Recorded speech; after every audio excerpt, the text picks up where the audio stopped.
Esports Egg Bowl is one of the most popular competitions in collegiate esports. It's a rivalry between the two state schools in Mississippi, MSU Esports in the east and Ole Miss Esports in the north. This matchup happens every year, and it's put both organizations on their university's radar. In terms of audience turnout, no event compares to the Egg Bowl. It's an incredible showing of both organizations' players and who they are. To be a player in the Esports Egg Bowl is a major accomplishment, and to take home the Egg Bowl trophy is an even greater one. This is the history of the Esports Egg Bowl.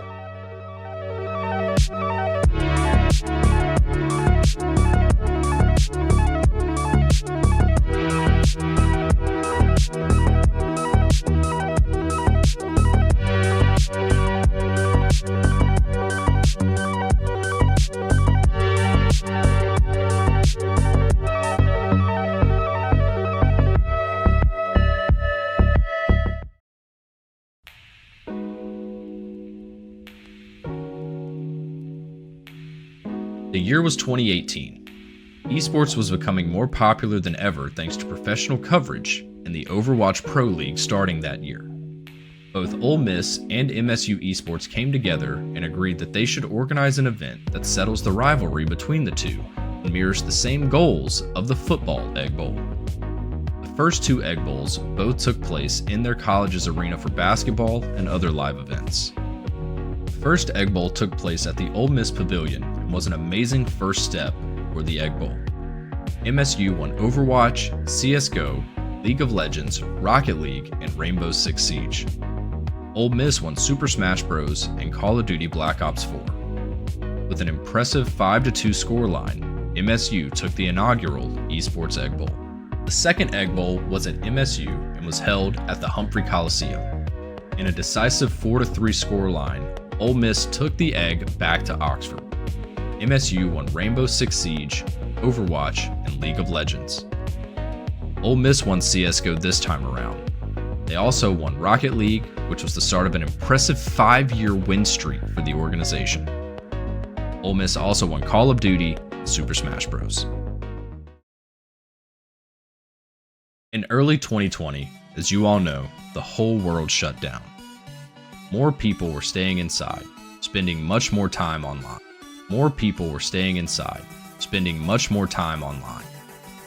It was a necessity to use technology to stay connected, whether it was in an online classroom or just playing games with friends.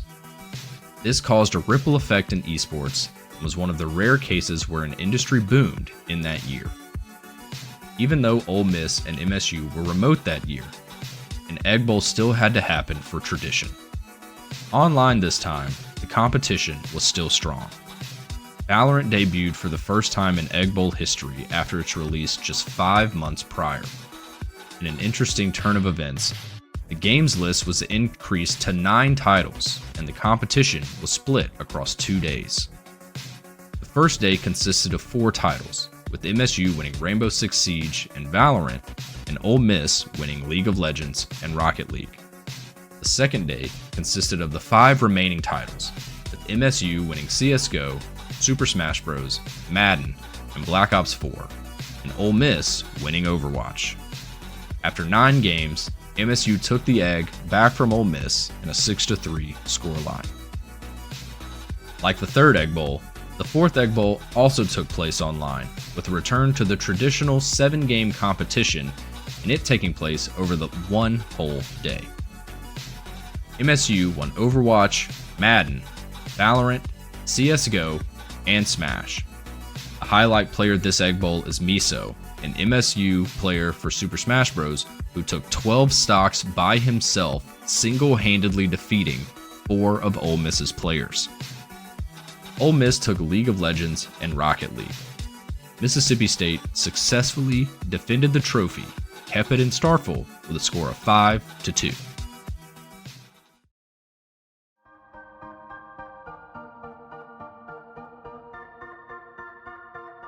After 2 online Egg Bowls, there was a rising interest to bring it back in person to make it feel more special. The Egg Bowl returned back to the pavilion at Ole Miss.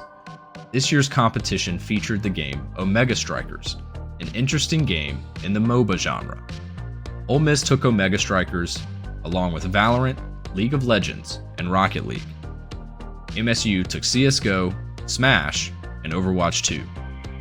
Ole Miss reclaimed the Egg and took it back to Oxford for 2022. After 4 years, it was now MSU's opportunity to host the Egg Bowl in person. MSU decided to move away from the tradition of playing the Egg Bowl in a basketball arena and instead hosted it inside of McComas Theater. Counter-Strike received a much-needed facelift with new features, but was still Counter-Strike at heart. Ole Miss won Rocket League and Counter-Strike 2. MSU won Overwatch, Smite, League of Legends, VALORANT, and Smash, winning the 6th annual Egg Bowl at a score of 5-2. To continue the trend of hosting in a theater, Ole Miss hosted the 7th Egg Bowl in David H. Nutt Auditorium. For the first time, this Egg Bowl featured EA College Football, which paid homage to the football Egg Bowl. This was also the first Egg Bowl to feature Street Fighter VI, a widely popular fighting game. Ole Miss took Overwatch 2, Super Smash Bros., and Street Fighter VI, while MSU took Call of Duty, Counter-Strike 2, College Football 25, and Rocket League, the first Rocket League victory for Mississippi State since 2018. Now, it's time for something bigger. First up, Rocket League. You know it, you love it. Basically, soccer with rocket cars. This high-octane game is sure to start the competition on a strong note. Second, Marvel Rivals. After its explosive takeover of the hero shooter genre, Marvel Rivals has carved out a large player base. Third, Street Fighter VI, an incredible fighting game that pays homage to the series, but also pushes the franchise forward with fresh mechanics and a modern competitive feel. Fourth, EA College Football 26. After a long hiatus, EA brought back the series in 2025 and continues to build off its solid mechanics, such as Stadium Pulse. Fifth, VALORANT. After being missed last year, VALORANT makes a return to the Egg Bowl lineup. VALORANT is a fast-paced, tactical first-person shooter with unique abilities. Sixth, League of Legends. Similar story to VALORANT's absence, League is back. This game has been around for 16 years and is a staple in any esports scene. And finally, Super Smash Bros. Ultimate, fighting game with a heavy emphasis on movement. Without further ado, welcome to the 8th Esports Egg Bowl, brought to you by Home Run Desktop. Welcome in, ladies and gentlemen. The annual event is finally here, the 8th Annual Esports Egg Bowl. Now, before we get everything started, I do need to have a few thank yous. First off, our title sponsor, Home Run Desktop. Thank you so much. Thank you to the Office of Public Affairs for Mississippi State, the Mississippi State University Television Center, both programs, Ole Miss Esports and Mississippi State Esports. I also want to thank all of the Egg Bowl staff and all of their hard work that has gone into this. We also have a very special guest here this morning. Mississippi State President Dr. Mark Keenum is not only in attendance, but he'd like to say a few words as well. Dr. Keenum. Well, thank you very much, and welcome to Mississippi State University, to all of our friends at the University of Mississippi. This is an exciting day as we're hosting the 2025 Esports Egg Bowl competition. You know, yes, absolutely. This is a great morning, great day. And I'm excited. You may not believe it, but I am a fan of esports. I have 4 children, and all 4 of my children are here at Mississippi State, but one of my children is my son, Rhett, and he's a junior here at Mississippi State. He's majoring in industrial engineering, doing quite well. I'm very proud of him, but as he was growing up, he was a very big esports enthusiast, and I can remember on many occasions having his bedroom's upstairs, having to go upstairs and say, Rhett, be quiet, calm down. He had his headset on, and he's playing with his friends at their homes, and he'd get so involved and so worked up in playing his games. And occasionally I'd go up, and he and I would play one another. Now, I'm the college football. That's what I do. And I'm always Mississippi State University when I play. But his mom, my wife, Rhonda, she would have to come upstairs and say, well, you two be quiet and calm down. It is an exciting sport, and it's so popular. And I'm so proud of our team and how hard they work to be competitive at this level. So proud of them. And then for all of you who've had a role in putting this production together, thank you so much for your engagement and all that goes into this. It's a lot of work that goes into putting on a major competition. And to our friends who are broadcasting this on Twitch, thank you very much for your engagement. And I do watch it on Twitch. I do. I have. And to all of the many sponsors for helping to make today possible. Well, as my youngest daughter, Tori, tells me quite a bit, Dad, life is about making memories. Let's make some wonderful memories today. So let's have a great day. May God bless you all. And Hail State! Thank you, Dr. Keenum. Well, with that, I don't think I have that much more to say. First up, we've got Rocket League. But before we get there, to everyone in attendance, thank y'all for being here. Do not forget, we have a vendor out there. We have demo stations out in the lobby. We also have boomsticks out in the lobby as well. Now, if you've been to a Mississippi State football game, you know the phrase ring responsibly. Well, we're going to bring that to the Egg Bowl here today. Please boomstick responsibly. Post-round clapping only. Downtime clapping. Obviously, we want to create a hype environment for these players. But if I see that there are two players on either side of a smoke and y'all start boomsticking to give an unfair peak advantage, I'm going to be upset at each and every one of you. So we're going to boomstick responsibly. Can I get a verbal affirmation? Yeah. All righty. And without further ado, first up is Rocket League. You saw in the intro video, Ole Miss was on a bit of a 5-year streak before Ole Miss broke it last year. Now, for a little bit more about Rocket League, we've got a little video for you. Your first game of the 8th Esports Egg Bowl is Rocket League. Rocket League is a high-octane 3 versus 3 sports game that combines the mechanics of soccer with the physics and speed of rocket-powered cars. The objective in Rocket League is to use your car to hit a ball into the opposing team's net to score goals. The team with the most goals at the end of the 5-minute match wins.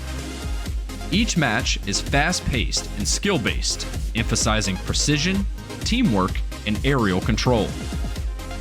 Players can boost their cars using boost pads scattered around the arena to move faster, jump higher, and even fly through the air to make incredible shots or saves. Some boost pads give the player 12 boost, but the boost pads on the outer edges of the field provide players with a full tank of boost. Rotations are another important aspect of competitive Rocket League. Players must be able to make split-second decisions that could either win or cost the game. Teams must be able to communicate with each other effectively in order to keep their rotations in sync. Team coordination and boost management are key to victory. Knowing when to challenge the ball, rotate into positions, and conserve boost can make the difference between a win and a loss.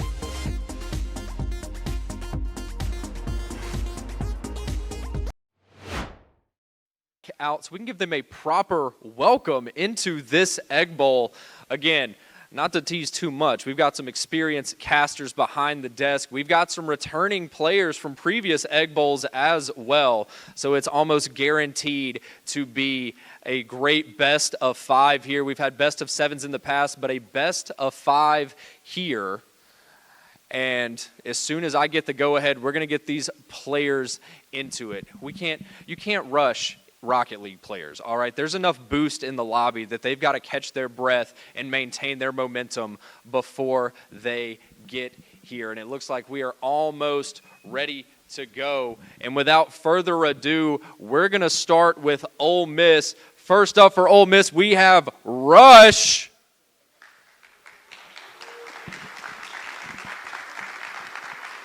Next up, we have Bryson. And the captain of your Ole Miss Rocket League team, C-Money.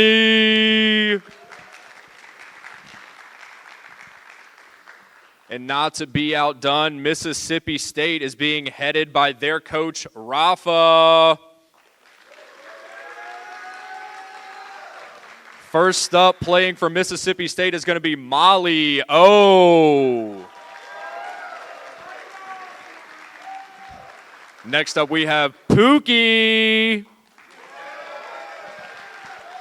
And the captain of your Mississippi State squad, Brother Brian.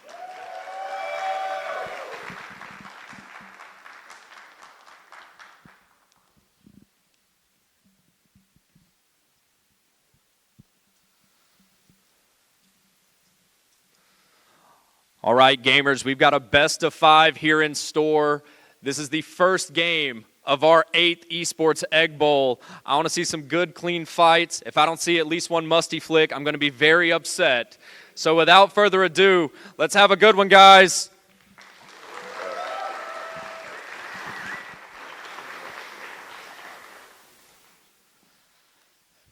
Now, you guys don't have to listen to me talk the entire time. Now I'm going to send it over to our casters, Taco Boots and Zach Attacker. What is up? You got it. No, you got What is it. up, guys? Welcome to the Esports Egg Bowl. This first game, of course, as you heard, is going to be Rocket League. As you can tell, I am not from either Mississippi State or Ole Miss. I got a special opportunity to come here to cast from USM, but I am still rooting for Mississippi State as I am the Mississippi State caster. Excited to see our guys play. We have Molly and the whole squad playing against Ole Miss. Yeah, and as the Ole Miss caster, my name's Zach, or Zach Attack, and I am the Rocket League Ole Miss caster. And our squad is a pretty sick squad if you just want me to go and run through our guys. So we've got a good mix of both experience and skill here. So we've got C-Money, our team captain. He played in the Esports Egg Bowl 2 years ago in 2023 and was the captain for that team. He's a really outstanding player, should be a great in-game leader for this team to just ground them. Bryson, he was on the team last year that unfortunately lost, but he was the star standout player for that team. Out of him and his 2 teammates who have graduated and moved on to bigger and better things. And then finally we got Rush, the wild card, as you said. He is a freshman here at Ole Miss, and he is quite the interesting person. He's got a lot of experience. He actually formerly played on a pro esports team called the Kansas City Pioneers in 2022, and so I think he's got a lot of valuable skills and knowledge that can translate over to this Esports Egg Bowl format. But the one thing to remember here is this team did not form until very recently, and so they have not played a lot together as a full trio. So we'll see how they gel on the stage, you know? Yeah, so it is going to be a little bit of experience. And this is also coming from a last year Mississippi State win in Rocket League, breaking Ole Miss's 5-year win. So we do have the momentum, and as you said, we obviously have the chemistry advantage too. So it's going to be quite exciting to see which team actually comes out on top. It should be a really close match. Yeah, I'm expecting a very close matchup. And out of this best of 5 setup, I think it's going to come down to a game 5 here. This is going to be a very exciting matchup. I am really looking forward to seeing some high-level gameplay, some high-level skill, a lot of, ceiling pinches, ground pinches, musty flicks, all the different mechanics in Rocket League that you can name of come out here in style and just see some great Rocket League to be played. And hopefully Ole Miss can break that momentum y'all have and take back our winning streak in Rocket League. Yeah, it is going to be pretty hard to do that. With team chemistry comes rotations and everything, because it's not all about your skill level, as y'all do have Rush and C-Money, and those are going to be your playmakers. But it also comes down to which team can really make those passing plays, as in 3v3s. It's really dangerous. You know, we've seen pro rosters, specifically I'm thinking of like Moist Esports, like an entire team of just insanely mechanical players, but without your strong team backbone and your teamwork, you really don't get much anywhere. But I am very hopeful in both teams today. I have watched both Ole Miss and MSU this season in Rocket League on their games, so I'm quite excited. Yeah, I'm quite excited too. I went down to the warm-up room earlier, and I was talking to both our players and your players, and both teams seemed very confident, very ready to go, itching to get on stage and prove and show what they've got in the server, and I'm just ready to see this gameplay get started, you know? Yeah, no, me too.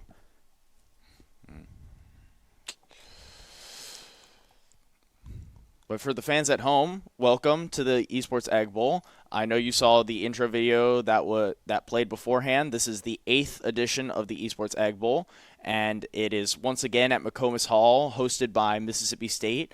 Thank them for being such gracious hosts today, as this facility is incredible. Their setup is the best it's ever been, and I am super excited, not just for this game, but for the rest of the entire Esports Egg Bowl today, because we've got a stacked roster and a stacked lineup of games, and this should be, if not the most competitive Esports Egg Bowl I've seen to date.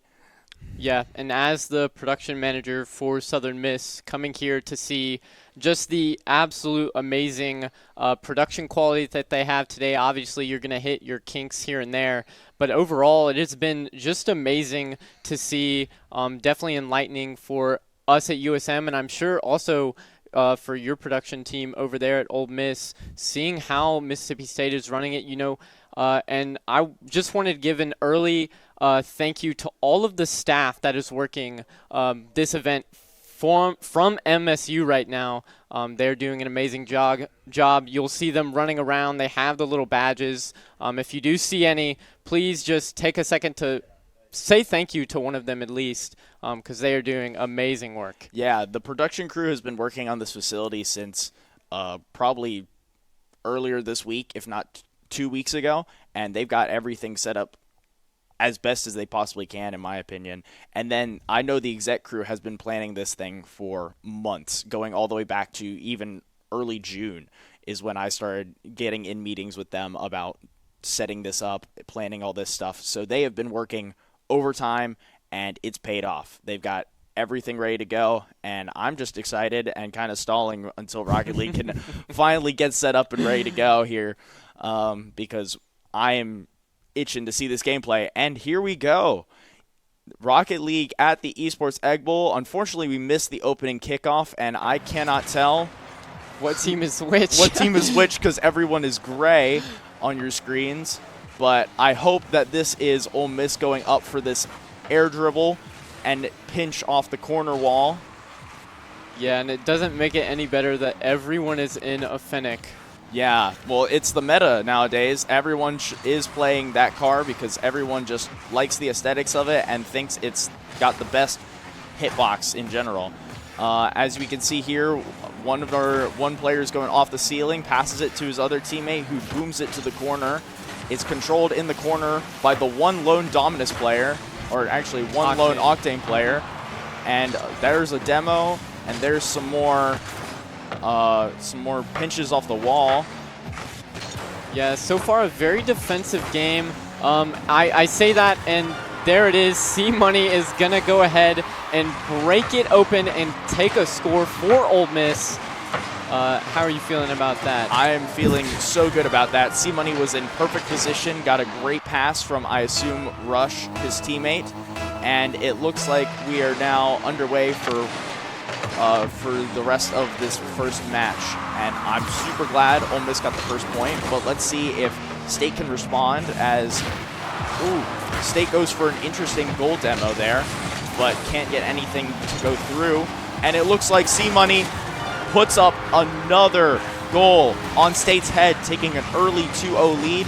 What great control there, playing it off the corner, getting redirected by State's player into the wall, and then just taking it off the back wall into the goal. Incredible control there. This is what we love to see out of Ole Miss's team captain. Oh, 100%. That will make it a very quick 2-0. Just looking to see how MSU ends up responding. It does look like they have a solid attacking chance boomed out there by Rush. And it looks like Ole Miss has another shot, just barely misses the outside of the net. And so far, MSU are kind of on the back foot. Does look like Brian ended up missing right there.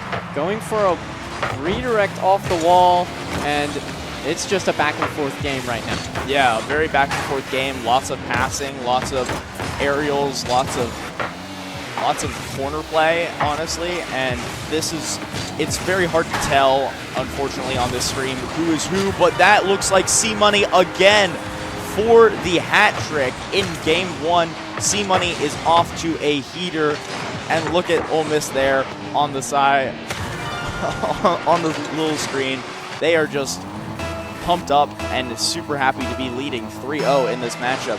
What do you think Mississippi State needs to do a little better to get some sort of advantage on Ole Miss? It has got to be something with their positioning. There are a couple times, also it might be just the fact that there's been multiple times where they just boomed the ball out of State, almost having a goal right there off the ceiling. But so far, you know, it is a 2v1 right now. Could be an early goal. Oh, well, that's Ole Miss from Rush, our phenom freshman, who takes another goal for Ole Miss to make it a 4-0 lead in game one. Like I said, Ole Miss came into this very confident, and C-Money and Rush are dominating this game. And don't forget Bryson, who has been in the backcourt playing, I believe, incredible defense and setting up C-Money and Rush to make these incredible goals and incredible plays. And right there, as you see, that goal was cleared away, but shot back in that direction. That looks like State, who is defending hard. Brother Brian, I believe, is in that lone octane.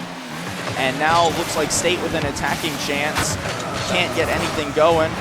Sends it back to the corner. And now it's kind of just floating up in the air, waiting to be hit. Yeah, I feel like Ole Miss are biding their time. I mean, you're 4-0 up. All you really have to do here is waste the clock.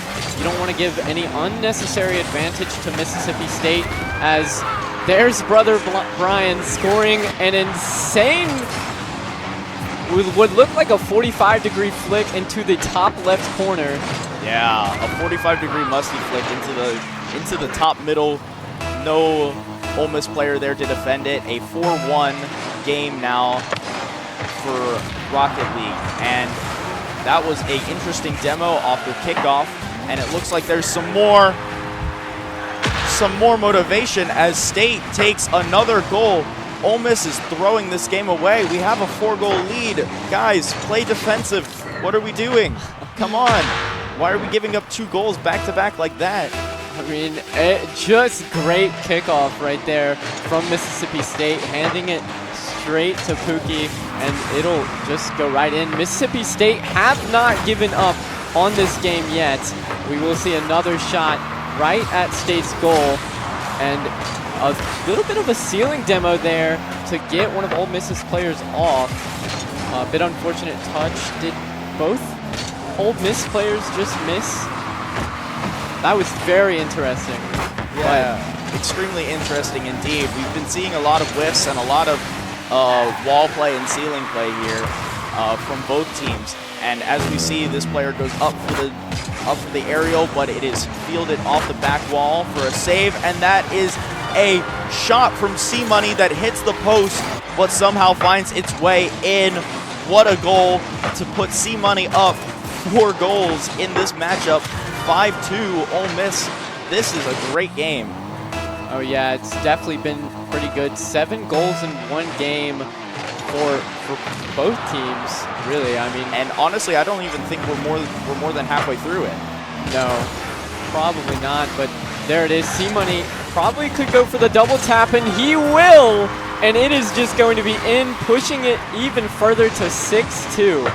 Yeah, Ole Miss is crushing it, let alone C-Money is just controlling this game. I don't want to say he's single-handedly beating the Mississippi State team, but it seems like he is right now with his 5 goals to State's 2. Yeah, C-Money. I would assume that his teammates have a pretty good goal contribution, and that is a beautiful air dribble from Bryson. From Bryson to take Ole Miss up 7-2 in game 1. At what point does State just say this game is unwinnable, let's go next? Because a 7-2 lead with what I'm thinking is around a minute and a half, 2 minutes left in the game is really hard to come back from. Yeah. Oh, 30 seconds actually. Yeah, I think this is a lock for Ole Miss here in game 1. More than likely at this point, you just want to look to reset the mental going into game number 2. Try and, figure out any problems that it may have. Might go for one more goal just to keep their momentum up. But that 10-second timer is going to start now, and it does look like C-Money is up again going for a double.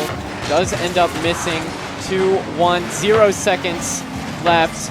One more attempt, and that is it. Ole Miss Esports will take game number 1. Yeah, and I was wrong about that, but Rush, our star phenom freshman, is in that lone octane. But what a great win for Ole Miss Esports.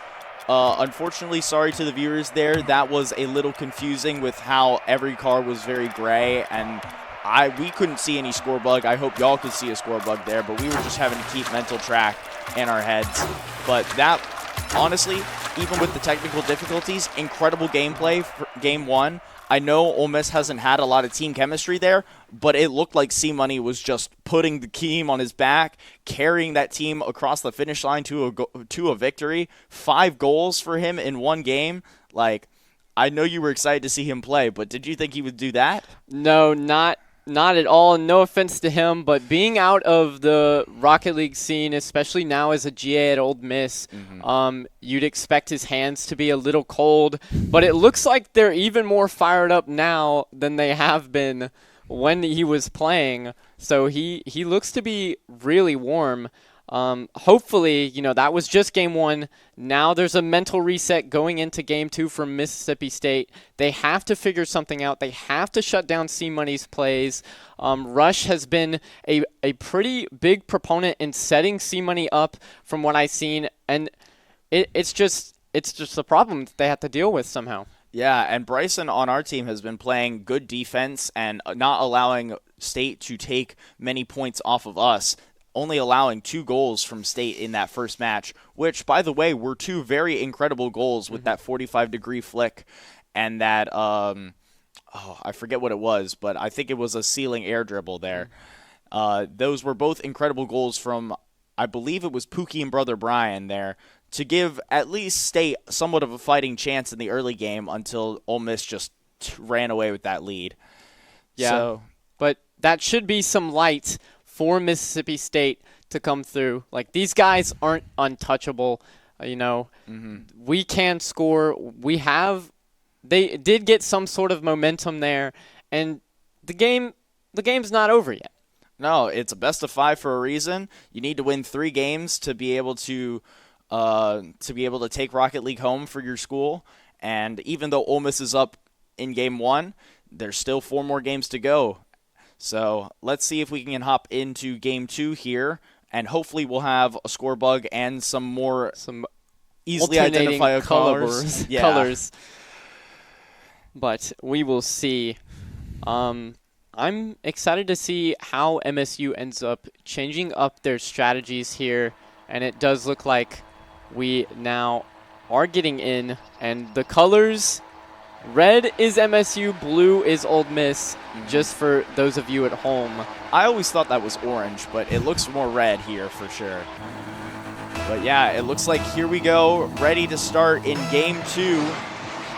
kickoff, and MSU hits the kickoff, but Ole Miss takes an early possession of the ball. And Rush, with the incredible car control, slots a bottom left corner goal, dodging all 3 Mississippi State players in one foul swoop. And what a great goal to start 1-0 for Ole Miss. We've got the momentum. We're taking it into game 2 immediately. Yeah, and that was a bit of an unfortunate bump there also for Pookie, pushing Rush into that goal. Only 7 seconds in, and Ole Miss already had the goal, but it does look like we are trying to come back now. Yeah, State looked like they were making an aggressive play there after C-Money was denied his double tap. But now it looks like Ole Miss has swung the advantage in their favor. Brother Brian with some great air control and a boom out of there by Pookie. But a nice little redirect from the Ole Miss player there as Bryson goes to challenge Pookie on the wall. Hits it to his teammate, Rush, who gets a crossbar hit. Very unfortunate there, but now State with control of the ball in Ole Miss's half gets denied by Rush. Pookie with the great 50-50 challenge, and there we go. It looks like some corner play, and Mississippi State is trying to get it out of their half. Yeah, now a minute gone is not near as many goals scored in the first minute as last game, so should be a little bit closer, as it does look like Brother Brian is going up, trying to create anything for his team, but Rush and C-Money are just going to bang it right back downfield. C-Money with a shot, shoots it a little high. Rush trying to get the double tap, and beautiful saves from Ole Miss. Unfortunately, C-Money turning around and will just slot it right into the right side of the net. Yeah, Ole Miss made a very risky play, committing all 3 members of their team there. But after Bryson and Rush both had crossbar hits, C-Money turns around, sees the open net after all of Mississippi State's team challenged those other 2 scoring attempts, and just slots in another goal to take a 2-0 lead in what has been a much more defensive and much more positional game here. I like the adjustments State has made. It just doesn't feel like it's enough. Yeah, hopefully they can get something rolling. Quick shot off there from Molly. Unfortunately goes a little high. Brother Brian taking a shot, saved out by Bryson, and unable to slot it in as it will hit the crossbar. Pookie getting bumped out by Bryson. A very odd play. Brother Brian will have it, unable to do the flick. It will bounce up. Pookie challenging C-Money, won't be able to hit it. 2 demos coming off. However, it is a little bit wide, and now Mississippi State will have the advantage on the attack. Yeah, Mississippi State on the attack here, but it looks like C-Money was trying to dribble it out of his own half. I think that's Rush, who just boomed it into the corner. Sets it up for his teammate, Bryson, over there. Bryson with an unfortunate challenge where Pookie gets the better end of it, sends it back into Ole Miss's half. As Brother Brian tries to make a shot, unfortunately hits the post, as Rush challenges Pookie in the corner with a great redirect into the goal. 3-0 lead for Ole Miss, and I don't know if y'all can hear it, but I can hear Ole Miss in the crowd cheering as we are crushing Mississippi State in Rocket League right now. What do you think Mississippi State needs to do more of to try and challenge this very dominant and very skill-heavy Ole Miss team in Rocket League? Yeah, I mean, at this point, I'm just seeing simple mistakes from Mississippi State popping out. It was an unfortunate hit to the sidewall there from Pookie that led to that Ole Miss goal. And now we're just looking to try and find some open. A fake coming off from Rush. Not gonna go through though. Brother Brian will have some great ball control. Challenge again. No Mississippi State player there to follow up. And hopefully we'll have a shot there. Quick shot goes to the side. Pookie gonna cut Rush there. Going up again. Pass middle. Can we score? And we can. Brother Brian will make the first goal for Mississippi State, putting it 3-1 with 1:12 left on the clock. Yeah, State needed that goal there. That was a great passing play off the wall from Molly to Brother Brian, who slots that perfectly under the Ole Miss defender into the bottom right corner of that goal. And this game ain't over, folks. Game 2, 3-1. It looks like Ole Miss is trying to respond now with some very aggressive gameplay, sending, I think, all 3 cars there. But now Mississippi State, with the ball control, sends it back into our half. We send it back. And it looks like Pookie going off the corner, sending it towards the middle with her teammates. Beats C-Money, but Rush is there for the follow-up to deny Molly the 50-50. Now back to the right wall as Brother Brian goes up off the ceiling. Can't control it, can't get back, but it looks like Molly was there to defend. Now we see C-Money flying through the air, controlling this ball. Over to Rush, who shoots, but is saved by Molly. What a great save there to keep this game within striking distance. We're down to the final 15 seconds here as C-Money makes another shot and secures that 4th goal. I believe another hat trick for him as well to put Ole Miss up 4-1. Honestly, C-Money's got to be the MVP, the top candidate for the MVP for this game right now, because he is single-handedly carrying Ole Miss to this victory. Yeah, C-Money is on fire right now. However, there is some life in Mississippi State. We have seen them evolve from that last game. 4-1 isn't a bad scoreline, and almost scored another goal there, but it will be an Ole Miss Esports win, 4-1 in game number 2. Ole Miss only need one more win to take the series. Yeah, Ole Miss up 2 games in the best of 5. Needs one more for the clean sweep, what I hope for. But as I was very surprised to see there, Rush seemed to have more points and got the MVP in that match, even though I thought C-Money had more goals than he did. But I might be mistaken there. But still, C-Money with some great contributions. Rush with a lot of setups and passing plays to him, and also some goals scored there. And Bryson, don't count out his impact. He has been playing such good defense, only allowing really 1 major goal from Ole Miss there. I mean, from Mississippi State there. That was and that goal was an incredible passing play from Molly to Brother Brian to a bottom right corner slot. That was really hard to stop. Yeah, and that's really what more of Mississippi State need. They've been going for a lot of solo plays. You'll see them try and flick over the Ole Miss defense. But whenever they really lock in, you can see these glimmers of them doing the passing plays to each other, and it just works out so beautifully. It almost looks like Ole Miss can't do anything. I mean, C-Money has amazing ball knowledge, knowing where it is going to go, but he still couldn't save that passing play to get Mississippi State the goal. And if Mississippi State can find whatever they did for that goal and apply it to every single goal going into the rest of the games of the series, they could take it home. Yeah, Mississippi State is in this really odd predicament where they need to win the next 3 games back to back to back to clutch up and win Rocket League for them. And I think what they showcased a little bit in game 1 and a little bit more in game 2 is their team chemistry and their ability to make great passing plays and good assists. And they need to rely on that more than just their individual skill, because right now Ole Miss is winning on individual skill and beating Mississippi State in most of those 50-50s, most of those skill moves, most of that ball control, most of those aerials.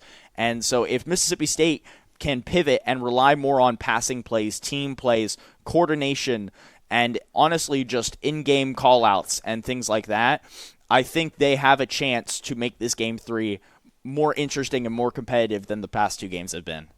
Oh yeah, I am so excited, driving all the way here from Hattiesburg to watch everyone's game, but Rocket League is my game, and being able to watch at such a high skill level live at the Esports Egg Bowl is just so cool. It does sound like we are about to get started. So yeah, it looks like all the players are in the server ready for this map. And it looks like here is the kickoff for Game 3 as Mississippi State gets a great kickoff there but it is followed up by C-Money or Rush floating through the air. What a shot, and what an incredible save by Mississippi State. Now they've got the power play. Pookie to Molly in the corner, but C-Money with the great touch off the back wall takes it away. Rush winning the 50-50 on State's half, but it is sent back to Ole Miss's half as Pookie, as Brother Brian passes it to Molly, and Molly takes the shot, but it is saved by Ole Miss as Bryson playing very defensively, controlling the ball, keeping it in OME's half. As Brother Brian and Molly try to make something work in that corner, can't get anything going. Pookie follows in, cannot get anything going, as Ole Miss sends it back down towards Mississippi State's half.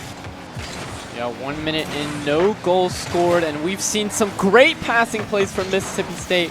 Brother Brian barely missing that to what could have been a goal. Now it's Ole Miss Esports shooting on net, just a little bit wide. Another shot goes too high, and so far no team has been able to score, regardless of the net being open or not. Rush will go for that ball, unfortunately not being able to get under it, and Ole Miss is going to have to take a backwards approach. A double commit there from Ole Miss. Bryson will go up looking for the double tap, met on the backboard by Pookie, and Ole Miss, C-Money taking a shot, gonna end up missing there. Brian, slow dribble, flicks over one.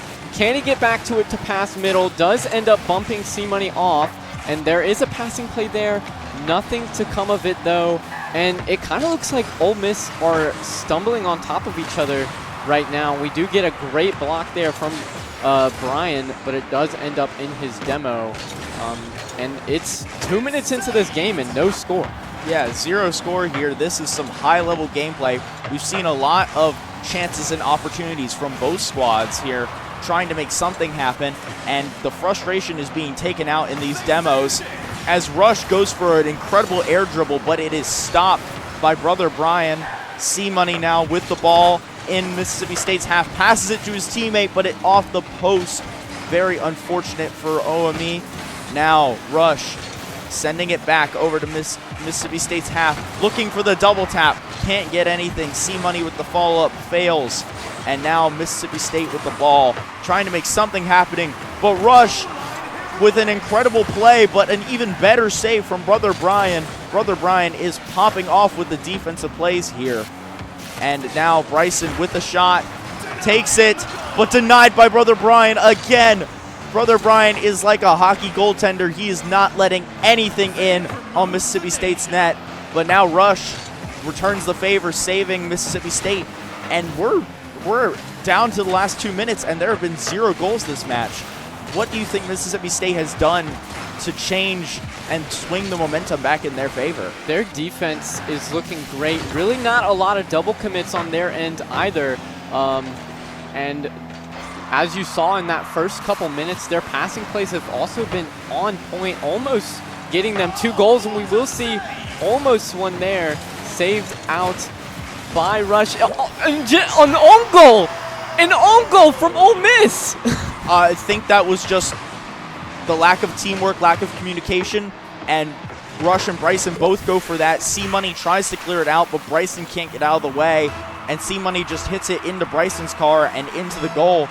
That is a very unfortunate own goal from OME, and now we see C-Money take it off the back wall. Can he make up for the own goal that just happened as he tries to hit a little flip reset? Pookie off the sidewall, attempts the shot, but it is denied by Rush. Rush passes it over to C-Money, who goes for an interesting ground pinch setup, but can't get it. Bryson up in the air in the corner, manages to hit it back into Ole Miss's half, leaves it for Rush, and Rush finally slots it past Brother Brian, who's been playing some great defense all day, but finally the freshman phenom of Rush gets actually past Molly there and takes Ole Miss up 1 goal to tie it with under a minute left. Yeah, this game might go into overtime. We do see Brother Brian ended up missing there, and Rush will score. The freshman phenom. We love to see it from OME here. Rush with the great kickoff, the great read off the wall, and the even better flick over the MSU defender to take a 2-1 pivotal lead in Game 3 here. Now Ole Miss, all they have to do is hold on to this, but Pookie's got a shot.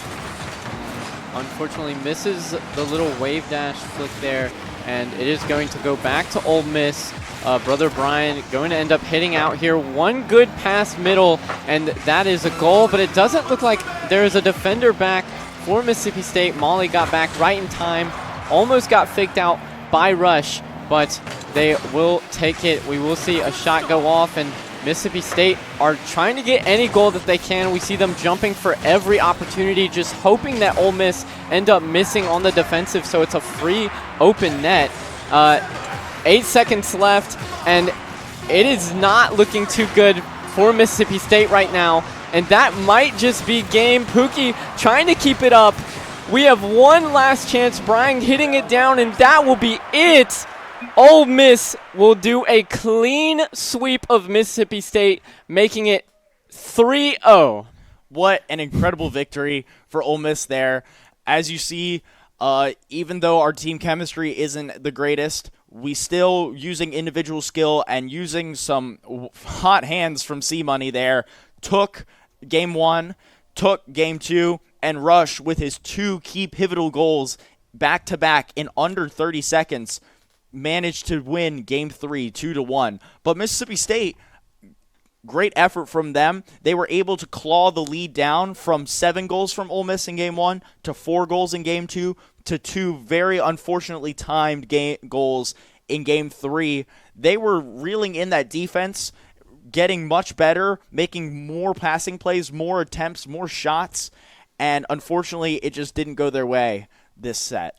Yeah, it got better and better for MSU as the games went on. I mean, they were really rolling with it, and then as the games went on, Rush got more and more confident. That pivotal flick after the kickoff to score them that second goal, to push them over, was amazing. And then Ole Miss's defense is just too tough to crack for Mississippi State, and they could not get a tying goal to put them into overtime. But I would say, all in all, it was great games from both teams. Yeah, great games from both teams for sure.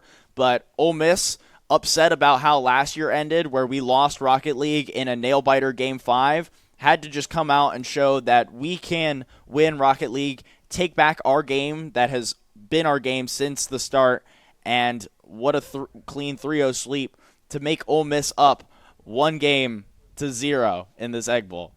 Yeah. I'm very, very happy for y'all. What thrilling games that we have watched, and there are more to come. Speaking of more to come, we're done with Rocket League, moving on to Marvel Rivals, and we will see you with a player interview. Yeah, right back at you, Bailey. Alrighty, thanks, guys. What do we think about Game 1, Rocket League, going the way of Ole Miss here? And with me, got the captain of Ole Miss Rocket League, C-Money. You didn't get to see you last year, coming back with a vengeance in this one. Absolutely, had to get the win back under our belt. And so you took the hiatus last year. I've actually heard that you're actually a grad assistant this year. So congrats on the undergrad degree, sticking around. Happy to see you're still involved. Now, you took the year off last year. You actually spectated last year. I remember that.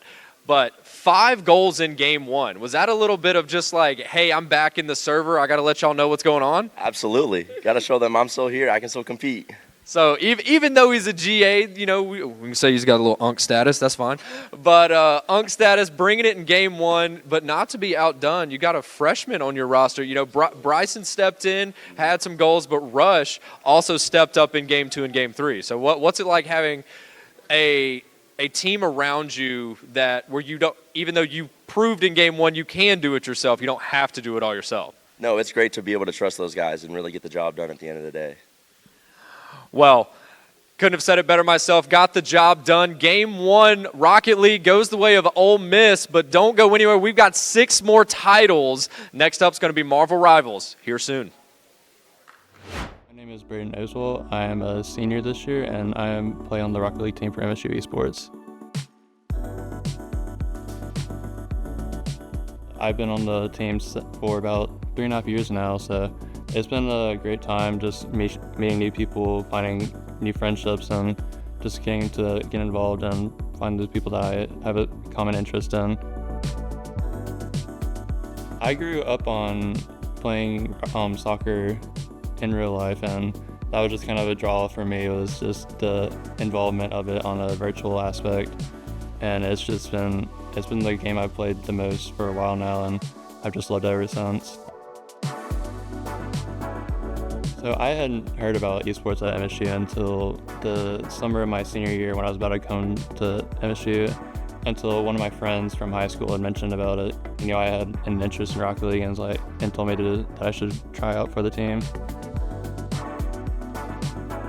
Getting involved with the club was a little of a challenge, just finding out what I would want to do with the club and outside of Rocket League, but we offer a lot of different avenues that we can get involved in our club, so it was really easy once I got into it.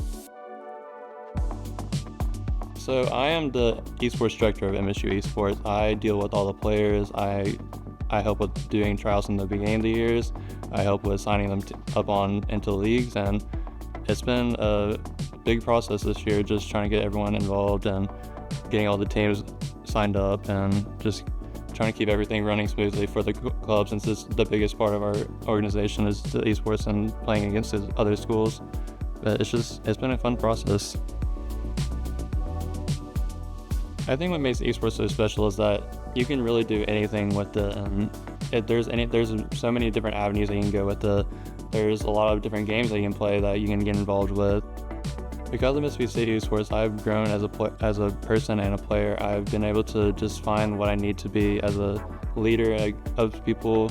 And I've found multiple different friendships I hope will last for a lifetime. I mean, it's just been such a great experience to me, and I hope that anyone who comes and joins us has the same experience that I had.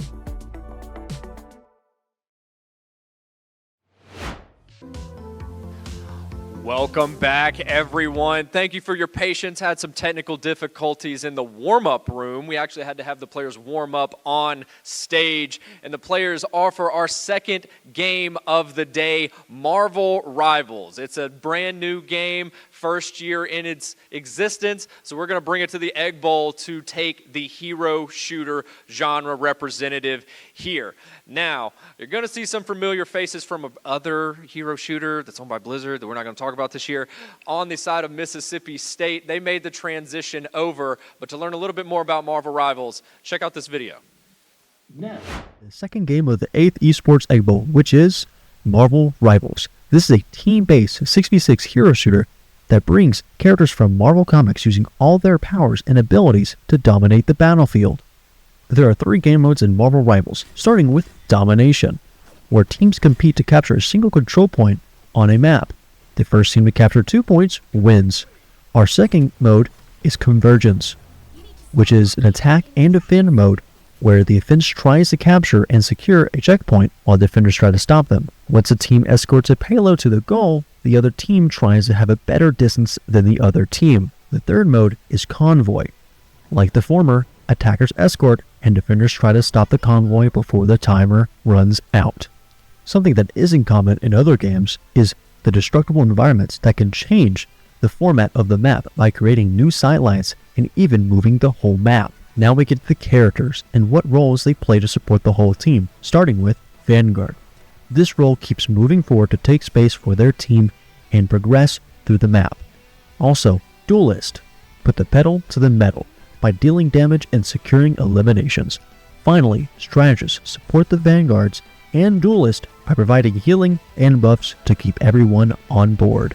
One of Marvel Rivals' most identifying traits is the many abilities that make each character unique. Characters like Spider-Man have unmatched mobility, but one such as Winter Soldier uses his versatility to keep up with the competition. Marvel Rivals pulls from a vast number of comics where heroes and villains alike team up with special abilities that can change the momentum of the match at a moment's notice by fundamentally improving or adding to their playstyles. Ultimates. These are the pinnacle of heroes and villains' abilities that are gained through factors such as damage taken, given, or healed throughout the match. The use of these ultimate abilities can change the tide of the battle in either team's favor.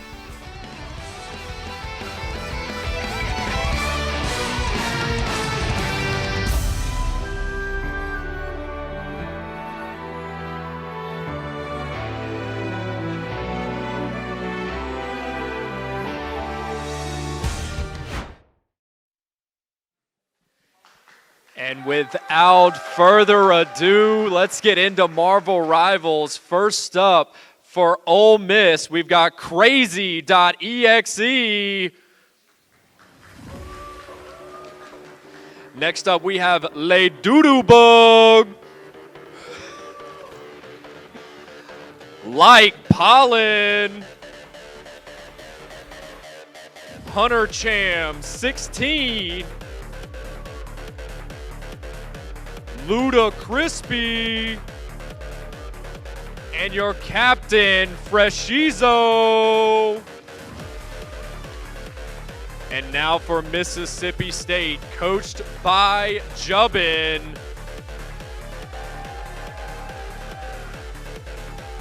First up, we have Fearless Reed. Dead Positive.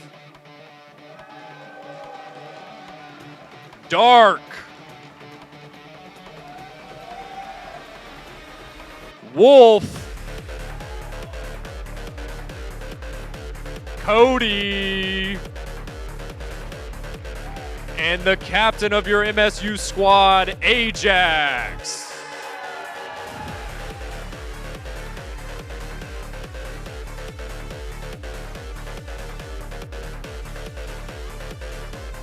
All right, gamers, we're expecting big things. Game 1 was a blowout, but Game 2 is going to be a little bit closer. Let's see some good sportsmanship and a good match here.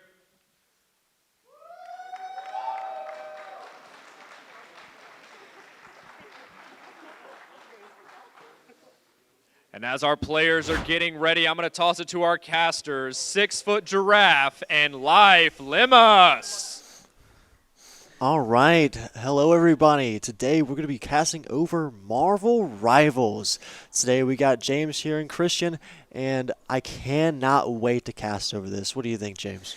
Absolutely. This is going to be a great game to watch. There have been a ton of new changes recently, so seeing our teams adapt to those is going to be something to be known. I definitely cannot wait for that, especially with this new Season 5 changes. Definitely having a lot of things change about all the heroes in the roster. A lot of good things, and some of them being really changing the battlefield overall. What are your thoughts on the new updates?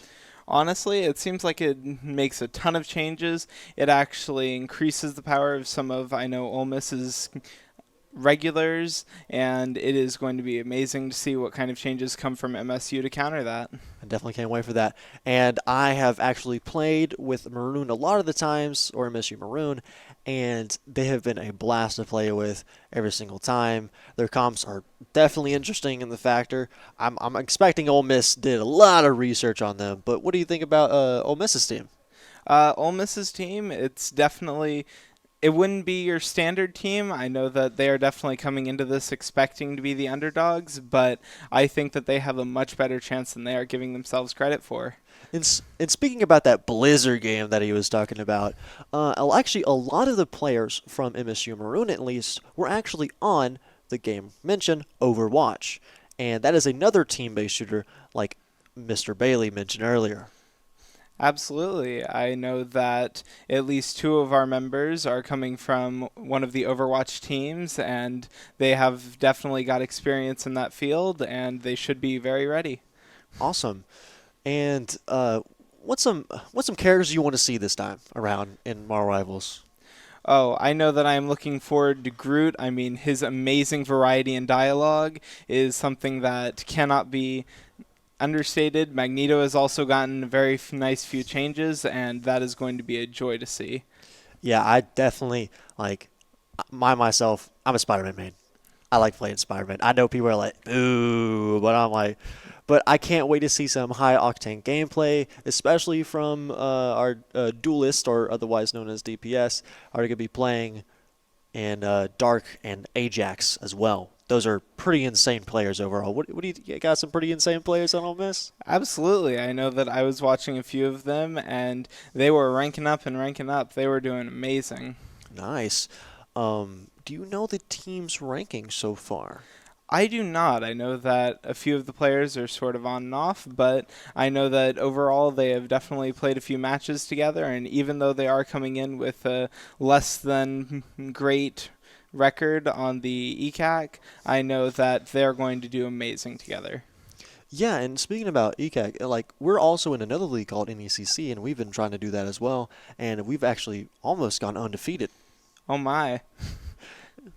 It's actually been pretty awesome overall, and thankfully we are going to playoffs right now, but focusing on the Egg Bowl, which is the most important thing right now, and all the players getting ready. Hopefully we can get any type of... trying to see who we can get some comps going down. Do you think of any comps that you can be possibly seeing today? Absolutely. I've been looking into this game, getting to understand the scene, and coming from that other Blizzard game, I definitely understand the hero shooter format, and I think I am ready. Awesome. That's great. And like, what's some of your mains so far? I know you've played a little bit of Rivals in the most recent weeks, and that's been overall really great. But what's some of your mains? Well, I actually mained support, also known as strategist, mainly because in that other Blizzard game, that was also what role I was mainly taking part of. I played a few simple characters. I tried Rocket, I tried Cloak and Dagger, a few of the fun ones like that. I looked into almost every character, saw some great team-ups, some very unique abilities, and overall I was playing a lot of Cloak and Dagger, and I just found her to be an amazing character. Yeah. I've got a few characters of my own that I've been playing recently. Of course, Winter Soldier. Nobody can go wrong with Winter Soldier. One of the most versatile in the game right now. I do play when I want to have fun. A little bit of Spider-Man, like I said earlier. But I've been picking other heroes, like Daredevil. Daredevil was most recently introduced in this earliest season. And he's been a pretty big blast to play. And I can't wait to try out Gambit. But we're not going to be seeing Gambit today, but let's talk about Gambit. Absolutely. Gambit is the newest hero that's coming here. He has only been out for about 1 to 2 days so far, and from everything that I can see, he is going to be blasting the meta wide open, and it is definitely going to be a question of what deck of cards you're using and what hand you're being dealt. Yeah, not to mention, we got some Marvel, like, since we have such a big roster to pull from, what do you think is some of the next characters that could be brought, or what is the character you want to be brought from Marvel to Marvel Rivals? Well, I know that I was actually talking with some of them earlier, and I had mentioned Captain Marvel being a big fan of the movies. That was one of the few characters that I could think of that wasn't immediately there. However, I was also hearing some things about Daredevil's partner and a few other characters like that. Yeah. So it'll definitely... I definitely would actually like to see some, like, Doombots as well. But here we are actually getting to the bands of the map. And it looks like we got the magic band right away. They do not want to run into Ajax's magic at one bit. We also... Oh my gosh, and they're banning the Moon Knight as well. Hunter is not going to be happy about that, being a Moon Knight player. And now we're under protection. So this actually saves a player throughout the whole entire time. And we save our Jeff the Shark. Fearless Reeds definitely likes that player. And we also save Groot on the Ole Miss side as well. Groot is very powerful this new update, gaining the ability to make himself immovable from his walls now, so very understandable protection there. Alright, we banned Storm because there's this little team-up called Sharknado, and it's probably the most powerful team-ups in the game, and thankfully we got Ole Miss was able to get rid of that. And now we saved Hela, one of the best DPS in the game, because how much burst damage she can do just depends on how well you aim. Absolutely, and additionally with Hello, we might be seeing a Namor band here, just because they are very good characters together. They both have very similar goals, and from there, but we actually see the Invisible Woman being banned. Which is very interesting, though we do have some supports that do have that kind of clutch factor. We also get rid of Rocket to get rid of respawns. It looks like we do have Hella and Namor on the board for Mississippi State. And it looks like from what we got Ole Miss roster, Ole Miss, we have Ludacris on the Groot, that is who he's playing, and we have Fresh Izo on the Magneto as well. So it's definitely going to be a Groot Magneto frontline with Crazy.exe on the Cloak and Dagger, like Pulliam on the Luna Snow, and as I had mentioned before, that Hella and Namor comp coming from Hunter and Bug. Yeah, that is one of the most powerful ones in the game. What it does is that whenever you do actually get rid of, like let's say if you eliminate somebody, when you do eliminate one person or get any type of assist, it will spawn a Phantom Squid, and you'll see those Phantom Squids throughout the match because having Hella and Namor, which are the best combo DPS in the game, around the whole entire map. But we at least we have a kind of a mirror comp.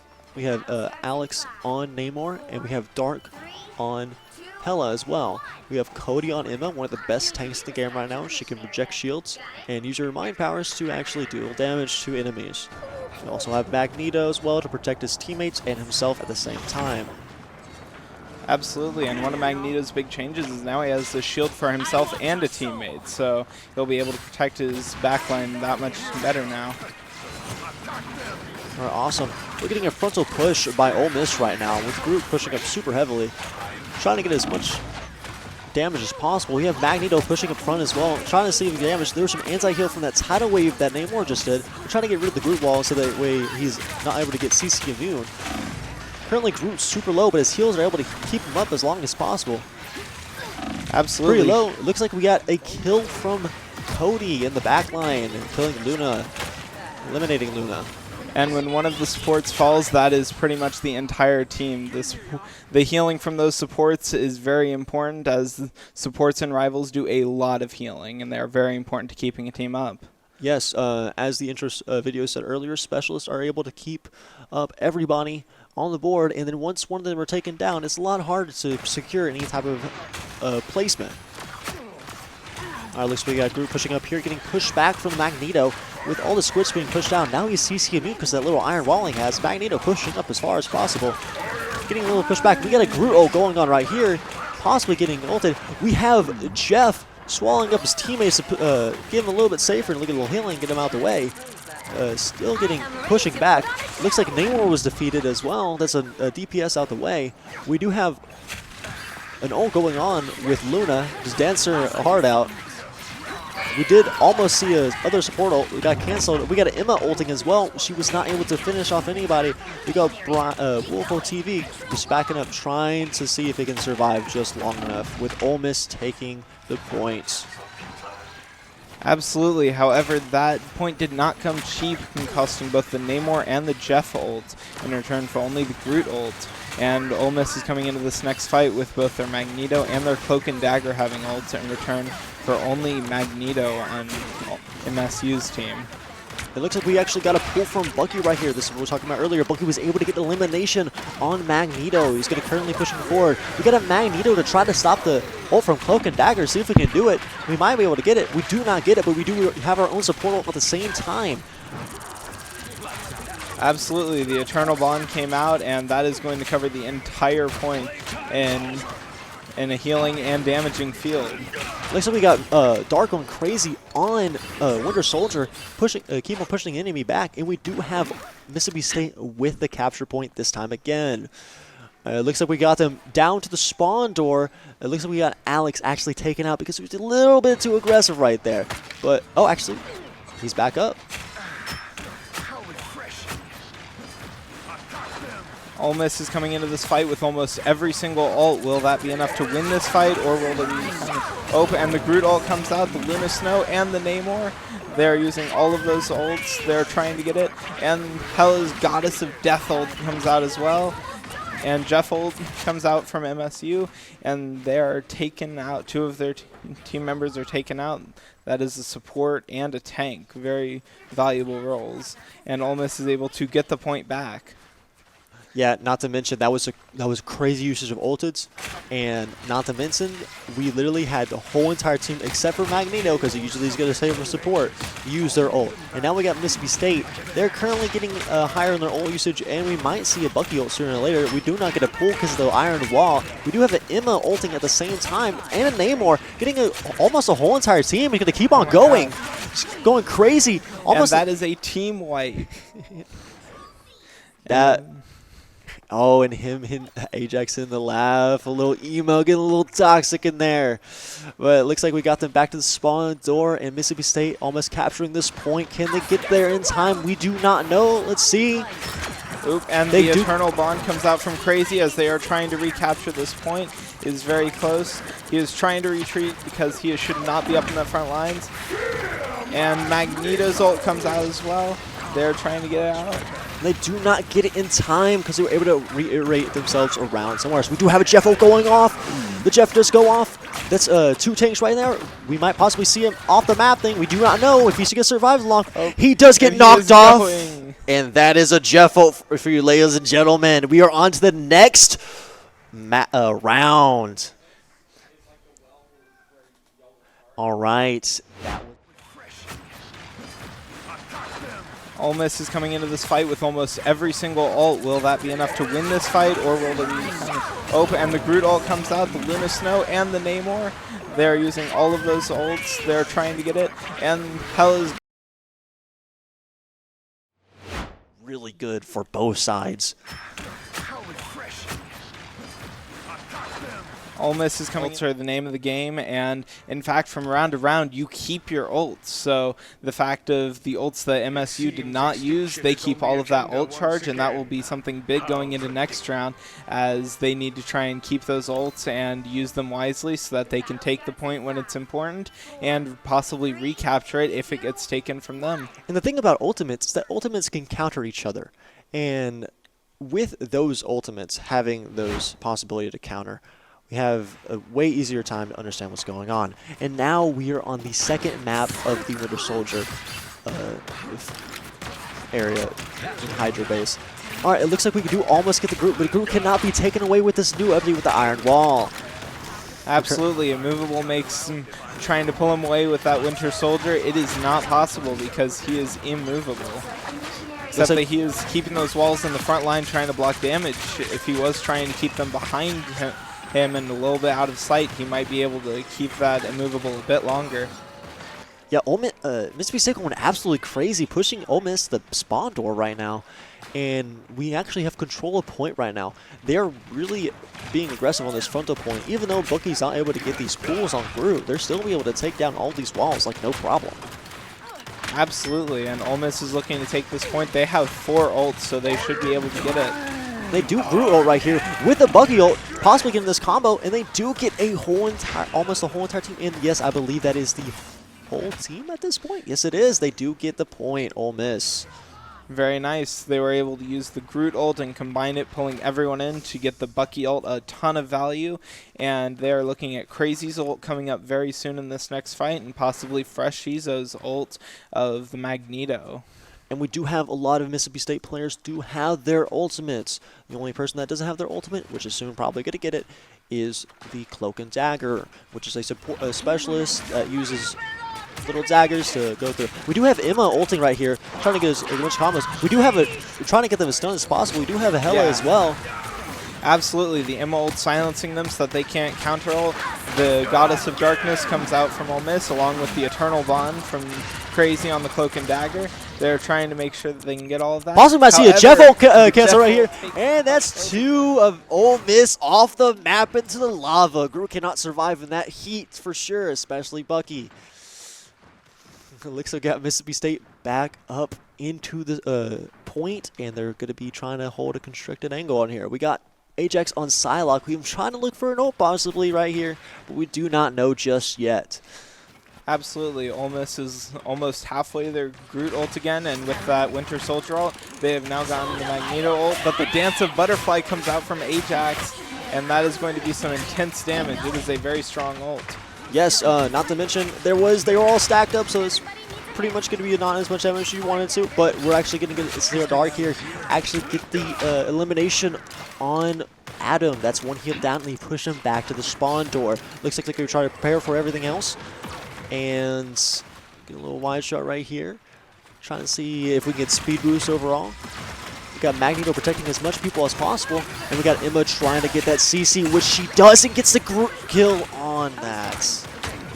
Okay, and once again looking with those ult, trying to save them. Oh, and the Winter Soldier comes out, and he is able to get a decent amount of value for that. They're still sitting there with 2 ults and 3 more on the way in a fight or 2. However, Ole Miss is definitely looking at 2 ults really close, and the Groot ult comes out. Are they going to combo with the Bucky ult? They are not. Looks like they're just trying to touch point as fast as they were able to in that Mississippi State for the first game mode, the first map. And that is, we got Magneto protecting as much people as possible, and we got Emma trying to get that CC, which she does, and gets the kill on that. Okay, and once again looking with those ult, trying to save them. Oh, and the Winter Soldier comes out, and he is able with the change of team comp, and they will be able to go on from these next 2 rounds and go from there to win the series. Yeah, it looks like we got some cheering going out there. We know we can't see it, but it's been really inspirational right now. We are going to be talking about that team comp that happened right there. We did see a lot of possible Groot ults that might have been comboed, but especially with the Bucky Groot combo, that was a really good one right there. What do you think about that? Absolutely. The Groot ult being able to bring them all together, and then the Bucky ult to kind of slam on them and deal a ton of damage. It is a very strong ult combo. I mean, there's nothing more to say. However, I will say that the Emma Frost, she was able to cancel out a lot of times where they would have wanted to use their ult. The silence from that ult being very powerful. Yeah, not to mention, like, she's all, like, with her ability, like we said before, she basically cancels out the ability to use ults. And like, for instance, if you got the healers getting hit by that, that means you don't get Fate of Both Worlds, which is Cloak and Dagger's ultimate, where you cover basically the whole entire arena, and stuff like Luna as well. So they have to get behind cover, but if Emma's ult is on them long enough, they are actually attracted to Emma and start walking towards her slowly, setting up so many combos, just like the group combo, but it just takes a little bit more timing and effort to work. Absolutely. Additionally, that Psylocke combo towards the end there was able to sort of push them back, as they can't go in there, as it does a lot of damage. They're trying to make sure that they can survive, group up, and make a strong push, so that Psylocke combo being able to make their front lines back up, because they cannot sustain that damage. Yeah, they were probably going to be able to sustain that damage. There was Adam Warlock, which has the ability called Soul Bond. We did see them walking in with a Soul Bond, possibly predicting if Psylocke was going to go in the back line and possibly do the ultimate. But it looks like they did the Soul Bond a little too early and kind of ruined it. But it looks like we're going on to the next match, which is called Hollow Dahlia, and it's a convergence map. And what you remember from the little intro video, we were able to actually understand convergence. It's kind of like a mashup of 2 modes that you'll see a little bit later on. And Ole Miss once again banning the magic. They really do not want to see magic come out of here. And it appears that Ajax is also choosing a different character on there. Yeah, a little funny character that way. We got a Moon Knight ban as well. We are not trying to see that Groot Moon Knight combo. Probably one of the best combos in the game. Can almost go through all healing ults as long as it's pretty constricted within that spot. Let's see another save. Maybe we can see another Jeff save. We don't know. Some of the other man's bane, and we do save Jeff the Shark. That's one of Fearless Reed's best support specialists right there. Absolutely, and we once again save Groot. It appears that we will be looking once again for that Groot front line. I think that we'll probably be looking for a bit more healing with that. And that is, Emma. I believe, Emma Frost that is getting banned this time. They do not want their ults to be silenced again. I wouldn't want that either. Now let's see what another band's going to go through right now. We did see a lot of good players right there. We do ban a Strange. It looks like they're going to just try to prevent portals as much as possible. Strange can actually create a portal from across the map to possibly stop point. And it looks like we do save Psylocke, so we don't want Ajax getting banned with 2 of his main characters right now. But it looks like we got to get another save from Ole Miss. Absolutely. They're probably looking to protect either the Raccoon for Crazy or possibly one of the other DPS characters so that they can do it. And we see once again that Rocket, so that Crazy can make sure that his team is staying up with a bit more healing than Cloak and Dagger can output, which is a very good idea. And they are looking to ban. I expect that they will possibly be banning one of the characters that was a bit of a problem last match, that probably being, once again, and they banned Phoenix. I'm guessing that they are looking at that new Black Widow and Phoenix combo where she can output a lot of healing. Yeah, it's a pretty funny combo. She basically, her sniper becomes enhanced with Phoenix, and she can heal and damage other allies as well. It looks like we got they're trying to go Black Widow. We might see a crazy combo going here, but I think the reason why they got the Rocket save in the first place is because it takes a long time for a group to get back to the front line, especially with maps like this if you're defending. But it looks like we are attacking. And getting a respawn, and especially we might see a Venom here as well, so a respawn would help them out get back into the battle as fast as possible. Absolutely, and Venom's ult actually pairs really well with Groot's ult because Groot will pull them all and Venom will spring up from the ground and take a very nice bite out of all of their health. Additionally, we're seeing the Storm and the Jeff from Ole Miss probably looking to do that Sharknado combo we had mentioned earlier. Ooh, that's going to be... See, I personally, it does cost a lot of... It costs 2 ults to work, and the value of it is equal to how much that is. You can wipe up the whole entire team at the same time. It's actually really crazy, and I cannot wait to see it. We saw the Jeff ults a little bit earlier, so I can't wait to see these Jeff ults right now, especially with the combination of Storm. All right, it looks like we got both teams pushing in, trying to see. We got Penny Parker as well, or that little robot. Yep. We got Penny Parker in the spider suit, and it appears that the Venom is hiding out. He is looking to get a pick on someone in the back lines, and we'll be looking to try and take advantage of that pick. And he goes in. However, he is not able to find a pick immediately. He is running up that wall, and Crazy is trying to keep them all alive, as there's a lot of damage being outputted. And the Psylocke is able to get a pick. And that's 3. Yeah, well, it looks like we got actually a pretty hit-scan heavy comp right there from Mississippi State. I was expecting a different comp, but especially with the Storm right here, they could be doing as much damage as possible. And they're actually able to stop them from getting that push. Even though that Venom took a lot of damage, he does have an ability to where he gets an overshield for how much health he lost within a certain amount of time. And that's how he was able to survive that long. Looks like we got a Ole Miss pushing up again to the same lane, trying to see if they can do something different. It appears that they once again have the Winter Soldier, similar to last time, and they're trying to get a pick just as they did. They have the Namor as well, hoping that those Octo turrets that he can summon can make some good damage, and the Jeff ult comes out. Oh my, I don't think that there's any off the map potential here, but they are very much isolating him so that they can get that pick. Yeah, especially with that Penny Nest right there. There's so many little spider drones that actually explode on impact, so it's kind of understandable for both teams to have this. And we got Brian over here, or Wolf, trying to do as much DPS as possible, trying to keep him distracted, push back, and it is working right now. We do have Penny Parker trying to hold on as well. Little drones right there, able to destroy a little Penny Nest to the left. It looks like they're holding this point down pretty well right now. Absolutely, and those Penny Nests, they recently gained an ability. If your teammate is standing in them, they will be healed a little bit. And we appear to have a Venom in the trees as he comes down and is looking for a pick. And the Star-Lord ult comes out and is able to get, and that is 2 picks for MSU. Yeah, especially with that combo right there, pushing him up a little bit inside the room, so Sarla couldn't really get him, but he was able to push the healers away just enough for him to get Penny Parker and try to do as much damage to Groot right there. It looks like we've got a spider ult right here. Oh, and they have paused the match. Oh, and we are back. We are back. It looks like we were trying to go as fast as possible. We do have Penny Mine set up. Trying to get... Oh, it looks like we do get a Silent ult from somewhere. We got Dead Positive playing DPS Rocket right here, trying to get as much damage as possible. We do get...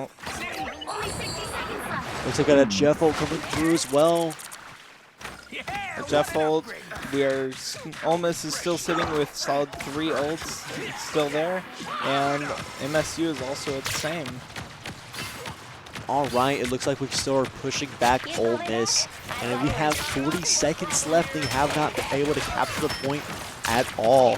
We're trying to push up with this last final push. Maybe this might be it. We do have a Jeff ult going on right here, possibly getting a few people. Let's go ahead and see that Jeff getting 2 tanks at the same time. Might possibly get a map off. Let's see. We don't know. Penny might be taken off, and both of them are taken off, and Jeff goes crazy with Reed. That Penny Parker and that Jeff certainly are making some value. All right, awesome. It looks like they got this last push. They don't have a lot of time. They banned Strange from earlier, so they're not going to be able to portal. So they try to get as much stall as possible with the Rocket ult, but it's going to get destroyed really quickly. We do have another Star-Lord trying to do as well. Oh, and the Star-Lord comes out. They are trying to get a pick, and they go down. Okay, and the Rocket out as well. The damage amplification, that will definitely help them in making sure they can keep that point. And the Groot ult comes out. Make sure to stick Penny Parker there so she cannot run away. Will they be able to get the point? It is going to be close. That is 4 down from Ole Miss so far. It is not looking good as they do not get the point. And it looks like that is the first part of this map. It is not done just yet. All Mississippi State has to do is capture a singular bar on the objective that is presented inside the game mode. Absolutely. However, if they cannot capture that bar, then I believe it will be considered a tie, and we will have to go from there. Or they will both get an extra minute, and it will continue on until one of them wins. It would be a tie.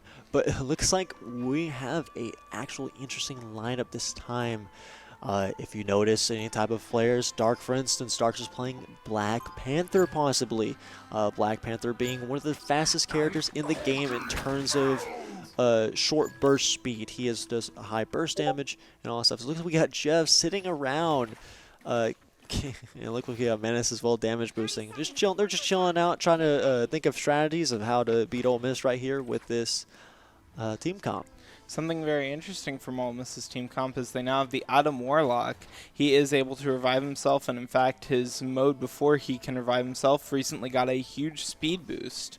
So he's now able to go out and find a safe place to cocoon up and revive himself. Yeah, it's funny. There's been a little joke around Marvel Rivals with the Adam's mobility, and Adam's mobility is not that well compared to other supports. And we're like, we need a buff for him, and all of a sudden they give him a buff when he's eliminated. It looks like we got Spider-Man with Alex. This is the first to see him like this. He just likes to have fun with Spider-Man and tries to make me jealous every single time he does it. So it looks like we're trying to get a protection right here. We do have Brian up there at the top. Alex trying his best, but instantly getting demolished by Cloak and Decker. Absolutely, they are charging in very fast and looking to get a pick. However, they are not able to find one as Ole Miss is able to push them back a bit and is able, with that Venom pick, to push them back all the way. It looks like we got a bunch of damage from Ole Miss right here, able to protect from there. We're just trying to see what is possible right here. We do have them almost pushing up right there. We have Star-Lord trying to get as old as fast as possible, doing a little bit of damage. We do get Venom kind of stood around here, still in the front. We do have Dark right here trying to get the support. Looks like he's trying to succeed, but he's not able to. He recently got. Oh, he does succeed.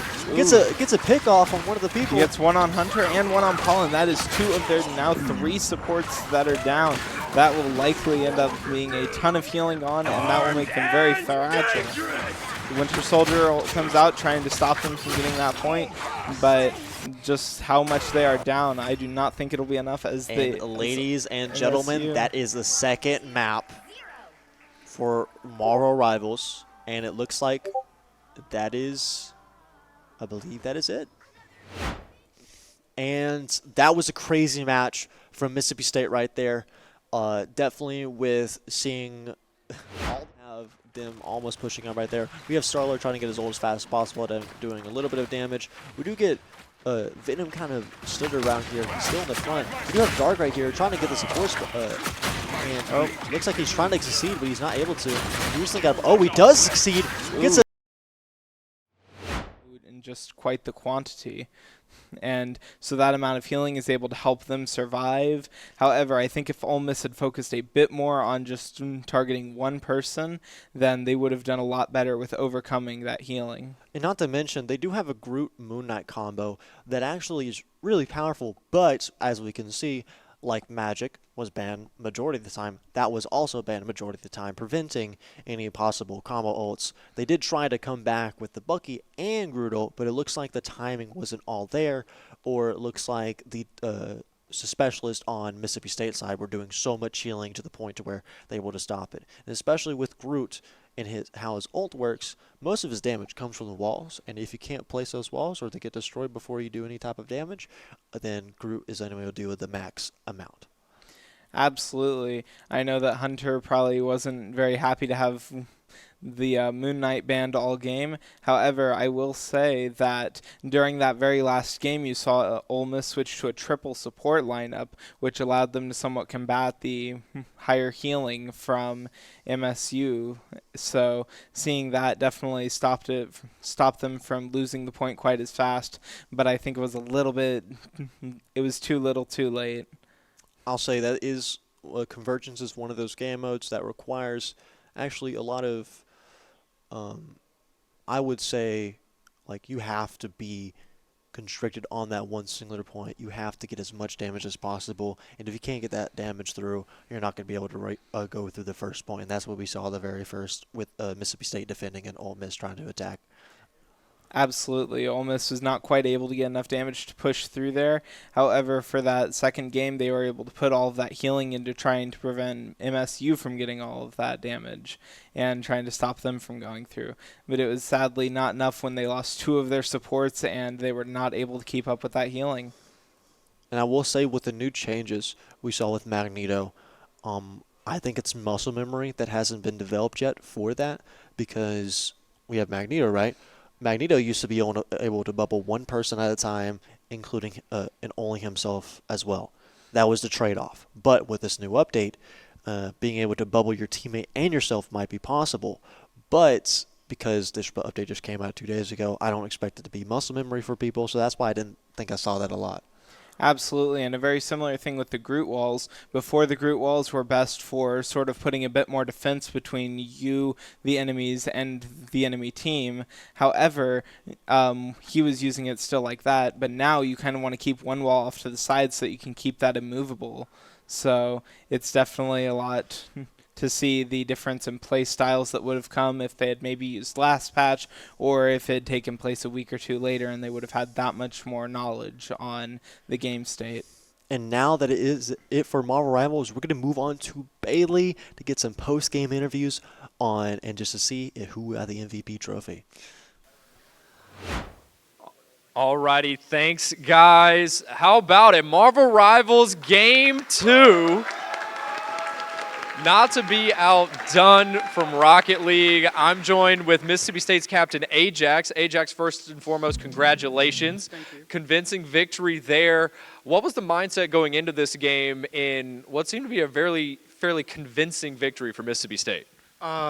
In our looking at their matches previously and scouting the Ole Miss, we weren't really impressed by most people, except for really Hunter's Moon Knight. That was really it.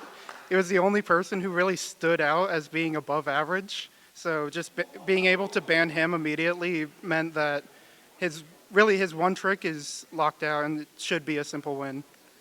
And then talking about picks and bans, you were able to ban out the Moon Knight, but we were not able to see the aura farming magic come out either. No. But we did get a quick glimpse of some Spider-Man gameplay. It was short-lived, but we did see it. So why didn't we see any more Spider-Man? I'm not good at Spider-Man. I just played him because I heard the crowd wanted to. I hit a quick flyover and then died, swapped off. That's not picking up more Spider-Man. He's just not my guy. a man of the people, Ajax, captain of Mississippi State, Marvel Rivals, taking the second game here. Ole Miss took Rocket League, but Mississippi State taking Marvel Rivals, evening the series up at 1 game apiece. Don't go anywhere, because when we come back, we've got the first FGC in Street Fighter 6. Welcome back, everyone. Thank you for your patience. You know, these FGC guys, they're different controllers and fighting pads and fighting sticks. Well, we finally got it all figured out. And without further ado, Game 3, Street Fighter 6. Ole Miss took Rocket League in a convincing victory, but not to be outdone. Mississippi State punched back with Marvel Rivals. The overall series is 1-1. Street Fighter 6, this will be the second year of it. Ole Miss won it last year, but Mississippi State has a couple of returners. Now let's learn a little bit more about Street Fighter with this video.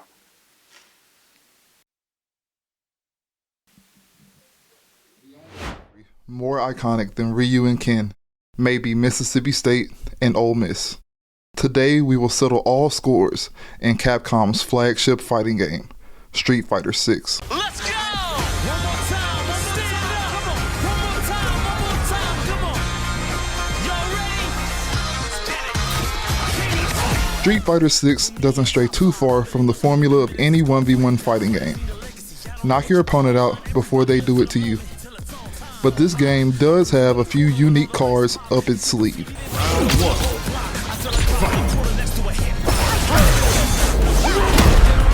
The drive system. As the defining mechanic of Street Fighter 6, it allows you to enhance your special moves, rush in for more offense, and counter almost anything your opponent throws at you. But be careful. Use it all up and you'll be paying for it with your life bar.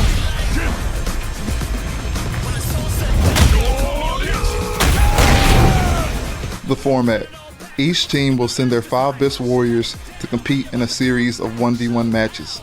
The first team to win 3 matches will be victorious, with each competitor fighting for their team and their own pride. Let's find out who's the king. Welcome to the world of Street Fighter 6. Everything changes, but one thing remains the same. Sometimes you gotta pop out and show 'em.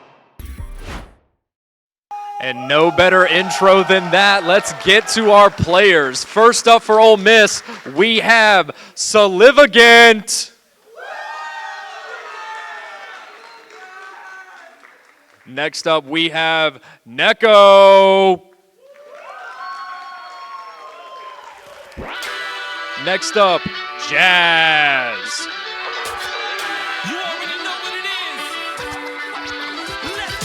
Nico D. And your captain, Snack Cakes. And for your Mississippi State side, we have Haydor.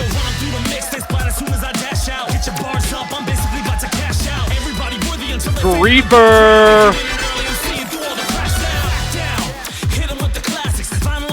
Tuck Tuck.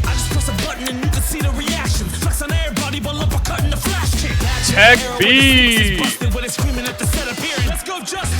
And your captain, Gravelgoff.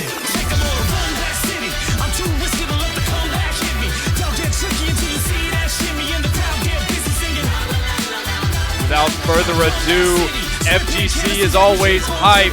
We've got a good one here, but y'all have seen enough of me. We've got 2 casters that know a whole lot more about these teams than I do. Take it away, Couch and Citrus Destroyer.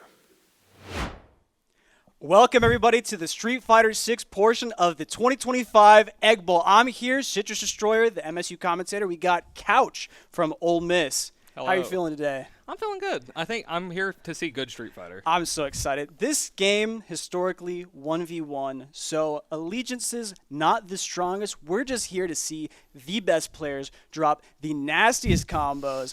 I'm excited. We have a long history. We go to each other's tournaments. They come to ours. We go to theirs. We've got knowledge of our own players since we're both coaches. So I think we got a great game is coming up here pretty soon. Yeah, it's going to be really good. They play a lot, but they've been really, really, really practicing for this. Oh, for sure, yeah. They've all been grinding the matchups, practicing on their just own stuff. And it's gonna be good. It's going to be fun. Very excited. I teach them their characters. I pick them up. I start playing. I got lots of characters to master. So I try to give them the insight, but we'll see if that's enough to get us the win here at Mississippi State University. I think our biggest concern here, though, is about some of our top players. They historically have some, let's say, our top players, Gravelgoth and TECB, have some struggles against some of their top players. Yeah, Dom and Jazz are both. They kind of dominate the local scene. They beat me. And just at a monthly last week, Dom and Jazz both beat Gravelgoth and TechB. Yeah, Jazz is getting scary. Yeah, Jazz is scary. Jazz got 17th at DreamHack. Neko D has been a terror for them for a long time, but Jazz is. I'm legitimately impressed. I think I stalked their Street Fighter profile. I saw 1700 MR. For those that don't know, that's really good. That's good. That's very, very good. And like I said, 17th at DreamHack. That is 17th at a major. That's a big tournament. Lots of people. Just a week ago. Yeah, incredible players, and our players are fantastic in their own right. One of our players, fantastic at Guilty Gear Strive, making a dip here in Street Fighter 6, and they're really owning it. They've been improving so much. All of our players across the board have just been getting better and better, leveling up. It's amazing to see. So I'm really excited for these games today. Yeah, I am too. And I do a little bit of profile stalking myself, just a little bit. And so I watched, the Mason and Dom's games at the last monthly. And then I watched some of your and Mason's games, and it is a different player. Oh, yeah. He has worked so much on that matchup, and he is playing it so well. Yeah, it is. JP is going to be Neko D's character, for those who don't know. They've been the terror at Ole Miss for everybody. And that character, very famously, difficult to learn how to play against because they play very differently from every other character in the game. There's no one who plays quite like JP. So learning that is very hard, meaning that our players have been working on that specifically because that's going to be a big decider in the final score today. So we're excited to see the changes that they've made, what they've worked on. I myself have picked up JP to help my players learn. And so I hope that the difference in styles between myself and Neko D don't end up actually making things worse. Yeah, or like our Eds and his Ed. Yeah, so I would think we're going over. Oh, okay, sorry. I'm really excited to see sort of these other players as well, not just the high level players, because if you have never watched fighting games, sometimes the most hype moments happen amongst some of these slightly lower level players. It is so much fun to watch. You'll see crazy things happen you've never seen before in your life. You don't know what's going to happen. Yeah, you really don't. More than anything, you don't know what's going to happen. And I am Solivigan's biggest fan. I love watching Solivigan. I think we got here character select. We got Ken versus the Jamie. We got Solivigan on Jamie. Yes. And we got our very own Haydork, I believe, on Ken. In the smile. Oh, we got the Ken Modern. Okay, so for those that don't know, we have a new input system in Street Fighter 6 that allows for some simpler combo execution, which lets you get straight into the game, start playing, don't have to worry about crazy execution. So we'll be seeing that from the Ken on the left there. Yeah, it makes it less scary. Yeah. Oh, an amazing punish DI. That was such a good reaction DI. So DI is an armor move that essentially lets you blow through your opponent's offense, but you can DI back and get a fat punish, and that's what Solivigan got just there. Plus frames, here we go, breaks the throw. That drive rush heavy punch is so hard to deal with. Oh yeah, it is. Jamie very, very fast with that drive rush. It creates very quick pressure situations out of nowhere. They're both burnout. Sweet. And in this game, you have your drive gauge below your health bar, and that's like your resource meter for doing all that green stuff, all your EX moves. And when you're burnout, you can't do any of it, and everything your opponent does on your block is way harder to deal with. Yeah, our first round here from Solivigan. Nice little round there. Yeah, punish counter sweep, gets another drink. Jamie focuses a lot on getting these drinks. You can see the number right below the health bar. Once Jamie reaches 4 levels, he becomes one of the best characters in the game, but the trick is getting there. So let's see if we can get there. Yeah, at each level, he gets a new superpower, basically. Safe jump. Good safe jump. Ken got baited into doing the reversal, got blocked. Significant getting big damage here against Hayward. In burnout, gonna extend the combo. Good combo. There we And it go. goes, okay. Secures the kill. Perfect. I am Slivica's biggest fan. The round start playing a little slow. Oh, nice. Nice Beautiful DP. anti-air. And that's one thing on Modern. They're gonna have those DPs on Modern. They're Anti-airs, going to yeah. anti-air. You do not jump in a Modern player. Nice throws. You're applying the pressure. Not Another letting throw up tag. here. Nice DI. Nice DI. Perfect. There we go. What do we have here? There we go. We got the run DP combos. Oh, drops the throw. Level 3. Oh, got hit out of the Dragon Lash. We go corner pressure. Sippy cup. Jumps out. Nice. Beautiful. Has the pressure. Tries playing patient. Gets punished for it. Another DI back. Nice anti-air. We love those. Anti-airs win games. And anti-airing that dive kick is so hard. It's It's really impressive. I love it. The DIs on point from MSU today. Because that's a really common way to deal with Ken's general. Oh, kick. got Ooh. past the. Oh my goodness. I don't even know how he got crossed up there, but. I think he took a step forward. Oh, okay. Round start drive rush It's DP. the Ume Shore. You gotta try it. That's sometimes. true. If Daigo can do it, you can too. Exactly. Okay, good conversion there. Okay, go ahead and spend it. All right, we'll be in the corner. The corner is a scary place to be in. With drive impact on the table, you can go from half health suddenly to no health. Yeah, because in mid screen, if you block drive impact, nothing bad happens. In the corner, if you block drive impact, you get wall splat and they get full combo and you die. Oh, punishing Good the call dive out. kick Good with the call DI. Go throw loops. Throw loop, throw loop. Okay, gets knocked back by the drive reversal. Okay, good. Taking the turn back from Solidity there. That stand heavy kick is such a menace. It is evil. Got interrupted. Doesn't get the combo. Here we go. Playing patient. More plus frames. Has been throwing consistently there. I think Solidity not changing up the defensive timings. Well, you know, the thing with that interaction, since he's plus and he's right in your face, he might shimmy, but you can just delay tech. You can block to block a punch and then do a throw input just a little bit after, and you'll cover both options. Yeah. Safe jump? Oh, nice safe jump there. Hit him with the gourd. First game going to Jamie here. Keeping probably some sort of misinput there. Yeah, I don't think they meant for DI. Nice anti-airs. I love the anti-airs. You cannot jump at A-Dork. He will anti-air you. Nice conversion. Let's get some corner. Blocks the OD Tatsu. Sorry, the OD legs. Good dive kick, good dive kick. Reversal, get him off. Ooh, Here we overhead. go. Mix. Overhead, come on. Oh, anti-airs with the. Oh, we're going crazy right now. Oh, I thought they blocked the reversal. I think they were trying to throw.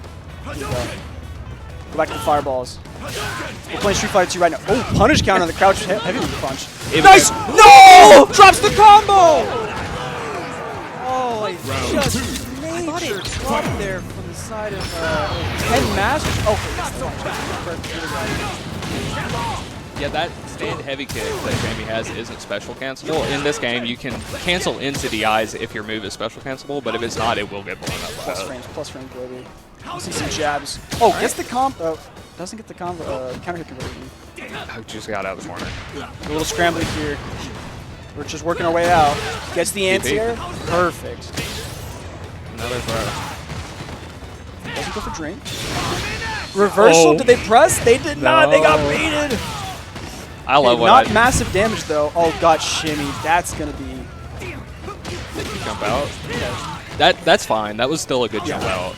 It's just getting out of there is the important part. Yeah, don't taking that damage doesn't matter in the contact. Ooh, but this will. Another anti-air baited by Jamie. Yeah, that's the thing with dive kicks. You really can. So you jump, and then when you do the dive kick, it alters your momentum, obviously, and then you stop right in front of them. And if they're on modern and they're hitting that forward triangle as soon as they see you go in the air, yeah, it'll whiff. It's difficult. You keeping track of everything in this game is such a difficulty. It is. It's in fighting games we call it the mental stack. It's something that you have to think about as when you're playing. You have to think about drive rush. You have to think about DI. You have to think about jump. You have to think about jabs, dash up, and you have to kind of order it in your brain. A lot of things in this game are reactable. They Yes. are technically reactable. Technically, but when you're technically. thinking of 15 different things at any given moment, it becomes difficult to pinpoint what you're supposed to be reacting to. So that's where a lot of the difficulty of this game comes in. You're watching for a million things, so that mental stack is very real. Yeah, if you're in training mode and you set that dummy to jump at you and it jumps at you, you're going to anti-air it every time. If you're in a match and you have no idea what they're about to do, you might not. Which is why I was so impressed by the anti-air. I mean, I know it's modern, Still, but that it's still Jamie impressive. dive kick, that is not easy to anti-air consistently. And, No. and Haydork did a great job of getting that Jamie away from himself. Yeah, So. it's like when me and Wes were playing, I couldn't DP his dive kick. Yeah. I couldn't DP his dive kick. Now, I think up here we've got Neko and Griefer. Griefer, yes. Neko and Griefer. So we got Aki versus the... I believe think it'll be there's a new Jury. character now, right? I think she's going to play Jury. Okay, so Neko, historically a Jury player. Yes. But They have a Viper. we have seen some Sea Viper, a very technical, interesting character. We'll see if that comes out today. I do think that Jury's the character that they have in Master. Yeah. It's the character they have the most time in. They've played Jury since the game came out. Very solid character. Won the first Capcom World Cup, so that is officially a $1 million character. And you know what? They won't nerf her. I think I just heard the Jury Meaningfully. lock in. Yeah. So I That believe was a it'll be lock-in. Jury versus the Aki. Very excited. I think this match, I'm trying to think if I've seen this matchup very much. Aki, not super common. Neither is Jury really. Like She in had- tournament. She used to be one of the most common characters, but you don't see her very often anymore. No. Poison's on the menu. Aki's got a lot of these long-range buttons. She's got a poison mechanic, so if she ever poisons you, your health will start to slowly drain. Jury, pretty standard character. She's just kind of Type 1 build, a lot of big buttons. She's standard until Very she turns fast. green. Yeah, she turns she's green. very fast. That's She for turns sure. green and then she rushes you down like Usain Bolt, like right there. You got a lot of drive rush cancels just to start with. Ooh, get a stock and neutral projectile. Oh, there's that punish counter on the whip. No anti-air. Okay, good pressure kick. Jury also actually rather difficult to anti-air. There's They that, also have a dodge that kick. jump fierce. Oh no. That button is It loops. evil. It loops. You have to Gotta walk walk out. Okay, they got forward. They Okay. went forward. You have to walk forward there. And the drive impact. That move is so evil if you just try to hold it. They nerfed it, and it's still aggravating. They will nerf Jury and airflows. Yeah, they are not yeah. going to nerf Jury. Jury is Capcom's $1 million baby. There's that DI. Okay, so loops. Reaper's struggling to deal with the DIs and the jumps so far. But if it works, we're going to keep going with it. Do not stop your plan just because it seems aggravating. You keep going with it if it works. Yeah, if it works, keep doing it. If they don't know what to do about something, you just keep running it. You go, nice throw in the corner. Okay, so we've got the corner now for Griefer. Fireball. Ooh, almost a really good anti-air. Got the I drive rush. can't believe that forehead check there. That's crazy. Oh, nice splat there. No combo, though. Oh, nice punish counter. Still, Going for more pressure. Throws. honestly, when you have your opponent in the corner, like obviously running your pressure, running your like just normal meaties is good.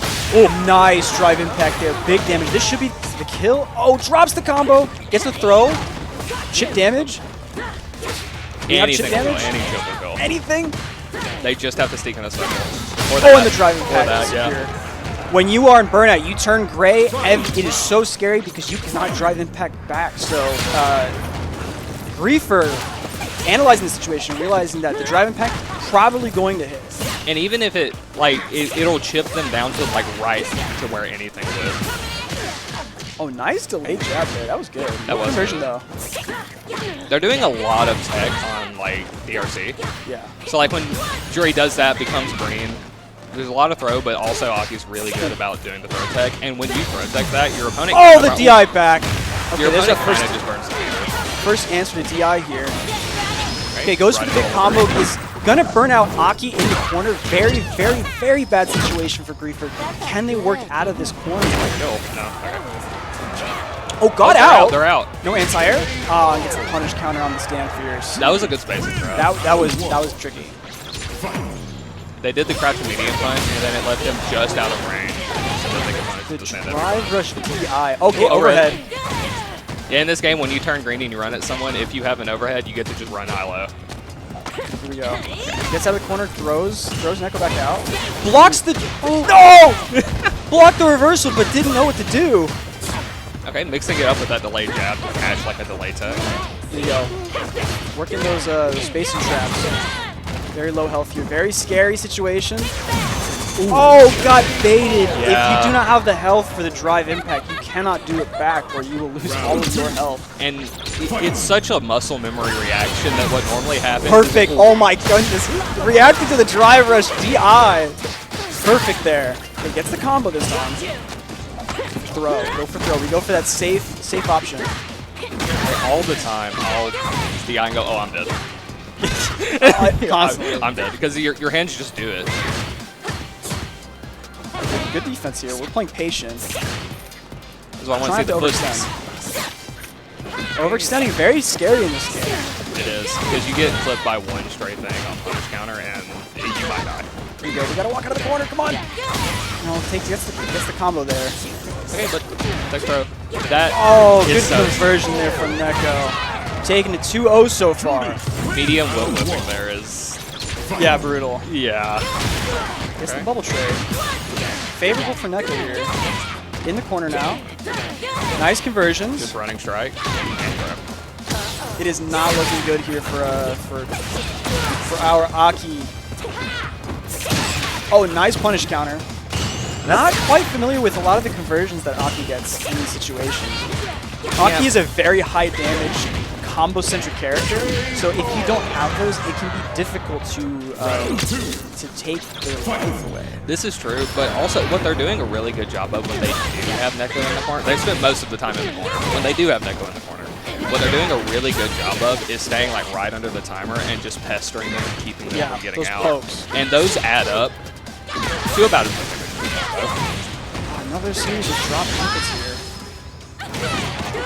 And that will be game 3 going straight to Neko. Overwhelming performance here from Neko on the jury.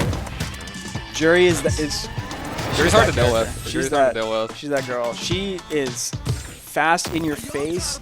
I think Jury is probably one of the first characters you'll come across and you're gonna say, I can't get away from me. She's just on top of you all the time. She's got plus frames, meaning she can act first.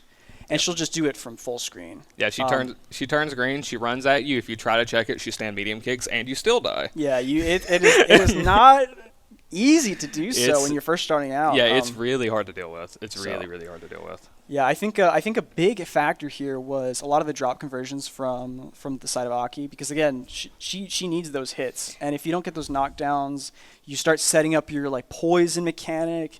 It becomes an uphill battle. So I think that was between that and the Neko knowing her own pressure a lot better. I think that caused a lot of the difficulties there for sure. Yeah, because if you're not converting on your combos and you're not knocking down, then you're not snowballing. And Street Fighter is a snowball game. You get a knockdown and then you run your pressure afterwards. You get your knockdown, you run your pressure afterwards. Absolutely. And if you're not converting off of these stray hits, it just doesn't really happen like that. Absolutely. And I think we've now got Tuk Tuk. Tuk Tuk and Snack Cakes. So we got Guile Rashid. Is that what you guys are running? So Snack Cakes is playing Rashid. I heard Tuk Tuk lock in the Guile. Tuk Tuk has been practicing the Guile. One of the oldest Street Fighter characters, all the old heads who know. Yeah, he's got Fireball, Flash Kick. He will throw fireballs at you, and he will hit you out of the air. That is his entire game plan in Street Fighter historically. Very pesky character to deal with. Now, Rashid is not a historical Street Fighter character. They're a newcomer to Street Fighter V, but they're very also different. They're very, very different. They're a very unique Street Fighter character. What's going to happen is Rashid is going to have 2 Super Bar, and then he's going to summon an F5 Tornado. The Tornado is going to come out, and it's going to be difficult for us to deal with. Yeah, but I believe that the way that Snack Cakes plays Rashid is very unorthodox and very sort of in-your-face throws. Oh, you got it there. Okay, nice DI there from Snack Cakes. Got lucky at the timing. Snack Cakes plays with her heart. In fighting games, we have heart players, body players, and mind players. Yes. They play with their heart. Here we go. So we got some combos here. Oh, got the meaty tornado there. Blocks there. Doesn't get the punish on the drive reversal. Keep him in the corner a little bit. Oh, anti-air parry. Goes for the throw. Getting the corner. Very good idea. Okay. This level 1 does get him out of the corner, though. She is now out. Perfect combo there on the drive rush knee. The evil knee. It really is evil. I'm also a Guile player that knee is evil. Oh, that's a really good check. That was amazing. Whenever Rashid is doing that funny flip move, he is vulnerable the entire time. anti-airs? So if you hit him out of it, Perfect boom right there. That was Getting a the perfect Rashid boom. out of there, sniping. Oh, got baited with the Hey, flash look at kick. it, look at it matter. It didn't matter. That was a very guile thing to do. We got conversions. Ooh, Ooh, good shimmy. nice punish. Got plus High. frames. Oh, that combo, wow. More flips. The jump, perfect parry, beautiful defensive from Tuk Tuk. And you can do a combo after that perfect parry, but the most important thing is just getting out of the corner, Absolutely. especially when you're like. Difficult. Yeah, Rashid is, as you can see, Rashid is kind of bouncing all over the screen, hard to track. Guile, a very defensive character, so I think he deals well with the matchup, but go perfect DI response. Oh, go straight into level 3, gets big damage, we go to the corner, we get pressure, we get damage. And it's going to really nuke that drive gauge. That's already at 2 bars. And that's one thing, like, sometimes oh! Nice drive impact! Oh, here we go. Here we go, good combos. Oh, is that baited? Yeah. Baited the... Oh my goodness, the drive impact! We got... A perfect. boom loops! Perfect I combos! I love boom loops. We got damage, we got... Oh my goodness. That's such a strong initial showing. Beautiful. Did not drop the combo. Those combos there are not super easy. They're not. They're some of the hardest combos in the game, and coming out the gate with them, that sends a message. That is very good. When Scary. someone boom loops you, it sends a message about what's. Nice jump out of the DI. DI. Oh, with the punish, just barely. Guile will stand heavy punch, a little funny with the button. Nice blocks here. Drive reversal. Good drive reversal there. That's kind of what you have to do there. Rashid is so plus on that interaction. It is still so much their turn that you have to drive reversal and get them off you. Slide. Oh, slide in Yeah, level slide one. 1. You have to be careful about that when you have fireballs. Actually, they don't know this, I think. But you can actually combo off a slide in the corner. It's like +7. You don't even have to super. You can get a no combo. Nice anti-air. Yeah, good Perfect flash kick. Good flash kick. Oh, nice, nice. Go heavy kick. Harass. Good boot. That boot is Oh so my big. goodness. Gal rocks Come on, up and he damage. puts Tim's right here, drive gauge. The DI. Let's go. Okay, goes to the level 1 combo. Nice execution. Flash kicks. They're in Oh, I don't burnout. think I can Good throw wait, tag. that was just Or bizarre. flippy, and they're out. That's you always There you have go. to watch your shit. Oh, awkward. Flash kick. No flash kick. That would be so hard to play. Okay, perfect. Dealing with the fireball with the, his own EX fireball. Nice back heavy punch, taking one round right there. No anti-airs. Yeah, Rashid will just jump you full screen. Yeah. It's a different feel with. Rashid summons that tornado. There's like 40 things he can do, and all of them feel silly and are hard to deal with. Oh no, we got the throw loops Throw here. loops. Oh, nice counter hit. That was beautiful right there. Okay, yeah, understands. Get him off you.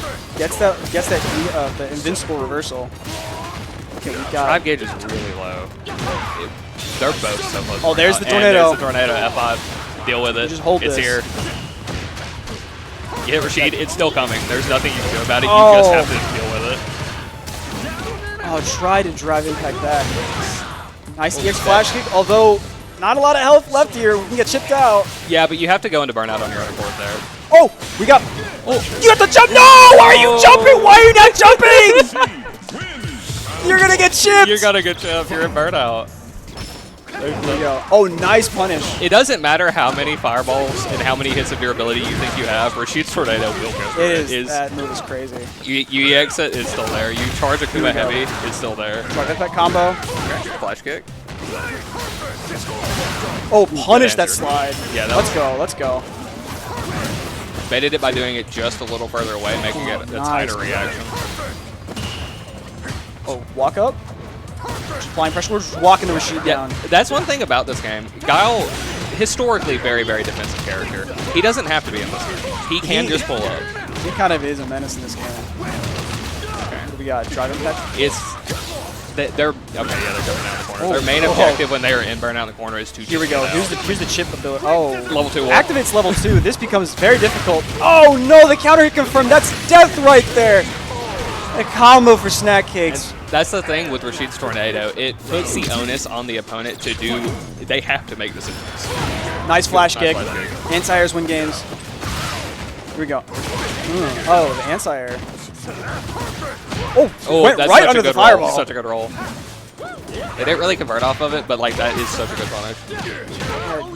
Tuck looking a little lost here against all the erratic movement coming out from Snack Cakes. It's hard to deal with. Nice punish there. This is the kind of matchup where Rashid is going to present Guile with a lot of things, and if Guile's not ready for most of the things, then his defense isn't really going to matter. Here we go. Nice punish. Nice bait on the throw. Back Jumped in the over. corner, and they're burnt out. Try to get a... Oh, nice. There we go. Locked out. There we go. Nice, solid pressure here from Tuck, bringing it back. We are still showing signs of life here at MSU. Oh, didn't beat the driver reversal.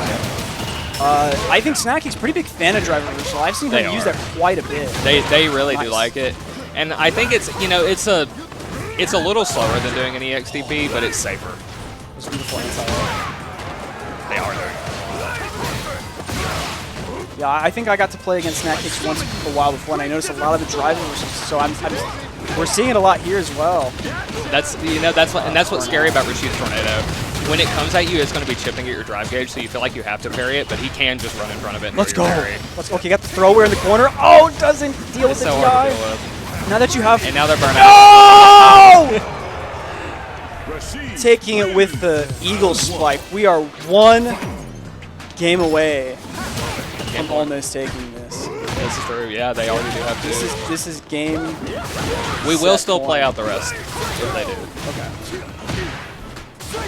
Because at the end of the day, this is, win or lose, it's about seeing good Street Fighter and letting every one of these players show off what they've been working on. Yeah, it's a 1v1 format. Even if Snack Cakes wins this game, if Gravel Goth wins the next game, respect. It's something to be proud of. I believe Tuck just completely confused on what to do against these fireballs. It's hard to deal with. Well, that's one of the first things you got to learn against Rashid is dealing with those fireballs, and I think Tuck is just not sure what to do there. Yeah. And when he's like charging up the Tornado and he's going to go into something like that mixer, what you want to do a lot of the times is just, if you're all the way across the screen, just hit a neutral jump. Oh, nice DI there. If you hit a neutral jump there, it'll cover most of the options. Okay, we got good pressure here now. Baited the... Good bait. We got... Full combo? Oh, he okay, no boom That's boost. okay, No boom boost. Was too scared to try for the hard stuff. Got counter hit. That's a tournament combo. It is. That's definitely the tournament combo. Okay, here we got chip damage. We're in range for chip. So close. Oh. What are you doing? He's trying to chip. Oh my He's in gosh. range to chip. He's trying to chip. Oh my players are gonna give me like heart conditions. Stressing me out. Okay, it worked that time. I need a defibrillator. About to pass out. I need to be resuscitated too. That's the Snack Cakes effect. Like, if you ever play them, you might also need a defibrillator. If Yeah, you're not ready, it is pretty stressful. If you're not ready, it's hard. We've got the combo, drops the combo, goes for, gets jabbed out of the setup. The spinner makes him right back into throw. it. They do have resources. Oh, level 2 here. But they have to deal Just with the mix. They block have it. to guess. Oh, Throw in the they did guess throw in right. the corner. Anti-air, please! Not the EX! Oh, no! And Rashid Snack Cakes taking it 3-0 over our very own Tuck. I think, obviously, it was the Rashid matchup knowledge that mattered a Yeah, lot. that's But I difficult. think something else that mattered a lot, and like you were talking about, historically, Guile, the way you play Guile is you crouch back, Sonic Boom, when they jump Very at you, offensive. you flash kick. And Tuck had some flash kicks. There were some there, but as the set progressed and as they probably got more flustered, Snack Cakes does have that effect. They weren't. You have to have the composure. When I've played against Snack Cakes, you'll take the first couple seconds, you'll be like, what is going on? But you really have to keep your head cool. Yeah. You got to keep your head cool. Keep playing safe. Play reactive. Let the other person make mistakes. But in a game like Street Fighter 6, it's hard. It is hard because you're already thinking about a million things. It's and hard. If someone, because if they're doing stuff, and if it's not something you punish, there goes your drive gauge. Yeah. Like Street Fighter 6 puts the onus on you to make decisions. So it's hard to just be Guile, crouch back, and do your game plan. You feel like you kind of have to do stuff. Our very own Tuck just got put in the mixer. That la mezcla, as they say, back down under. Got a lot of crazy cross-ups there. I don't know if you saw just jumping full screen, crossing up. I mean, Guile, good anti-air, but it's difficult. But it's not going to beat that. At some angles. Yeah. You have to do a lot of these finicky walk-ups and get the other. It's very difficult. So, I mean, I think Snack Cake's very familiar with where she needs to place those attacks to make it very confusing, disorient. A lot of the places she was doing it, it was really, really hard to anti-air. Like, yeah, no, might have been able to do like a jump back air to air, but if you're making Guile do jump back air to air when you're jumping at him, you are doing things correctly. Yeah, exactly. Because that is out of his element. If Guile can't flash kick you, he's having problems. You got a much easier game if you can stop your Ken. Sorry, I just heard Ken speak. On Yes, that happens. If you can stop Guile from flash kicking, you're golden. Now here we got Ed, our very own Gravelgoth versus Neko D. JP. So this is JP right here. This is Ed. These are two very unique characters. JP, very non-linear zoning pattern. He can throw portals. He can throw projectiles that will hit you high, low. Ed, giant, massive buttons. I think, as you said, it's like Floyd Mayweather. It's like Mayweather with 7-foot-long limbs. Very interesting character to play against. Yeah, JP is essentially more like a Mortal Kombat character. Like he wants you full screen so he can do stuff like right now, this spikes, portals, all this purple stuff. Ed wants to be just a little closer so that he can threaten his stand medium kick and his flicker. But at the end of the day, they both want you in their optimal range to do just that right there. We got really nuclear good drive gauge. Really good burn you strings out. here. And this is so hard to every single one of these purple moves is chipping his health because he's in burnout. You can see his health just slowly being drained away from all these attacks. It is such a pain to be in burnout against JP. It is. And even when you get the drive gauge, when you're the command grab. Acting like you won't get command grab. Come on, man. JP you goes jump the those. weight. The weight you jump. Makes your thumb twitch. This character, man. This character. Oh, barely alive with 1 HP. Oh, doesn't get the anti-air. Baited the anti-air from JP. Oh, and gets crouched light kick. Good defense there from Neko. How do you feel about teleport through portal in this matchup? I think largely I wouldn't. So I had practiced this with Gravelgoth. And Gravelgoth knows to heavy kick. I think they had already committed to that jump in their brain. Yeah. And so they didn't get the anti-air. But yeah, I think the portal teleport is not super good. Well, I feel like Ed has a reasonably hard time getting past like the JP. Nice shimmy right there. Big damage. Oh, he hit him out of amnesia. Okay, here we go. We got the vortex going on. Ed does put you in a vortex. Yeah, Ed is that pressure in the corner is scary. Ed's got good pressure. He does. He can charge that flicker, throw it at you, pull you in, and then he's getting his strike to mix up. Gotta play patient against this zoning pattern here. Oh, gets in, but gets punished by the portal spike. Go for level 3 to burnout. This is gonna go. We've seen a lot of burnout in the corner. Being burnout in the corner against Neko D is not a place you want to be. It's not fun. It is not fun. You do not want to. You don't want any part of that. That is brutal. I really think this matchup, it's a war for space to get to where you can threaten the drive gauge. Absolutely. So that you can just hammer it. Good jump. Good punish there. Jump probably trying to bait Amnesia. Yeah, Amnesia or throw both. JP has a counter that he can do that also counters throws. So you kind of have to just do nothing and then punish the end lag. A lot of jump-ins on Gravelgoth's side. Gravelgoth not really big on jumping, but I think you have a bit desperate to get through the JP zoning pattern. Yeah, you have to jump against JP sometimes. Like, once you get into the range where you can, you have to make him afraid of throwing anything purple. Because you're not going to be able to walk forward until JP is afraid of throwing anything purple. Oh, nice. Stand medium kick drive right there. That stand medium kick's so good. I just realized today when I was practicing with Gravelgoth, that stand medium kick is I've realized it, but he is such a good button. Oh my gosh, button of the year. It might be. Ooh, nice punt. Oh, nice combo there. I didn't realize that he got that. I didn't either. Okay. Hit him with that 7-foot long stand heavy punch. Here you go. Trying to bait. No anti-air. Going to fake fireball.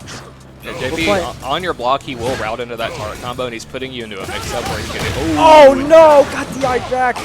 He's putting you. Oh, here's the. Yeah. This is scary. You can get blown up by this sequence right here. Not quite burnout. He saved himself from being burnout. But he's so close to it. He has to parry something. He is so scared. Jump over, get heavy kicked. And that, that range honestly isn't, that range where he's jumping really isn't like a bad range for Ed. Oh, was not confident in the shimmy punish there. Because it's, I mean, hit confirming it is hard. You have to be confident. Oh, safe jab?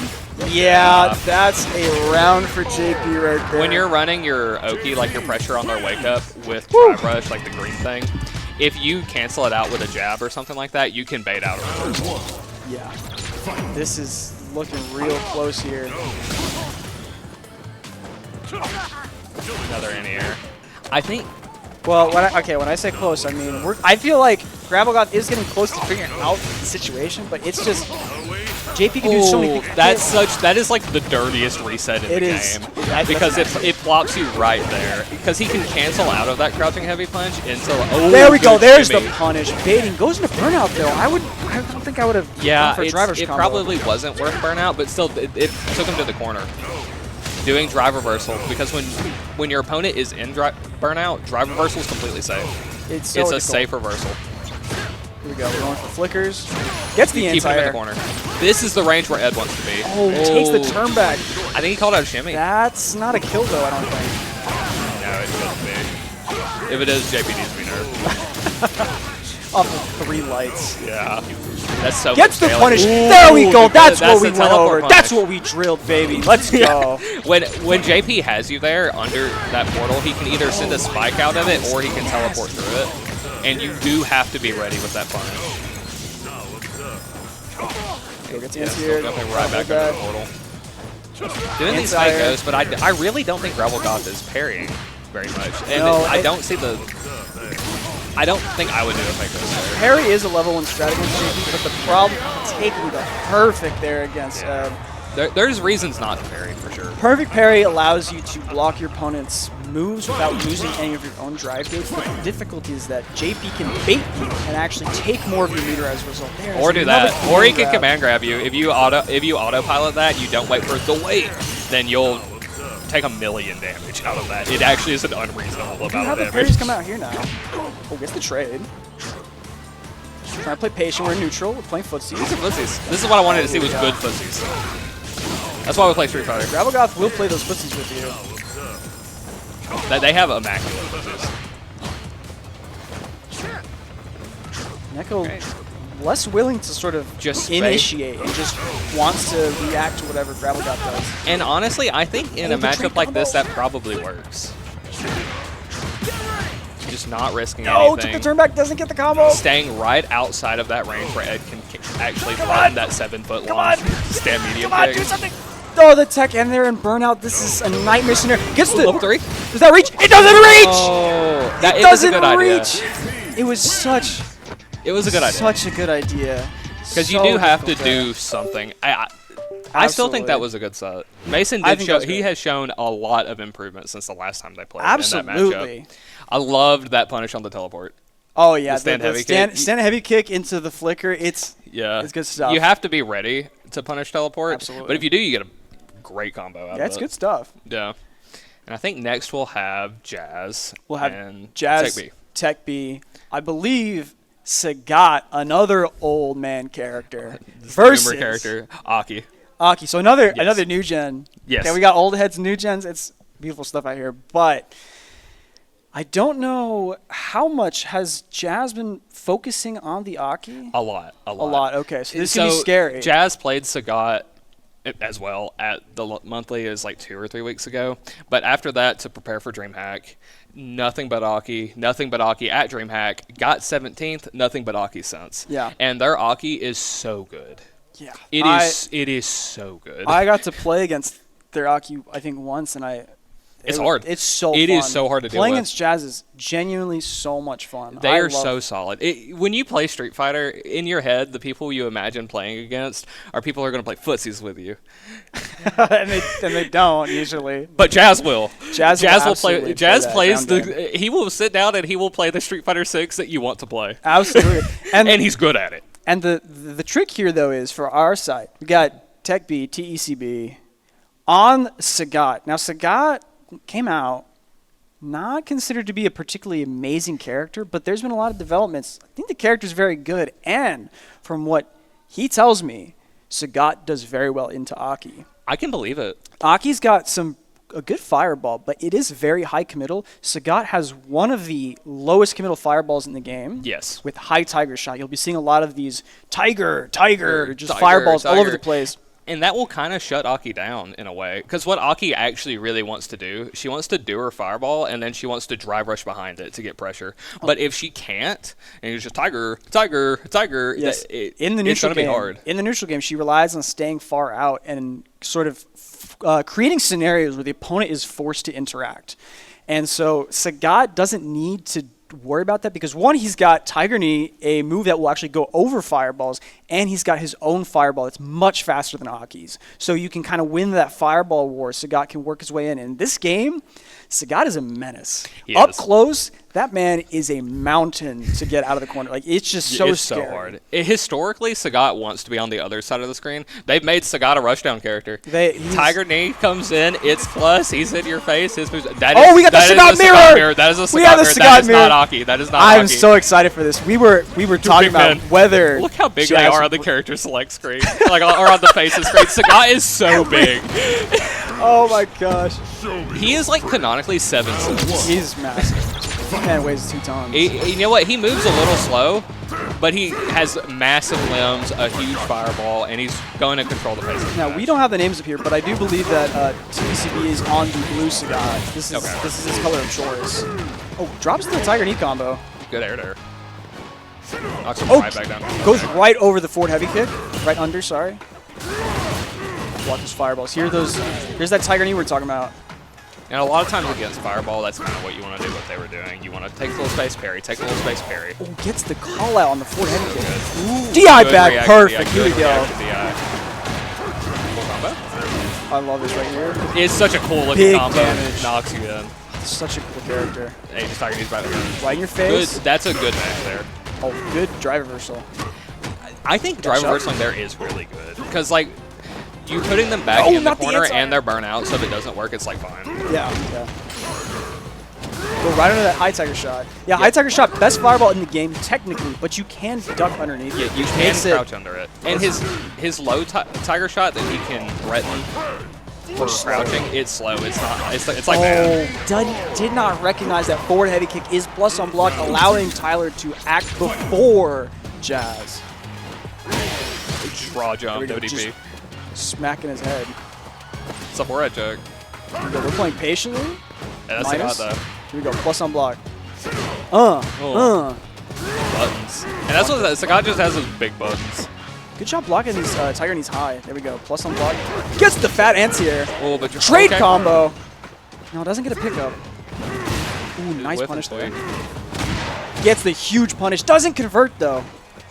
Just slowly getting walked into the corner. Oh, breaks the DI. If you hit DI with 3 strikes, it I didn't will know break that would work like that. Gets the trade combo. There you go. Okay. Classic Sagat Reset. things. Oh, that misinput. That was walk forward fireball. Absolutely. And the buffer system held the forward. Ooh, good sweep. Oh, nice combo. Doesn't get the conversion though. That was like they had that tick throw in their mind. That was preloaded tick throw. Yeah. That they didn't check that. That was preloaded tick throw. Now, that crouch. Are they going to say Sagat? They are. I love it. I'm down. Knowing that regardless of what happens here, the outcome is still the same. So they're playing to show off their favorite character. It's for the people. Yeah, this is for the people right here. At the end of the day, we do it for the people. These are our highest level competitors right here. Okay, we're playing back to patient. Interrupted. Nice check. Oh, but got DI'd through. Did I just see? That was a little bit of a teabag. Was that Tyler? Are we commentating the wrong people right now? Because Tyler Tyler is known for the little quick teabag in the middle of the combo. A little bit of a. That wins rank games. If you do a little teabag in the middle of a combo, that will win you the rank game. They will not have any composure. Nice bait on the DP right there. Dragon punch. Doesn't quite go, but they're burnout. And base the level 1. You kind of have to do level 1 there, though. Yeah. Round 2. Like another EX Fireball probably wouldn't have been worth going into burnout, but if they had done EX Fireball, okay. Another misinput. We got big punishes right here. combo. Nice combo here. Yeah, didn't charge it so that they could Overhead. and do an overhead. I think Tyler might be in red. He might be. Tyler loves the overheads. TECB, big fan of taking those overheads. Okay, that's a nice good combo counter there. Plus on block. That is so plus there. Oh, Ooh, nice. That's a good challenge. Nice. Yeah, very, very good. A lot of supers in this game are invincible, so you can plow through whatever your opponent throws at you. And if they're laying on like a special move that has gaps in it, it's like that.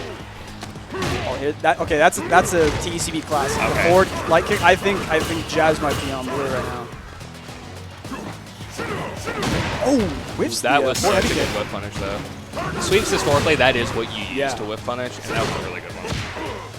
Contested. Here we go. Nice whip punish. That's footsies. Overhead. Patient again. Yeah, Sagat has that big. Big conversion here. He has that big stand medium kick, and he can do a target. Nice combo. Okay, we go super into a combo, or does he go for the damage? Okay, doesn't quite kill. Yeah. But it's such a good spot for them. Come on. Oh, the DI. So this is so scary now. Get This chipped is out. so You get chipped scary. out here. You have to jump. No anti-air. Oh. The overhead. Pressure. They don't have super meter Plus yet. on Now block. they do. Now they do. Oh my gosh! Gets the tiger knee out of the air. I respect that neutral jump there, though. There comes a point when you're making a comeback where even if you don't actually know what the other person is about to do, you kind of just have to bank on something, and they just banked on that neutral jump. Oh, nice anti-air. Beautiful heavy kick anti-air for Jazz. Almost. I think. I think. There we go. Nice pressure. That's plus on block. Beats the DI with a throw. Street Fighter 6 known Got for corner. his player expression. Big up to top player. Oh, nice anti-air. That was beautiful. Big up to tell who is who. Oh, didn't beat the DI that time. Oh, what was that? I mean, they were trying. Look, you're in the corner. You want out the corner. You want out the corner. No combo conversion. Oh, the big hit on the heavy kick. La rodilla del tigre taking the round. That's such a good first break. Barely. He was too far away, just barely. Just out of range. Got the DP at the wrong time. Oh, went right over the heavy kick. Yeah. That's the thing with command normals in this game. Like, they're very situational and very, very spacing dependent. They're very high reward if you use them, because he could use that and get a... Ooh! Crouch right under it. He could use that and get a full combo, but it's very, very particular. Burned out. This is a scary place to be. It is. Oh, nice. Do you go for super? No super? But the Punish! And this is how you have to... Drop the combo! This is how you have to play when you're burnout. You can't run away. You have to just run your own. If I find out Tyler's on red, I'm gonna have to talk with him. Better not let me find out what Sagati was. Okay, nice DI out of the corner. Doesn't get DI back. You're gonna walk out, he's gonna turn away. Could have a long talk with him. Let's go. Ooh. Nice conversion from the forward light kick. Takes the round here. Does spend all the bars, so this means that Jazz... Oh, doesn't get the kill. My bad. Nice overhead to take the game. Bone crunch when he hits his leg. So Tyler, TECB, now going into the game with no super bar. Creates a genuine disadvantage against Jazz, who has full triple bars right now. Yeah, you want to use your meter if it's going to win you the round, but it makes the next round an uphill Sure battle. does, yeah. Nice conversions here. Got medium punches. Oh, the fat anti-airs. I love to see that. Nice conversion. Oh, didn't get the conversion. It doesn't fall for the plus games. Nice. No fear. No fear. Sagat, yes! I think. Yeah, I think. Sagat is, like, I just want to see good Street Fighter. It doesn't even matter who's who. I just want to see good. This character is amazing. I love this character. Sagat is so good. There we go. Sagat might be the coolest Street Fighter. Drops the conversion. Got punished there. Oh, nice anti-air. Nice reaction. Beating the Tiger knee. Right back. Right back. It puts it in your mind. It's a brain worm. Sometimes when someone does something, it makes it a brain like, worm. oh yeah, I can do that as well, can't I? I always go for throw after I wake up perfect parry because I know they want to perfect parry me. I know I brain wormed them. I always go for throw afterwards. Ooh, nice DI corner splat. This is such a big damage combo. It is. It hurts so bad for what it is. Like for no meter, it hurts so bad. Oh gets the air reset. Yeah. That was nasty. That's something that can happen a lot of times when you're in the corner. Your opponent will be doing a neutral jump. Punish. Nope. No. And version. your combo will just drop because they were in the air. Come on. Come on. Play patient. Don't overextend. Work our way out of the corner. Gets Tiger knee. That was such good pussy, so just that. It was. Forward back, right in and out of that range. Just trying to make them fight. Ooh, nice right there. Okay, patient. We're back to They're patient. both playing so much more patient than they were. I'm watching like top Japanese players right now. Oh, nice. Try to actually use that dry rush to trick Tyler into doing reversal. Just walking them down with the perfect parries too. Oh, tried. I think they thought that was. Oh, and the DI! This is gonna be big damage in the corner. This might kill. Yeah, I think if they catch out, it might. If they know their timings, sorry, their routing. I think they decided it wasn't going to kill instead of drive. I think so. I think if they had spent the drive catch, it might have. But this is a game. This is almost checkmate right here. Yeah, you kind of have to do it like that. Such a difficult spot to be in right there. Basically, the only thing you can do when you're in the corner and you're burnt out and you're about to die is rip a super. We are now tied 2-2 here now. It's close range. This is what we were waiting for. This is what I wanted to say. Just barely whiffed it. Nice conversion. -2. Take the turn back. Cheat button. Yeah, it kind of is. The cheating button. There we go. Oh, nice. Oh, didn't get the conversion. Drops. Gets punished for it appropriately. Nice, perfect parry. You have to parry that low now. You got to pick between low and highs. Yeah, that was a good call so out. that was a good read. When the game came out, you could perfect parry highs and lows, but they changed it where you do have to guess right. So he knew he wasn't going for the overhead. Oh, nice. Nice conversion there. Huh. Elbows. Oh, nice call out. Let it rip. Walked up with DI was insane. Walk up slowly at DI. I couldn't do that. I'm not brave enough. I don't have that in me. I don't have it in me at all either. Nice punish counter. Oh, okay, onto plus frame. We got chip sequences. They're very, very low. This is very scary in the corner right here. Oh, got the air-to-air. Throw back in the corner. Takes the kill. That was so clutch. Let's go. Here we go. Round game. Overhead plus on block. Here we go. We're back to our footsies. Nice, perfect parry. That is reactable. It's not easy. It is, yeah. It's hard. That is a tough perfect parry to do consistently. We got it twice now already. Just playing footsies with these massive legs. Nice. He recognized that Jazz wanted to walk up and do something, so he said, "No, I'm putting this fist right in your walking path." That's one thing you can do when someone's just pestering you with those big moves. You can hit them before the move actually comes out if you know they're about to walk up and hit it, and get a good counter hit. Absolutely. Plus on block gets the throw. Mix up la mezcla. There we go. It's so Tiger scary. anti-air. It's so scary to block stuff here at this point because the drive gauge is so low. Poking. Jazz very scary in the corner. I remember playing as Jazz. It's so difficult to get out the corner. It's hard. Oh, barely made it out there. Nice. I think this is a good option here. Takes away a lot of the drive. Could have killed. Yeah, but this is like the drive gauge scary situation makes it so good. This is so scary for Jazz. Gets burned out. Just needs one small hit. Here we go. Meaty now they're both in fireball. burnout. Go for those tiger fireballs. Fight back with it. Tiger. This is a boomer Tiger. fighter.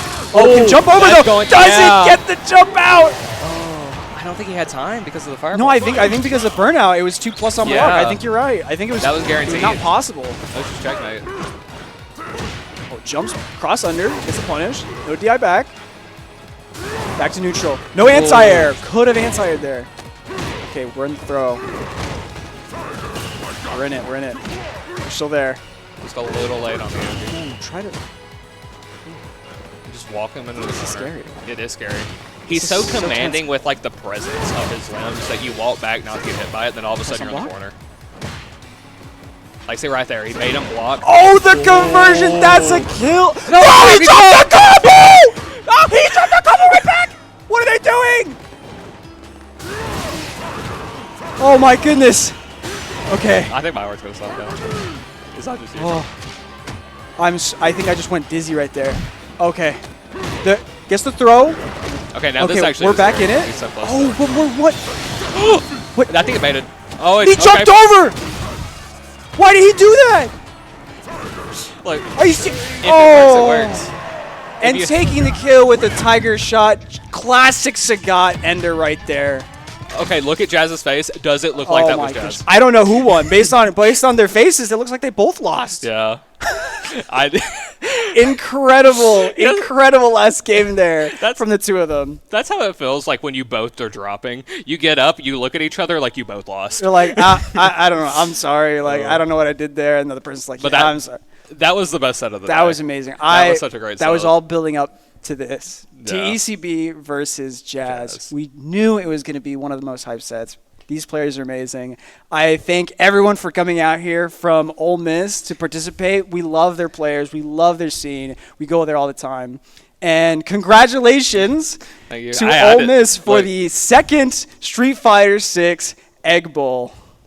Yeah, they work so hard. I'm sure, It's not like a seasonal thing. It's an all-year thing, and they Absolutely. are always grinding. And the same thing's true with Starkville's players. They all are. And we all are always playing each other, always going to their events. They're always coming to ours.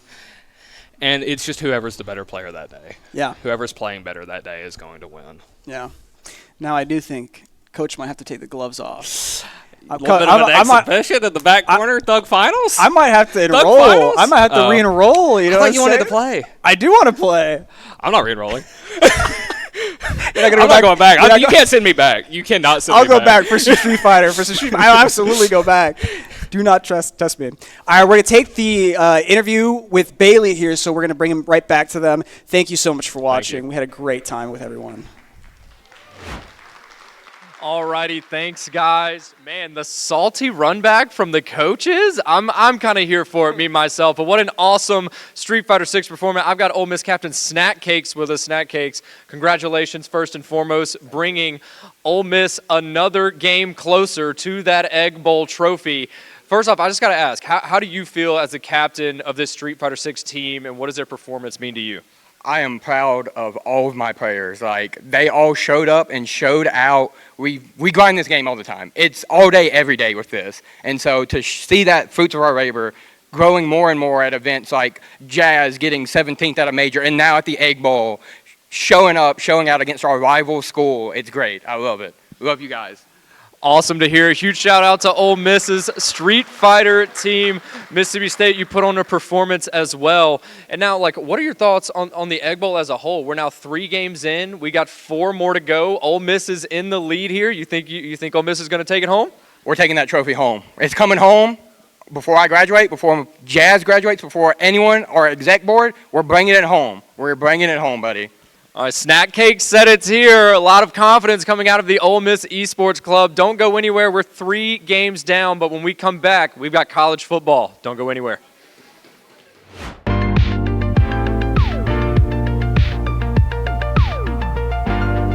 All righty, ladies and gentlemen, we are back. Your overall Egg Bowl scoreline 2-1. Ole Miss currently in the lead after taking Rocket League and Street Fighter 6, while Mississippi State took Marvel Rivals. But now we're bringing back a new game from last year. College Football 26 is our next game on the docket. Check out the video. For the 8th Esports Egg Bowl is EA College Football 26. College Football 26 is a perfect way to bring a Saturday hobby of watching football to playing it any day of the week. Whether your team is a constant powerhouse or a rising star small college, College Football 26 puts you in the game. Exactly like football outside of the screen, the goal is to put up more points than your opponent. After 4 5-minute quarters, the team with the most points takes home the victory. Every game starts with a kickoff where one team gives the ball up to the other. Offense is the team with the ball trying to score, and defense is trying to stop them. Through passing, running, or even trick plays, the offense drives up the field and tries to put the ball in the end zone for 6 points. PAT, or point after touchdown, is worth 1 point, or the offense can go for 2 to try and further the lead. The offense must be smart as they only have 4 downs without getting the first to move up the field. If they get close enough without scoring a touchdown, they can opt to kick a field goal for 3 points. Ball security is a massive aspect of the game where a single turnover can decide the difference between glorious celebration and wallowing defeat. Interceptions and fumbles that give the ball back to the defense are huge ways to swing the momentum and can change the course of the game. Stadium pulse gives a boost to the home team as the fans stay silent while the home team is on offense, and the stadium erupts with noise as the away team's offense takes the field. This can make it harder to hot route, audible, or even rattle the quarterback and cause him to sail a pass.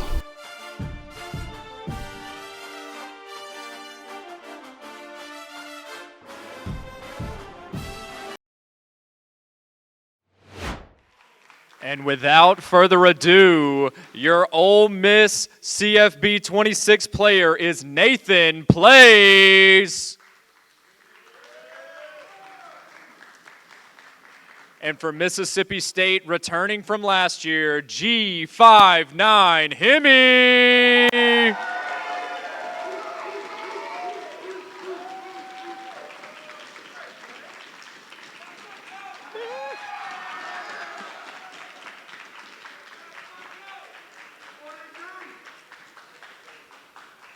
All right, gentlemen, this game is going to be a best of one, 5-minute quarters. Heisman difficulty. Teams have been balanced, but fatigues are on. Let's have a good one, boys. And now I'm giving it to my caster, Maximus. Hello, everyone. My name is Addison or Maximus, and I'm going to be one of your casters for the college football matchup today. So far, we have had a wonderful matchup with Street Fighter. Can't quite remember the other two, but we are 2-1 so far. And if Ole Miss gets this, we will have a 3-1 foothold against MSU, and that will set us up perfectly for the rest of the games that will be played over the course of the day. Right now, I am sitting next to my caster, Bailey. Hey, it's like you guys just saw me. Happy to be here. CFB 26, we saw the first iteration last year in CFB 25. G59 Hemi returning for the Mississippi State squad, put on an impressive showing last year and took home the victory. He's feeling confident, ready to go into this one. But Nathan, looking to play spoiler for Ole Miss and bring that overall total to 3-1. Oh, yeah. I talked to Nathan before he started playing, and he's been competing in the ECAC College Football League, and he currently holds a 4-3 score in his playoff, and he is in the play-in bracket, and if he wins around 1 to 2 more games, he has a good chance of making it into those playoffs in the future. Absolutely, and it's a good testament to these players on all of these different teams, not only playing and preparing for the Egg Bowl, but playing in their respective season-long leagues. G59 Hemi as well, playing in the ECAC, is sitting at a 5-2 record currently. So, not to say it's better, but the numbers don't lie. But as the players are getting ready to get into the lobby, CFB 26, not EAFC. This isn't soccer. This is the other football, the American football. The better football. The better football, says some. I hope we don't have very much of an international audience right now. You may get some flame for that one. But I know bringing back the traditional college football game, fans have waited years and years and years for it. I actually owned college football 13, NCAA 13, back in the day on the Xbox 360, showing my age a little bit there. But EA took it and completely revamped what is college football. And I know players have enjoyed it over the past year. And now that we are getting ready to get into this one, Nathan Plays, representing Ole Miss, playing as Ole Miss in G59 Hemi, playing Mississippi State. We're going to be playing at home. The Egg Bowl, the Esports Egg Bowl is in Starkville this year, so it's only right to play it in Davis Wade Stadium. So those cowbells will be clanging for that stadium pulse. And as we said in the intro, we're 5-minute quarters. It's a best of one, winner take all here. So we'll have to see who's going to win the toss and inevitably get that first offensive possession. Oh, yeah. And we don't have injuries either, but that fatigue is on. So we definitely can't be having too much wear and tear on our star players here as well. Mississippi State going to be kicking off into the student section here. Ole Miss starting on that offensive side is going to take the touchback, bring the ball out, not wanting to risk any bad field position, bringing it out of the end zone, or even risking a fumble. And now you see that stadium pulse in the top right, maxed out with the home fans taking it to the eardrums of Ole Miss here. First off, starting off with a running play, trying to set things up on the ground game. A tackle from Nick Mitchell limits Ole Miss to a gain of 2. And if you're Mississippi State, you're trying to limit that possession time, limit that forward progress. And Ole Miss looking like they're going to overload the right side here. Oh, yeah. He's probably going to start breaking through this line slowly but surely. Ooh, interception. Raucous start for Mississippi State. Turnover there. Interception going to bring possession over to Mississippi State's side. Hemi making sure to get that early turnover, not wasting any time and trying to get points on the board. Nice read there. You had the out route, but undercut the route was that linebacker and able to take it. And now Hemi bringing Mississippi State on an offense here. Oh, and a good run. Setting up the ground game himself. Had a nice hole from the blocking up front. 3 wide receivers with that tight end set, spreading out the secondary. Not quite able to break past that line, but does get a nice gain on the ground. We'll have to see if that sets up the play-action play, or you want to continue that ground and pound run game and just continue to chew yards as well as chew that clock. We are seeing the audible screens come up, rolling out. Hit as he throws, is going to get the ball off, however, incomplete pass there, no loss of yardage on the scramble. Oh, yeah. Looks like Nathan is starting to put the pressure on in the defense now that it's being 3rd and 6. G59 looks like he's going for a pass, and it's good. Being able to secure the first down and a juke to the house, and a touchdown for MSU. Yeah, got the 3rd and manageable there. Hit the crossing route across the middle. Not able to make that user tackle. Makes one man miss, and then it's just a foot race down the sideline. G59 Hemi striking first here in the first quarter, and only not even a minute off the clock. There's still plenty of time here. There's no accelerated clock in this format. So another touchback is Ole Miss. 58 seconds off the clock. You're down by 7, but it's largely just where you started the game off. Oh, yeah, we've got a lot of this game to go, but G59 is showing that he's here. He's making his presence known, and it's very known to me as well. And G59 Hemi likes to run that Texas Tech playbook. He's playing as Mississippi State, so we can keep the Egg Bowl rivalry alive. But the Texas Tech playbook, an ode to Mike Leach, the since past coach of Mississippi State. And now on defense here, setting up the 2nd and 5. See, playing off the line of scrimmage here, going to be user controlling Isaac Smith in the middle, it looks like. Now swing pass out to the left side, is able to break the tackle and drag for the first down. Clock is going to keep running on a fresh set of downs for Nathan Plays.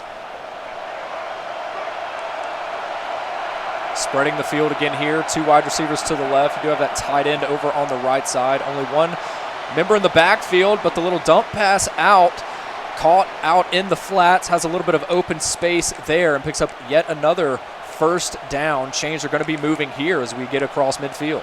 Oh, yeah, we're seeing a lot of good pass plays from Nathan here, being able to consistently secure these first downs. He was just short that one time, almost didn't make it. It looks like we're going for another pass here and another first down for Ole Miss. Yeah, first down and plus yardage.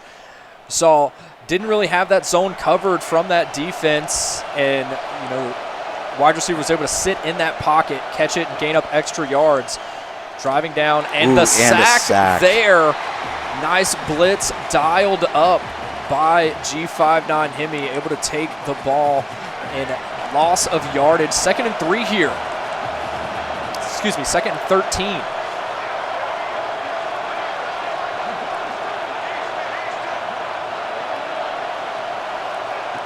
Stadium pulse cooled off a little bit, but still a factor. Pass slung out, and on that deep corner route is going to be caught inside the red zone. First time today for Nathan Plays. Going to be 1st and 10 from the 19. Yeah, and it looks like G59 is playing more out now, considering all these pass plays that Nathan is throwing, but looks like he's changing up his playbook a bit here. Yeah, nice contained there, staying at home on the screen pass, able to get a loss of yardage back out to the 24-yard line. 2 minutes left here in the first quarter. Again, it's 5-minute quarters. We're playing all 4. As we take a wide look at the field, we're going to see wide receivers split out. Got 2 wide receivers and a tight end to the right, only 1 back in the backfield. Quarterback in shotgun, gets a snap, plenty of time, only a 3-man rush. Gets the catch across the middle as well. Not quite enough for the first down. It's going to be 3rd and short here inside the 15. Oh yeah, Nathan's really going to have to think about what he needs to do to get that ball across that first down line here. Pressure is up. Stadium pulse in full effect on the drop back. It's going to be a pass all the way. Another pass across the middle. We are going to have a flag here. It's going to be offensive pass interference. So now for Mississippi State, decisions. You can accept it to back them up, but no. They would have maintained the 3rd down. Instead, you decline it. It's now 4th and 2. So now for Nathan Plays. Looks like we're going for it on 4th down, right outside the 10-yard line. You can pick up 2 yards for a fresh set of downs or go for broke on the end zone. But if you're not able to get either one of those, it will be a turnover. Straight drop back pass, going straight for the end zone. And it's good. Back shoulder throw, beats the coverage. That's a touchdown for Ole Miss off the 4th down conversion.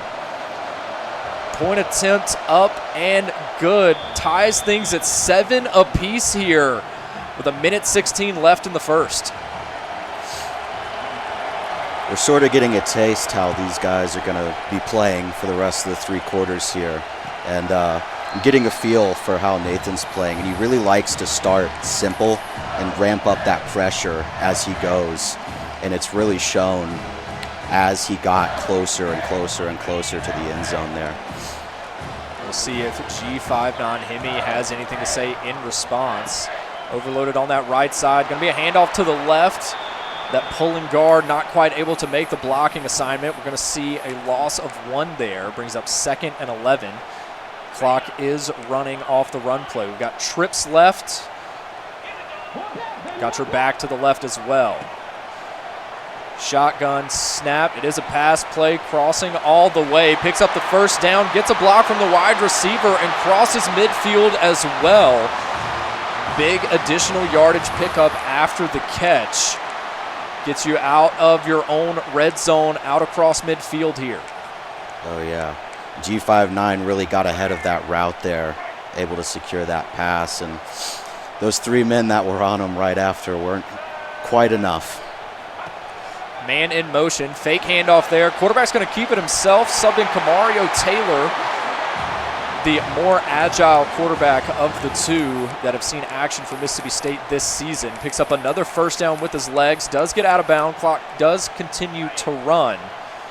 Shaping back in now, trips on the right side. Another handoff across to the left side of the line, picks up 9 yards. Chewing away that field position, gets the ball back on the left side of the hash. 15 seconds left in the first quarter. Let's see if that's enough for G59 to secure a touchdown here. A little early on the stick movement. Does pick up the first down, however, with Seydou Traore. So first down there. We see the end of the first quarter. So 1 quarter down, 3 to go, tied up 7 points apiece. Mississippi State ball, possession, and moving down the field steadily. And we saw some flashy plays in that first quarter from both teams. We saw the interception initially, the long pass and run for the touchdown for Mississippi State. Then Nathan plays the more consistent drive down the field. And now G59 Hemi again with the check down. Another good pass. Gets the pass, 2nd and 3, down close to the 10-yard line, and is still consistently picking apart that defense on the check down. Oh yeah, it seems like these guys are pretty evenly matched up with each other, able to make consistent yardage, but still keep that defense and that offensive line tied up against each other. It's a very big game of attrition here. I formation from Mississippi State this time. Able to cut back, does get the first down, 1st and goal on the 4, running the hurry up here. Goes back down, switches sides, going to be a play action, rolling to the right. Is going to throw it away, however. Tried to sneak one past Nathan Plays, but the defense held strong. 2nd and goal. Clock's going to stop on the incompletion. Still inside the 5-yard line here. Looks like Nathan's getting a better foothold on defense. Direct snap to the running back. Tries to catch him off with a bit of trickery here. Also not finding much. Had the outside blitz coming in on the containment. And now 3rd down and goal. Defense holding strong for Ole Miss so far. Dropping back. The crossing pattern is there, is good. Brennan Thompson secures the 2nd touchdown of the day for Mississippi State. And with the extra point, it's going to be 14-7 here in the 2nd quarter.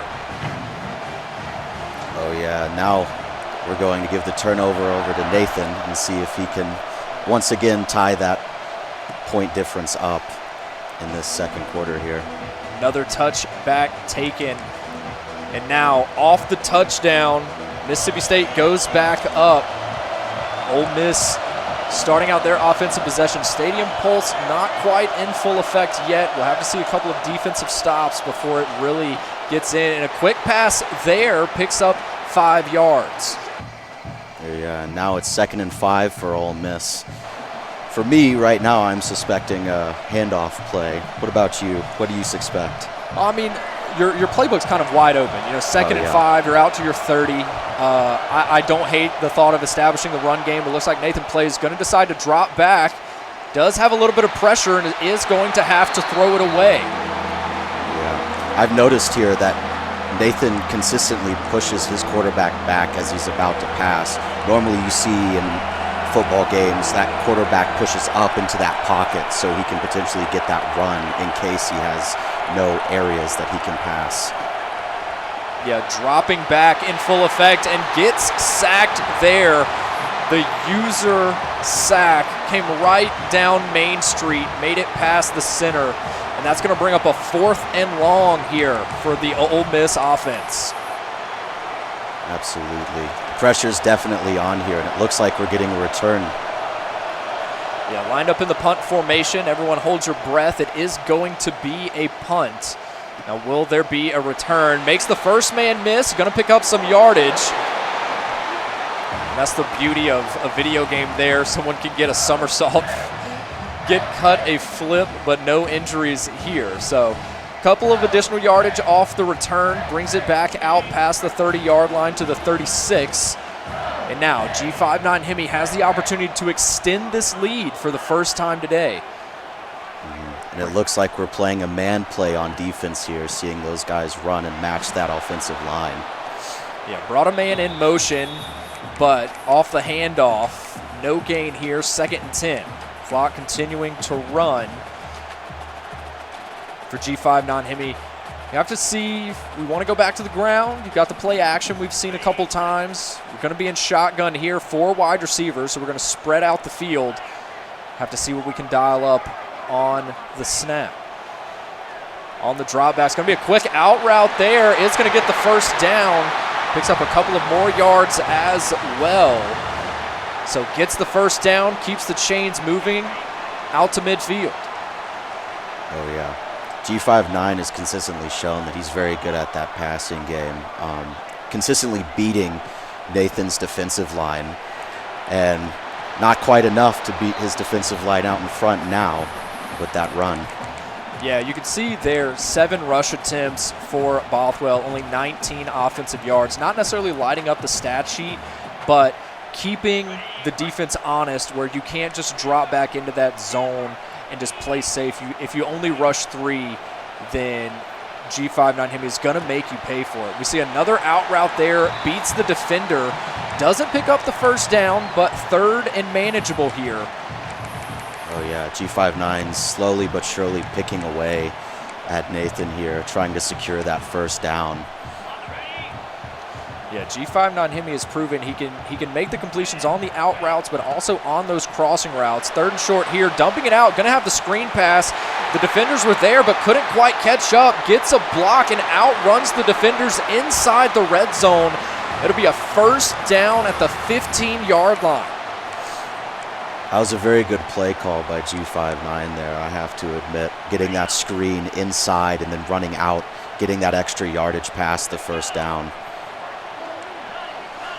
Now on the first down play here, is it yardage or is it end zone? Going for the quick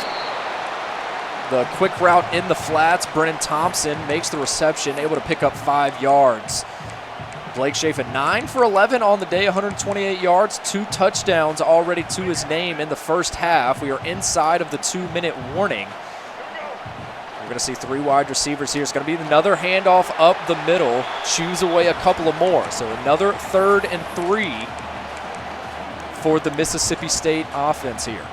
Oh yeah, and we're just short of that first down line here, slowly but surely ticking, and digging at that defensive line there. And Gets it looks the blocking there, no touchdown, but a first down and 1st and goal as we go into the hurry up here. Have to see if the change is going to be made. Drawing up the same play, but defense holds strong this time. But right back to the hurry up. 2nd and goal. We see a defensive audible, but not in time. Couldn't get the defense set, and that's going to be another touchdown rushing this time for Mississippi State. Oh yeah. G59 definitely has a bigger foothold in this game now that he has 2 touchdowns up, but the fight is not over yet.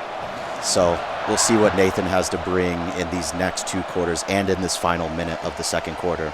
Yeah, we see the touchback there. Nathan Play's proven that he has the ability to drive down the field, can make those plays happen, but G59 Hemi, on the other hand, has shown that he can punish those mistakes if they're made. We see a nice route there, picks apart that zone on the defense, beats the man that was on him. So gets out of your own off the 25-yard line. Nice first down play there out to midfield. We'll have to see if Nathan can build some momentum off of this and put together a scoring drive of his own here before the half. Plenty of time. Looks Drops like back, running. rolling out. Pressured now. Misses the check down, however. Incomplete pass does stop the clock, but 2nd and 10 with less than a minute here for Nathan Plays in this Ole Miss attack. And with that incompletion, that stadium pole starting to creep back up. Can't affect those hot routes if he chooses to use them. Another crossing route across the middle, finds some space, gets a first down and some extra. So 43 seconds, you have the first down. Clock's going to stop while the chains move. And as the plays are being called here, we see the clock is not running yet. But with Ole Miss taking the first possession of the game on the backside of halftime, G59 Hemi is going to have the chance to have first possession. Clock has restarted now that they are set. 4 wide receivers out. It's going to be a passing play all the way. And another just crossing route across the middle is able to pick up a first down. We see the first timeout used by Nathan there, wanting to make sure you have plenty of time left to use to make use of the time remaining. 27 seconds. Oh yeah, Nathan's using a lot of these passing plays, and they are getting very, very successful for him. But unfortunately, that one was not successful. But he is very, very, very adept at those passing plays, getting those out routes, getting those extra yards past that first down. And I'm excited to see where that takes him in these final 23 seconds. Yeah, the user blitz was picked up, but incomplete pass. Clock's going to stop here. 23 seconds left. 2nd and 10 from the 16. Got 2 wide receivers to the right, 1 to the left. It's going to be another passing play all the way. Has to get rid of it quick. The pass and is the touchdown. completed. The tackle's not there, and the touchdown comes through for Nathan Plays, bringing it back to within 7 with the PAT there. Is 21-14. Now for G59 Hemi, 20 seconds on the clock. You are going to have time here for another play. It's going to be a deep kickoff here. Is going to take it out of the end zone as well. This is going to run a few seconds off the clock. Gets back to the 15-yard line. 3 timeouts for Mississippi State. Plenty of time here. You've got your entire playbook at your disposal, but you have to think you're either going for the sidelines or you've got to be going deep. You have 75 yards to chew through, 85 yards actually, to get to the end zone. Going to be pressured as well. Doesn't take the sack, but is going to get the ball off. So you eat up a couple more seconds there. The pressure from Ole Miss getting to Blake Chafin, and now 11 seconds left. Don't have to burn a timeout, but you do have to find it. We do see the wideout split very wide all the way to the numbers. We're going to be running it up the middle. The nice stiff arm there to get the first down. So you get a little bit of action outside of your own red zone. The timeout is burned to keep the clock at 6 seconds. If you get the ball off quick here, you may have time for 2 plays. But it's going to have to be 2 quick ones here at the end of the first half. Oh, yeah, and the pressure is definitely on for G59 here. He's got the verts going. This is going to be the last play of the half. And an interception going through. Opportunity for Nathan Plays here. No time left, but if you're able to make something happen, no. So tackle is made off the interception. We go into halftime. Mississippi State up 21-14, but as we said before, with Ole Miss receiving the opening kickoff, Mississippi State gonna have possession first to start this third quarter. Oh, yeah. What is your opinion on the performance of both of these players so far? I think we have a fairly evenly matched match up here, so to speak. You know, a 5-2 against a 4-3 in the ECAC. They obviously both know what they're doing. Nothing too out of hand so far. We've seen a couple trick plays here and there, but all in all, you know, a nice sound attack. They've both proven they can hold on the defensive side of the ball. I think what's going to come down in this second half, as we see a nice pass over the middle there for a gain of 7, is going to be who can make the routine plays, who can play pitch and catch. If both of these players are going to end up relying more on the passing game, who can dial up those routes, get those mismatches in coverage, is going to be able to make that one defender miss to break off that big game. Oh, yeah, definitely. They've both thrown things at each other that they both can handle. But as we talked about, we talked about the passing game, but G59 Hemi not forgetting about the run game, and has the opening there and breaks it out across to the 46-yard line. A big pickup there, and we talked about it a bit in the first half, where Nathan Plays has to remember that G59 Hemi is willing to take that run game. Like, it's not as flashy as your 30, 40-yard passes, but picking up 20 yards with your legs is still, it all looks the same in the stat book. You see a little bit of pressure. Rolling to his right here is going to throw it away. Doesn't want to take the sack or force any errant passes. So it'll be 2nd and 10 here for G59 Hemi with this Mississippi State offense. Yeah, in G59, he seems like he has a bit of a method here with the run, as we see here, and also that switch up between the passes and the run. So it seems like a trick when you look at it sometimes, because he gives a couple passes, he gives a run, couple passes, run. And it's that consistent formula that he's able to chip away at this defense here and confuse Nathan. 3rd and 7, hits the route, but is going to be short of the first down marker. Pass is complete. So to bring up a 4th and 2, we'll have to see what the play is here from the Mississippi State player. If they choose to go for the punt, we've already seen Nathan Play convert on a 4th down that resulted in a touchdown. G59 Hemi going to put it on the ground, picks up the first and a little bit extra. Maintaining possession, converting the first down, going back to that run play. Just that power in the middle. You pull that guard, kick out that defensive end, and create that hole in the middle. Gets a couple of yards there, gets the first down, and now 3 wide receivers out wide, right back to the passing game. Checks it down over the middle, is going to be caught for a gain of 6. Oh, yeah. That's definitely good that injuries are off for that pass, as he got completely steamrolled through that one and rolled entirely over that Ole Miss defensive back there. And now that we've seen the 4th down conversion, it's back to the rinse and repeat. Chipping away at yardage, not trying to do anything too much. We are going to see a little read option here. A staple of NCAA 13. Kamario Taylor able to pick up the first down with his legs yet again. And off the hurry up, Kamario Taylor staying in for this one. Do see the audible call. Going to be passing it across the middle and picking up another 9 yards inside the Ole Miss red zone. Oh yeah, now we're just 2nd and short of that first down line here. I suspect that we're going to have another run play here. Oh, a pass. Yeah, we saw the bubble screen out to the wide side of the field. Picks up the first down there. G59 pulling everything out of the playbook here, keeping Nathan Plays in that Ole Miss defense off balance. Seeing a 5-man front here for the Ole Miss defense. Oh yeah, and it definitely looks like there's no option of slowing down here. He's definitely picking these plays, chipping away. He's not giving a lot of time for Nathan to think about what he's going to do next, and I think that's giving him a big advantage here to make it to that end zone. See a couple of audibles being called from each team here. Off the switch is going to be defended nicely. So audibles from both teams, but the defense wins out on that one. Brings up a 2nd and 10. Clock moving a little bit faster in this 3rd quarter as the ball has stayed in motion fairly quickly. Already inside of 2 minutes, but back to the ground. Does get one stiff arm out. Gain of 3. 3rd and 7 for Mississippi State and G59 Hemi. You see the stiff arm come out there a little bit early. Does get one, but when you're tackled by the mob mentality of that swarming Ole Miss defense, not able to stiff arm multiple at one time. Rolling out to the right here, trying to find the open man, going to pick up the first down with his legs.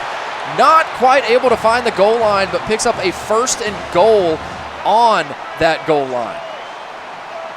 That was a good reading of the field right there by G59. And another touchdown for MSU. Mississippi State right back to the ground game, stretches that lead back out to 2 touchdowns. And off the PAT here, it's a 14-point lead, 28-14 here. We've got us a close one, but Mississippi State edging out Ole Miss right now. But Nathan Plays is definitely going to try to respond here before the end of the 3rd quarter. Oh yeah, and pressure isn't necessarily on here as we have a whole nother quarter to play, but definitely Nathan's going to have to start thinking more and more about what he's doing, especially with this stadium pulse interfering with this play here. Yeah, coverage is picked up well from the offensive line. Pass is caught, but for no gain. Clock running down now under a minute. As we see 2 wide receivers to the left, 1 back on the right side. Shotgun, drops back, surveying the landscape. Crossing pattern yet again is going to be there. Only a pickup of 2, however. So catches are being made, but the yards not necessarily coming through. A 3rd and 8, stadium pulse in full effect. Got a bunch formation here. We'll have to see how Nathan Plays dials up this long 3rd down attack. It's going to be a straight drop back. Has the corner route yet again. The catch wide is good. Open, and it's a foot race to the end zone. Can the defender from Mississippi State get there? He can, but a huge 3rd down conversion brings up a 1st and goal. And still 19 seconds left on the clock here, and that's just what you want if you're Nathan Plays. Oh yeah, definitely. Nathan is not giving him any space. Oh, but it looks like he did not make that run into the end zone there. Big goal line stand for Mississippi State. Nathan Plays trying to go on the ground game, but the Mississippi State defense holding strong on the 1st and goal. We'll have to see if they can do it 3 more times. Right back to the ground game. The hurdle is good. Again, the ball just has to cross the line of scrimmage, or excuse me, the goal line, and does there. So as clock expires in the 3rd quarter, it is again a 1 touchdown game here. We are going to have the PAT. It's an untimed play. And now 28-21. I can only hope that the Egg Bowl in 2 weeks is this close. We see it's in the daytime. It's going to be an 11 a.m. kick, which we can all have opinions on. The early Egg Bowl on Black Friday But here in the Esports Egg Bowl for CFB 26, Nathan Plays and G59 Hemi are putting on a clinic for us here. Deciding this time not to take it out of the end zone, is going to take the touchback for this offensive possession to start the fourth quarter. Yeah. And Nathan being able to secure that touchdown in that third quarter has really given him a better foothold in the fourth quarter here. Definitely has more options to take more risks. Only being one touchdown away. And we get a first down from G59.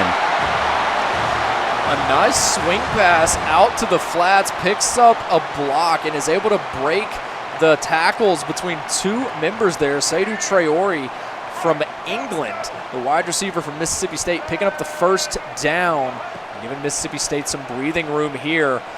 Off the read option, quarterback keeper, gain of 2. Again, injuries are off, thankfully. Gotta love some sports game physics here at times. Oh, yeah. Seem like the players are surfing across one another. But on the rollout here, looking for something deep, not able to find anything. Shapen going to go with his legs, does step out of bounds, short of the first. So a 3rd and 4 here for Mississippi State. Oh, yeah, looks like G59 was definitely going for some wider and longer routes, more of those out routes there. But unfortunately, they were unsuccessful. Big 3rd down here. G59 Hemi trying to keep control of the game. Gets the first down.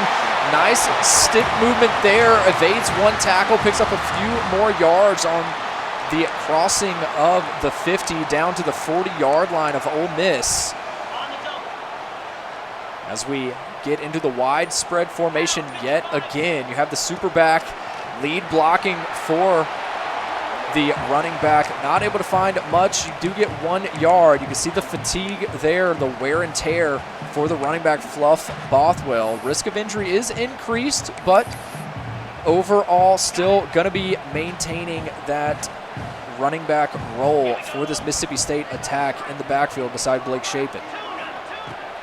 Oh, yeah. And it looks like this game has slowed down a lot more compared to how it was. And I might have just lied because it sped up really fast in those few short seconds. Seydou Traore finds a little gap in that zone, sits down in the pocket. Nice pitch and catch, picks up a couple more yards with his legs. It's a fresh set of downs at the 20-yard line now for Mississippi State, and they keep the chains rolling, they keep the clock rolling. Check at the line of scrimmage. It's going to end up being a handoff here, picking up 5 down to the 15-yard line. Got Davon Booth on the run this time. Yeah, 2nd and 5 with just short of 3 minutes to go here. Definitely going to have to be some good plays made. Looks like there's pitch one. and catch to the running back. Not able to break the tackle, but the first down to the 5-yard line as clock continues to run. And yes, you want a touchdown, but you know G59 Hemi is thinking, this is the fourth quarter. This would put me up 2 touchdowns. I need to eat up some of this clock if I can, so that on the back end of this next possession, I can try to start running that clock. And as you can see, letting the play clock run down to 1 second before the handoff here. Not going to get the first down, and we see the Ole Miss timeout coming through before the 2-minute warning, knowing that you're going to get another stoppage of the clock at the 2-minute warning. So we'll have to see if that timeout was maybe a bit premature, but either way, 2nd and goal here at the 4. The direct snap, wide side of the field, nobody had contained. That's a touchdown for Mississippi State and G59 Hemi. Still 2:02 on the clock, but extending the lead back to 2 possessions and 14 points off the extra point there. Oh, yeah. And that's definitely going to put the pressure back on Nathan here with only 2 minutes and 2 seconds to go on this return. It's not unseen, certainly, but it's not easy. It's definitely going to be an uphill battle for him from now on, especially if he makes this touchdown. It's going to give G59 another chance to get a leg up on him. And you have to put the first things first, and if you're Nathan Plays here, you get the catch there, short of the first down, but this is your 2-minute warning, so you get a free stoppage of the clock here with 1:58 left. 2nd and 1. You've got to chew through some yards, but at the end of the day, you've got to score the first touchdown before you start thinking about the next. And on the flip side of that, for this Mississippi State defense, like you're trying to keep everything in front of you. You're not playing a prevent defense quite yet, but you do see the cover 2 and cover 4 in the back there. You do see it's going to be an incomplete pass there. Clock is going to stop, but really hoping that that possession was going to be made instead. It's a 3rd and 1, stadium pulse in full effect.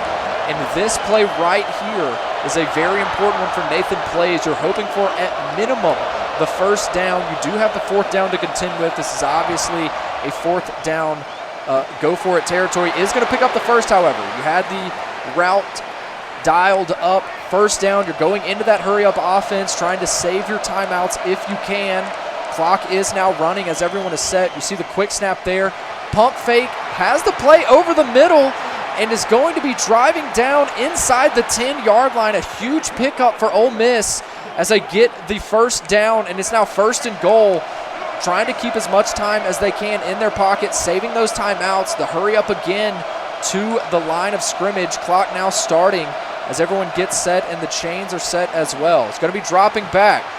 Tries to run the out route and gets through. Too much congestion on the goal line. Tackle not coming through, and Nathan Plays is able to convert, makes the touchdown happen. It's back to a 1-possession game. Still, 1:29 on the clock, and you have to expect the onside kick, and we see it here. Oh, yeah. And this is definitely going to give Nathan more time, especially from those passes. A lot of those successful passes gave him those extra seconds that he needed. Flag on the kickoff, and it is illegal touching. And with that, I believe that means that possession is going to go the way of Mississippi State, and also has really advantageous field position. Touched the ball before it went the 10 yards. And now for G59 Hemi, it's all about a possession game. You don't have to score here. You see Ole Miss burns their 2nd timeout of their 3 to stop the clock. It is 2nd and 1. So for G59 Hemi, a touchdown is great. You don't need a touchdown. The first down marker is what you're going for, but a great blitz there from Nathan Plays is going to stop them. Loss of 1, 3rd and 2 here. Burns the final time out. Nathan Plays going for broke here. Needs 2 more stops, and then we'll have to drive down for the game-tying score. Rolling out and hit as he throws. It's incomplete. 1:14 on the clock. It's 4th and 2 for G59 Hemi, and this Mississippi State attack. Go and hurry up here on the 4th down. Huge play incoming. First down here, all but secures your victory. You see the out and route. A first down. We see the first down. He maintains possession, goes down with the ball, and now it's just about running the clock. You see the clock run off there. Ole Miss is out of timeouts, so you're hoping that you get force a fumble or maybe get an interception off a passing play, but running the play clock down to 1 second, calling that timeout, making sure you're using every second available to run off that game clock. Now we're seeing the best formation in football, the victory formation. We're taking a knee, and that's going to run out the clock.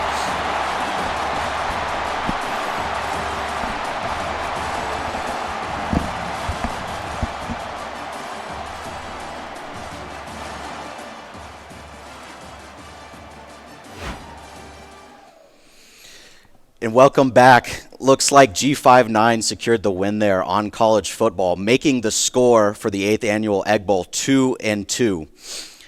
This is definitely going to make it more even for both teams to try and get a leg up in the games that we will play later in the afternoon and in the evening. But that was a very exciting match, very even matchup at that as well. It's very, very good to watch here, very exciting. And I'm glad to see that there's good sportsmanship, good plays, good throws, good runs. It was an all-around great game. I can remember when I was little playing college football 09 and 13, and now more recently 25, but just seeing how much that atmosphere has changed from just 25 to 26 and even 09 to 26. It's a very, very exciting atmosphere. Definitely a new generation of college football as well. And looks like we're going to go back to Bailey for an interview, so let's see him. Welcome back, G59 Hemi, taking college football 26. Congrats, evening the Egg Bowl up at 2 games apiece. Last year, we saw you came out, you showed up, you showed out. This year, a little bit closer. So what kind of went into your preparation? I know y'all are both in the ECAC vying for those playoff spots. So what kind of went into your prep going into today? Definitely want to start with just playing my brand of ball. Don't get away from the run, even if it gets a little scary. It's just a really good opponent. I mean, today was definitely a lot closer. Didn't see a lot of smiling on my end. I mean, just not till the clock hits zeros. So. And with bringing the series back even at 2 games apiece, there's only 3 games left. I know you've got some fans in the audience. We saw some confidence from Ole Miss, from some of their players. How are you feeling about Mississippi State bringing home the victory in the Egg Bowl overall? I mean, it's what we do. It didn't start here. The job ain't finished. We just got to go out, get a couple more, and then we'll be on our way. So I got faith. I got faith in my dogs. So there you go. Faith in his dogs. That's G59 Hemi, your Mississippi State college football 26 winner. Again, 2 games apiece, but don't go anywhere. For the Egg Bowl, we've still got the Riot games. We've got VALORANT, we've got League of Legends, and of course, we always have Smash Brothers as the decider. But before we get there, we got a short intermission before a very special halftime show just for y'all. Stay tuned. Welcome back, everyone. Now, I promised a special halftime performance, and we are going to deliver on that today. We have the privilege and honor of watching some up-and-coming high school talent in Rocket League here. Now, Mississippi State put together a 5-team double elimination tournament, and the finals of that tournament is going to be here on land at the Esports Egg Bowl between Pearl High School Esports and Biloxi High School Esports. So without further ado, let's get into it. Your coach for Pearl High School, Coach Justin, and his players, you figure it out. Master Chef and their captain, Dyer the Bunny. And for Biloxi, we have Coach James, one-armed menace,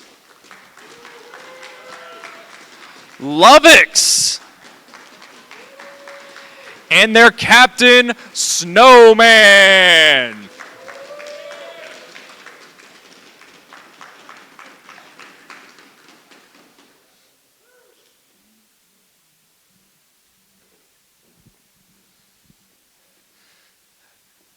We are so excited to have y'all here today. We've got a best of 3 to crown the king of this tournament. And without further ado, guys, let's get into it.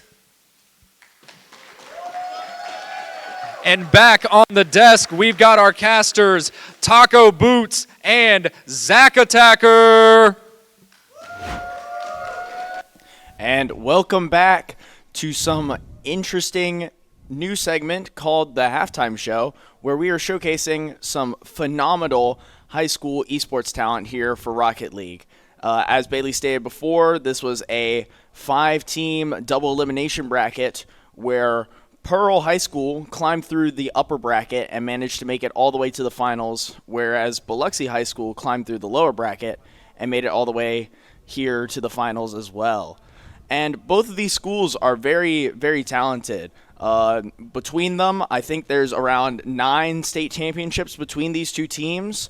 Pearl High School is currently the 2nd seed in their group, and Biloxi is the 3rd seed in their group. So I think this is going to be a very high-octane, very intense and close matchup.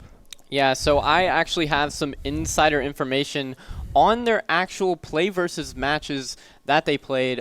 Pearl Varsity did face Biloxi in season in play versus, and Biloxi ended up losing 2-3 to Pearl. So it should be a really close matchup. Also, USM is the host of the play versus finals. We get to see Pearl and Biloxi are both teams that consistently make it to that championship or that semifinal up in Hattiesburg every single semester, time and time again. Pearl having 3 state championships for Rocket League, and Biloxi having a massive 6. So this should be an incredible match. Yeah, a very incredible match for sure. Especially between both of these teams. They both were warming up earlier downstairs in the warm-up room, and both teams seem very confident. I was watching a little bit of their gameplay, and they seem to be performing some of the skills and a lot of the team coordination and team play that we saw from our college teams. So these are not just run-of-the-mill high school students. These are the cream of the crop, some of the best high school students in the state of Mississippi, and we are so excited to showcase their talent and what they've got for us. I'm trying to think of what else to point out here, but other than that, this is going to be an exciting matchup, and I hope to see great sportsmanship and insane plays and a lot of great skills and mechanics from both of these teams. Yeah, so 2 players that stick out to me from each team. One on Biloxi, Snowman, an incredible Rocket League player.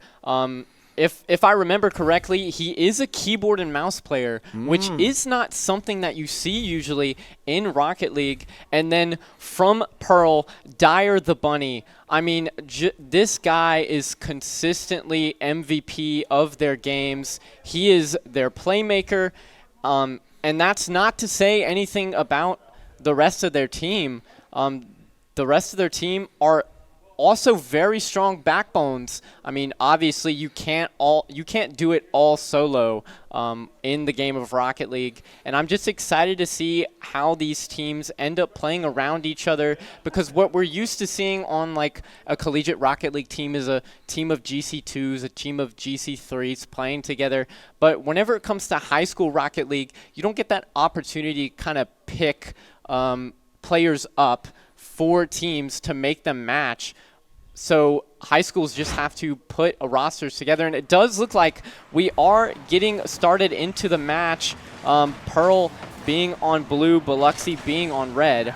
Yeah, and here we've got Biloxi on the back foot as Pearl are driving down into their side. Dyer the Bunny clears that ball away over to You Figure It Out and his teammate. Dyer the Bunny with a great attack off the wall, but is denied away by Biloxi. You Figure It Out taking it up the sidewall into the corner. Dyer the Bunny with the challenge and the demo on Lovix as he clears it away back to half court.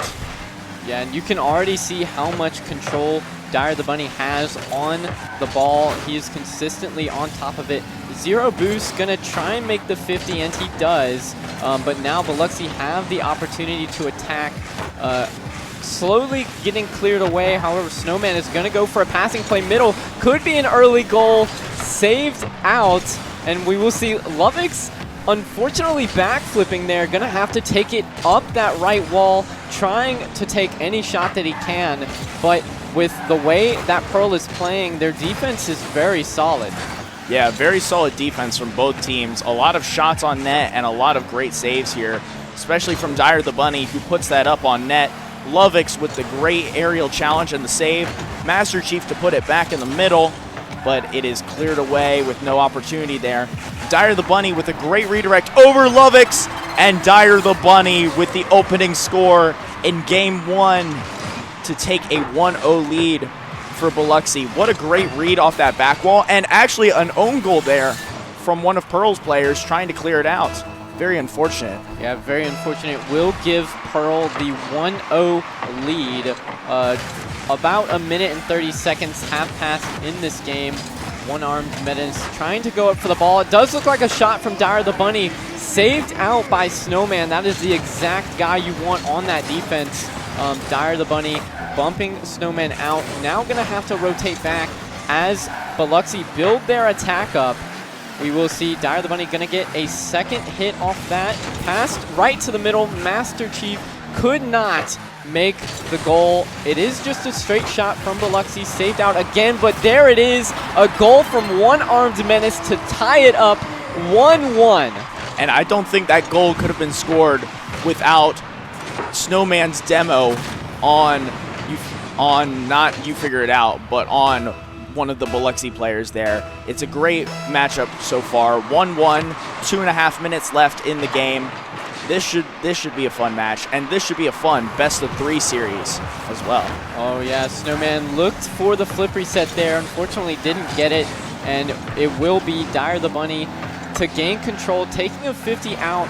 Gonna be the ball bouncing past middle, almost scores it. It is flying in front of the net. Unfortunately, no goal.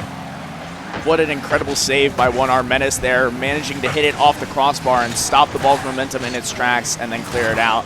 As Snowman tries to take it up midfield, stripped away as what looks like some of the Biloxi players like Dyer the Bunny putting up a lot of pressure here, trying to get something happening, but no, cleared away by Snowman, who drives it down in his Octane and over to Snowman on the right side wall with his ball control, goes for a shot, can't get anything through.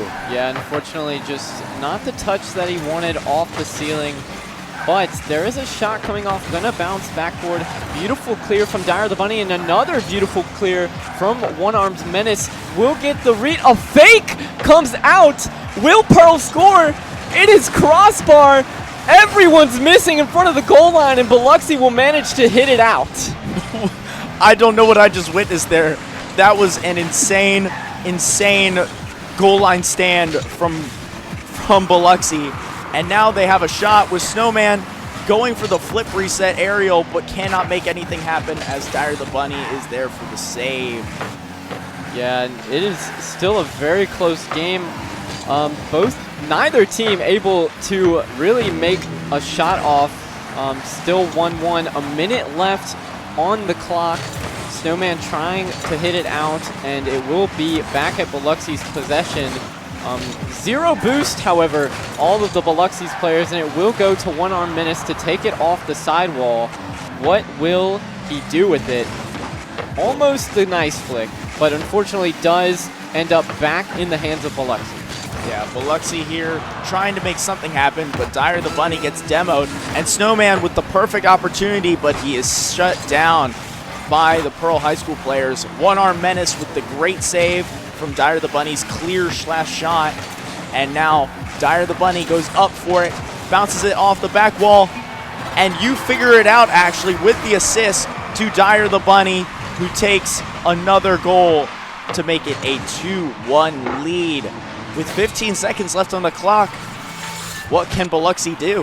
Yeah, I'm curious to see if Biloxi actually have any kickoff strats here. We do see the cheat up from Snowman. A beautiful bounce. Snowman unable to hit the ball, but however, a missed opportunity. And Pearl might have a chance to score again. Missed. 1 second remaining. Biloxi are on life support right now, trying to keep the ball up. I mean, still alive. Yeah, now we're just playing a game of keepy-uppies until the clock runs out. And it looks like Pearl was even trying to keep it up there for a second, trying to get a third goal. But eventually they just settle it down to win the first game 2-1. But we still have at least one more game to play in this best-of-3 series to see who takes home the trophy or is the winner of this high school tournament for the state of Mississippi. Yeah, and there's just a couple of things that Biloxi needs to be doing. They've had multiple shot opportunities that have just been missed. I could say the same thing about Pearl. I mean, these teams are on an even playing field. They just need to, I don't even know. They're passing also. I don't see a lot of passing coming out from either team. It's kind of you give it to Dyer. The Bunny goes up and solo plays, or we've seen Snowman go for multiple failed flip resets. But all in all, this could potentially go to a game number 3 if Biloxi end up taking this? Yeah, Biloxi, I think, just needs to capitalize a little bit more on their opportunities. They had a lot of golden opportunities there that they just weren't able to convert or weren't able to capitalize on. And same with Pearl. They had some opportunities there to take an even bigger lead, and they just were unable to capitalize. So both squads need to capitalize a little bit more on the opportunities that they create. And like you were saying, the only time I was really seeing passing was off the back wall to create shots. But any more passing throughout the midfield to try and create opportunities to take shots, any more team play, any more chemistry would be great. And as we get into game 2 here, the kickoff comes out, and it looks like Pearl takes an early start with You Figure It Out controlling the ball in the corner. Master Chief with the shot, but unfortunately it bounces off the post. Yeah, we did see a bit of a double commit there from Pearl, both Master Chief and 1 arm minute, or what?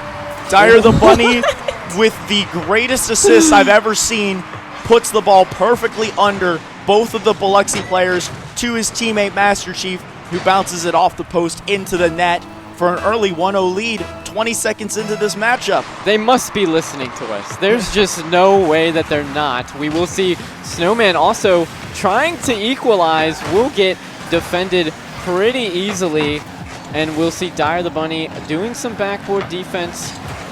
Both teams missing a pass down to one-armed Menace, and we will see a ball on the backboard, passed out. No real shot opportunities being created anymore. I say that, and Dyer the Bunny goes and scores.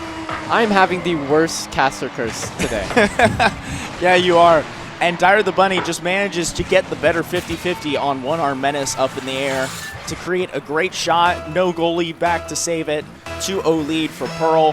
What does Biloxi need to do here to turn their luck around in Game 2 and come up and force this to a Game 3? I mean, really, we're just seeing a lot more passing plays from Pearl, and that is what is opening up these shots. I say that one-arm Menace almost had a shot on goal. Should be open. Love, one more hit. Oh, barely saved by Dyer the Bunny. This guy needs MVP. We will see another shot coming out from Pearl. Saved again. Love gonna try and hit it middle for Snowman. Unfortunately, the pass does not go. Dyer the Bunny now is gonna be in a beautiful spot. We will see the flip reset saved out by Snowman. And now, I mean, it's just a back and forth game at this point.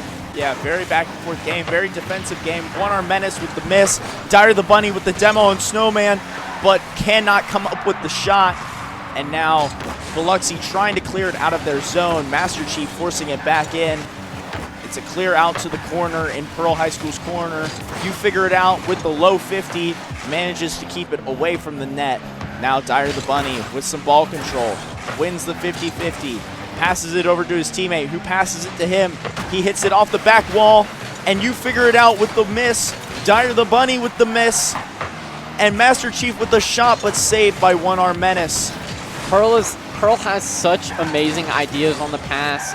You can see their brain working. It's just the finishing, that execution that needs a little bit of work. However, Biloxi, I mean, whiffs all around from them right there. You Figure It Out, unfortunately, going to jump right on top of the ball. Snowman trying to challenge Dyer the Bunny. It will be a ball in the open. A double commit there from Pearl. Master Chief misses, and that is just an open net for Biloxi. One-arm Menace capitalizing on the double commit, managing to get a great shot on that open net that Pearl left. 2-1 game. It can go either way, especially now that Biloxi has all the momentum. Oh yeah, 2 minutes left. Also, so much time for Biloxi, especially to capitalize on mistakes like that. And that's exactly what you need to be doing. The double commit to try and score, but Snowman will go up, passing it mid, a passing play down, and he scores! Lovix with the incredible score to even this game up 2-2. And this is High School Rocket League at its finest. These are some of the 2 best high school Rocket League teams in the state of Mississippi, duking it out on the biggest stage of their high school careers. And what better match could you ask for in a halftime show? Yeah, no, 100%. And I mean, that momentum shift that Biloxi got is helping them out so much. Dyer the Bunny trying to just take a shot far downfield. It will be blocked by Snowman. We'll see Dyer going up again for an air dribble. Can he get the flip reset onto the backboard? Is his teammate there for the slot? Just barely, and it doesn't matter! Master Chief with the whiff hits the post, but unfortunately a miscommunication there from the Biloxi players as two players go for the ball, both whiff, and you figure it out, just gets an easy placement into the top right corner of the net. 3-2 for Pearl. Biloxi's got to come back. Yeah, I mean, it's still a one-goal game. Biloxi bringing it back from 2-0. That is quite good. We will see just an unfortunate hit. One-arm menace actually 50ing it to the middle of goal. Snowman could get a good double touch here just outside of the goal, and it will be back into Pearl's possession. Snowman going up, gonna tap it once, try and reach out. Unfortunately not able to. We do see another double commit there coming off from the side of Biloxi, and Pearl should be able to capitalize on this, but Biloxi's just gonna hit it out. Yeah, Biloxi with the great clear, realizing that they were a man down, need to get that ball away from their net as soon as possible. And now Snowman, now that he's back up and running, he is able to challenge, and that is one-arm menace with the shot, saved by Master Chief. Snowman with the challenge, and it's back to Dyer the Bunny, but I mean, you figure it out, but Snowman with the clear. Snowman playing inside the net. Another great save, and a shot by Lovex. Oh my goodness! Winning the middle 50-50 to put up an insane shot on an open net because Pearl had committed all three players to this insane attack that just didn't go through. And like we were talking about, capitalization is key, and Pearl didn't capitalize there to put the game away. And now it's a tie game with 30 seconds left. Oh yeah, and I mean, the momentum is in Biloxi. Dyer the Bunny doing so much to try and clear out, beats Snowman, and now a backboard could be a goal here for Pearl, and it is! It is back-to-back-to-back goals. Each team is responding to the other one. Yeah, you figure it out with the great read off the backboard, and Lovex was right there, almost had the challenge, almost had the save, but just a little off. And unfortunately, that might cost Biloxi the match. 15 seconds left, still a lot of time left, but it looks like Master Chief clearing it out to Biloxi's half. Biloxi with 7 seconds left and a dream. Can they do it? Can they send this game to OT? And never mind, Dyer the Bunny with the kill shot. A final goal with 0 seconds left on the clock. 5-3. Pearl wins game 1 and game 2 of this best-of-3 series to take home to win this finals match and secure their victory in the Mississippi State High School double elim bracket. What a matchup. Oh, yeah, no, 100%. And this is exactly what I expected from these two rosters. And even though Pearl did win 2-0, Biloxi was putting in a fight. Like, they were not out of either of those games. They were doing so well. They were both teams for Biloxi, especially to capitalize on mistakes like that. And that's exactly what you need to be doing. The double commit to try and score, but Snowman will go up, passing it mid, a passing play down, and he scores! Lovex with in this game, and I just think Pearl executed better and capitalized better on their opportunities that they created than Biloxi did, and it shows on the score lines. A 5-3 game in game 2 and I believe a 3-2 game in game 1. Mm-hmm. Yeah. So what a win for Pearl High School. They should be happy and very proud. Biloxi with a great challenge and an unfortunate second place finish, but they still had to fight and claw their way to get here out of the 5 teams. And so they should not be ashamed for coming up just short on the biggest stage of their careers. Great games for both teams. And hopefully we can send this back over to Bailey, who is up with the captain, I believe, of Pearl. Yeah. Alrighty, let's hear it one more time for these high school clubs.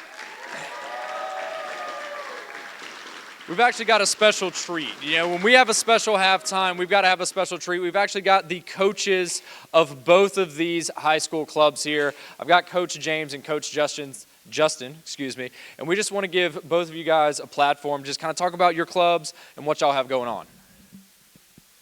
Hey, thank you for everyone for coming out to watch today. It was awesome, wasn't it? Yeah, so we've been Pro High School Saturday program since 2019, and since then we've pretty much grown our program from the starting 6 players to about 55, to almost 60 this year. And we play most of the titles that Play Versus gives us, but right now we're focusing on like 9 other titles. But we're hoping to grow next season and the next school year. And we're working on our esports room right now at the high school. We have one currently, but it's still growing and getting better every year. So that's kind of where we are. So thank you for everyone. All righty, Coach James. Just like Coach Justin said, thanks for having us here. But yeah, we started spring of 2021, started off with 6 teams, Rocket League. We've been doing that ever since. We're up to around 50 kids this year playing 9 different game titles through Play Versus. It's been a blast doing it every year as well. Let's give it up for both these clubs one more time. Congrats once again to Pearl for taking the win. Don't go anywhere. We'll be right back.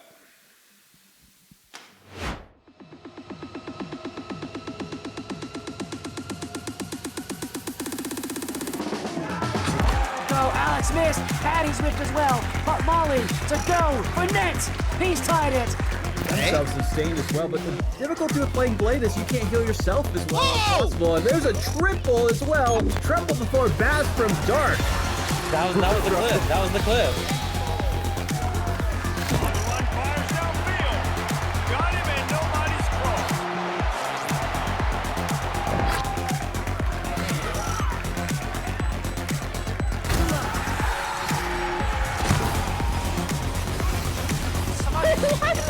Are we serious?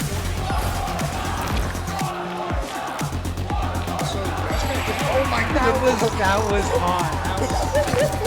Holy moly. And welcome back, ladies and gentlemen. It's tied up here at 2 games apiece, and we've got 3 left. So we're kicking it over to the Riot client. First up, we've got the tactical shooter of VALORANT. We didn't play it last year, but we're bringing it back this year. And for a little bit more about it, check out the video. This is your 5th game of the Esports Egg Bowl. Welcome to VALORANT. VALORANT is a 5 vs 5 tactical first-person shooter that combines the gunplay elements of Counter-Strike and the unique character abilities from Overwatch. The goal in VALORANT is to plant or defuse the Spike, an explosive device designed to harvest a material in the game called Radianite. Each match is played in rounds. One team tries to attack and invade a designated site. Last player standing.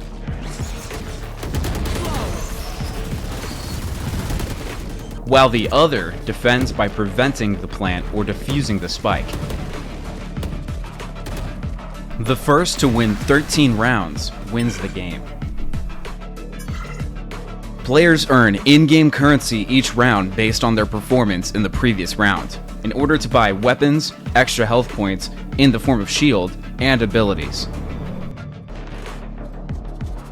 Winning or losing the previous round heavily impacts your income, as well as kills. Strategic spending is paramount to success. Teams will sometimes opt for an eco round to save money, or a full buy round to splurge and make it easier to win with better weaponry. The most popular weapons people buy on full buy rounds are the Vandal, Phantom, Operator, and sometimes the Odin.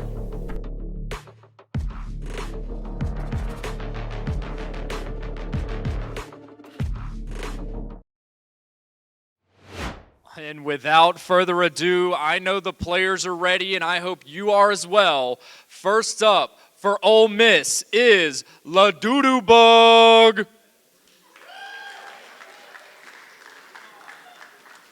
Next is Asila. Starlight. Rush. And their captain, Combs. And for Mississippi State, coached by Bo, first up is Pleb Lord. Mika-chan. Jalen. Rain. And your captain, Dudes.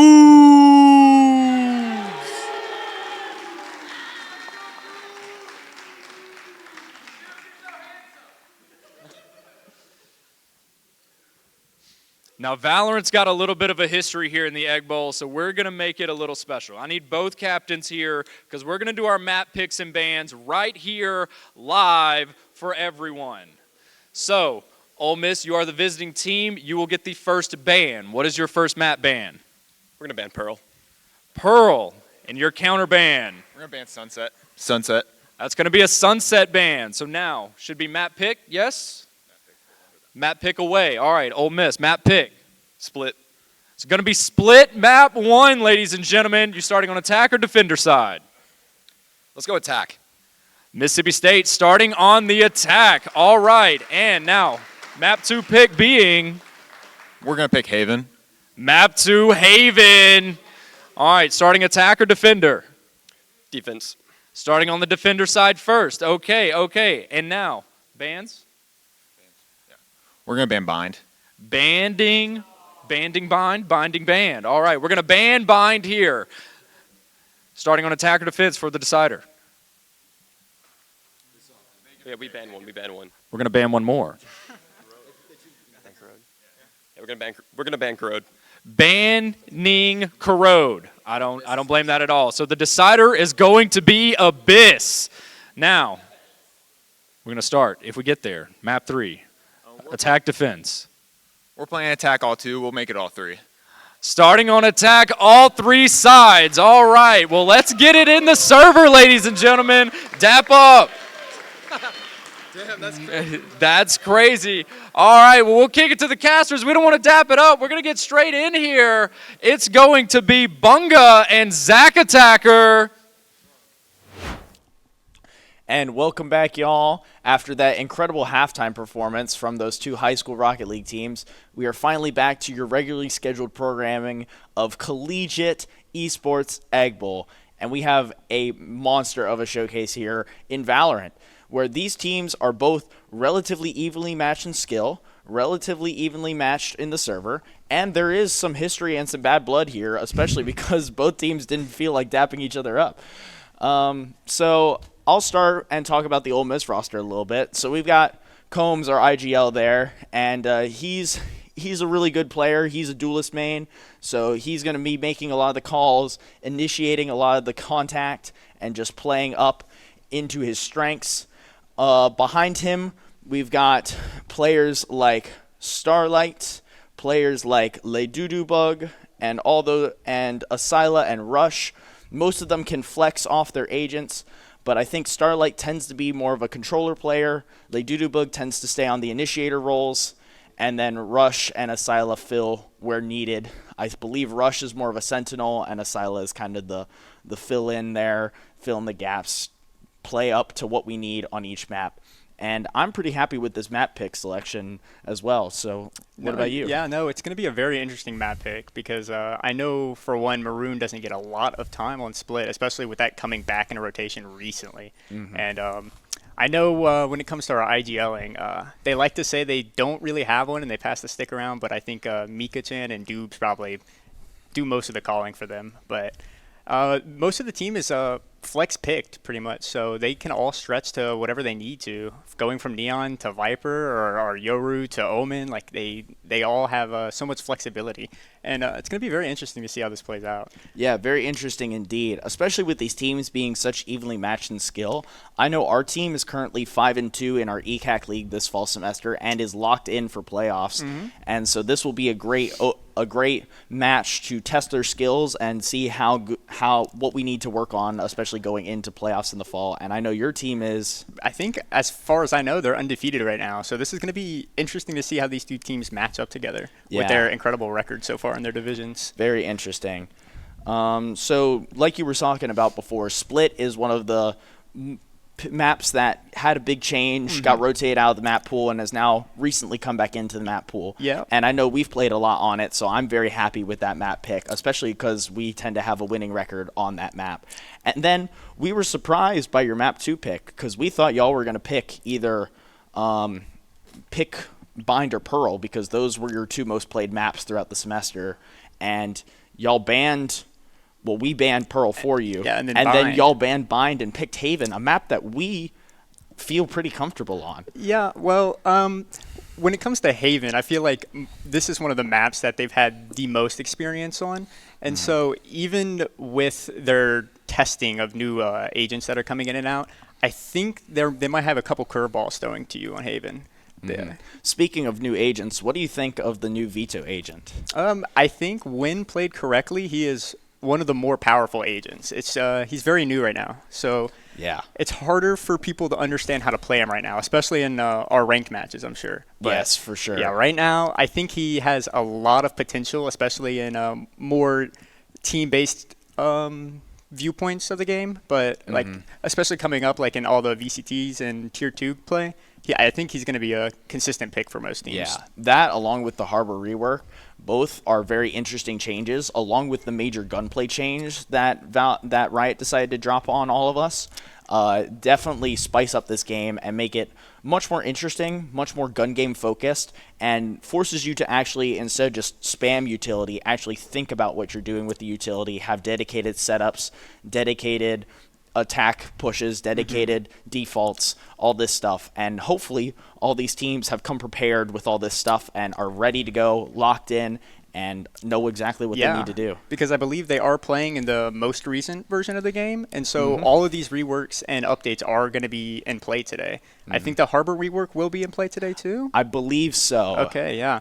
And I seriously doubt we'll see Harbor today, just because his rework is so new. It's new, and I feel like the only way to play him is to play double controller. You need 2 smokes with him, because he's interesting, but he's not strong enough to play on his own yet, I think. But with our team comp, Asila can shift onto that and flex onto that controller role. So I wouldn't be surprised if Ole Miss brings out some new tech with the double controller comp of Starlight and Asila, one on Harbor, one on another controller. Especially on Split, too. Split's one of those very good double controller maps. You see either Astra and Viper or Viper and Omen.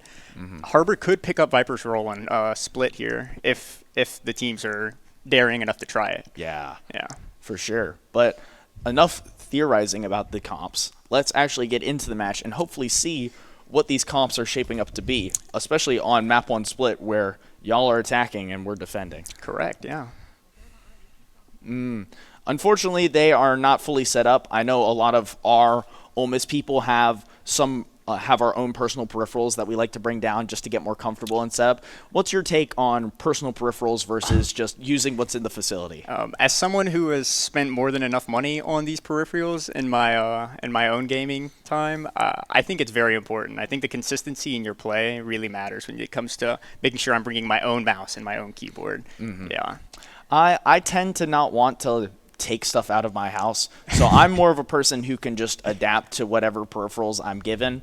But I know a lot of people have their lucky mouse, or they have their preferred setup where this keyboard and this mouse go well together, or this mouse is lighter than other mouses, and so I like to use that because it gives me more control or things like that. Yeah. And so I know a lot of players tend to have those preferences that help them play best. Especially at this level, I feel like consistency is very key when it comes to most of these players. So, I don't think I'd want to play in this tournament if I didn't have my own mouse pad. I don't think I'd want to use their mouse pad. I'm just exactly. I agree.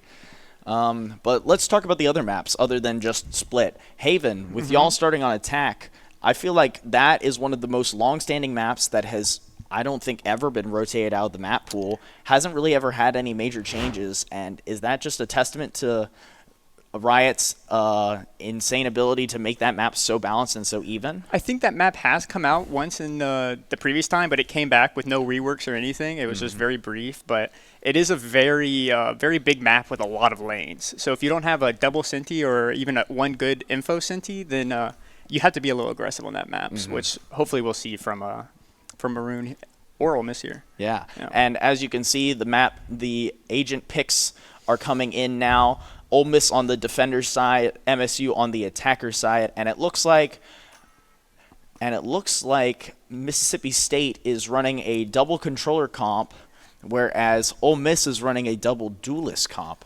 Yeah, this is something I've seen Mississippi State play before. They run that double controller, and they pull Mika-chan off of his tried and true Neon Odin, and they put him on Viper, which, to be fair, he is, I think, outmatched hours on Viper than he does Neon. So I think I think he's still comfortable in this role for sure. Yeah, this will be a very good matchup, a very interesting setup. As our production crew takes us up on a little flyby of Split, I think it's more of a East Asia-themed high-rise skyscraper landscape, and I really like the feel and the vibe of this map. And this map is great for gameplay as well, especially because the key points here are taking mid-control, being able to execute hard on sites, and then for defense, really just being able to set up in a strong default that can withstand anything and be able to fall back off of site when a major site hit comes through. Right, yeah, there's only those 3 chokes on this map, and so we have to see how they fight for the map control here. Cover going out. But the key for us is not to give away too much info because the other teams can unfortunately hear us. So we will try to commentate what we can, but unfortunately we may not be able to commentate everything going on. Yeah, but we got a hard mid push here from the attacking side. Yeah, but Rush with the early kill, sending Mississippi State down to a 4. Oh, an awkward meeting mid. Yeah, but Rush unfortunately gets picked off after doing a lot of chip damage to Rain. And Ole Miss is stuck in that chokehold, whereas Mississippi State takes control of B site. Bug with the push out, but he gets taken down. And now Ole Miss in a 3v4 situation. Let's see what they can do to retake this site. And unfortunately, Miku-chan gets a kill, and Doobs gets a kill. Combs gets a trade back, but unfortunately, Mississippi State cleans up. Round 1. Something we saw there from Ole Miss is they tried to start their retake before Spike even got tapped once. They tried to make that as fast as possible, maybe catch them off guard before their whole team could get on site and fight.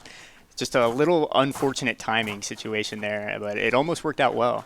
Yeah, a little unfortunate timing, a little too fast of a retake for Ole Miss there, and hopefully they can fix that mistake and capitalize on it this time as both teams set up for the start of round 2.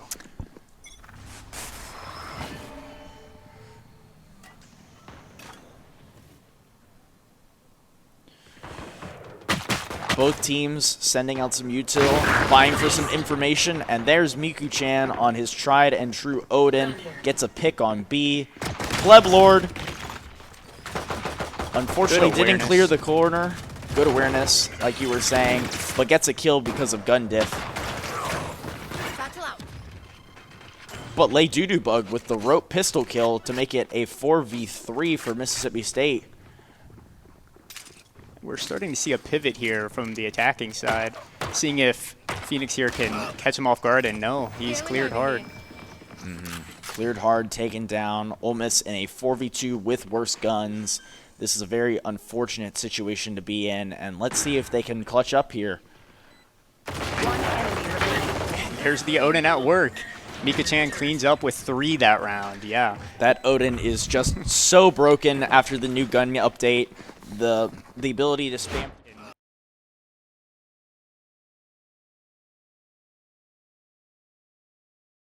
with worse guns. This is a very unfortunate situation to be in, and let's see if they can clutch up here. There's the Odin. Seeing that either. No, it definitely isn't. All right.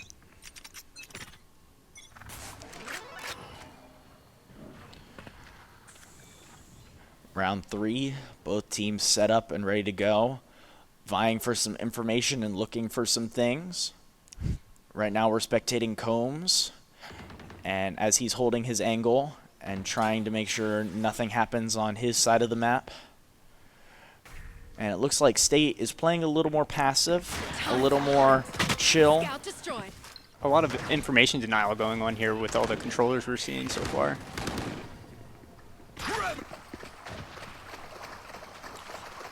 And there's a big sewers rush, as they can probably hear the noise coming through sewers. Careful now. Is that stall going to be long enough for them to pull more rotates over that one Phoenix Molly? Oh, it looks like they're re-aggressing towards ramps.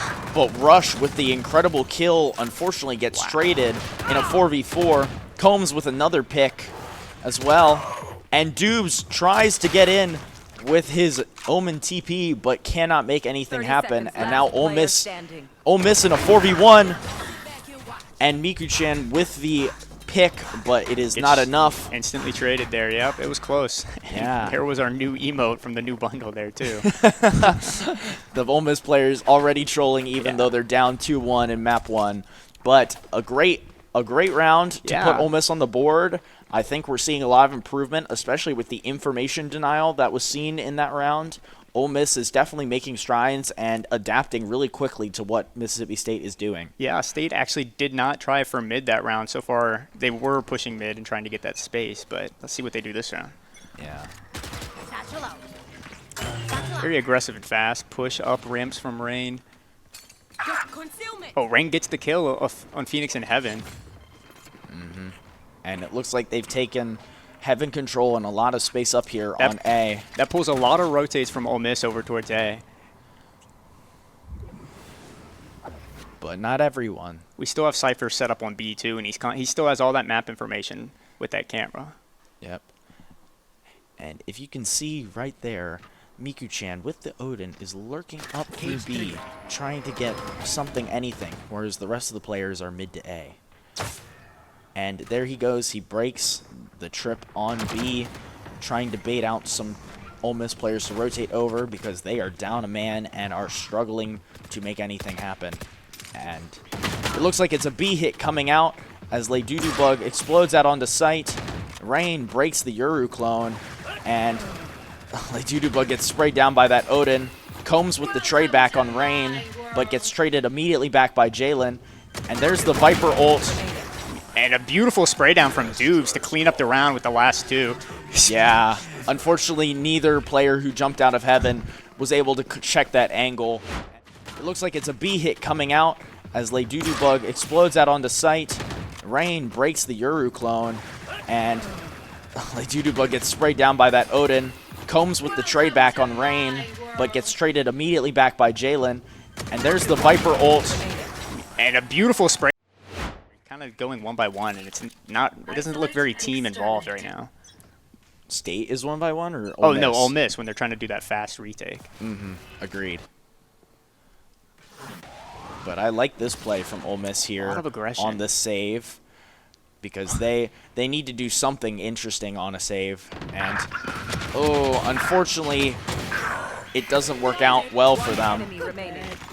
And in a 1v4, Rush is in an impossible situation. He gets one, but unfortunately Miku-chan with that Odin spray is just unstoppable, especially because they need to do something interesting on a save. And, oh, unfortunately, it doesn't work out well for them. And in a 1v4, Rush is in an impossible situation. He gets weaker guns, and its save round would push up through mid, which is the best place to control on this map. But yeah, now we're back to a full buy. Yeah. Toxins going up.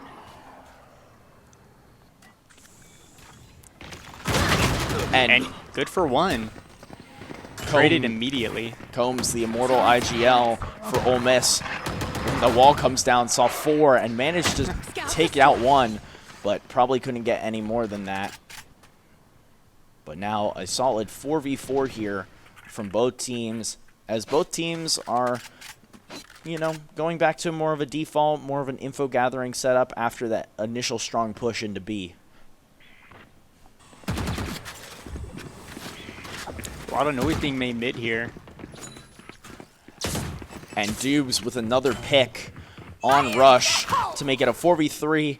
And there comes the Raze ultimate out to clear out B site. Unfortunately, no one's there, and Raze is just going to waste his ult.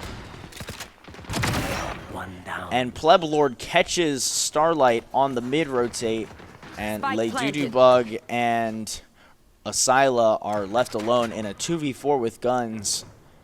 Let's see what they can do here.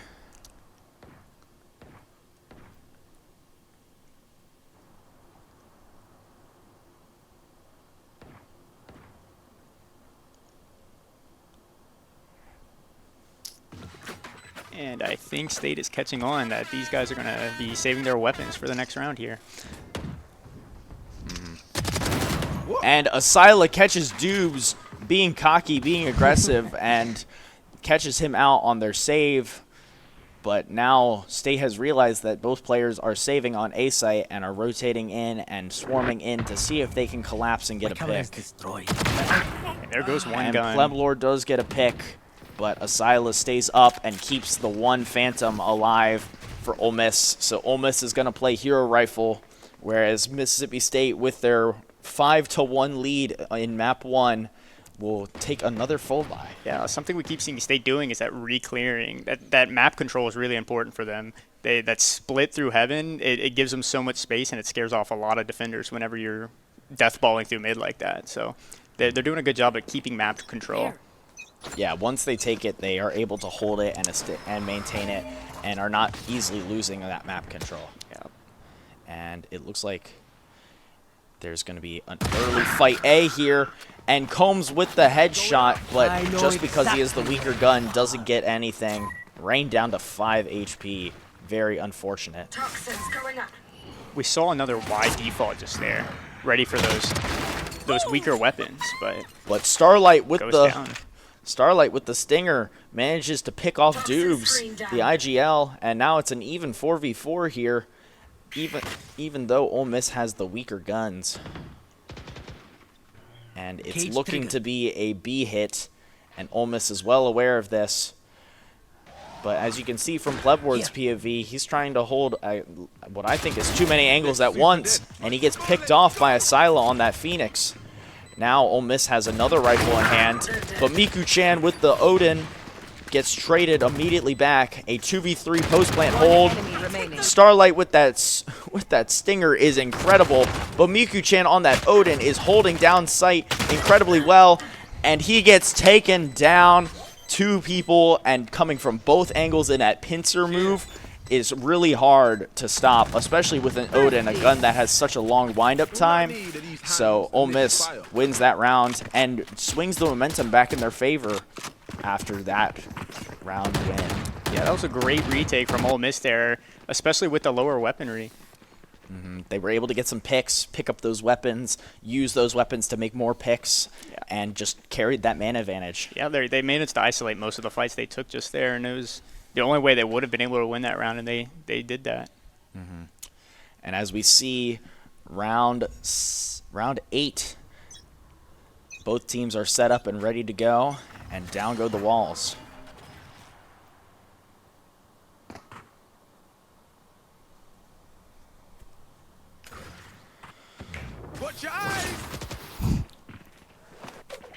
Both teams starting out slow, but it looks like Mississippi State have made their presence known, that they are trying to take space on A, I've got your trail. and Ole Miss is holding strong in their setup.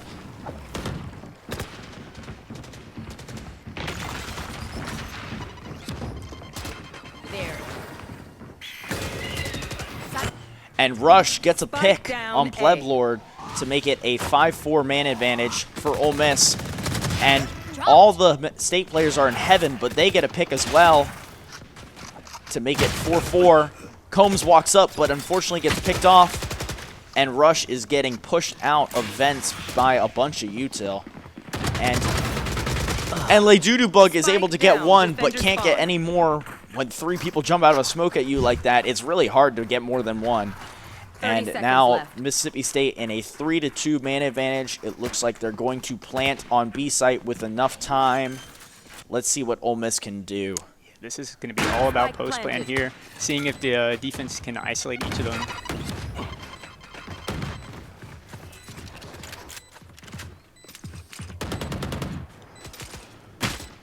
One enemy remaining. And Rain with the 4K to clear up the round. Yeah, an incredible 4K, and as you can see there in the corner, a little assist from Dubes, who managed to get into a spot where he was able to... Let's see what Ole Miss can do. This is going to be all about post plan here, seeing if the defense can isolate each of them.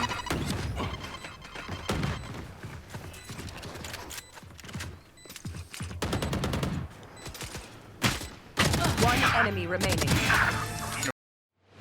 Form something up to counter what State's been doing here. I think they only get 2 timeouts each map, but a timeout here would probably be smart and would probably be a good use of time to refocus, reevaluate, and analyze what they need to be doing better, because I think they're keeping it close, just not having things go their way. And Combs gets super lucky with the whiffs by Pleblord to stay alive and take no damage there. What an incredibly lucky get out of jail free card that Euro TP is. Seeing a lot of mid aggression from the attacking side. But there's all the controller util there again. Yeah, an Aster Smoke, a Phoenix Molly, a Cypher Cage, an Omen Smoke. So much util being dumped on mid just to try and get control of that key pivotal space on this map. And here we see Combs walking up with his Sheriff, trying to do something. And pivot over to Mika-chan, the top player right now for Mississippi State, with that Odin, trying to make something happen on his Viper. And it looks like there's mid control and B control being taken as Rain goes through and is able to get a pick along with Mika-chan getting a pick. But Starlight gets 1, but unfortunately can't get 2 with that Stinger. And Dubes with the final pick. Mississippi State wins another round. Bunga, what do you think Ole Miss can be doing better here to get some rounds on the board? I feel like they're not holding their space enough. I feel like we have those trips mid to maintain it, but as soon as that trip is broken, there's no more knowledge about what's going on there. I feel like they need to recognize at some point that they're going to keep abusing these gaps in their setup, and so we might need to work a little harder, maybe get a little bit more aggressive on those lanes to try and get that info and maybe even advantage. So more aggressive lane pushes, more information and we're seeing a Yoru ult. And here comes Combs with his classic Yoru ult, using it as a spotting technique to try and get some info. But Dubes unfortunately gets a pick on Ladudubug, and that is very unfortunate as Rush is left alone to defend on B site, and he gets ulted while Dubes gets another pick, and it's left to Asila and Combs to try and clutch up a 2v4 for Ole Miss as the Viper Molly comes down and the plant is on B. Dubes with the blind, but Combs reads him like a book. Rain with the frag back. And it's all up to Combs, the immortal IGL. 1v3 situation here. He's spotted out by the Cypher Cam and gets picked off by Pleblord. 8-2, Mississippi State on split. This is very unfortunate and looking dire for Ole Miss. I would be calling a timeout right now if I was Combs.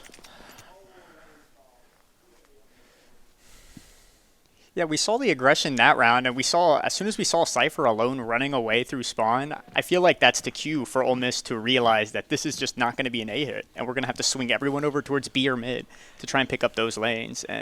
But at the same time when that happened, we did have a pick on the other side of the map, which Dubes is very unfortunate. I don't know if Laydudu bugged over peaked or Dubes just managed to catch him off guard on a crazy timing. But yeah, that was very unfortunate. And Combs walks down mid into the line of Miku-chan's Odin. Another man-down situation for Ole Miss in a 4v5 hold. Let's see what they can do here. And the Dudu Bug gets picked off. So does Starlight. And both players trying to get anything they can. And Miku-chan with that broken fucking Odin. Oh my goodness. It's incredible. Last round I've in never the half. seen Odin gameplay like this. Riot, nerf this gun. I swear. Come on. Like this is unfair. How is Ole Miss supposed to even come back in a force buy or even a save when the other team just has an Odin player like that? Yeah, well, Ole Miss they were on a save again that round, and they kind of did the same play that they tried the previous save, and I don't know how well that's going to work back to back in this matchup.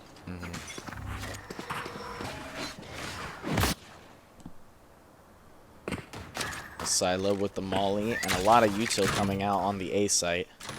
Cage triggered.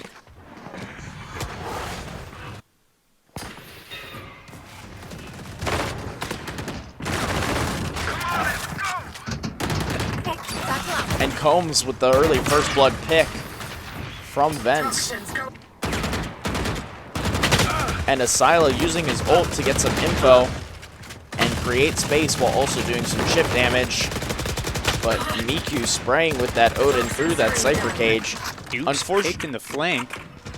Yeah, Duke's picked off on flank, and Starlight is rotating in, pincering in Mississippi State. Rain gets a trade but goes down, and Combs kills Miku-chan on that Odin. Oh, but Jalen almost had an insane clutch. He gets 2, but it's not enough. In a 4v1 situation like that, you need just a little more. Starlight is rotating in, pincering in Mississippi State. Rain gets a trade but goes down, and Combs kills Miku-chan on that Odin. Oh, but Jalen almost had an insane clutch. He gets 2. That was a really great play by them. But I will also say Ole Miss did get lucky. They set up Cypher on B and then pushed him mid and had everybody else on A and mid, which ran perfectly into Mississippi State's A hit. And that was just a really lucky read from Ole Miss there to inevitably clutch up and get the win, swinging some momentum back in their favor. And it's 3-9, so Mississippi State is now on defense and Ole Miss is now on the attack. So let's see what Ole Miss can do now that they are on the other side. And here comes the B hit and the plant. But Miku-chan gets an early pick onto Asila. Very unfortunate there. Ole Miss in a 4v5 post-plant situation. Rush gets 1, sees a second, gets him as well. Pleb Lord trades back on Combs, 3v3. And here they come. Leduduba gets a lot of chip damage. Starlight with 2, and Rush with the final. Ole Miss holding that post-plant. 4-9 game. I think Ole Miss has new life. Post-plant situation. Rush gets 1, sees a second, gets him as well. Pleb Lord trades back on Combs, 3v3. And here they come. Leduduba gets a lot of chip damage. Starlight with 2, and Rush with the final. Ole Miss holding that post-plant. Number 13 here, or actually round 14, sorry, as Ole Miss and Mississippi State get in their setups. Ole Miss on a bye with some guns, whereas Mississippi State unfortunately has to save after losing the pistol round. And Ole Miss comes out on a very aggressive A push and is going to get the bomb down with no contest, no problem. Planting in a spot that is not normally the default plant is very interesting, and we'll see how that works out for them.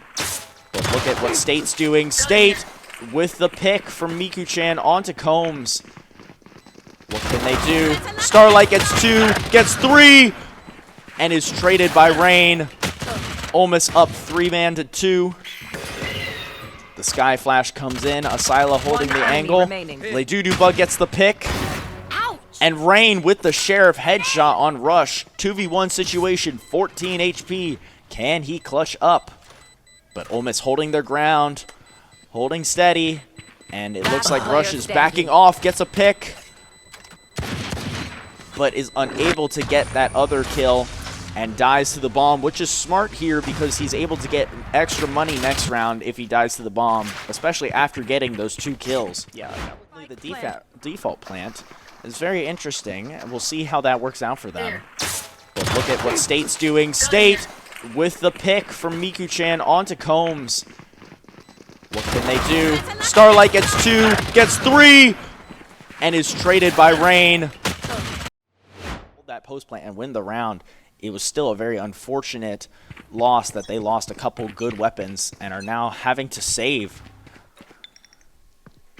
Blinded.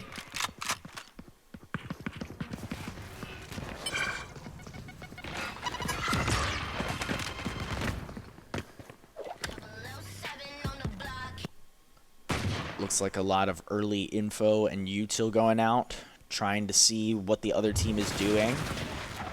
As you can see, both teams are very spread out, trying to get whatever they can in some kind of advantage on the other team. A little chip and spray from Rain and Dupes on each other. Rain gets out of there, though.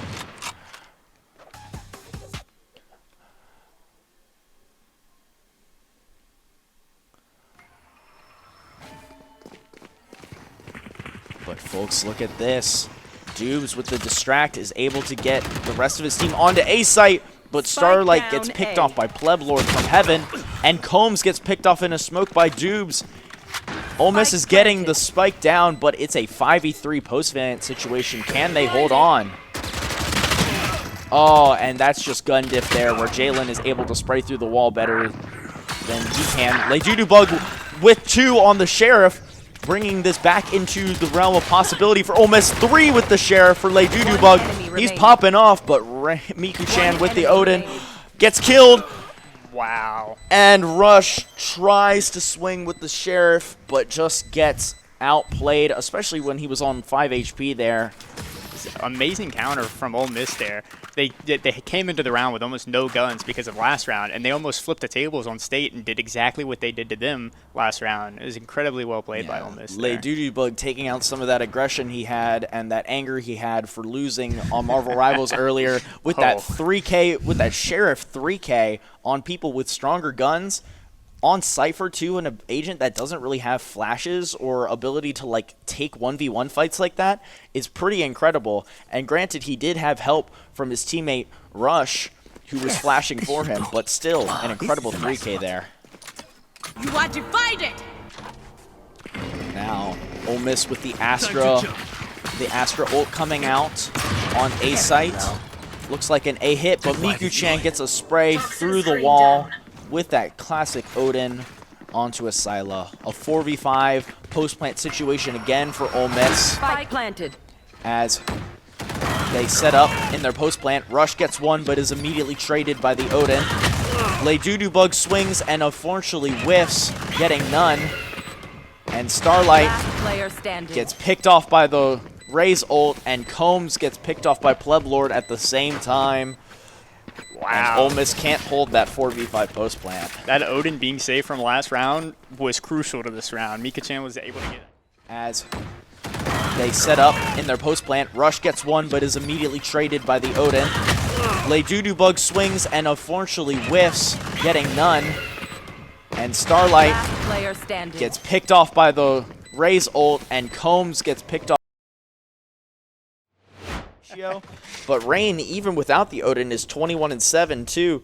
Both players playing out of their minds, whereas Ole Miss is struggling a little bit here. Hopefully they can swing some momentum back in their favor and make something happen here. And an aggressive mid play with weaker guns. And unfortunately Miku-chan gets 2 through the smoke with the Odin. Gets a 3rd, but LeDudubug gets 1 back. A 2v4 situation for Ole Miss as Rush pushes into Heaven with no help but gets picked off. LeDudubug, the Sheriff 3K man, the freshman in a 1v4 situation. Can he clutch? He gets 1, but unfortunately he kills the guy that doesn't have the Odin, and the Odin turns around and sprays him down. Very unfortunate with weaker guns. And unfortunately Miku-chan gets 2 through the smoke with the Odin. Gets a 3rd, but LeDudubug gets 1 back. A 2v4 situation for Ole Miss as Rush pushes into Heaven with no help but gets picked off.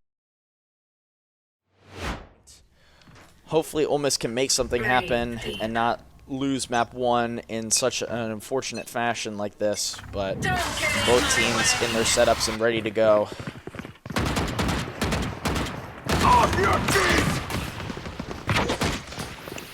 And Ole Miss with the B execute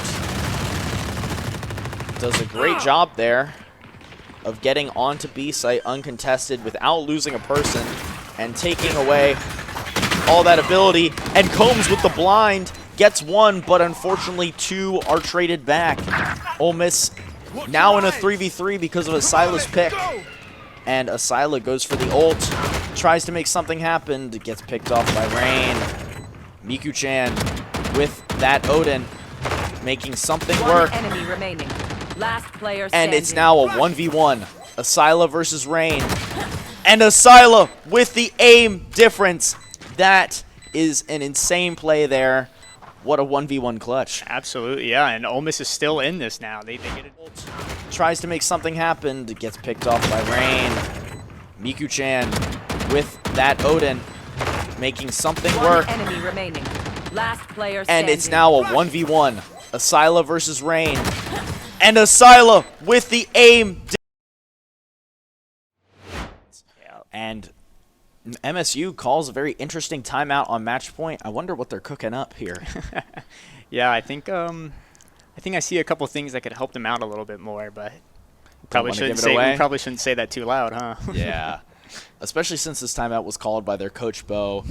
What can you tell me about Coach Bo? Has he had a major impact on this team? Has he been doing what a coach should be doing of crafting up strats, coaching players, helping them improve? Absolutely, yeah. He's willing to take individual players and work with them on a one-to-one basis, and he even he gives a very specific play style that he expects from the team, and he coaches it very well. And they seem to be perfecting that play style as a group, and I would like to put most of that towards Bo. Bo able to guide them through that play style that he visions, and then these players here, they play it out for him. So they're kind of the aimers behind Bo, and it's very nice to see. Behind Bo's strategical mind. Absolutely. Whereas Ole Miss, unfortunately, doesn't have a VALORANT coach.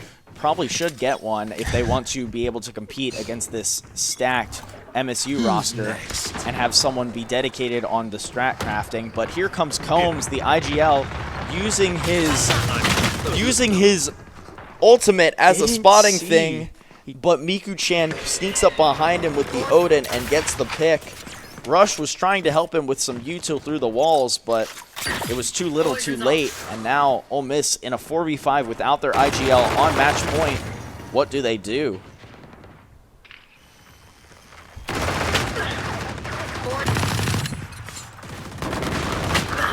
Some mid-control going back and forth, and Rush gets a great spray down kill with a Bulldog onto Miku-chan with that Odin. What a great equalizer there for Ole Miss. It's a very important pick for them. Now both teams slowing down, trying to get information, trying to set up a site put. And there it is. There's the B hit. As Asyla gets a pick, Rush gets a pick, but Jalen trades back and Leydudubug trades back. And now it's a 3v1 for Ole Miss. And Starlight reads that Pleblord is sitting mid. Picks up that Odin too as well. Ole Miss has got new life on match point. It was a great reclear by Ole Miss, working back towards B main there and then hitting site together. That was really good by them. They were able to maintain their composure after losing that early pick. And then even getting their trade on D'Amica. That was great. Yeah, honestly, that was probably the key pivotal moment, was them getting the retrade through the smoke with the Bulldog onto Miku to take that Odin out of commission, and then walking up onto B site and getting those 2 entry picks was probably what won them around. Miku full blind with the shotgun, unfortunately whiffs on Combs, and Combs gets an early first pick. Rain has a timing, and he picks one off because Combs missed it. Oh no. And Pleblord walking up here, spots one on the flank, and gets him with the stinger too. But look at this. The awareness is amazing here. Ole Miss with the awareness, and Combs getting that pick onto B. Dubes trying to hold sight as all three of them collapse. One enemy remaining. And he gets 2. Lay Bug, the freshman, on Cypher in a 1v2 post-plant scenario to keep Ole Miss in map 1. And he's got the Cypher ult on him. He's got full Sky Util popping on him. If he can somehow clutch this up, wow, I would praise him till the end of days, but unfortunately, he does not clutch it up. And there is map 1 going to state. Dubes anchoring on site there and getting 2 was the round winner for that. If he doesn't get 2, they have to run into 3 players with a crossfire, and that was amazing and well played by him. Gets him with the stinger too. But look at this. The awareness is amazing here. Ole Miss with the awareness, and Combs getting that pick onto B. Dubes trying to hold sight as all three of them collapse. One enemy remaining. And he gets 2. 10. Definitely the 2 star performers right now. But don't count out Dubes there. He had some clutch moments, was definitely making all the IGL calls behind the scenes. Very impactful. Yeah, very impactful gameplay from him. So, what'd you think, map 1, going to state? I think that was Ole Miss's map pick, right? That bind. Yeah, it was. And now we're moving on to Haven, which another attacking starting side from MSU, which is once again going to be very interesting because I think Haven is a neon map for MSU, which is going to be fun to watch for sure. Yeah, definitely a neon favored map. Yeah. Neon is very good on that map to be able to rotate quickly, especially from all the way from A to C site, or from C all the way to A, or even to get through garage very quickly and cut off those angles. I think neon is definitely going to be played here if one of Mississippi State's players is good at neon. I think I know one in particular that's pretty good at neon, but Yeah. a lot of Haven's maps are also pretty thin and very spammable, which we'll definitely see in this next upcoming map. Yeah, we'll definitely see a lot more of the Odin from Miku-chan, and maybe some Odin pickups as well from Ole Miss's squad. I saw Starlight rocking that Ares towards the end and picking up that Odin and rocking it as well when she could. Maybe they have a little secret weapon up under their sleeve with Starlight popping off on that Odin, hopefully. Yeah. Fight fire with fire there. Yeah, that's the only way to do it, especially with the current meta in Valorant. I'm surprised we didn't see any off-meta agent picks. We saw the double controller versus the double duelist comp. It was very standard, yeah. And I think I see that a lot from both of these teams. It's very standard map picks. It's more their play styles that play a little differently, I think. Yeah, but that's where you have to make moves, do changes and stuff. But their agent picks and their map picks have been relatively standard, especially compared to Tier 2 and VCT level gameplay. Yeah, absolutely, yeah. But I guess the meta's the meta. Yeah, and it seems to be easier for both teams to play that way here too. Agreed. Especially the way that I'm seeing both teams play. It seems like a better pick for them instead of going off on some harbor tangent or something. Yeah. Yeah, but maybe Ole Miss, knowing that they have a disadvantage, need to shake things up, do something off the norm, try something off a whim on a cuss, and see if it works. They're going to have to make some changes definitely in this next map. Yeah. I didn't see a lot of aggression from Ole Miss, but the rounds I did see the aggression, I felt like they were more favored in those instances. Even the rounds where they didn't exactly have guns, they were forced to play aggressive because they can't wait and take the gunfight and be at a disadvantage. So you see that aggression, and then they end up being very impactful with no guns. Yeah, Ole Miss has tended to be a very aggressive team in most of their matches throughout the fall semester, and they definitely have been making some improvements, and I think that double duelist comp facilitates that aggression, but I'm not sure that's what you need to play here against State, especially with the way they play their games, especially with their methodical thinking, taking space, a lot of re-clearing. Yeah, a lot of re-clearing, slowing down, controlling the game with that double controller setup. Yeah. So might be time for Ole Miss to flip a silo off of that duelist onto something else. Right, yeah, especially when you see those double duelist picks. You expect aggression even on your defense because that's the only way you're going to get your information. But let's see what type of agent select we're going to get here. And it looks like Ole Miss is rolling with the double initiator comp. Which, as we were just saying, is probably going to help them not have to play as aggressive. They get that information without putting their lives on the line. Whereas Mississippi State went the opposite Yep. and is playing very aggressive with the double duelist of Neon and Yuru here. Right, yeah, but the good part about Cypher on Haven, though, is you get such a widespread map information. You can put trips up in all the lanes, cameras watching everything. So both sides do have that Cypher pick, which is almost, you can't go without on Haven. Yeah, is almost meta here. And then Ole Miss rocking with the Clove, whereas Mississippi State goes for an Omen. Very interesting choices here. Clove is a very interesting choice for this map especially. You get a longer range with Omen, his smokes last longer, and there's so many lanes here to be able to blind through with Omen's blind. Clove has her own benefits based off of play style, so I assume that they're well-versed with Clove. So Yeah, this is definitely what I would consider, other than the Clove, a very standard comp for Ole Miss on Haven, whereas I'm not sure about you, but the Mississippi State comp looks very standard with how fast they were able to select and pick those characters. I've definitely seen this comp run by them on Haven before. This is very, very comfort for them. And there goes the Silva Dart, and it looks like an early B hit on Pistol, and Dubes with the incredible kill. Combs gets a retrade, and Ledudubug and Combs get 2 more, and suddenly it's a 4-2 game on Pistol for Ole Miss. But look at this, Pleblord and the Sova, who I forget for State, have walked up, Jalen, have walked up onto A site and managed to plant the spike. Can Ole Miss re-clear?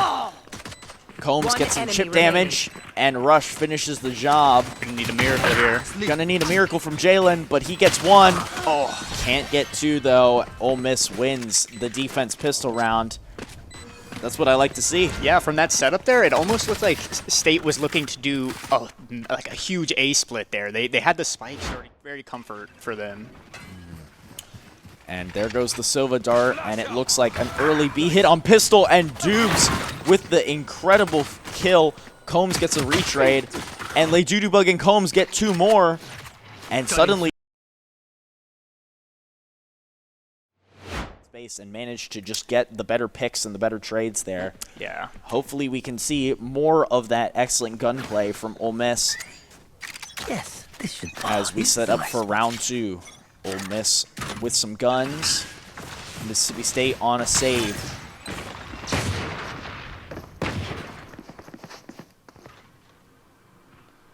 Look at this. What a very interesting setup here from Mississippi State. And Asila gets 2. They just ran into his crosshair. Starlight gets 2 more. And suddenly it's a 1v5. I mean a 1v3 now for Jalen, all alone again. But Combs has the weapon diff, swings out and kills him. Another round for Ole Miss, and are we going to see y'all win? What a very interesting setup here from Mississippi State. And Asila gets 2. They just ran into his crosshair. Starlight gets 2 more, and suddenly it's a 1v5. I mean a 1v3 now for Jalen, all alone again. But by Ole Miss. Great setup and way to keep their distance away from the lesser guns. Here we see Ledudubug with his Sova Dart setup. And that's pretty perfect, but Miku-chan immediately shoots it and gets it out of the way. But Combs with an early pick and traded. And I think that was Rush on the Cypher instead of Ledudubug like last game, who just walked up too far with the Sheriff and got picked off by the better guns. State in a 4v3 scenario here. Let's see what they can do.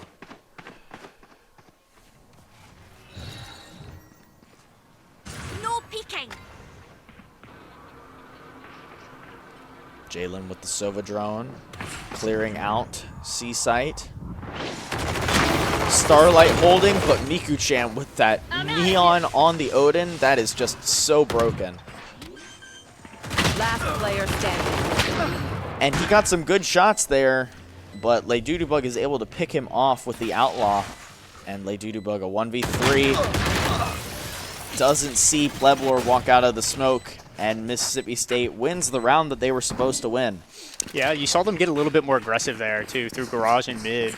Ole Miss's side did. They were trying to get that space because Sova's Dart is good info, but it's the only info they're going to get. And so as soon as Mika broke it, they needed a little bit more information, especially with no guns. It's not as much of a risk. And so I doubt we'll see that again from them, especially our Cypher walking out. But yeah, I doubt we'll see Cypher retrade like that off of Combs again. Right. Combs usually tends to push out and use his Euro TP as a get-out-of-jail-free card when he makes those aggressive plays. And here comes the same Sova dart from Bug, but Miku-chan with his A hit. And Combs, not Combs, Dubes is in a very interesting spot there, as we could see. Looks like State is taking a lot of space on A here.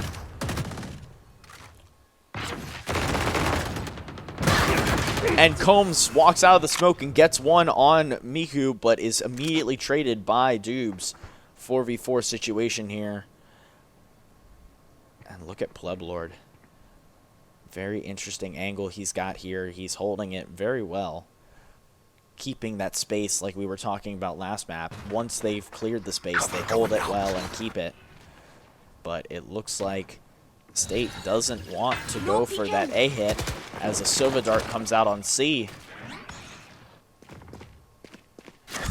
Cage triggered. But flipping back over to Pleblord, he's walked all the way up on A. Dubes TP's over. And actually, this might have been a fake to C and a A hit in general. Wow. What a play by State.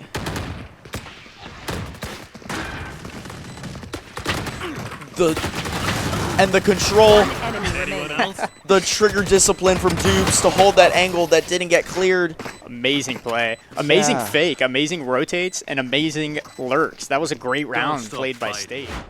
And a A hit in general. Wow. What a play by State.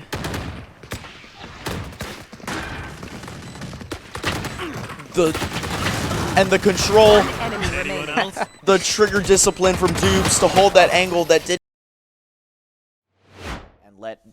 and let Omi's teammates walk out and get sprayed down is so unfortunate.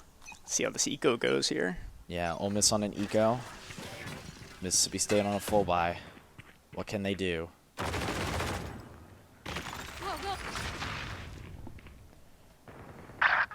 BQ pushes up and backs off, but Rain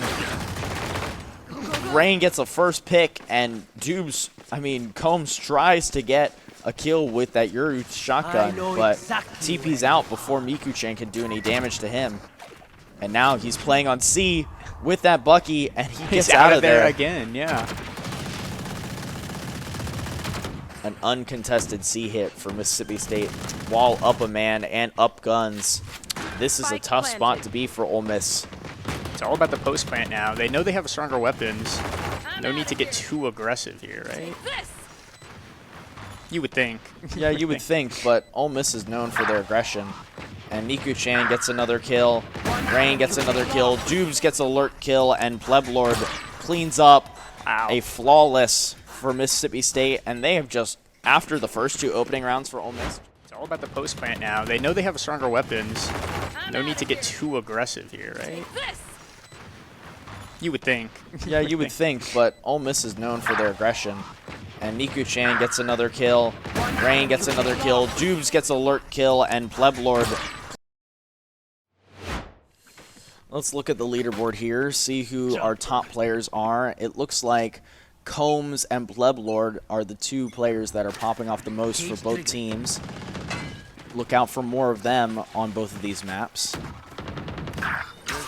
As Pleblord gets an early pick onto Combs, the top frag for Ole Miss. What an unfortunate pick there. Ole Miss down a man, and look at Bug. Here's the 5-man rush onto A, all alone, trying to do something. Can't really get much. Someone comes in to help him, and Dubes picks him off. 5v3. And that Odin is just so scary that Ole Miss is just fleeing in terror, trying to get away from it. What can they do here? They've got guns, but they have 2-man down. Drop in a smoke. It looks like a save. Yeah, it might have to be. They finally get their full buy back, and it might just be a death trap trying to enter that site with all the crossfires that you can set up on A site. It might just not be worth it. No, definitely not worth it, especially when you got 5 people on site with guns holding the spike. I think the save is the smart choice here from Ole Miss. And I think what lost them the round was that initial pick from Dubes, just giving up too much space. He needs to be able to create and take that space without giving up his life in exchange for it. Yeah, I definitely think that was the initiation. That was the part that said, okay, we're going to smack A now. That one pick is all they needed. And Dubes with a little BM there from his air horn. It's pretty funny, I can't lie, but you know, it is a little bit of a BM there, but rightfully so. Mississippi State up 4-2 here on map 2. We see both sides with that Yoru and Silva ult. That's really good for either your post plants or your site takes for either side. So even the site retake. So I'm sure we might see that this round. Yeah, we'll definitely see at least one of these ults come out unless Ole Miss or Mississippi State has a horrendous opening here. But as we see, both teams setting up, going for info, and Dubes with the Yoru ult coming out. Pushes on to C. Rush knows he's there on him. And he backs off, allowing Mississippi State to take C site uncontested for free, basically. Yeah, we didn't see that Silva ult come out, so now they have it for post. But Ole Miss still has theirs for the site retake, which is very powerful. But Combs gets one on the flank, but is immediately traded by Jalen. Now a 4v4 post plant scenario. Starlight gets one, and now it's a 1v3. Jalen on long, gets one on Lay Doodoo Bug, and uses his ultimate to spam the spike. Ole Miss got it to half, but unfortunately his Hunter's Fury is not enough, and Rush on the Cypher runs him down while in his ultimate, kills him, and 3-4 game. Yeah, they're bringing it back. It was that CT hold. The State was just standing out in the open, just hoping that they would run into their crossfire. And they did, but they kind of got aim diffed, especially with that Odin. It was kind of surprising that Miko wasn't able to mow him down right there. Yeah, I think they isolated the fights, and the crossfire wasn't as good as they were hoping it to be. And Miko got shot first, and then the other one. And I think that's just coordination and timing there from Ole Miss that I've been looking to see and hoping to see. And Miku-chan gets picked off early by Asila through the wall, but Dubes gets the refrag back onto Rush. Even 4v4 setup, and Dubes throwing all his utility onto B.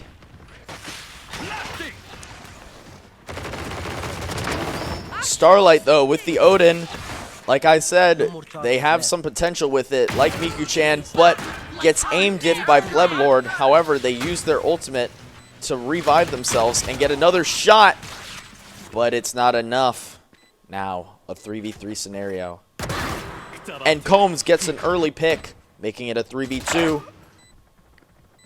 Now a 2v2. And now a 1v2. Can the immortal IGL Combs get both? And he clutches up the 1v2 for Ole Miss. What a round. What a play by Combs. The 1-2 spray. Wow. Amazing isolation by him. He was able to take every single one of those gunfights without. Now a 3v3 scenario. And Combs gets an early pick, making it a 3v2. Now a 2v2. And now a 1v2. Can the immortal IGL Combs get both? And he clutches.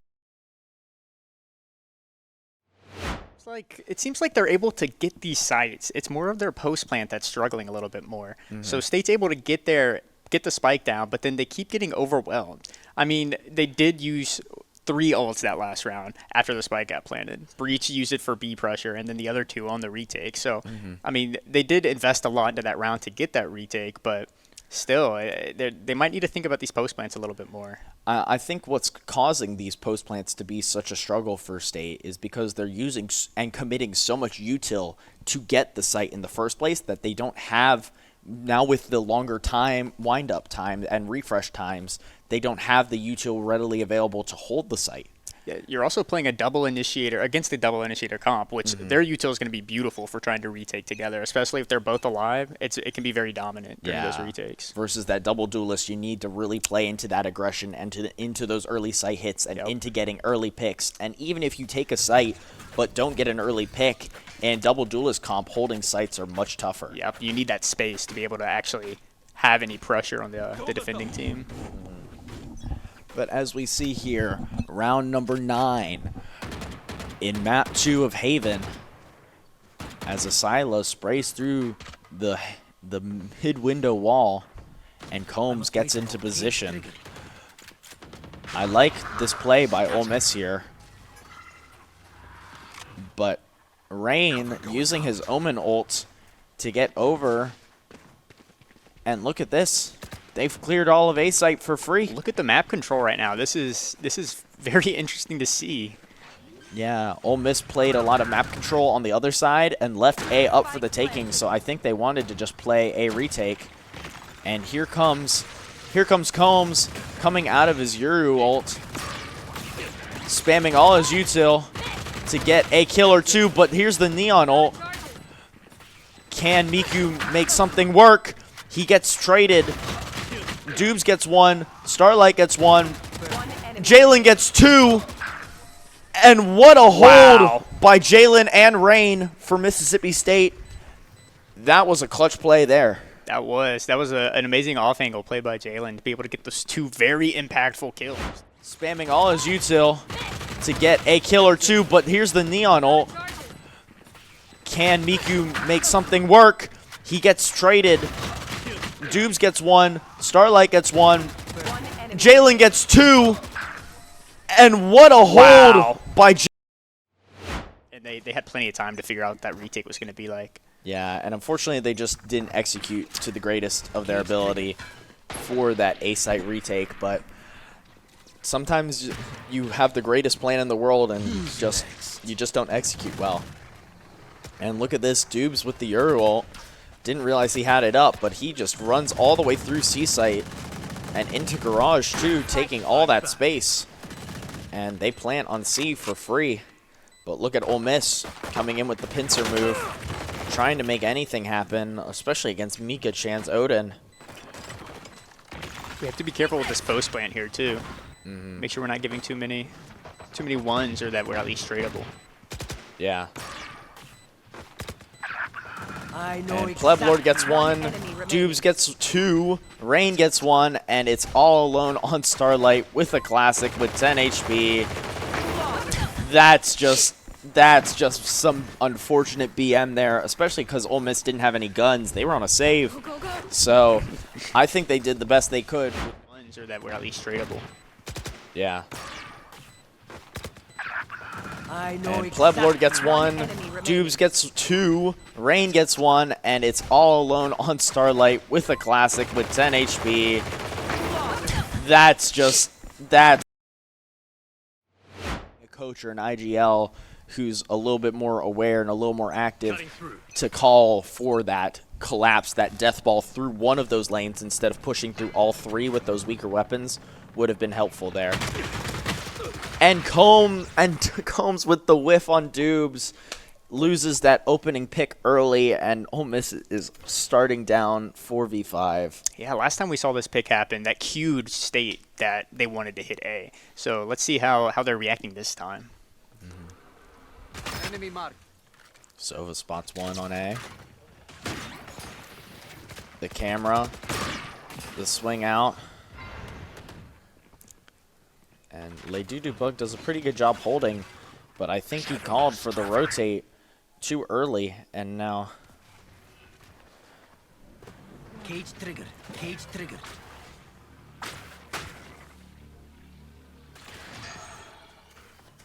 Rush is left here alone and gets pincered, and Starlight tries to help, but just gets aim diff by Dubes, of all players. And now Mississippi State in a 5v2 hold.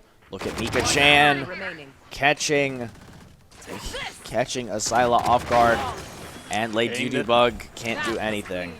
Keep it Yeah, that was very interesting. But last time we saw that exact play happen out from State, they decided to hit A after that initial pick. And this time it seems like whoever called it said, okay, now we're going to fake it. They might have remembered from the last round this happened that we just took A. So then they threw a lot of util faked and then went back to C. And well, the last round they lurked up, they got the pick on A, lurked up C, faked C, and then went back A. Yeah. This time they did the same thing, but instead of faking C and going back A, they just executed on C. Yeah, it was amazing. Well played, and a great call by whoever called that on the State team. I would assume Bo.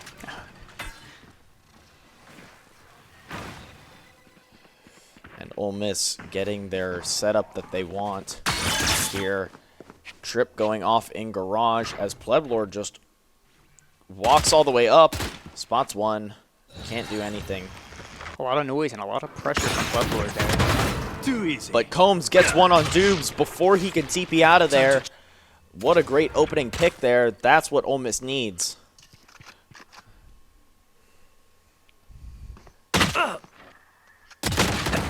Pleblord gets picked off by Combs again.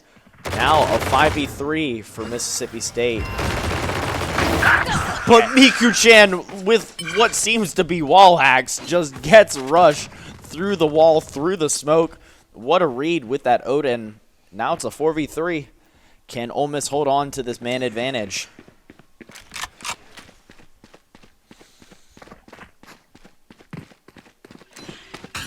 It looks like the State players are regrouping and deciding where they want to go. 30 seconds left. Let's see what they hit. Standing ahead.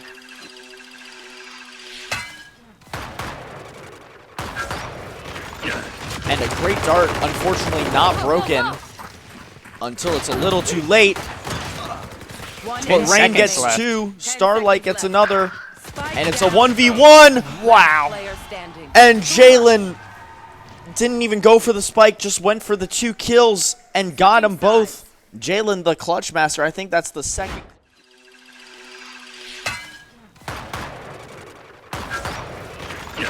And a great dart, unfortunately not broken until it's a little too late. But Rain gets left. two, Starlight gets another, and it's a 1v1. Wow. Mississippi State's favor. That was great. Well played by Jalen. Yeah, very well played by Jalen. And as we can see, it is now round 13, and both sides have flipped after an 8-4 half, where Mississippi State is now on defense and Ole Miss is now on offense. Let's see what Ole Miss can cook up on their attacker side. And Rush sees so many people on flank. He was just not prepared for that. And Pleblord anchoring on site, able to get one. Two. Able to get two. Almost got the third. 3. And now Starlight and Asila, no time, wow, no ability, and what a ballsy call from Mississippi State there. And Rush sees so many people on flank. He was just not prepared for that. And Pleblord anchoring on site, able to get one. Two. Able to get two. Almost got the third. 3. And now Starlight and Asila, no time. But some of them not electing guns, just electing ghosts and shields. Instead, while Miku-chan on the neon goes for Bucky.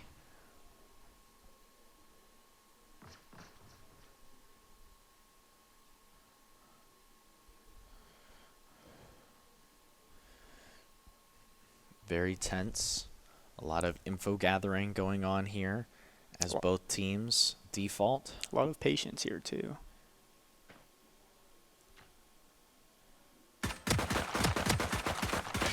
And Dubes with the whiffs, but Asila with the worst whiffs. They both get traded out, and now it's a 4v4. Right, and we see a lurk smoke down on B that threatens a lot, but luckily that Cypher Trip is still there to be able to deny any information from that smoke.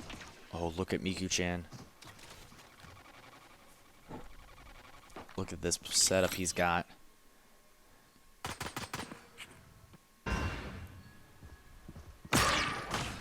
Rain sees a lot, decides to flash, and he's good for one. But look at Miku-chan.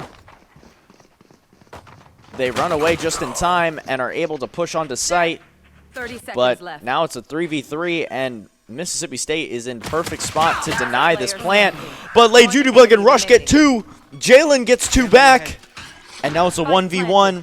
Jalen, the clutch master for State, against Starlight, the new Odin Phenom for Ole Miss.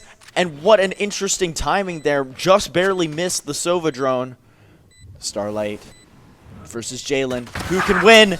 And Starlight gets the pick onto Jalen. 5-9. That was a very default. A lot of patience here too.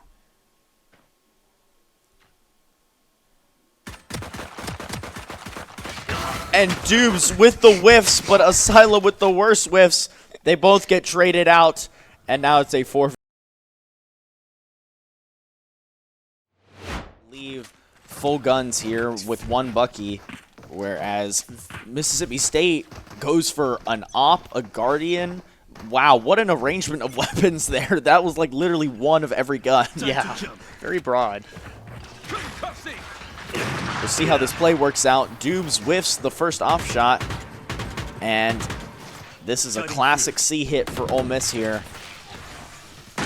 And Leijudubug gets the spike down. And Rush had the timing on Dubes, but Dubes with the better aim manages to get one. Rain with the op kills Leijudubug, and Ole Miss is in a 5v3. Combs gets 1, Combs gets 2, Asila gets 1 back, and Asila with the Bucky is not enough. Mississippi State denies the plant. 5-10 here. What can Ole Miss do? Yeah, they seem to have the same problem that we were talking about. And Rush had the timing on Dubes, but Dubes with the better aim manages to get one. Rain with the op kills Leijudubug, and Ole Miss is in a 5v3. Combs gets 1, Combs gets 2, Asila gets 1 back, and Asila with the Bucky is... Can you hold it? And it looks like both teams struggling to be able to do that here. Even that last round, that Cypher Lurk that got caught out in mid, that was probably the key for Ole Miss winning that round, and it was just unfortunate the way it played out for him. Yeah, very unfortunate the way it played out. Revealing area.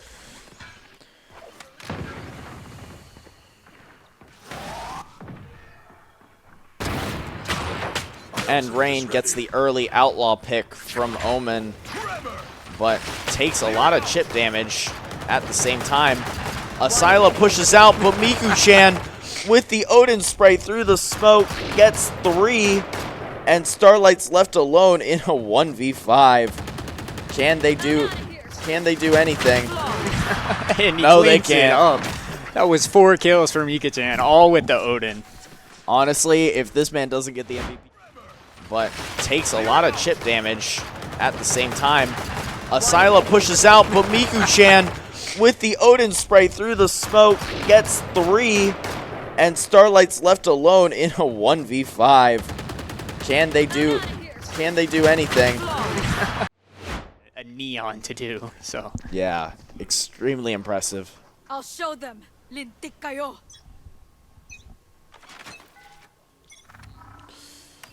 Revealing area. Leijudubug with a slightly different thing. And Pleblord gets a pick, but Asila gets him back using the info from the Sova recon dart. 4v4 scenario here as Ole Miss takes C-Site and plants. Spike planted. All right, they were able to get the spike down, but we have to see how they're going to play this post. It looks like how they're playing this is they're backing up. Backing up onto long with one garage. And Miku-chan is going to go for him and gets the one garage. Can Ole Miss hold this 4v3? Especially with Miku-chan in his ult. One enemy Gets remaining. one, Dubes gets another, and Miku-chan gets the third. Wow. The Ole Miss didn't stand a chance there once Neon pulled out his finger guns. I'm also not really sure what the plan behind that post plant was going to be. I get going down long, but I'm not sure. We didn't really have Sova ult at the time, and so we didn't really have anything to deny them defusing. And we even still had Rain was still alive, so he could easily smoke off long or the bomb for them. Not quite sure what the post-plant plan was I think the play was just to smoke off the bomb, spray it down, and get picks on long using their guns and using their Odin that they had. But yeah, unfortunately, they just got run down by the finger guns from Mika-chan and a couple friends to help him, and it almost was not able to aim diff and stop that. Uh-oh. Uh-oh, indeed. As Mika-chan gets one onto Combs, avoiding his decoy entirely, but Leydudubug and Asila get 2 picks back, and this round isn't over. Jalen, though, with his play through the smoke, gets one back. It's now a 3v3. Leydudubug gets another. Starlight gets another. Pleblord gets 2, and Starlight with the Odin. This gun is broken. What a brawl on site. Yeah, that Odin comes into play whenever you have those huge 4v4 back. Get 2 picks back, and this round isn't over. Jalen, though, with his play through the smoke, gets one back. It's now a 3v3. Leydudubug gets another. Starlight gets another. Pleblord gets 2, and Starlight with... Especially with both teams having full buys. A lot of investment might be needed for this round here, for both sides.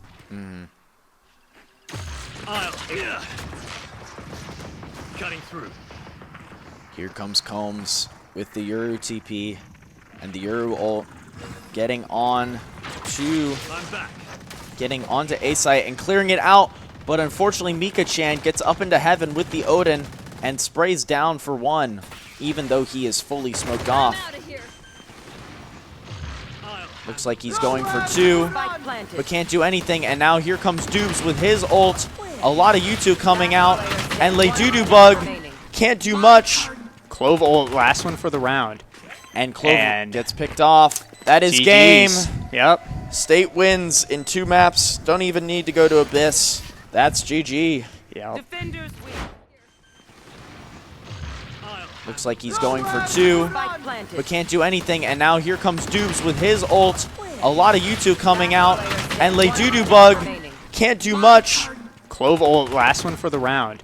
And Clove gets picked off. Dubes with his play calling is so incredible. And don't count out Jalen with his 2 immaculate clutches. Looks like he's going for 2, but can't do anything. And now here comes Dubes with his ult. A lot of U2 coming out, and Leydudubug can't do much. Clove ult, last one for the round. And Clove gets picked off. For sure, but it's definitely a skill that you have to acquire. It is definitely a skill you have to acquire, and I saw some brief glimmers of skill there from Starlight on that Odin. Yep. She was making some plays and popping off, but Mika-chan clearly has that skill more refined and more down than Starlight does, and I think this was a battle of the Odins. Yep, it definitely was. But now I think we're going to toss it back and have a little interview with Dubes, a couple questions for him. Yep. Alrighty, thanks guys. You called it here, the man of the hour. He is Dubes, ladies and gentlemen, the captain of your Mississippi State VALORANT team, bringing Mississippi State up yet another game in this Esports Egg Bowl. Dubes, first and foremost, congratulations. The vibes are high on the Mississippi State side. What was y'all's mindset going into this matchup? Thank you, Bailey, first of all, for the congratulations. The mindset was we know what we need to do. We know we're a really good team. You know, we've put in a lot of work together. We've got an amazing coach. He's flown all the way out here from Boston to be here. This is a group of guys that's really committed to what we're doing. And when you have guys that are committed like that, all you got to do is stick to what you know, and you'll get the results you need. So that's kind of what it was today, was about just coming out and getting the job done. You put in the work, you put in the effort, the results showed here, but you're not done yet because your roster is still in the NECC playoffs. Y'all got a playoff game tomorrow. So y'all won today. Congratulations. 1 game closer to the Egg Bowl trophy. But I know y'all got to get back in the server. Y'all were VOD reviewing this morning. Y'all are probably going to be VOD reviewing tonight. But anything that you want to say to anyone out there all the Doobs lovers in the building and online. They love it. You're a handsome fella. It was all over the chat. It is what it is. So anything you want to say to all your fans out there? Yeah, I really appreciate it. Obviously, I served as a vice president, as a president. I've been in charge of our VALORANT program for like 3 years now. It's been amazing. It's been a lot of fun. I love this university. I love this program. I wouldn't have it any other way. So for those who have stuck with me, of course, I'm a senior now, so it's bittersweet. But I might still be here 2 more years for grad school. We'll see. It's a little bittersweet, but I'm very grateful for everyone who's been around. I mean, hundreds of people. I can't thank you all, but y'all know who you are. I love y'all very much. Thank you for everything. Let's hear it for Doobs, everybody. And we're not quite done with Doobs just yet. We're done with the live interview, but now we're going to kick it to an exclusive content piece with the Doobs Bratton. My name is Will Bratton. I'm a senior majoring in professional meteorology. I'm from St. Louis, Missouri, and I play VALORANT for Mississippi State. A lot of people come to VALORANT after starting with a game like Counter-Strike, but my story actually began during COVID. It was my buddy Aiden, and he taught me the game during COVID when the game came out in its beta, because we wanted to start an esports program at our high school. When I toured here, Mississippi State Esports only had about 70 to 80 members, so I didn't hear about it actually until pretty much right at the start of my freshman year.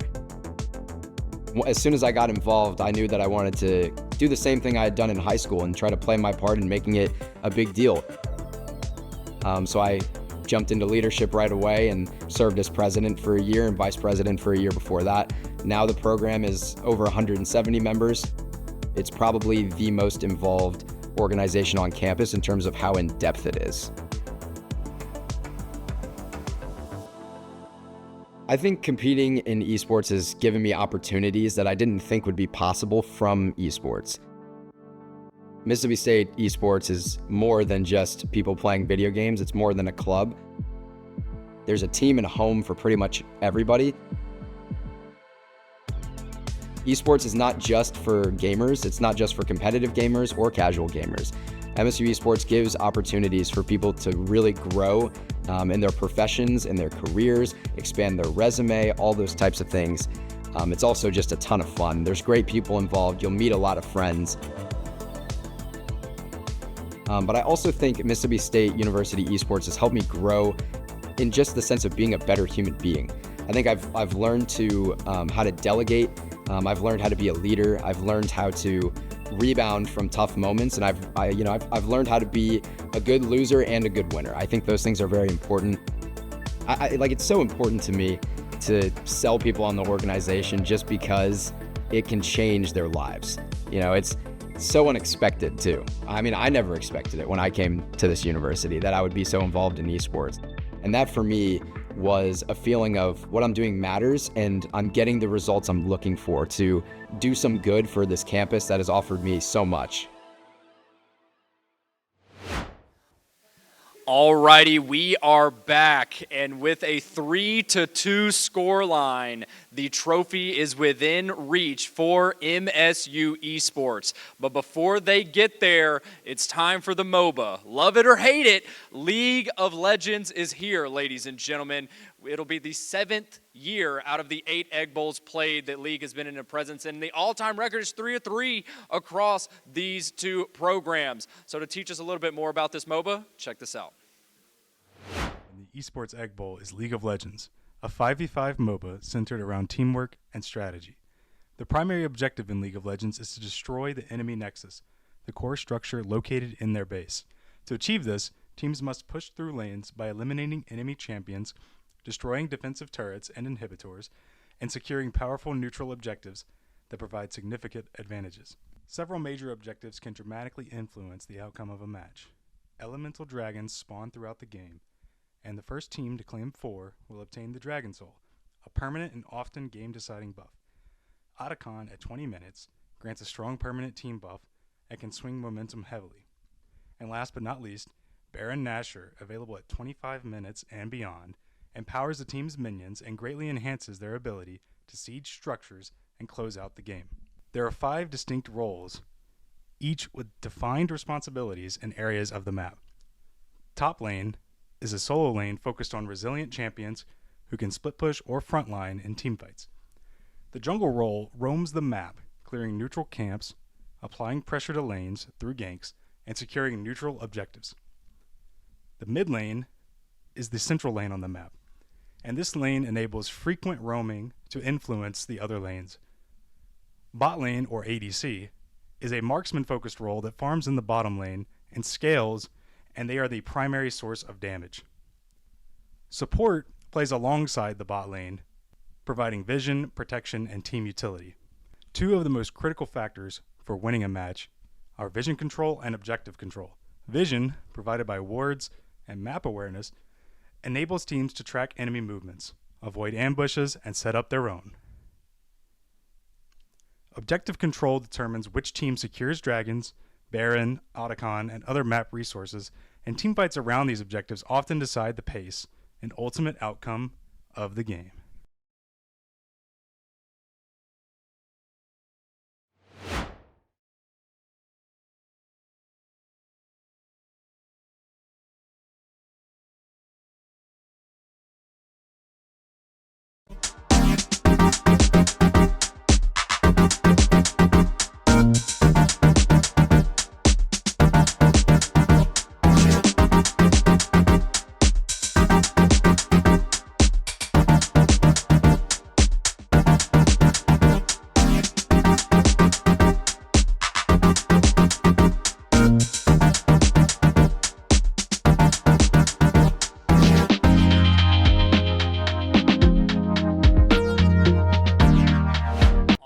New Cam Who Dis. This is what our players are looking at here in the arena.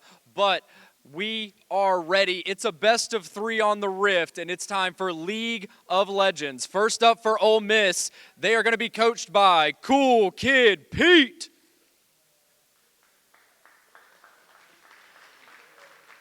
Then for the players, we have Snow Blaster, Thorfinn, Asila, Cashew, and their captain, Couch.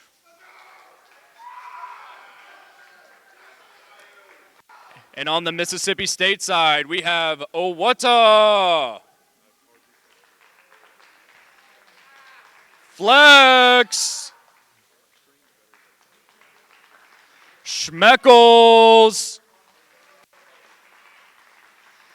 Danables, and their captain, Muffin.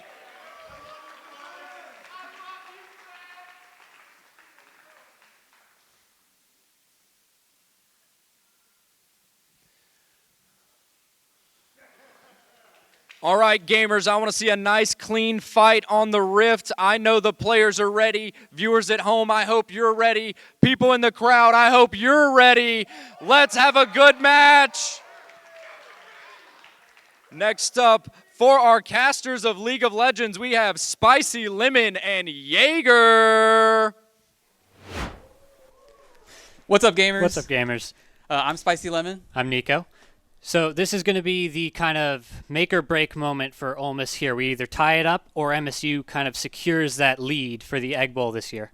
Yeah, and we're in tune for a pretty exciting match today. I know the ranks are pretty even, and this is going to be a tiebreaker right now. I know he said it was 3-3 in history, right? Yeah. Ole Miss to 3 and Mississippi State to 3. So this is going to be a really good game. It's going to show maybe what happens in the future. Maybe Ole Miss starts to take it in the lead. Maybe Mississippi State starts to take it. So we'll see. I'm pretty excited for the draft. Any champions you expect to play? I'm expecting to hopefully see some Aatrox, some, a lot of just aggressive playing. Yes, mainly from my team. Aatrox definitely meta. Maybe we'll see some Vigo in the jungle on both sides. I know it is a fearless draft, so fearless draft being that champions used in the first game won't be able to be used in any further games. Same with the second game. So maybe we'll see some steals. Maybe we'll steal some of your champions. Maybe some of you'll steal some of our champions. So it'll be pretty exciting to see how that plays out.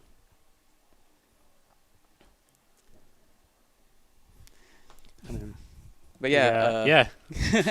So yeah, also I know we have on Mississippi State stepping up Danibles. He plays for MSU White, and so he's stepping up for Maroon today. Pretty big leap in competition for him, but I know he's ready. And then also one of the newest additions to the team, Awada, a freshman, but coming into the top lane and making a real statement for himself, proving really well in the past tournaments. Yeah, on our side we got in the mid lane we have our we have a challenger player coming in from I believe the VALORANT team, Asilla. He's we're looking to apparently.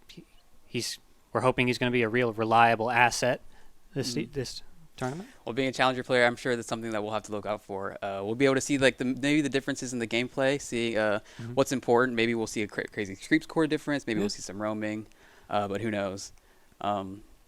I'm pretty excited. Do you know which side they're choosing? Do you know if it's going to be red side or blue side? No, I don't know. Not too sure. Well, I'm sure we'll get the draft shown soon, and we'll be able to tell. But if it's blue side, we will be able to have, if Mississippi State gets blue side, we'll have the advantage of first pick, but we will lose disadvantage of counter pick at the end. Usually that goes over to the top lane or to the mid laner. But I'm pretty excited to see. I want to see how they navigate and strategize this. So, tell me, how did you get into League yourself? A long time ago. I played around Season 3. I had an older brother who got me into it, and I just never stopped playing it. I peaked Emerald 2. I could never perform like these guys, but I do love the game. I love watching it. I love talking about it. Yeah. What about yourself? I started, 2-3 years ago. I saw one of the cinematics on YouTube. It was free to play. Gave it a shot. Fell in love with the game, and I've been playing it since. Yep. And it's blown up ever since, esports just constantly gets bigger. It's been around, like you said, it's here to stay. Love it or hate it. And also, just the things around it. There's new fighting games coming out, 2KXO, as well as Arcane, which is a crazy show. Everyone's seen it. There's also that MMO Riot's working on, too, isn't there? Yep. So there are a lot of exciting things, but still, the most exciting, League of Legends coming up. Yeah, and so we're still waiting for the draft. I am expecting to, hopefully, if we do get... if Mississippi State gets red side, we could expect to see drafting mid lane or jungle first, maybe picking jungle bot lane first. I'm excited to see who first picks. I think the first pick will really dictate the rest of the draft from there. Maybe try to get more counter picks. Maybe we'll see what lanes they're trying to play into, what kind of comp they're trying to play in. I really think who they pick first is really just going to kind of depend on who do they want to rely on most, who they want to guarantee the pick for. That's fair. And, a lot of those champions, the popular champions like Vigo are champions that they're going to try to rely on. They might be picked out pretty quickly. So we'll see. It's pretty exciting. So kind of with League, what do you think is going to be so with these games, what do you think is going to be the main focus for these teams? What are they going to be trying to, for example, for the MSU team, what do you think they're going to be trying to push for? Yeah, just from looking at the champions alone and from the players alone, I really expect Mississippi State to maybe play around their bot lane and play around their top lane. There is a little bit of a rank disparity there, so maybe they'll try to play into their stronger lanes. We'll have to look out for. Okay, and we have the draft showing up. All right, MSU looks like they take blue side against Ole Miss. That means we will get first pick and first ban. And it looks like we're going to go ahead and eliminate Cassante in the top lane. All right, it looks like OME's looking to target the MSU mid laner with the Akali ban. Well, actually, I think our Awada is the Akali one trick.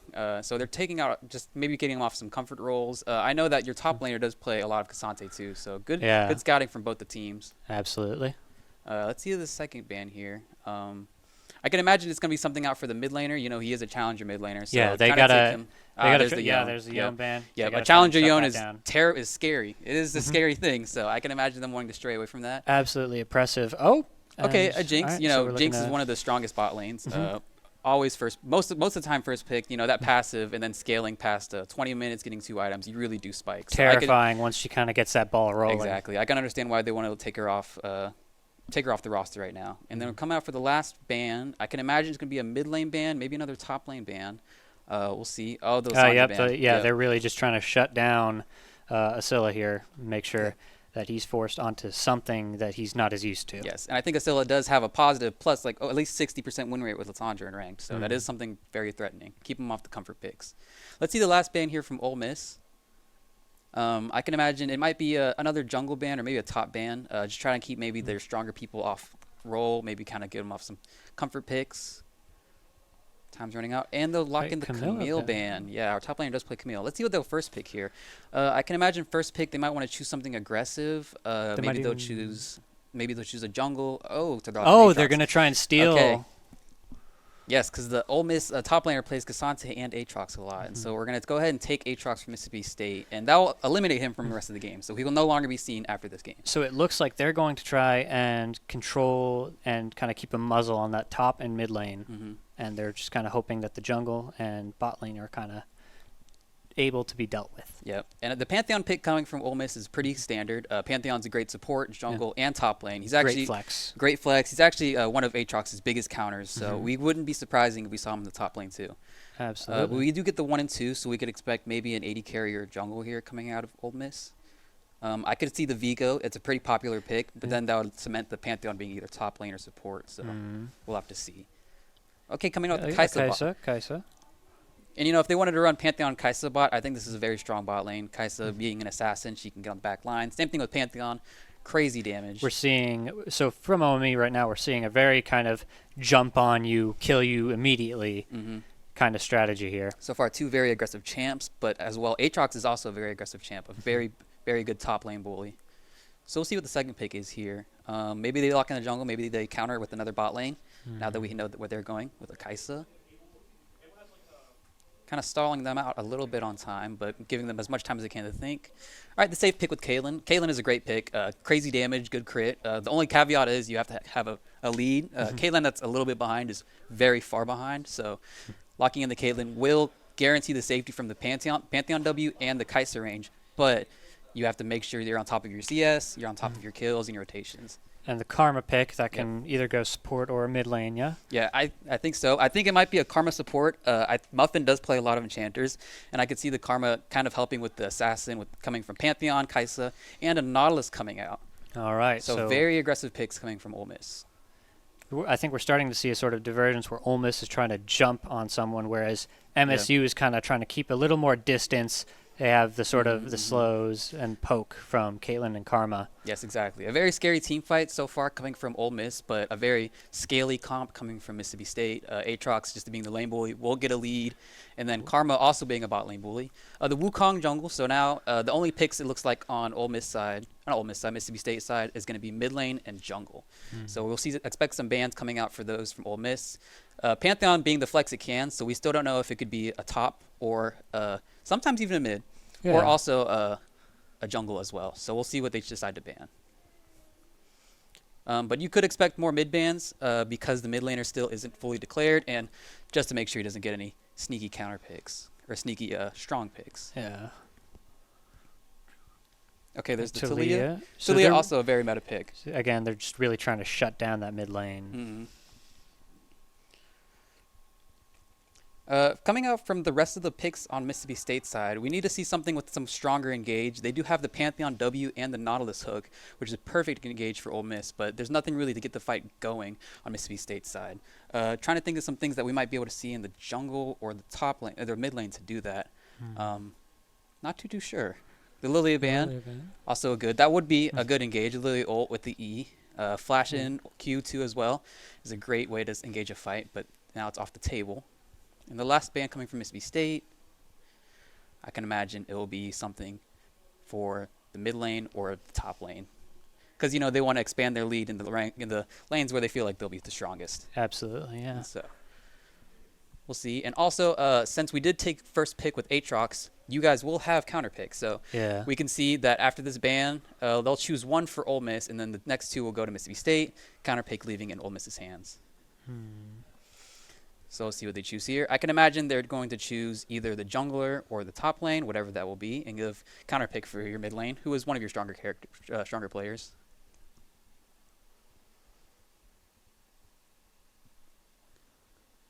Oh, the Skarner jungle. Okay, so it looks like it is going to be a Pantheon top, not Nautilus support, and then it's maybe a Skarner jungle. Very beefy team, a lot of good frontline, a lot of CC coming, a lot of crowd control.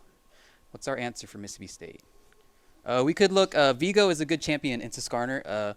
It'd be a good champion into this comp because a lot of CC coming from the enemy team. Vigo's passive lets him take the enemy champions and use their abilities. So and that would really kind of turn around a big team fight. And with a comp like Skarner, Nautilus, and Pantheon, we could see that CC being used against them. Yeah. I think we're starting to see a strategy from Ole Miss where they have one of these 3, Pantheon, Nautilus, Skarner, jump on somebody and do Oh. Looks like we had a little bit of misband. Maybe the drafter was bugged, but hopefully we'll get to see what that champion is, or production will let us know. But like you were saying, we're starting to see a team shape for Ole Miss. We're seeing a very strong front line, a very strong three team fight. We have to watch out for the scuttler fights because these skirmishes can go really hard into Ole Miss's side if we do not have prio on Mississippi State. So if our lanes aren't pushed out and we can't rotate fast enough, we have to be careful.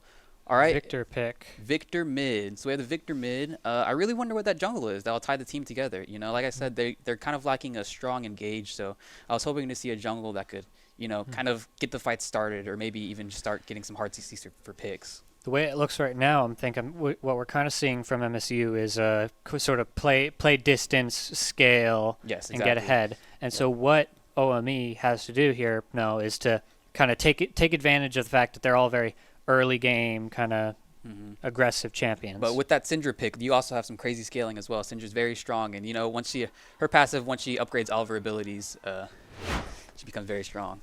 Huh? All right, we'll get back into it. We're not too sure what that last champion is for the jungle on Mississippi State side is, but I guess whenever the game starts, we'll figure it out. Very scary draft coming out of Ole Miss. You guys have some pretty interesting champions, pretty scary champions. A lot of CC coming from you guys, but we do have the scalers, we do have the range.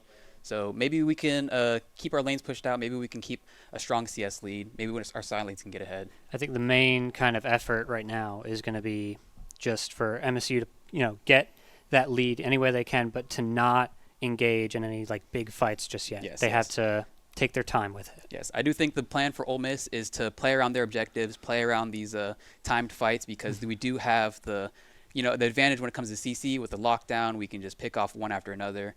With the Nautilus hook, the Pantheon W, and Ultimate coming from top lane, as well as the Syndra E. Skarner also is amazing at ganks too, has tons of lockdown. So we'll really have to see how they play these fights. Mississippi State has to be pretty careful.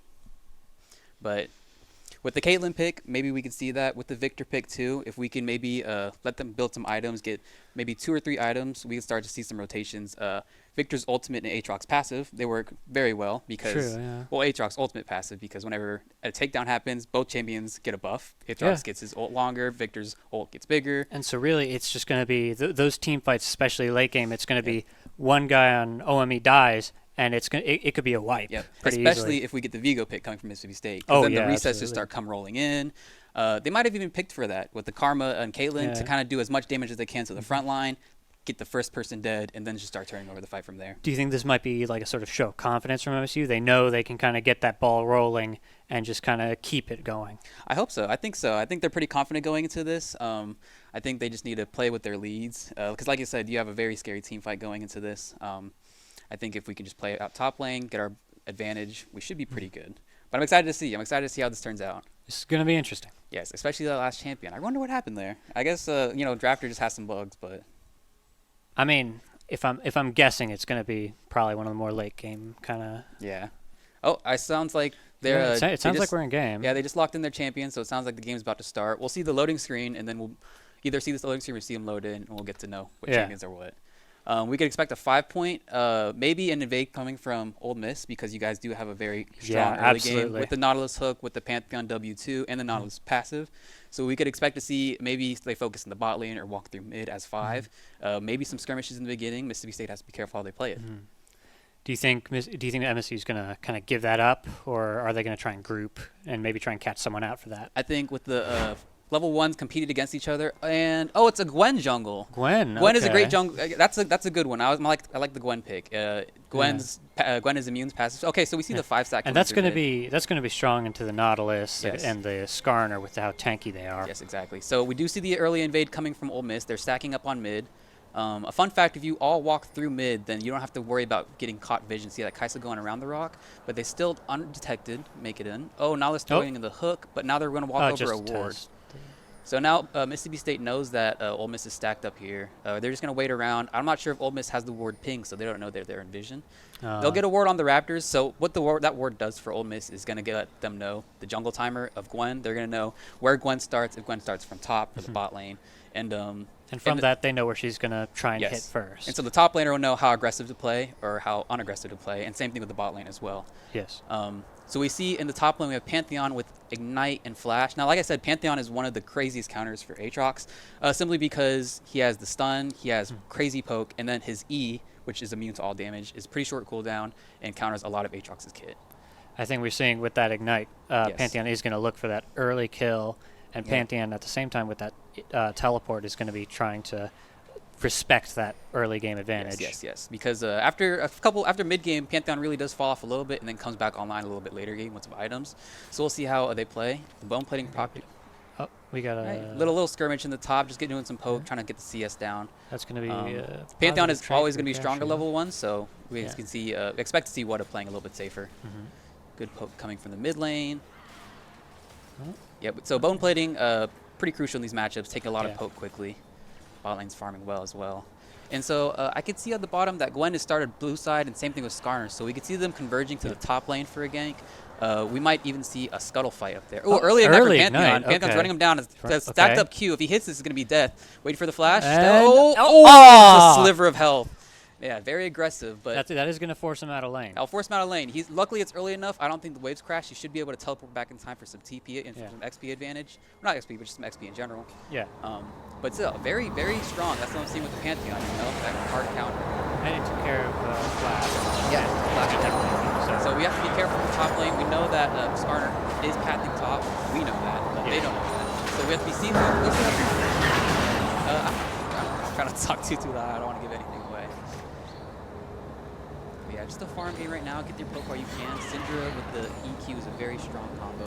Getting a lot of damage off of Victor. But Victor's laser is also one of the easier kill shots and the hardest kill shots to dodge. So we can see a lot of poke coming from the mid lane. It's really going to be a work position to conserve their mana and also give up CS. Really positive trade there. Real positive trade from Victor. We see that Skarner is already clearing out the Krugs while Gwen is still working on blue and Gromp. So Skarner will be first if there is a top lane skirmish to come out into an Aatrox without flash. Seeing some pokes on the bot lane. Yep, and this is how bot lane needs to play. With the Nautilus engaged, it's pretty scary. They need to make sure that they're always pushed up and they're under tower. They'll have plenty of space to run back, and they'll also have plenty of minions to fight behind them too in these early levels. And minion damage does pretty well. Oh, okay, so we see a little gank coming from top lane. Oh, the Skarner ganks, and then Aatrox without flash. The best he can do is try to get out maybe. Oh, Gwen's coming to the rescue, though. Gwen's going to start snipping. Gwen's pretty strong early game. Oh, can Gwen take the two of them Gwen on? can she's definitely got kill the AoE Skarner. from Oh, it. we have to pop the ghost and get out. Oh, Pantheon coming in hot. Ooh, Oh, okay, just a the dodge. whiff. That might not have killed, but still. Gwen being a little bit late, but Skarner with the faster clear was able to get there first. Yeah, and that's secured that top lane kill. Yep. And that puts Yep. only Cashew ahead. Yes. And so now we'll see a top lane recall, bot lane, and the jungle's recall as well. Looks like not bot lane. Looks like our jungler for Mississippi State is going to path towards the bottom scuttler. Same thing with Skarner. So we might see another skirmish there. I'm not sure if bot lane is recalling it right now. Karma goes back to base, and so they might have to give up the scuttler with Prio since their Ole Miss's bot lane is still there, and they could rotate if the fight does break out. Seeing about a 0.6, so that's 600 gold advantage right now from OME. Yes, and that's thanks to the top lane. The very strong showing out from the Pantheon. The counter pick is very strong. But Aatrox does scale. Give him a couple items, give him some cooldown, and he'll start doing some crazy damage. He just has to make sure he doesn't drop any CS here. See, here we go, a little trade coming out. All right, Pantheon's going to meet it. But that range is just very hard to deal with, and the stun too. Oh, another stun coming out from the mid lane though. Yeah, that Syndra range is nothing to joke about. You got to be very careful and show that respect. Maybe okay, another little skirmish. Okay, that's hits all the right. third That's going to be cube, pretty but the even. ignite He's comes gonna out from pop Pantheon. ignite. He's not going to get a lot of healing. Maybe he can get out. He still has flash. He's Oh, getting he kind of doesn't have pummeled flash. by the minions. He is getting pummeled by the minions. Now, see, we see Skarner in the top side again, so Wada really has to be careful. Oh, the hook comes from Monolith as they try to recall, but Karma's not really too scared. It's a bit of damage. Yes. They don't have enough to really kind of get anything Exactly. out The of Mississippi State bot lane was able to recall and go to base and buy items, so they're not too scared to take a fight here, as the Ole Miss bot lane did stay. And they're still on Syndra the is absolutely oppressive. Almost gets a kill. A crazy little glimpse there. in the mid lane. Okay, now there's fight going. Victor's going back, some damage. Okay, 1 Q. Oh, but the Skarner gank is coming to stop this. And that's gonna. Oh, maybe we could see. No, not enough healing. Simply not enough healing. No wards coming from the top lane. So playing very aggressive. Yeah. Oh. Okay, Victor looks like he might have to take a base here. Stuff. Syndra is going crazy, doing a lot of damage, and keeping their health pretty safe. pretty high, but the Dragon goes over to Mississippi State. So with the ganks and the focus coming in top lane, they'll have to expect to lose some objectives. Gwen can clear jungle camps pretty fast with her being an auto attack champion and also the % health damage she does too. I don't doubt that they're looking to probably get those grubs so that they can maybe have a side laner once the scaling kind of comes in, and so they can kind of split up that really snowbally team you have going on. And also trying to cement the feats of warfare too. You know, the first 3 objectives, the first 2 dragons and grubs will secure the monster bonus for the feats of warfare, giving the upgraded boots to a team, which is a pretty good buff. You know, you get boots with crazy stats and also crazy abilities too. And you can't discount the move speed. That it's exactly one of the most broken stats in the game. Absolutely. But we see a nice wave stacked up on bot lane. This huge wave is gonna just kind of kill minions and just kind of keep a lead for Mississippi State. See some more action coming in the top lane. Yeah, see how they're holding the wave here? It's kind of the war of attrition. Mississippi State is... Oh, Singer's actually with the bot lane with the E. You got a bit of a roam, a bit of a roam. But nothing... Oh, that was a crazy hook through the wall. Kaisa doing some crazy... Ooh, the trap. Sorry, a lot going on right now. And now we're in top lane, a little skirmish. Okay. Oh, that's what makes Pantheon blocks it with the shield. Yes, that's what makes him so strong. So this matchup, his third Q. Oh, he whiffs his Q. Stacked up Q, but he's whiffed. I wonder if... can we see the CS score? See if there's any difference in that? Yeah. A lot of fighting going on, a lot of skirmishing going on in the top and the bot lane, but so far only top lane to give up 2 kills. We've seen that, and again, sort of corroborating with that, we've seen the gold advantage rise to about 900 gold.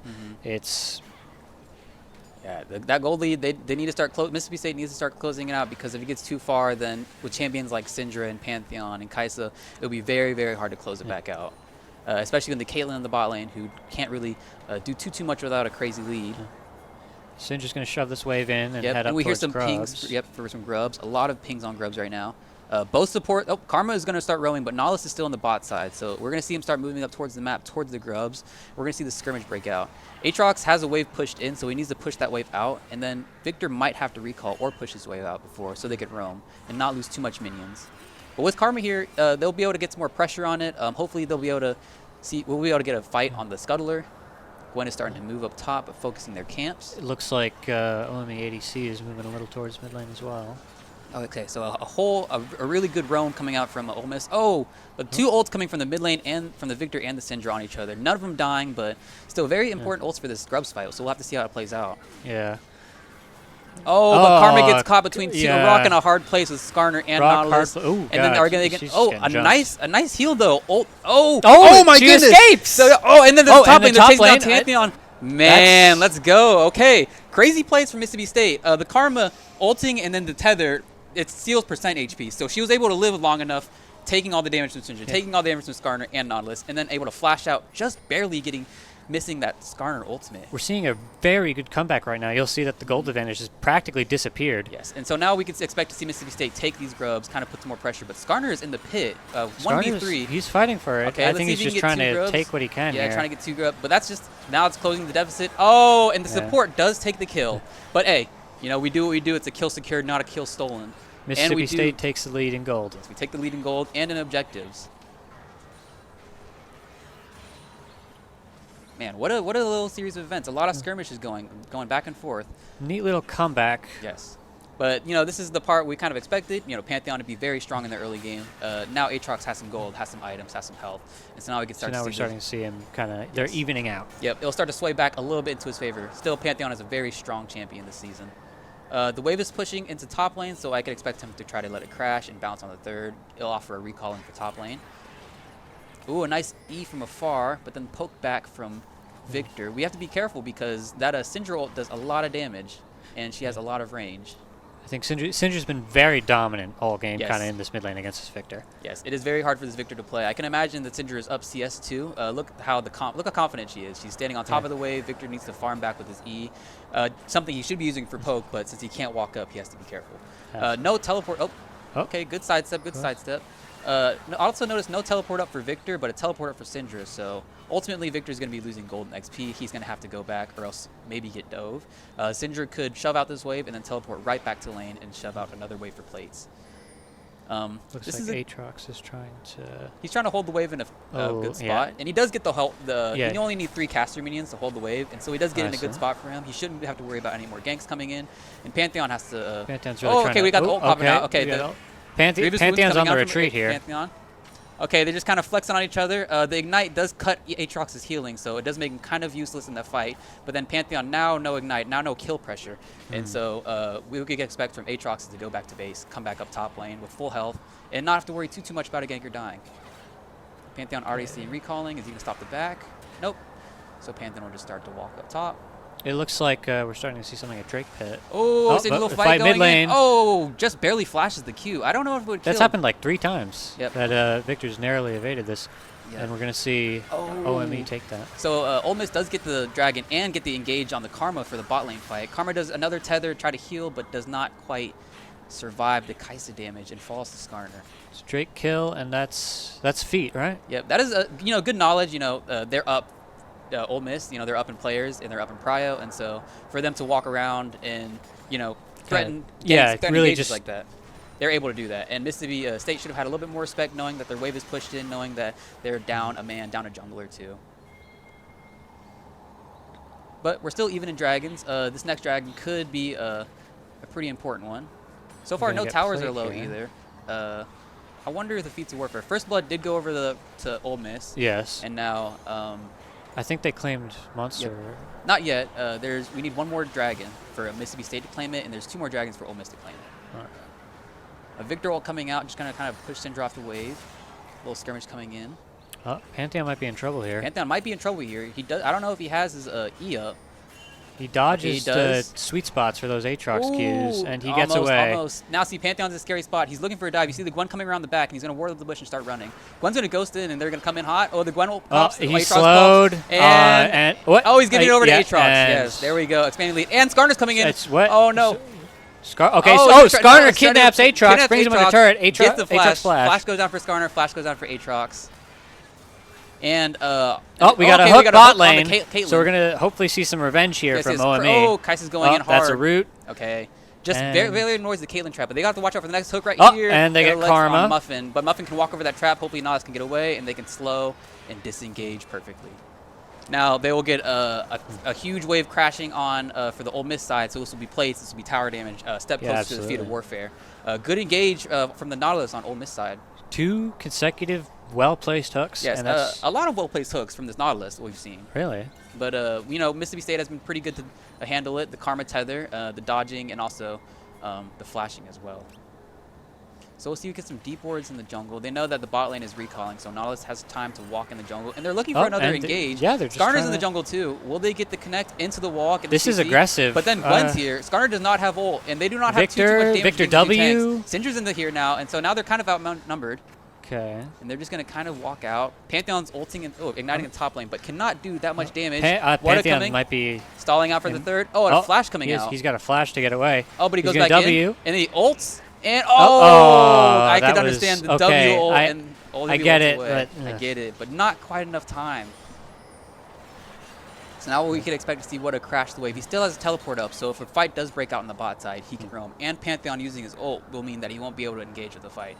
We could see some plays going up to Aatrox, and we could see also some prio going down to the bot lane, because in that skirmish we saw, Ole Miss was pretty. They were pretty communicative. Yeah, they had pressure on their lanes, and they're able to all rotate at a very, very good time. Yeah, they got Karma to. She basically just got back out of base, and she had to back again. So this is kind of preventing her from getting farmed, kind of steadying that advantage. Exactly. So we can see Aatrox trying to push out this wave. Let's see. Oh, gets the minion, nice, the siege minion. All right, and then we could expect him to walk back to wave since he had it shoved under. Oh, he's just some. I think they're clearing out the scuttle. Oh, the Herald's up. So that's what this will. I think this is the feat of warfare. This is gonna be feat. Yep. Blue team has secured the feat. And they're already popping Herald. I think so, but first tower is Ole Miss is trying to secure first tower in the bot lane, but I feel like they'll be able to throttle top lane. We have Karma, Gwen, and Aatrox into the Pantheon with no flash, so we get the first tower, first turret, and Grubs and Herald. We're seeing a bit of a skirmish here in mid Okay, lane. okay, Victor is flashing hurt through of the the flashing flash. through the E. He wants this. Okay, ult on each other. Victor ult, and that's going to Syndra be does Syndra. it. Syndra gets a kill. Does Yes. she? Okay, She she should gets live. away. She'd be able to movement speed out of this. Very aggressive play from Syndra, but now no flash down. But hopefully she will be able to use that gold to buy some stronger items and put this team on her back a little bit more. Oh, Gwen coming in with Gwen the ult, shows though. up. Going to get the shutdown gold. Snip, snip, and... Oh. Okay, we have Aatrox chasing down the bot lane right now. Aatrox is very strong. You know, he has 2 kills. Oh, he's going to ult in. Oh, yeah, he wants All right, this. Q's on the Nautilus. Nautilus does buffer it with his ult, with his hook. Their They're gonna priority do a right little now bit is to just Kaisen. leave. Yes, It's- yes. I think they're trying to get some pressure on this Kai'Sa's dragon. got no mana. It's Yes, I wonder, the dragon should be spawning somewhat soon. That's why we have so much pressure down in the bot lane. It could also be that Aatrox wants to start getting some damage on the bot lane tower and to switch with someone else. Yeah. No, he's going to go ahead and recall and probably path back up to the top lane. Still a very close game when it comes to kills, and the gold deficit is not too much, just about 700. So both teams still very much in this. This dragon fight is going to be pretty important. Looks like Ole Miss is trying to pressure, shoving out the mid wave and also clearing some. Oh, good damage! Good damage from the Syndra. More poke from Syndra. Yes. All in all, a pretty tight game. I take it you're hoping we're seeing this for hopefully all 3. Yes, I hope we see some close games for all 3 of these matches. This is very exciting so far. We're going to see how this dragon fight plays out. Ole Miss is really walking in the Mississippi State red side jungle, just trying to get some wards in. And they're going to go ahead and start the dragon. I'm sure Mississippi State does know, but they're going to, looks like the pings are trying to pressure him to cross map and go for that tier 2 top tower. They might be okay with handing over this dragon and shoving it mid lane as well. Oh, no, it looks like they're... Yeah, they're just going to shove it mid lane and try to get this mid tower. Will they get the kill? Almost. The Karma... the and locked she's down. knocked out. Yes. A-OK to forfeit. Oh, Okay, but then we Nautilus have the ult. Nautilus flash and ult, but then Gwen but Gwen, right on top okay. of the Kaisa, Ooh, and then to clean up the Nautilus as well. All right. Aatrox coming in from behind, Skarner is and then kinda Skarner just can't really forced do back. too much. It's, yeah. Man, I have to say kudos to Mississippi State for realizing, hey, you know, we can't do this dragon. Let's do everything else. Let's go in the top lane. Let's quit this dragon. Let's shove out the mid lane. Let's kill the Syndra and try to get tower damage. You know, very good communication and cross mapping too. And now they're going to kind of... Yeah, they're just going to try and press that. Does he knows they're there. Yeah, Pantheon just gets away. They're looking for it. Kind of dumb down. This is really playing. This is just kind of playing to one's strengths, knowing, all right, we can't get that. Yes. We have to do something with our time. Otherwise, Exactly. we're just going to loot. There's going to be a bigger deficit here. Instead of wasting time trying to get vision on dragon, trying to figure out a way to enter dragon, we could just shove out our top lane, shove out our mid lane too, and then forfeit it and hopefully get something else out. Oh, but we have the Syndra coming on the Aatrox. Syndra comes here. Syndra does very good damage on Aatrox and can space him out, and the Aatrox ult has to come out, so the Pantheon ult comes out too. Aatrox ult gives movement Aatrox speed. gets away He should get here. away from here, blowing the flash too. But that's another Pantheon ult down and some pressure on the top side. We also see Nautilus up there too, so we could expect to see them taking that top turret. It'll give them more breathing room. I think Otacon will be spawning in the top lane, so I think Ole Miss taking this tower will help their chances of an Otacon fight. You know, they'll have more to walk around and they don't have to worry about Mississippi State running to this tower for safety if they need it. Yeah. Looks like... Yep, and they are kind of pressuring this Scuttler too. It looks like they want to get this vision so they can try to get Otacon. Mississippi State, though, sending Schmeckles, our mid laner, to the bot lane to match the Skarner. So we'll see how this turns out. So right now in this part of the game, it looks like that we're going to have Pantheon and Aatrox match each other in the top lane. The bot lane will rotate to the mid lane so they can collect as many waves as they can and shove out the wave. And we could expect to see the mid laners with teleport to go to the bot lane and do their skirmishes as well. This is kind of the midpoint of the game, so we can expect to see just a lot of farming, a lot of ping communication, trying to see where they're at, trying to get some wards down. All right, letting the jungler clear their minions. Looks... Right. Syndra, Syndra riding on the Karma. Here. Oh, just no not fast enough to get the stun, Yeah. but that would have been pretty scary. Karma is very squishy, and Syndra does a whole lot of damage. Just missing the ulted Q, but a Q coming out from Caitlyn. So we have some pings coming to the top lane. It looks like they're going to kind of scuttle for. They're going to try to skirmish for this Otacon fight. I don't think Mississippi State is going to back down and try to cross map again. I'm noticing OME's kind of abandoned their bot lane. I think they're going to give up tier 1 here. I think so, but Victor can't really do too much. He's not really bad at a split pushing threat, more of a team fighting threat. So he does have teleport. We could expect to see him coming in. Oh, they get the pick on the Caitlyn. They jump in. That's yeah, the Syndra QE is a very strong range. 200 gold shutdown too. Yep, but then also the synergize with the Kaisa ult can jump right on them. Oh, Gwen Gwen straight comes in. out. Oh, but the Gwen is immune, dodging the Nautilus hook and then throwing all ults on Syndra. Syndra does live and will space him out. jumping right on the Kaisa, but Oh, that's no, a whiff and then Nautilus- Skarnerl. Yes, that's a But- whiff Skarnerl, but here comes Nautilus makes Victor. it up and grabs him. Makes it up with the hook. A great skirmish from Ole Miss. Yeah, I think the play would have been back to split pushing, you know. The Caitlyn Yeah. gets caught out in the mid lane, Otacon's up, and we know they're all stacked out. Here comes Aatrox. Aatrox. is popping the ult. Aatrox wants blood. Aatrox does want blood. Aatrox and Victor. I don't think Victor has ult right now, but they could definitely play around each Victor's other. out on. Otacon does a lot of damage to them. Victor's got very low mana right now. Very I'm low not mana sure from the his- Victor, and the Aatrox ult does fall off. We need to see more Victor lasers poking them down, but we also need to see them start to burn it. Do you think they're going to try and steal this? I don't think they can steal it, but they're going to try to make up and clean up after this fight. We have the Caitlyn ult coming in, but the Pantheon blocks with the E, and then the That's another stun kill lock for on OME. the OME, destroying the Aatrox. And it looks like they get away with this without too much. And A very successful fight. You know, Yeah. they get, I think, 4 kills and as well as an Otacon. So looks like they're going to bring the gold lead ahead again, just by 100, but still a kill up, an Otacon up.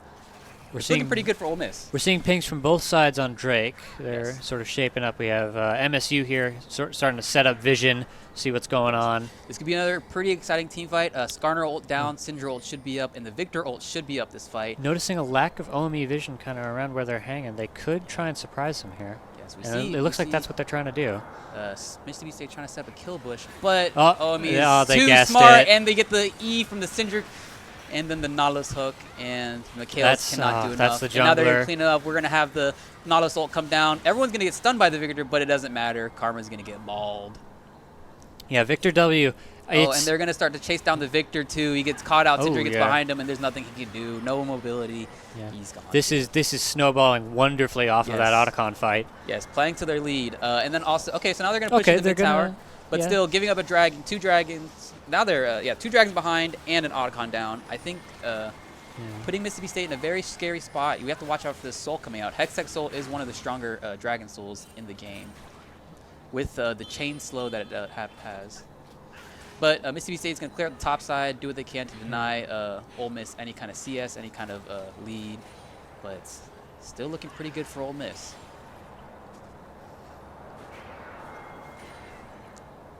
I don't know about you, but I was hoping for something like this. I was hoping for a very intense, a very close game. Yeah, it's anybody's game right now, honestly. So, and that's kind of what we like to see here.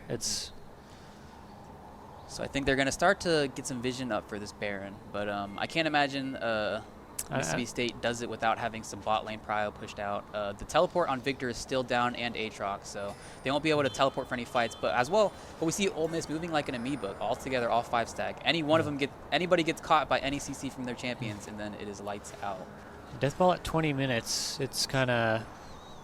Yes, it is a very big vision game. We cannot walk into their jungle, and Ole Miss wants to walk in our jungle. They want to see what they can get. They might see something on the blue buff. It's in the bush, so they don't know it's getting done. But then Gwen jumps right on the Nautilus. The Nautilus auto attack comes up, and they're going to go on the Aatrox. We have 3 on the Aatrox. Aatrox trying to live. Gwen has fallen on the Syndra's going to jump on the Aatrox here. Oh, Aatrox the is Syndra gone. ult's gonna kill, and we have the Caitlyn ult coming in, but it's going to get Yeah, tanked by the Nautilus ult. We're going to dodge another the whiff Skarner ult, but Gwen that's does not another have kill enough for damage OME. to destroy these tanks while Syndra's doing the crazy amounts of damage to her.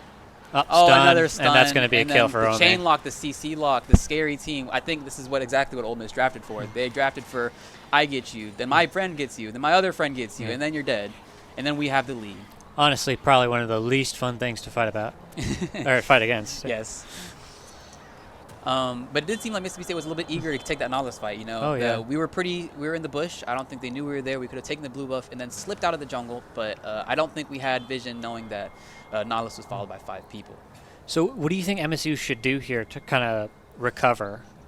Looking at the gold lead, we are about 2,000 gold behind. So right now, Mississippi State needs to honestly go for some coin flips. I think they need to start taking some fights. They definitely need to fight this Baron because if not, the lead will just continue to expand for Ole Miss. Yeah. So I think we need to make it dirty. I think we need to try to maybe get a cheesy pick, maybe just try to get a fight in our way. But we cannot just let Ole Miss continue to farm, continue to walk all over us right now.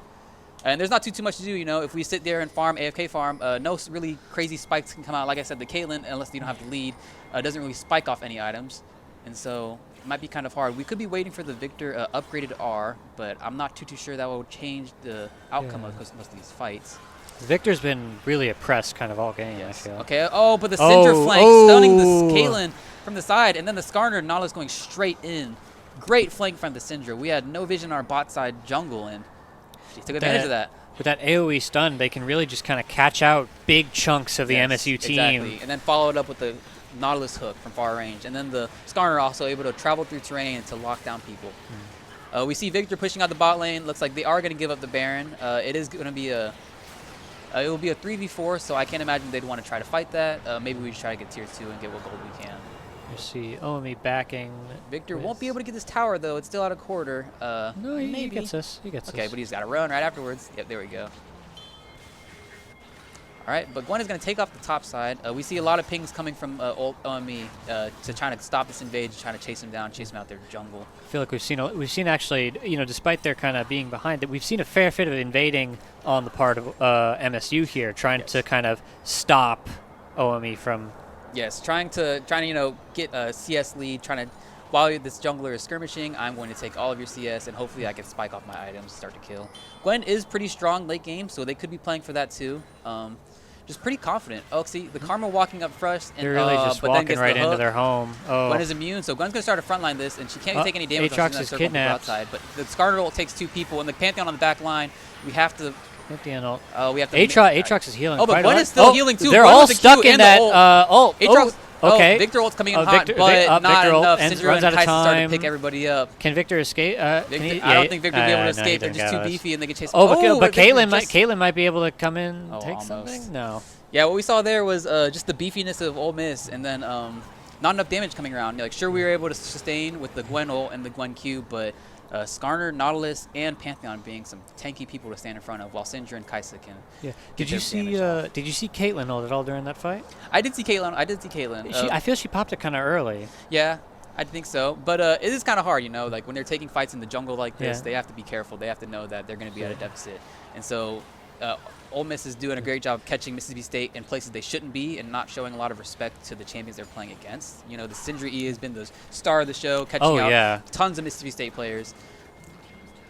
We'll have to see how Mississippi State makes it back up. They're on Dragon, so I think this is Hextech Soul right here. Yep.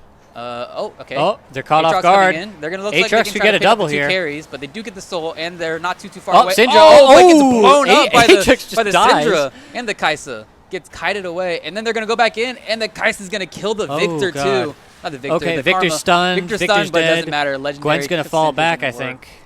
Man. And it does Not look much she pretty can grim do. for Mississippi State going on from this point. Not too much they could do. 9-23, Dragon Soul, a huge gold lead. It's not looking too good. Might have to recuperate in the next game. Yeah, MSU's really fighting off the back foot here. Yes, and there's always still that clutch factor. It could always still happen. We could just scale up and see what happens. The league game's not over until the Nexus explodes. But we have to see what MSU is trying to play for now. I think the big fight would be whenever that Elder Drake comes up, and it could definitely sway it. Baron buff should be running out for Mississippi State, and we see the pinging on the Skarner ult. They're looking for the Aatrox.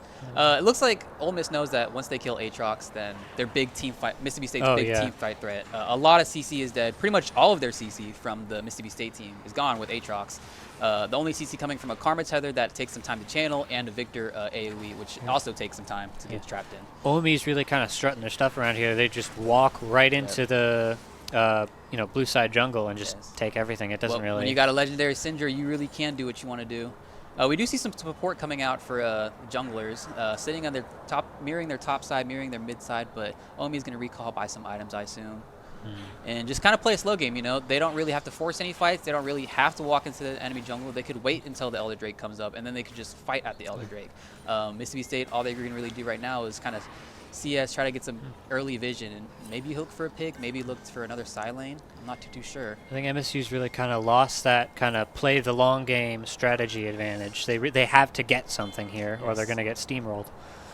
They really are gonna have to look for a reset, but it's really looking really hard with the the Pantheon E for immunity, the Skarner tankiness, same thing with the Nautilus CC as well. Oh, and we got a gank coming in. Gwen is got behind, but then we get the he's Nautilus kidnapped. hook into the Aatrox. I don't think he and escapes Skarner, this. He cannot escape too much CC. I don't think he could click the button. Yeah. I think he'll CC for probably like 5 seconds. I honestly think they're really kind of just catching people out here. MSU, it doesn't feel like MSU's grouping very tightly. Well, we look at the vision on the map, and you see so many control wards coming out of me. So they have this top side of the jungle on complete lockdown, and it looks like just MSU just can't really do too much to answer it. Another thing we have to watch out for the Syndra E's on the. Look, see, now they're going to move over to the bot lane. I can imagine they're doing this to keep bot lane pushed out for whenever Elder Drake does spawn. I think a good thing to note here is just how much OME is really working on that vision and information control. It really does lead to kills if you're watching this game. Exactly. You see people, you catch them out. Yep, the flanks have been coming in crazy from the Syndra, using that vision to their advantage, knowing that, hey, they can't see me, come around here, let me land a cheeky E, get this fight started. All right, Kais is going to clear out the mid lane. Looks like we're going to have OME start to recall and go back to base for items. They're going to try to pressure this bot lane, definitely for the Elder Drake. I'm not too sure the timer on it right now, but it should be spawning very soon. Flex chilling out on a ward. Not too much he could do as jungle's been cleared. If he walks in the jungle, he could expect a Syndra E, a Nautilus hook, or a Skarner. A lot of CCs, so it's kind of hard for him to play. Yeah. Maybe just soak up some XP from the mid lane, clear out some vision, and wait for his jungle camps to come back up. We're seeing some pings from MSU top lane here. Yep. OME is they're converging on the top lane again. Aatrox is kind of caught out.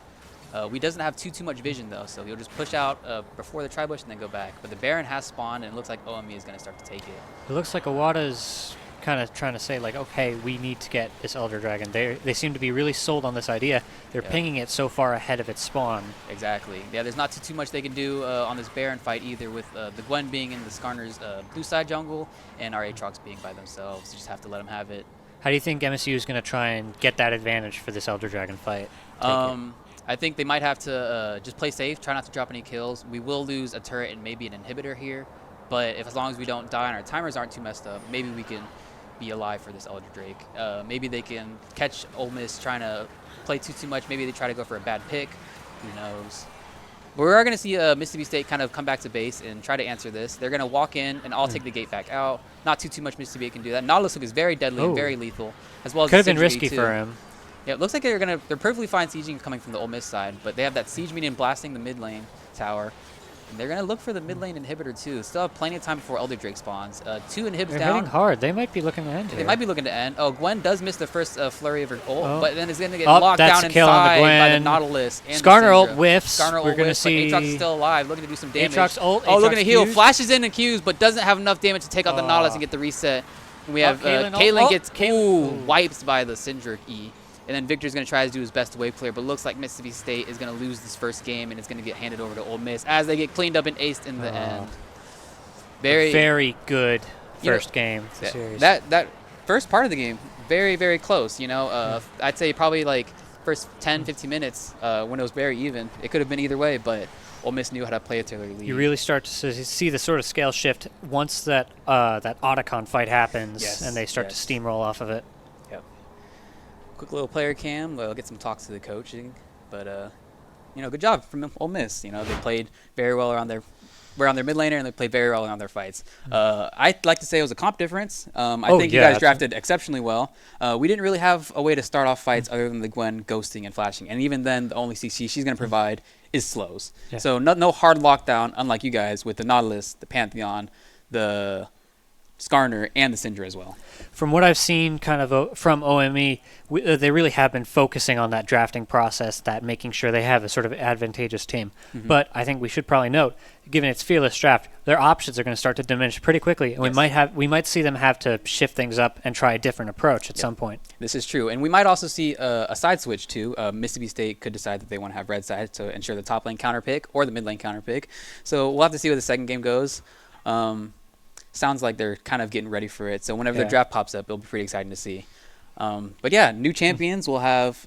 We'll probably see the same bans. I can imagine they don't want to put your mid laner on their strong picks. So we might see the Lissandra again. We might see the Yone again, and the Talia as well. It's true. But it'll be interesting to see what comes from the top lane. Speaking of champs, so you've heard about the new champ coming out, Zahin? Yeah, Zaheen. Yes. Zaheen? Yes. Yeah. So what do you think about him? Kind of. I think he's going to be broken. He is another champion that doesn't require mana and has crazy CC and sustain. So I think day one I'm going to permaban him. Oh yeah, in all my me games, too. And then I'll wait until he gets hot fixed. And play him. Yeah. But very exciting to see him in the game. It's honestly the cycle for champs at this point. Yeah, everyone they drop a champion. Ambessa. Yes. I think Mel was kind of broken. Too. Yeah, Mel was broken. And Unara too. Oh, And yeah, We could Unara. that was a champion that we might also see too. I think Unara would have been a good pick for Mississippi State. Just something to have something more reliability in the back pocket. Because like I said, that Caitlin is, unless you get a strong lead, you're not really going to do too much with it. And it's hard to get that strong lead when the rest of your team's already planning on kind of playing back, scaling. Exactly. And so she's kind of on her own in that, trying to let me get ahead of this. Yes, and she didn't have too much play off of either. Like I said, not a lot of hard CC, so she could put her traps under and synergize with other champions on the team well. So we'll have to see what turns out in this next comp. I can imagine they're taking a little break, kind of like discuss the draft, seeing what went wrong in game 1 and how they're gonna proceed in game 2. But it's gonna be exciting. I do imagine to see another top lane, a lot of top lane fights. Like the first few minutes of that game, it was all focused in the top lane, and it was pretty flippy floppy. We had got some kills, you had got some kills, but yeah, I think this next game will be pretty exciting for the top lane. I'm interested to see kind of what the OME mid laner is going to be forced into here, because we saw with the draft for the previous game, they really kind of targeted him. I think they put like 3 or 4 bans on mid laners, and so he's either going to run out of stuff, or MSU is going to kind of give up on one of those bans and try and shut down maybe the jungler or the bot lane. Or we could expect the same 3 bans and have to see him pull out a pocket pick, because I do imagine he does play Victor and Syndra. Both champions are now out of the tournament. I'm already assuming he can play every champ in the game. Yeah, flawlessly. being challenger. Yeah, it's kind of. But Mississippi State, they're definitely still in it. I think just a couple fights went wrong, but maybe another strong draft and we can take this game too. It was just small slip-ups that kind of snowballed. That was it. It was overall a very close game until it was kind of as you said, it was a comp difference. Yes, exactly. Until that comp really started to take effect, it was a pretty close game. And so hopefully we get some more CC coming from the Mississippi State side. Hopefully we get some more champions that can put things together with each other. I'm excited to see it. And I'm also excited to see how they handled the mid lane. The difference we could start to see with the CS and with the poke coming out from your mid laner onto Luke. It was pretty drastic. Oh yeah, it was. I can imagine that. I think our mid laner does play picks like Galio, picks that even though they kind of counter that mage thing, because they could exceed in roaming rather than just the 1v1 farming. Oh lane. yeah, no, exactly. If there's one thing I hate more when I play mid lane, it's having to deal with someone who's just better at roaming than you, and they make it feel like you can't do anything to fix your game, because it feels like all of your other lanes and your jungle, everyone else is losing. Yep. And so you just start to feel a little helpless. That sounds like the solo queue experience. That sounds like the true League of Legends experience. We love this game, by the way. Yes. I love being here. And hopefully, I would like to see Mississippi State take the second game so we can have more League of Legends played, so we can go to a game 3 and see what kind of crazy comps come, because in this Fearless draft, there'll be 10 champions that they can't play, and 10 meta champions that'll be off. Oh, yeah. Okay. I think we hear some messages. We might get the draft starting up pretty soon. But yeah, pretty exciting. Champions that are still on the table that we could see, I imagine the Vigo might make an appearance. Oh, Viego, absolutely. Exactly. Maybe a Kane, too. We could see that Aurora that you mentioned. Oh, yeah, no, Aurora would be a pretty interesting pick. Mm-hmm. It would, I feel like it would kind of rely on maybe a more squishy kind of team comp. I feel like it'd be a bit more of a counter pick. That's true. I mean, it's a pretty strong first pick. That Aurora, crazy AoE damage and then slow as well. And then she does crazy burst too, as long as reset. So I think it could be a pretty prioritized pick coming up. I think I kind of feel like she might be a bit more of a counter pick. They might want to wait and see what the mid laner is going to do. Because if they pick something like Galio, Aurora, really, it's going to be a little hard for her, just because Galio is kind of designed to operate. He's anti-mage. Mm-hmm. And so it would be a very hard counter for Aurora. You're right. We'll have to see what they decide to choose. If they decide to have red side or blue side, and which lane they decide to guarantee counter pick on. I can imagine maybe Mississippi State would want to take red side this time, so they can not have a crazy counter pick like the Pantheon into the Aatrox. I think they probably want to try and shift things as much as possible to see if they can get just a better angle. Mm-hmm. But pretty excited to see how this turns out. Yeah, man. In the bot lane, I expect to see more hook engage supports. Oh, yeah. I'd love to see a Pyke. I think Pyke is a pretty hype champion. I think a Thresh would be pretty cool. A Thresh too. Just more hooks. Blitzcrank. Throw it out there. Yes. And those really kind of, it's just so solid when you get those hooks, and because it's, as long as it's, you have teammates around to capitalize on that, it's just so powerful to be able to kind of grab people, pull them towards you. Yep. The CC and the synergy showed by Ole Miss was very well. But I can imagine that We might see maybe a Sejuani. I'm not sure if the jungler plays Sejuani, but Skarner and Sejuani both tanky, both have crazy CC for engages. Similar. I think it'll be pretty interesting to see how they draft. But we're still waiting. Yeah. Sounds like something's coming up. But also very, very wholesome game. No champion masteries, no emo splash. Yeah, no, like a lot less than regular E-game. I'm surprised. I was expecting to see like maybe just a little bit of there's a emote GG spam. from everybody at the end of the game. Pretty wholesome. So it's a very, very respectful tournament for the game that we're playing. But I can imagine also. So our mid laner does play some kind of off-roll mids, but I don't want to name them off. I don't know if the Ole Miss has them. But I'm looking to see a Galio, maybe also a Mel coming from either of the champions. Mel's a very strong champion in this season and very simple to play too. And I feel like Mel would play pretty well, at least into some of those picks from the OME mid laner with kind of the mage, projectiles. Yes. Mel, whole thing is kind of reflecting those. As well as also having an execute and CC herself too. So also to chain in with the team fights that OME have been showing. Very impressive, but we have to figure out if... Yes. We'll see. Also have to see what OME decides to ban. I know they banned out the top lane a little bit with the Akali ban and the Camille ban too. So maybe they open one of those up and maybe Wada can get on a comfort pick again. Yeah. But we'll have to see. I'm pretty excited. And so for junglers, I expect more skirmishing junglers. I was really expecting to see the Vigo that last game. I think it would have had the CC from the other champions and from his W as well, enough to help the game. I think they were looking to make that kind of, with their team comp last game, they were really just trying to cement that we are going to lock you down, we are going to kidnap you, and we're just going to kind of beat you with metal rods until you are not alive anymore. We're going to have our big tanky guys gang up on you and CC you, and you won't be able to play the game. You can't click. It's so fun. Yes. But yeah, great draft from Ole Miss, so we'll have to see what goes on now. Out of top lane, what kind of matchup do you think we might be looking into next? I'm not too sure. They might let the Cassante slip through, and so we could see a comfort pick coming from your top laner. But there's a lot of people that could be played. We can imagine maybe a Scion coming out. He's also a very strong pick this season. Maybe something more aggressive coming from Wada. I think he likes to play more aggressive things with the Akali and the Camille pick. So we can maybe expect to see, I don't know, like... All right, and we're going to be heading to draft now. We're heading to draft now. It's going to be very exciting to see. We'll see who has which side, if Ole Miss decides to keep red side or if Mississippi State decides to keep blue side. And we'll also got to see who they ban out. Okay, so they did switch. Yeah, Mississippi State does want to get the counter pick in the red side, so OME will have first ban and first pick. It'll be interesting to see who they prioritize in this draft. I can imagine with first pick, they'll be able to lock in a strong mid laner or even a jungler that is pretty popular. All right, first ban coming from OME. It's going to be the Akali. They're going to try and shut him down. I feel like these bans are going to be are going to be cookie cutter from the last game. We might see Akali, Lilia, Camille, and then on the other side we'll see the Lissandra, Yone, and maybe the Talia again. I can't imagine they ban Cassante this game, but if they don't, we could see OME picking it in the top lane. Oh, no, they banned Cassante first. They're gonna just go ahead and keep him off of counter picking.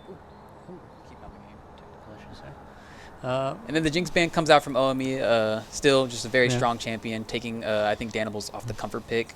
Doesn't want to let that passive take over the game. These really do come kind of out of that pre-game, kind of they scout out the opposing team, figure out what they're good at, and know what they absolutely do not want to deal with. Yes, a lot of this takes a lot of League of Legends' research and scouting out who you're playing against, what their playstyle is, and what champions they do play, so you know what you can use and what you need to ban, what champions you're weak against. You're going to see a repeated Lissandra ban. And so then we can imagine the Camille ban coming in for 3 right here. Yeah. And then it might be a Yone ban. Yep, and then a Yone ban coming in for Mississippi State. I'm sure they're banning kind of slowly, so like, give them no time to think, and it goes straight to OME for first pick. And they're going to lock in the Orianna. Orianna is a very strong, versatile champion. Her ult can combo with other people's ults, and then she has a shield as well. She did slip through. Orianna was banned last game. Oh, so she did slip through, and then OME is going to prioritize her for their mid lane. MSU is going to now have to pick. This does open up the Galio for MSU. We have a mage mid against the Galio. Like we said, it's going to be pretty strong and pretty in Galio's favor. And he will be able to contest the AoE Orianna ults with his ult if timed correctly. I'm curious to see how the OME mid laner is going to kind of respond to the just kind of better roaming potential of Galio. Orianna does have a lot of poke, so she could do some damage. It's all going to depend on how they play before he builds his Hollow Radiance and starts to stack MR. But we do have the Syndra lock-in from MSU, so we'll have a good engage for the team fight, and then also some CC resist with the Spell Shield. A rather safe pick, but also a very strong pick too. Sivir does tons of damage and tons of AoE damage too with her E. But she does need her time to scale. She does need her time. Oh, the Syndra Yumi. Okay. This is one of Muffin's goated champs. Muffin is a very good Yumi player, and so the Syndra Yumi is going to be a very strong combo. Yumi Q does increase auto attack damage on the champion you latch to, so a Yumi Q and then the Zephyr resets and enhanced auto attacks is going to start doing some crazy damage. With all the move speed buffs that come out of the two of them, they're going to be really good at kind of running someone down. Oh, we're going to see there's a a Scion pick in the top lane. Yeah, this is a strong pick that we kind of saw coming. Very tanky, a lot of AoE, and then just can handle himself in wave. Really good against dive, so it's just strong top lane. And the Thresh, pick. yep. So we see some hooks, very exciting. A lot of CC coming out of OME again. And Scion and Thresh, two very tanky champions, if you let them. Syndra can definitely shred them, but it might be a little hard with a front line like that. We'll see what MSU decides to pick right here for 3. We can imagine a support or another mid lane pick here. Not a support, a mid lane or a top lane pick here. I don't think we're going to be seeing Yumi Okay, anywhere. and there's the Galio mid. All right, and so they're going to be locked down. Yep. All right, this is bring some good ideas for Mississippi State. So what goes with the Galio? What's someone who can get in? There's the Vi, there's Vigo as well with the ult, and they can't play Panther. Maybe a Silas. They're going to ban out the Vigo. Vigo. Okay, so it looks like Mississippi State isn't going to prioritize taking him in this tournament, and going to get the OME jungler off a comfort roll. And they're looking for the Vi bans. So they're looking for bans to maybe negate the Galio combo with the Sivir combo. Vi would have been very strong, speed up into ult range, and then when she goes in the back line, Galio just to follow through. The Amumu ban is a pretty good ban too. Amumu, a lot of CC, great for team fights. Can lock down and do tons of damage to Galio with his percent damage. And it's very annoying for Syndra because she only has 1 spell shield, and Amumu has 3 stuns. So. It's going to be interesting to see what and they're the going to do. Wukong ban too. Another strong ban coming out of OME. Wukong can able to dive last in. game. This does open up the Jarvan for MSU. He's another champion who can dive in the back line and pop his ulti off and can synergize well with Galio. We might even see a Silas too. Can dive in there with a bunch of dashes. We're looking at Xin Zhao. Oh, Xin Zhao. Yeah, Xin Zhao is a strong pick. I think that is more of the damage they're looking for. He can sit on the front line. He can knock up, and then he can kind of jump on that back line too. And then with his ult too, has a lot of survivability too.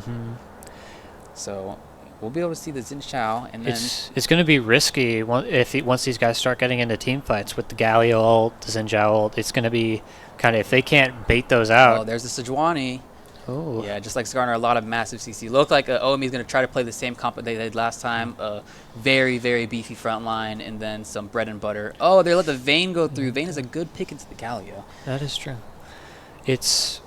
So what I'm worried about for OME right now is kind of they can't. It's going to be harder for them to kind of go in like they did last game because before they'd catch someone out, they go in, but with the Galio ult, he can just kind of come in, get that big CC, and get time for everyone else to show up. And it might wind up turning the tide of the battle. Yeah, OME's going to have to be pretty choosy on their fights with the Galio ult coming to save the day. Bot lane is going to look like it's going to go into a little bit of the favor of MSU. 1 hook dodge or 1 spell shield, and Thresh is kind of absent. Oh, but the Fiora pick coming to Woda. A good Scion counter, but there's some things that Scion can do to play into it, but Fiora is another top lane bully. We'll be able to do a lot of percent damage and be able to chunk out the Sejuani and the Thresh. But yeah, a lot of we kind of expected to see some of these picks. The Fiora was surprising, but we were expecting the Scion, we were expecting Sejuani, because based off the comp that OME decided to choose last time, I assumed they want to do something similar. If I had to guess, Fiora is going to be doing a lot of split pushing, kind of. Yes, and it's a stronger threat than the Aatrox in the split push, because she does have auto attack reset. She does build items for wave clear better than Aatrox, and she's not as needed in team fights. So I can imagine they'll let Woda get a lead if he can, and just sit in his lane over there. And that'll kind of draw someone away from the team fight. And if seeing last game, OME was really focused on getting that big ball of death of all Yep. 5 players. Yep. And so if they have one less guy, that makes the team fight easier for the rest of MSU. Yes. Still not a lot of CC coming from the MSU side Yeah. with the Enchanter support and the only CC coming from the Galio knockup, taunt, and ult, and then the Xin Chao E from the third. From the third auto attack knockup. Not a lot of strong CC coming from them, but still a very strong team. Yuumi does synergize well with the Xin Chao, enhancing the auto attacks. Same thing with Fior. So the Yuumi will be pretty important here. We could see the grub fights. We could probably expect to see some pretty exciting stuff. All right. Yeah. So I think they're getting into the game now. I think the bot lane will be something to watch. I can imagine that OME will have the center tower with the wave clear coming from Sivir constantly, and also the threat of the Yuumi Q constantly poking. We might be able to see if they path, maybe OME paths to bot side this time instead of top, or maybe they still path top. It's gonna be interesting bot lane because you have the dynamics of it's gonna be a lot of. So OME is gonna take a lot of damage without being able to give much back, but with the bounce from Sivir, Yuumi Q poke. And also there's the dynamics, Sivir has that spell shield, so she can protect herself from the Thresh Hook. But they're going to be looking, once they get that hook, and I mean, it can go into the two. Like, Yuumi could technically sacrifice herself and give that, but that's still a kill, and it's going to be risky. Yes. Mississippi State does have to watch out for the Vayne scaling. Vayne getting a couple items will be able to shred through most of the team. We do have some pretty good answers with Fiora having a stun and a lot of gap closers, and then Xin Chao also having his ult to protect him from range champions. Looks like the game's about to start and they're going to be in the loading screen. Maybe we could expect another invade coming from OME. They have a very strong level 1 with all the hooks and the Sejuani tackle. So I could expect them to stack up mid again. Hopefully Mississippi State can get some wards down. I think you made a really good point about Xin Chao's ult being really good into this comp, because I feel like a lot of OME's damage is in those range champs, in that Orianna, in that Vayne. If they can't get that on the Xin Chao, he might just kind of turn it around. And we're hearing some crazy pings going on. I think they're in the game. It sounds like maybe they are going for an invade. A lot of on-the-way pings. So Yeah, I'd figure. I'd figure. Do you think they're maybe trying to invade each other? Here we go. Looks like maybe they're trying to defend from an invade. We have OME stacking in the top side. They're going to at least go for a ward on the Raptors, kind of like last game, get an idea of where the jungler is starting. Oh, yeah, they're just looking for a repeat. Unlike last time, though, OME is not on a ward, so they just have a hunch that they're in there. They don't have any for sure knowledge that they're in there, and we do see Galio in that small bush. All right, they're just going to get a deep ward. They'll know whenever Gwen passes to do her Krugs, and whenever whenever Xin Chao passes to do his Krugs and to pass to Red, so they'll know where he starts, and they'll know that he'll be pathing to the bot side. It looks like Sejuani is going to start from their top side path bot as well. Well, maybe not. So it looks like this game's going to be kind of centered around this bot lane here. Yep. Yeah, unlike last game where they sent a lot of focus to the top lane. Looks like they're going to switch it up. Oh, it does have a sweeper, but didn't get the other ward he's sitting on. So, unfortunately.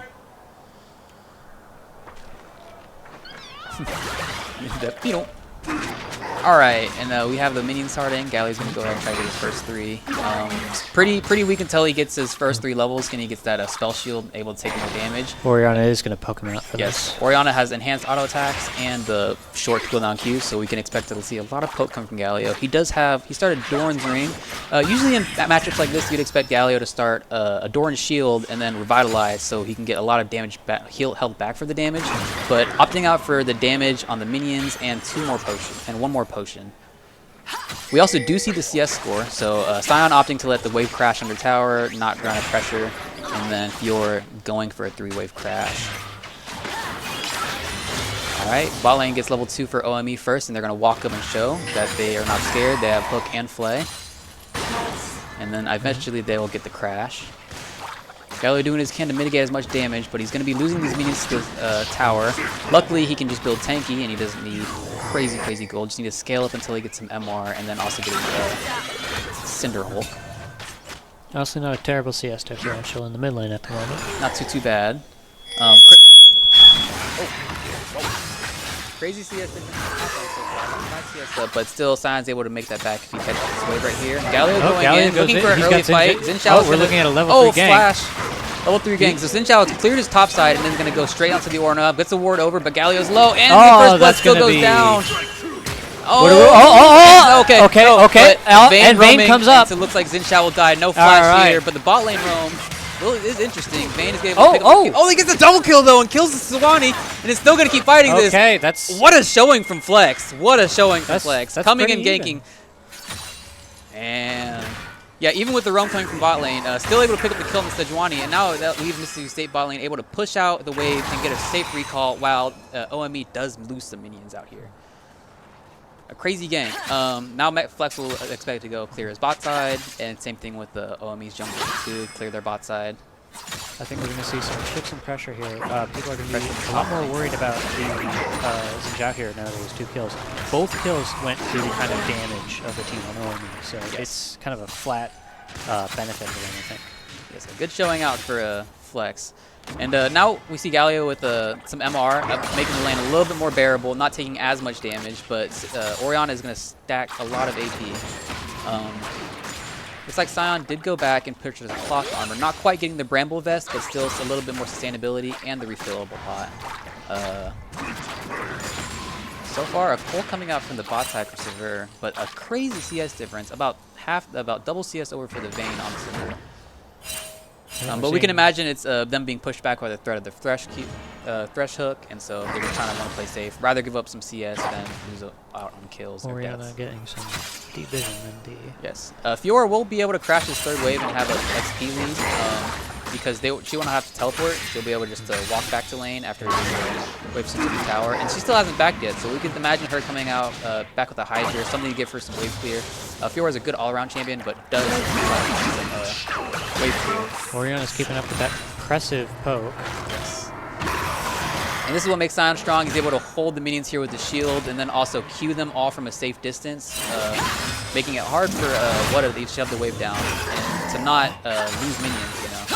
If Sion is able to freeze that here, it would be unfortunate for Wada because he'd be losing minions. But it looks like he's going to be able to push this out. Does eat the Q and the damage from that, and a little slow on the parry. We can expect a TP and recall from Wada. Galio's about half health, but that spell shield does come back about every 4 to 5 seconds, so we just see him back there waiting for it to spawn back up, queuing from a distance. There it is. Alright, we see some pings. Thresh and Sewanee are kind of placing themselves in the bot side river. Maybe they're trying to get an early dragon, maybe they're trying to secure the Scuttler and get a gank on mid lane. I think Sejuani's doing the dragon right now, but Xinjiao is opting to... Well, I think Orianna might be in danger here. She's moving up. Yeah, but they do have Thresh on the bot side bush, so I think Xinjiao needs to make a decision either to gank now or start skimming his minions. Yeah, Sewanee is sitting on that dragon, definitely just slowly chipping away at it. Can't do too much damage because he is a tank, but still wants to secure the objective for their team. Xinjiao looks to be passing towards Drake here, maybe for a gank mid lane. Now Xinjiao does look like he's going back to look at mid lane. Thresh is roaming back to the bot lane, so he's sitting in this bush. I don't know if he's on a ward or not, but there's the Hydra coming out from, the T-Mac coming out from Fjord, able to push this wave easily, and gets a good poke. Oh, 2 vitals, but does take a tower shot. Sever opting to kind of farm with the Q.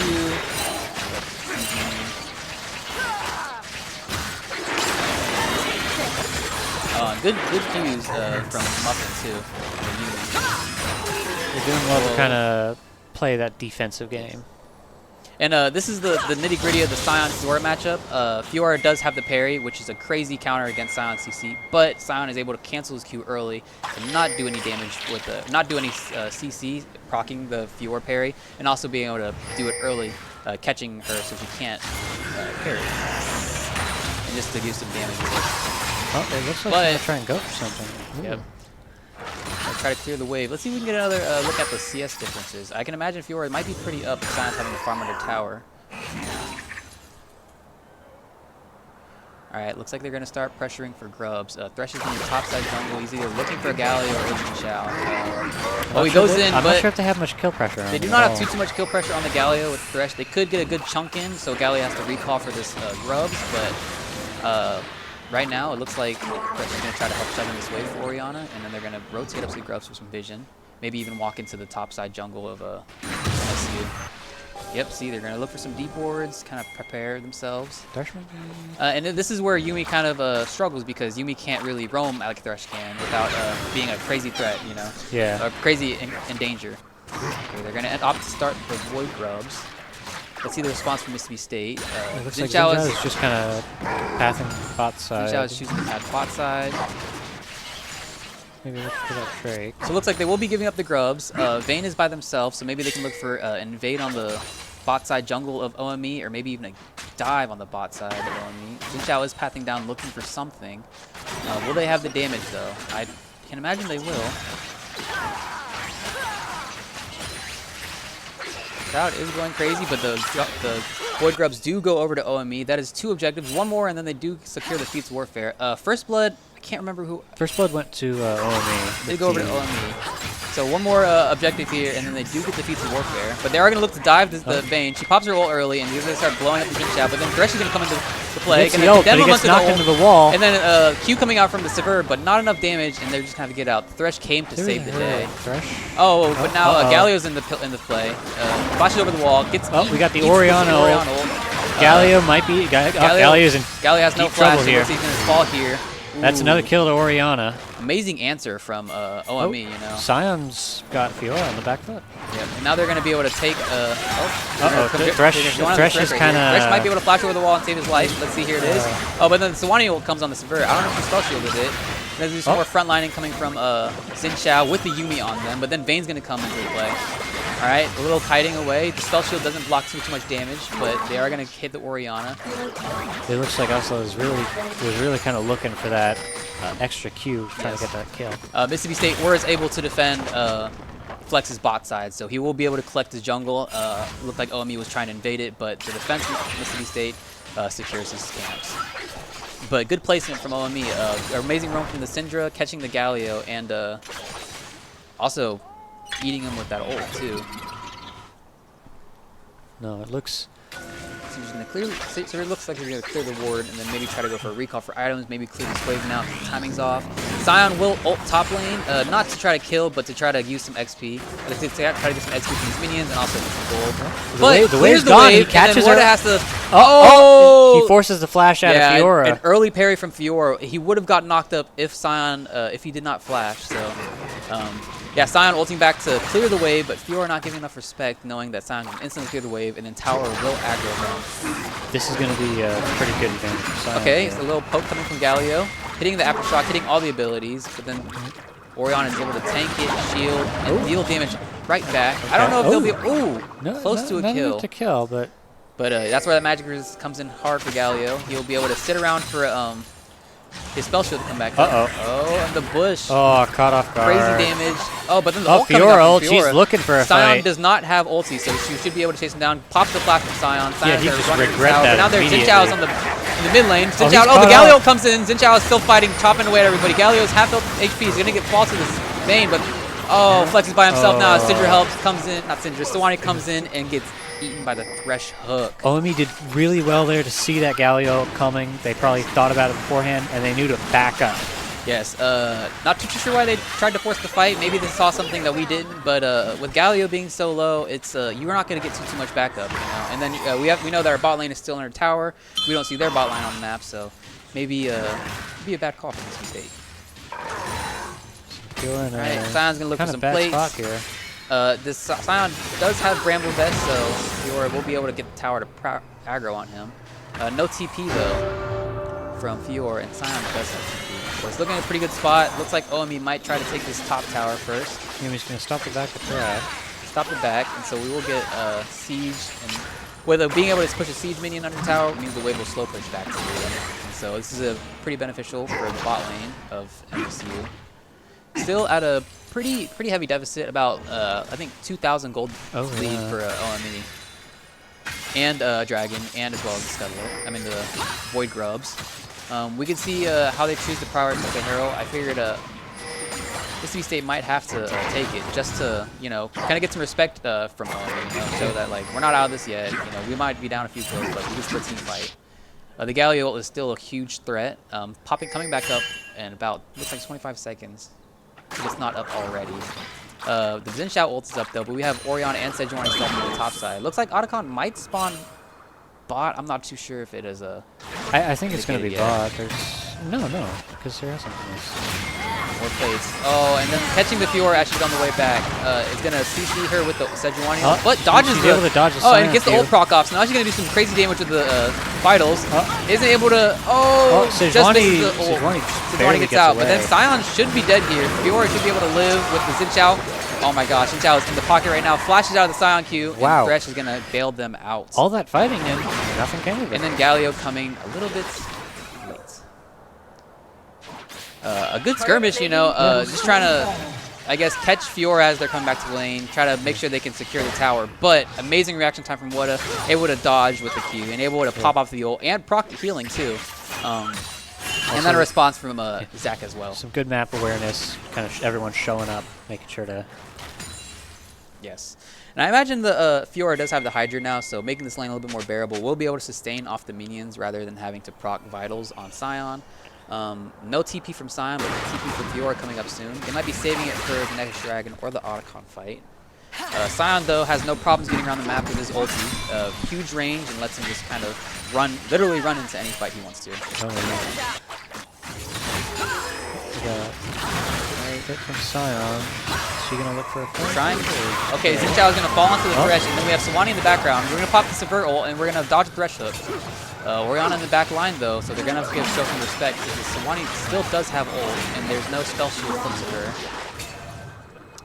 Yeah, just a whole lot of fighting, but not a lot coming from it. Scion doing some good damage on the Fiora. Just poking him away, just saying, hey, I'm just going to keep getting tanky, and you're not going to do what Fiora wants to do. You're not going to get these minions, you're not going to get my tower. She was really trying to get his vital point right there. Just he knew that, just trying to keep that distance, and that let him get a little more damage on Fiora because he's pulling her towards him. Alright, the Rift Herald has spawned, and we can see that Thresh is already making his way up to the Herald, walking through mid lane. I can imagine they're going to try to get some poke onto Galio and free a little bit more time for Thresh to roam into the jungle. Not have to worry about Galio and Xin Zhao ganking him as he gets some deep wards for this objective. Sever's still doing a crazy good push, pushing the bot lane. I think that bot tower is soon to fall. Vayne is by herself, so it's kind of hard to survive against a Yuumi and a Sever. Sees the poking coming under tower, the wave clear. There's only so much Vayne can do without their Thresh there. But Thresh now in the tri-bush, coming back to the bot lane. Will he walk around? No, he's going to look for a hook over this wall, though. Flash hook and the flash from Sever. Good reaction time, because if he did E, the hook, he would have gotten hit by the flag. And then that slow would have been all Vayne needed to take it over. So we're going to go ahead and see a start on the Herald in the top lane. Sejuani and Orianna are going to go and start to damage it. Xin Zhao, though, on his blue side, looks like he's not going to be able to answer the buff.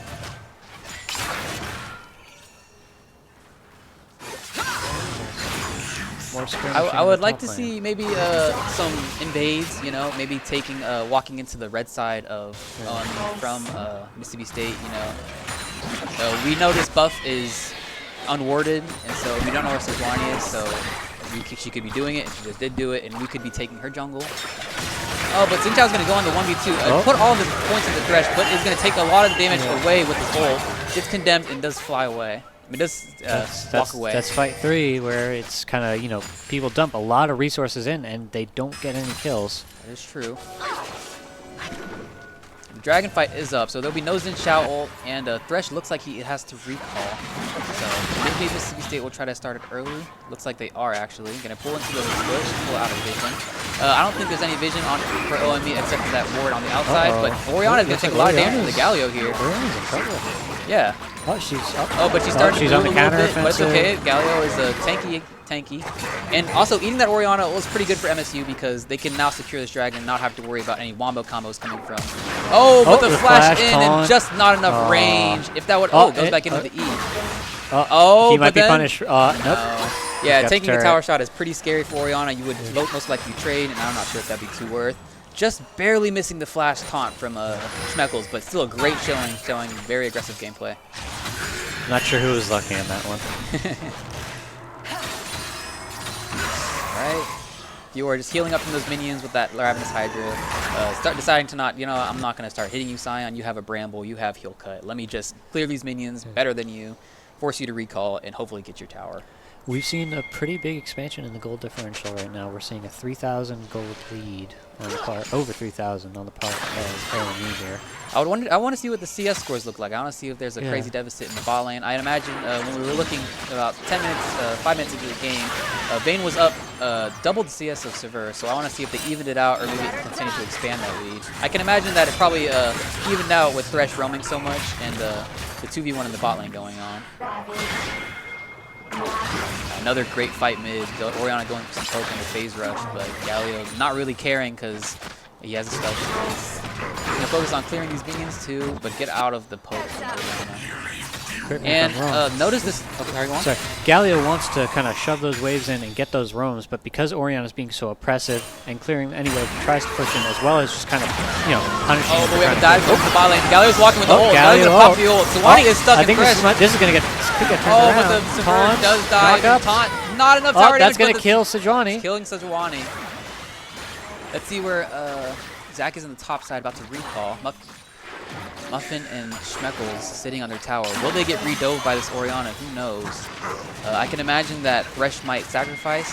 Galio is very tanky though. It looks like they're just going to prioritize taking the tower and Galio will be forced to recall. Man, what a dive from Ole Miss. And they would do get the first tower as well. That Galio really kind of saved everyone on that tower. Yes, Galio coming in clutch, making it a little bit more able to take the Sejuani down. I think the kill does go over to Galio. Regrettably, it would be better if it went over to Sever for Mississippi State, but still, a kill is a kill, and you take what you can get at this point.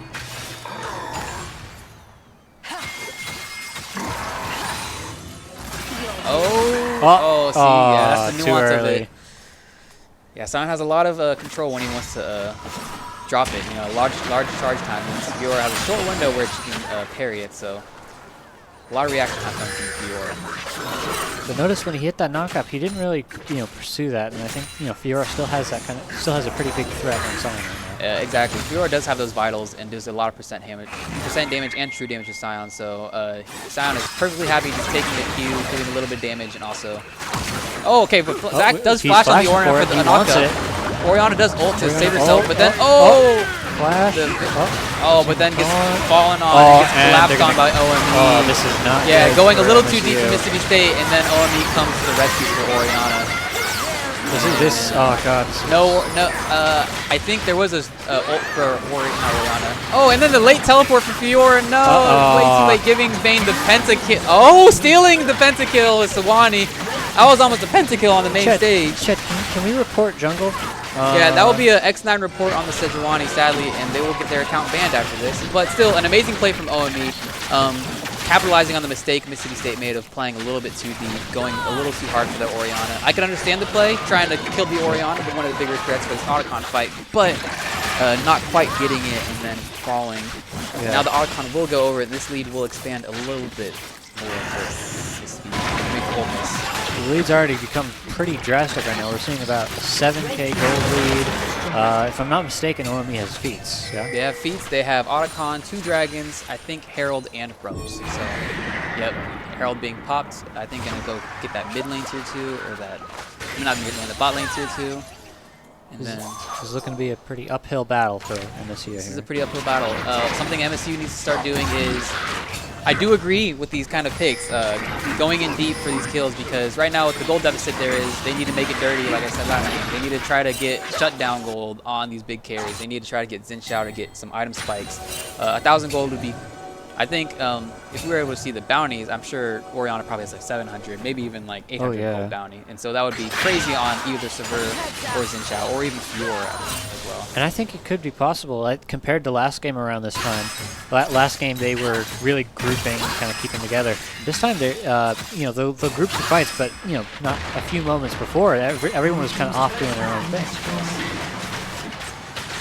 And really, it's looking like another comp difference too, because looking at the Mississippi State side, not a lot of CC other than the Galio. Fiora has the carry, but it's very reliant on what the enemy decides to use, as we've seen in the Sion matchup. Galio CC is pretty goated, but very short range, and it requires a lot of him to get in there. Will be able to get the parry though, and Xin Xiao looking to cover Fiora. I don't know if they'll be able to kill a tanky Sion and a Thresh. Maybe they just get out. Sivers looking for... Sever is staying in the mid lane, but pretty scared of the Orianna. A hook comes up from Thresh. Wada will be able to get out with a sneaky TP, not TP recall. And not too much to gain for Mississippi State. Sever will be able to have this wave clear on the mid lane, so they don't have to worry too much about sieging. Orianna is a pretty big threat, but looks like can't even walk up. Scared of the Orianna ult, but they do need to walk up. They do need to get some respect and try to flip these minions, or else they'll be giving the tier 2 mid lane for free, which opens up a whole variety of objectives for Ole Miss. It really looks like MSU is really just trying to shove those waves out, get farm, see if they see if OME slips up. Yes.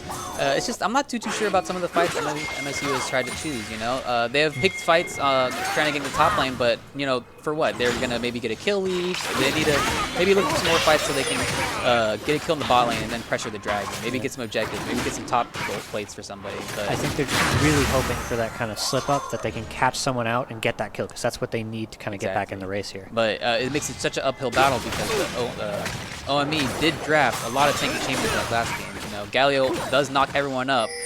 Xin Zhao ult does knock everyone away. But what's after that? You know, how are we going to chip away at these massive tanks? Sever does have a lot of AoE damage, but you know the CC coming from OME is just way too much for Mississippi State to handle entirely.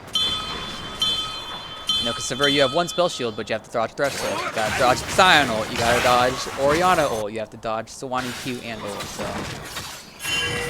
very hard position. Looks like Wada will be collapsed on. He's gonna get the hook and the knockup. Still not enough damage though. And the ignite. Tons of CC. Locked down for about 5 seconds and can't do anything. The ignite from Thresh stops any chance of her coming back with grievous wounds. Holy applying fun. to healing. And they will open up this top tower. Opening up this top tower will be able to open up Baron for them next. And it looks like that's what they're planning on doing. Gonna push this wave to the tier 3 and then rotate over to Baron. Sewanee's already on there. Maybe they'll be able to. This might be a point flippy fight, but it's kind of scary. Their flex is not there yet. We have Baron already at a quarter health. They're shredding through it. You know, Vayne's percent damage every third hit is gonna deteriorate that Baron health. He's just got that Yumi. I think he's really just gonna have to go for it, but he's too late. He's gonna have to look, and then it's not even worth it going in because he does not want to stick around for that. Man, the flash over the wall because they knew that hey, you can't go anywhere. We're gonna flank you this way and that way. Having to do that. Yeah, it would have been it would have been better just to opt out. You know, we wouldn't have to waste your flash. You wouldn't have to waste time. You could have cleared some minions, got some XP, and maybe had a little bit of XP lead too. This is a scary part of the game now. Now we have to see how Mississippi State reacts. You know, they could turtle, and rely on the Sever wave clear, but it only can do so much. You know, a lot of CC coming out of the OME team is going to make it hard for Sever to even walk up to hit the minions. You see Flex and Muffin walking together bot lane. They're going to try to support Wada, but they're alone on their venture. Someone's trying to ping top lane to do some damage. The Sion's shoving in the mid wave. They are going to get flanked by the Sion here if they stay up. And Sewanee could go in with a Q ult. They decide to walk back from Fiora because you can parry it and you can dodge. Not a guaranteed CC. Yeah, they're going to go for this tier 2. Go for the tier 2. The safest play, safest play, expanding the gold lead further and just kind of playing the game at their pace. Perhaps tier 3. You could expect maybe, a crazy ult on Fiora. And then the Yumi ult pops out too, but no follow-up. You can't really go in. Alright, Galio's here too. Maybe we can expect the Xin Zhao to slow and then go in. Galio and Xin Zhao, but Sewanee is posturing up, trying to stop that Galio from popping off. Yeah, the Sejuani is like a really imposing kind of point on this fight. It looks like OME is going to try to close out this game here. A lot of Sever wave clear coming up from her bouncing blades, but I don't think it'll be enough to clear all the minions. But the siege minions, 2 siege minions going crazy on the tower. 3 actually if you look in the mid lane. And it looks like it's going to be a slow deterioration of towers coming from OME. We have to see something crazy come out of Mississippi State. We're going to get the slow. No. This could be it, no? No, they looks like they're going to play too safe, get 2 inhibs, get a tower, get some gold, and get out. You know, there's no point in forcing it. We already have such a lead. Why don't we play for Dragon? Why don't we play for Soul? You know, why don't we guarantee? Exactly, guarantee the win. I would like to see a fight from Mississippi State, you know. We already have our backs to the wall, so might as well point flip it. Looks like they could be looking for a point at the Dragon, though. I'm not too sure when it spawns, but they're posturing up. They have a lot of vision coming out of the OME side, so walking into the jungle blindly will get ate by a hook, but the Galio and the Xin Zhao are working together. The Galio knocks everyone out. Syndra in the back line. Thresh is shut down. All right, there's one kill. Oriana whiff. But then the Sion ult hits the back line and knocks everybody up. Crazy Sion ult, and then Vayne cleans up, chasing everybody down. Silver was able to get up a lot of damage, but then Sion coming through and knocking up 2 people. Vayne able to go for another quadra kill. I wonder who stole the Penta this time. Maybe Sion.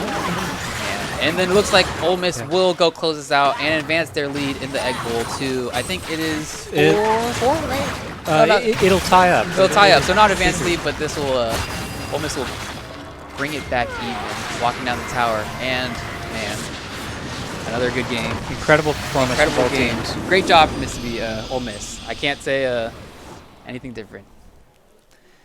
Again, I think it was just kind of those. Sorry. Again, I think it was just kind of those slight slip-ups that Ole Miss kind of played off of, saw it, acted on it, and just started building, snowballing, and that's kind of what got them. Yes, and I've said this time and time again, and I think Mississippi State guys might agree with me too, but this was a crazy draft difference. Ole Miss drafted champions that work together in 2v2s, they work together in 3v2s, they work together. However, whatever champion you put together, there's CC to chain together. There's damage to be done together. And Mississippi State, not seeing a lot of CC from there, and not a lot of easy ways to engage fights other than the reactive Galio, where he has to engage on a teammate, or the Xin Zhao third knockup. But still, incredible gameplay. Very intense in the first few minutes of the games. I think like a really important thing here is you hear it a lot said about kind of solo queue. League is a team game, and you usually hear that kind of to explain like, oh, you're not going to win every game because you have teammates who lose. But I think the other aspect you have to kind of focus on is that a team that is able to communicate, it becomes a completely different kind of game from what solo queue is, and that I feel really enforces that kind of the importance of kind of practicing with your team. Yes, and a huge showing for the mid laner of Ole Miss, I'd say completely taking over both of those games. That was expanding the mid lane lead, and then also being there for every fight. Good roaming, good vision too. So kudos to Ole Miss. I think we're wrapped up here in the commentator section, and we're going to toss it back to Bailey. Thanks, guys. I'm here with Ole Miss Esports Couch, not to be confused with the coach of the Street Fighter 6 team. That's a different couch. This is a different living room. And in this living room, League of Legends just even the score up at 3 games apiece. We're kicking it to Game 7. So, Couch, kind of talk me through what went into the game plan with Ole Miss Esports League of Legends. Y'all had a lot of characters with a lot of CC, a lot of stunning potential, and y'all were able to combo those. So kind of walk me through the mindset. Just our planning phase, more or less, was thinking back to just OG 2012 to 2014 comps. So just we're playing front to back. We're not worried about throwing in a bunch of dash champs and just throwing a bunch of stuff that just doesn't need to be there. Just playing our game, just playing slow, playing calm and collected, communicating is just the way we play, and that's how we've done it all season in ECAC, and we just wanted to do the same thing here. Playing front to back, kicking it old school. It worked out, very even in the early phases of both of those games, but once we got to the mid lane and the mid phase of that game and onward, y'all were able to kind of take that gold lead, the CS lead, and pull on ahead. So now, League of Legends can be a bit to grasp for people not acquainted with it, but for the last game here for the Esports Egg Bowl this year, it's a classic. We've got Super Smash Bros. Ultimate. I've got to know, do you have any predictions? Not that you're biased by any stretch of the imagination, but do you have any predictions what we're going to see in Game 7 here? I think it's going to be close. I know that, of course, people want me to be biased and say that Ole Miss is just going to clean sweep, but in fairness of the game and just the love of the competition, I want it to be close. I want us to be stressing. That's the type of competition I love, and that's what I want us to see. Couldn't have said it better myself. We're 3 games to 3 here. Mississippi State, Ole Miss tied up going into Game 7. It's going to be Super Smash Bros. We'll have it coming up here soon. All righty, ladies and gentlemen, you can hear it in the crowd. It's tied up going into Game 7 here. Mississippi State and Ole Miss, they're knotted up, but there's only one appropriate way to settle this. Super Smash Bros. Ultimate in a crew battle, 15 stocks, 5 players on each team to determine who's taking home this year's Esports Egg Bowl trophy. Ole Miss, they won it last year, but prior to that, Mississippi State had won 4 years in a row. You're going to see some familiar faces and some new faces on each team. And if for some reason you don't know what Super Smash Bros. Is, that's okay. Take a look at this video. For our last game, it's only fitting that we settle our longest and most competitive rivalry. Our final game will be Super Smash Bros. Ultimate. Here we go. Whoa! Whoa, my gosh! What fit there for both of us? Oh my gosh! Oh my god! Oh my god, up air dare. Oh! What a clip, Farmer. What a clip. Oh, Smash Ultimate is a highly volatile fighting game with lightning-fast movement and extensive combos. To win, one must knock their opponent off the screen. Oh, the rest at the edge! Canoe's on fire. Oh my god. To do so, players must deal damage in the form of percent to make their attacks induce more knockback. Each character has their own unique normal, special, and powerful smash attacks. This fighting game has held a strong presence at both universities for the past 7 years. Oh, let's go, Jake! The culmination of their experience, all leading up to this one match.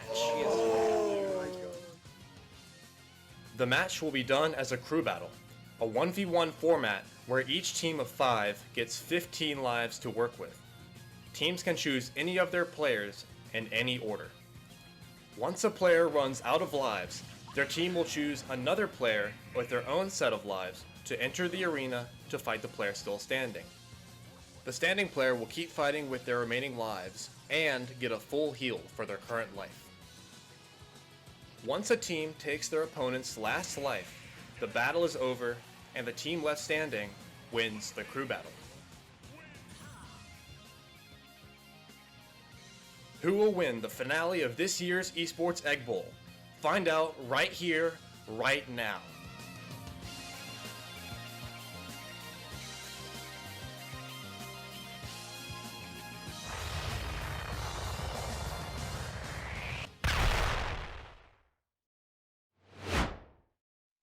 They said it right here, right now. You can hear the crowd. I hope you're excited online. First up for Ole Miss, we have Next. Next up. Next, you're up first. Next. Next, we need you. Next. It's Next. Next up, Minty. Third, Smam. Next is Hero of Milkshakes. And their captain, Louise.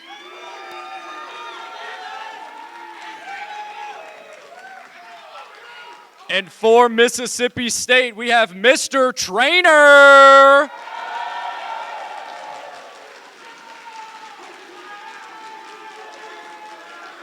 Next up is Gash Cap.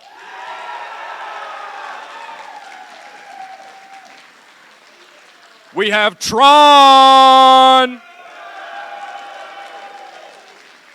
Ablong. And rounding out Mississippi State, their captain, 702.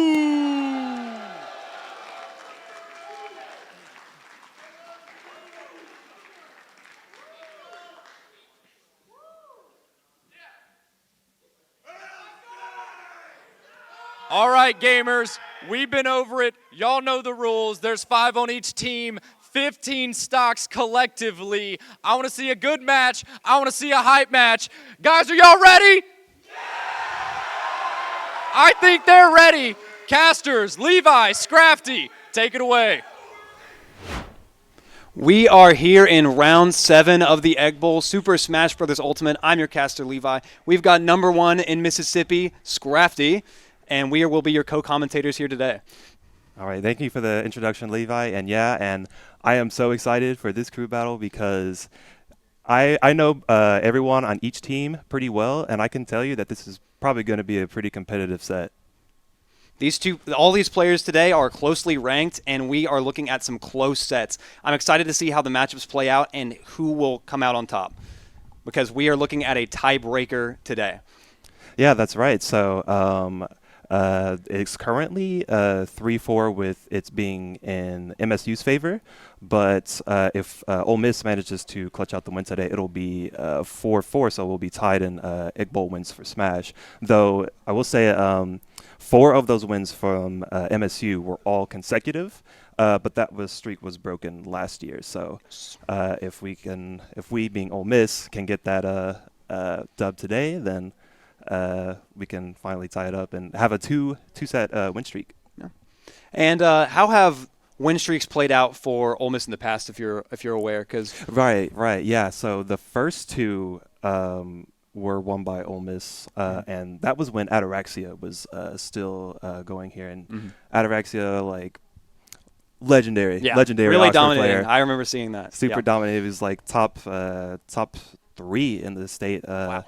I believe his highest was 2nd. He might have been 1st, but that would have been pre-COVID, so that I'm not as informed on that era of Mississippi Smash. But having Ataraxia on the team back then was such a big help. But it's definitely been a little bit harder, especially because I believe after Ataraxia left was when Yosefu started attending MSU, and Yosefu for a really long time, like several years straight, was the #1 in Mississippi.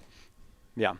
But we are not going to be seeing any Belmonts today, very likely. We don't have any Belmont, Simons, Richters, although that is a very common player here in this state. Honestly, some rare picks in this region overall. We've got Crom, Belmont, characters that you really don't see often on the global stage are thriving here in Mississippi, and that's great to see. Yeah, and honestly, because of that character diversity, I feel like it's actually kind of hard to predict what side will lead with what character, because I feel like it may sort of turn into sort of like a counter-picking war, because there are like certain matchups that Ole Miss really wants and some that MSU really wants, and also there are players on both teams who play multiple characters, so that could also influence like the way they decide to counterpick. Like, I know like Luis, like he's got obviously his main is Ganon, but you know he does have the Roy too. Roy on the side, yep. And you know Smam, his main is Palutena, but he does have the Sephiroth. Yep. And that. Same for MSU, but I believe like 702 does have the Roy, but he does play Crom more often. Yeah, so. mostly Crom. We've got other side mains. We've got Gash Cap, very often Sephiroth, but sometimes counterpicking to Ludwig Bowser Jr. And really often lately we've seen Ablong playing Greninja instead of Samus for certain matchups. Right. But that might just be for a hype pick. Might be sticking to Samus, but we'll have to see on that one. Right. And something to note about crew battles is that it's definitely different from a standard tournament double elimination bracket setting, and because like you're playing one person for less time than you would in a standard set, there's definitely going to be less time for adaptation, and so if we could potentially see like more really big or really explosive riskier plays, because that reward would be so great, and sometimes you just got to keep that stay unpredictable. For sure. In order to keep that stock lead in the crew battle. For sure. And in this crew battle format, it's really great to have a cast of characters for your team that is really diverse so that you can really throw someone off their feet. Say they're facing somebody like Samus, and then they have to switch into some sort of rush down like 702's Crom. That's really going to throw you off your game because you just went from having to play so defensive, someone else setting the pace, and now you have to throw hands. Right. Yeah, counterpicking is like, it's just like, you don't really have to think about matchups like nearly as much in center tournament play, in the sense that like it's like, oh, if I lose, I can just pick this character into this guy, because it's like, well, only if you're like a multi-character specialist can you really do that. But it's just like, well, we can send, we got this guy, we'll send him out, we'll counterpick him, and so and also the thing with Ole Miss's team is that they do have some characters with some pretty rough matchups in the MSU. So I'm really curious to see the order they counterpick, and also if they can get enough momentum to where those counterpicks won't matter. All right, tossing it over to the game here. We've got Nexus Bowser for Ole Miss versus Ablong Samus. All right, so something to note about both of these characters is that Samus, definitely projectile heavy character, likes to play it slower, play in the corner, and Nex in general is a very defensive player, I would say. For sure, for sure. And it's kind of a dichotomy because Bowser's going to need to take some approaches here because Ablong, of course, with the Samus is going to be trying to zone out with these projectiles, going to the other side of the stage, getting these combos, and Bowser really a combo food type of character, very heavy, very big. You're going to be able to really rack on percent here.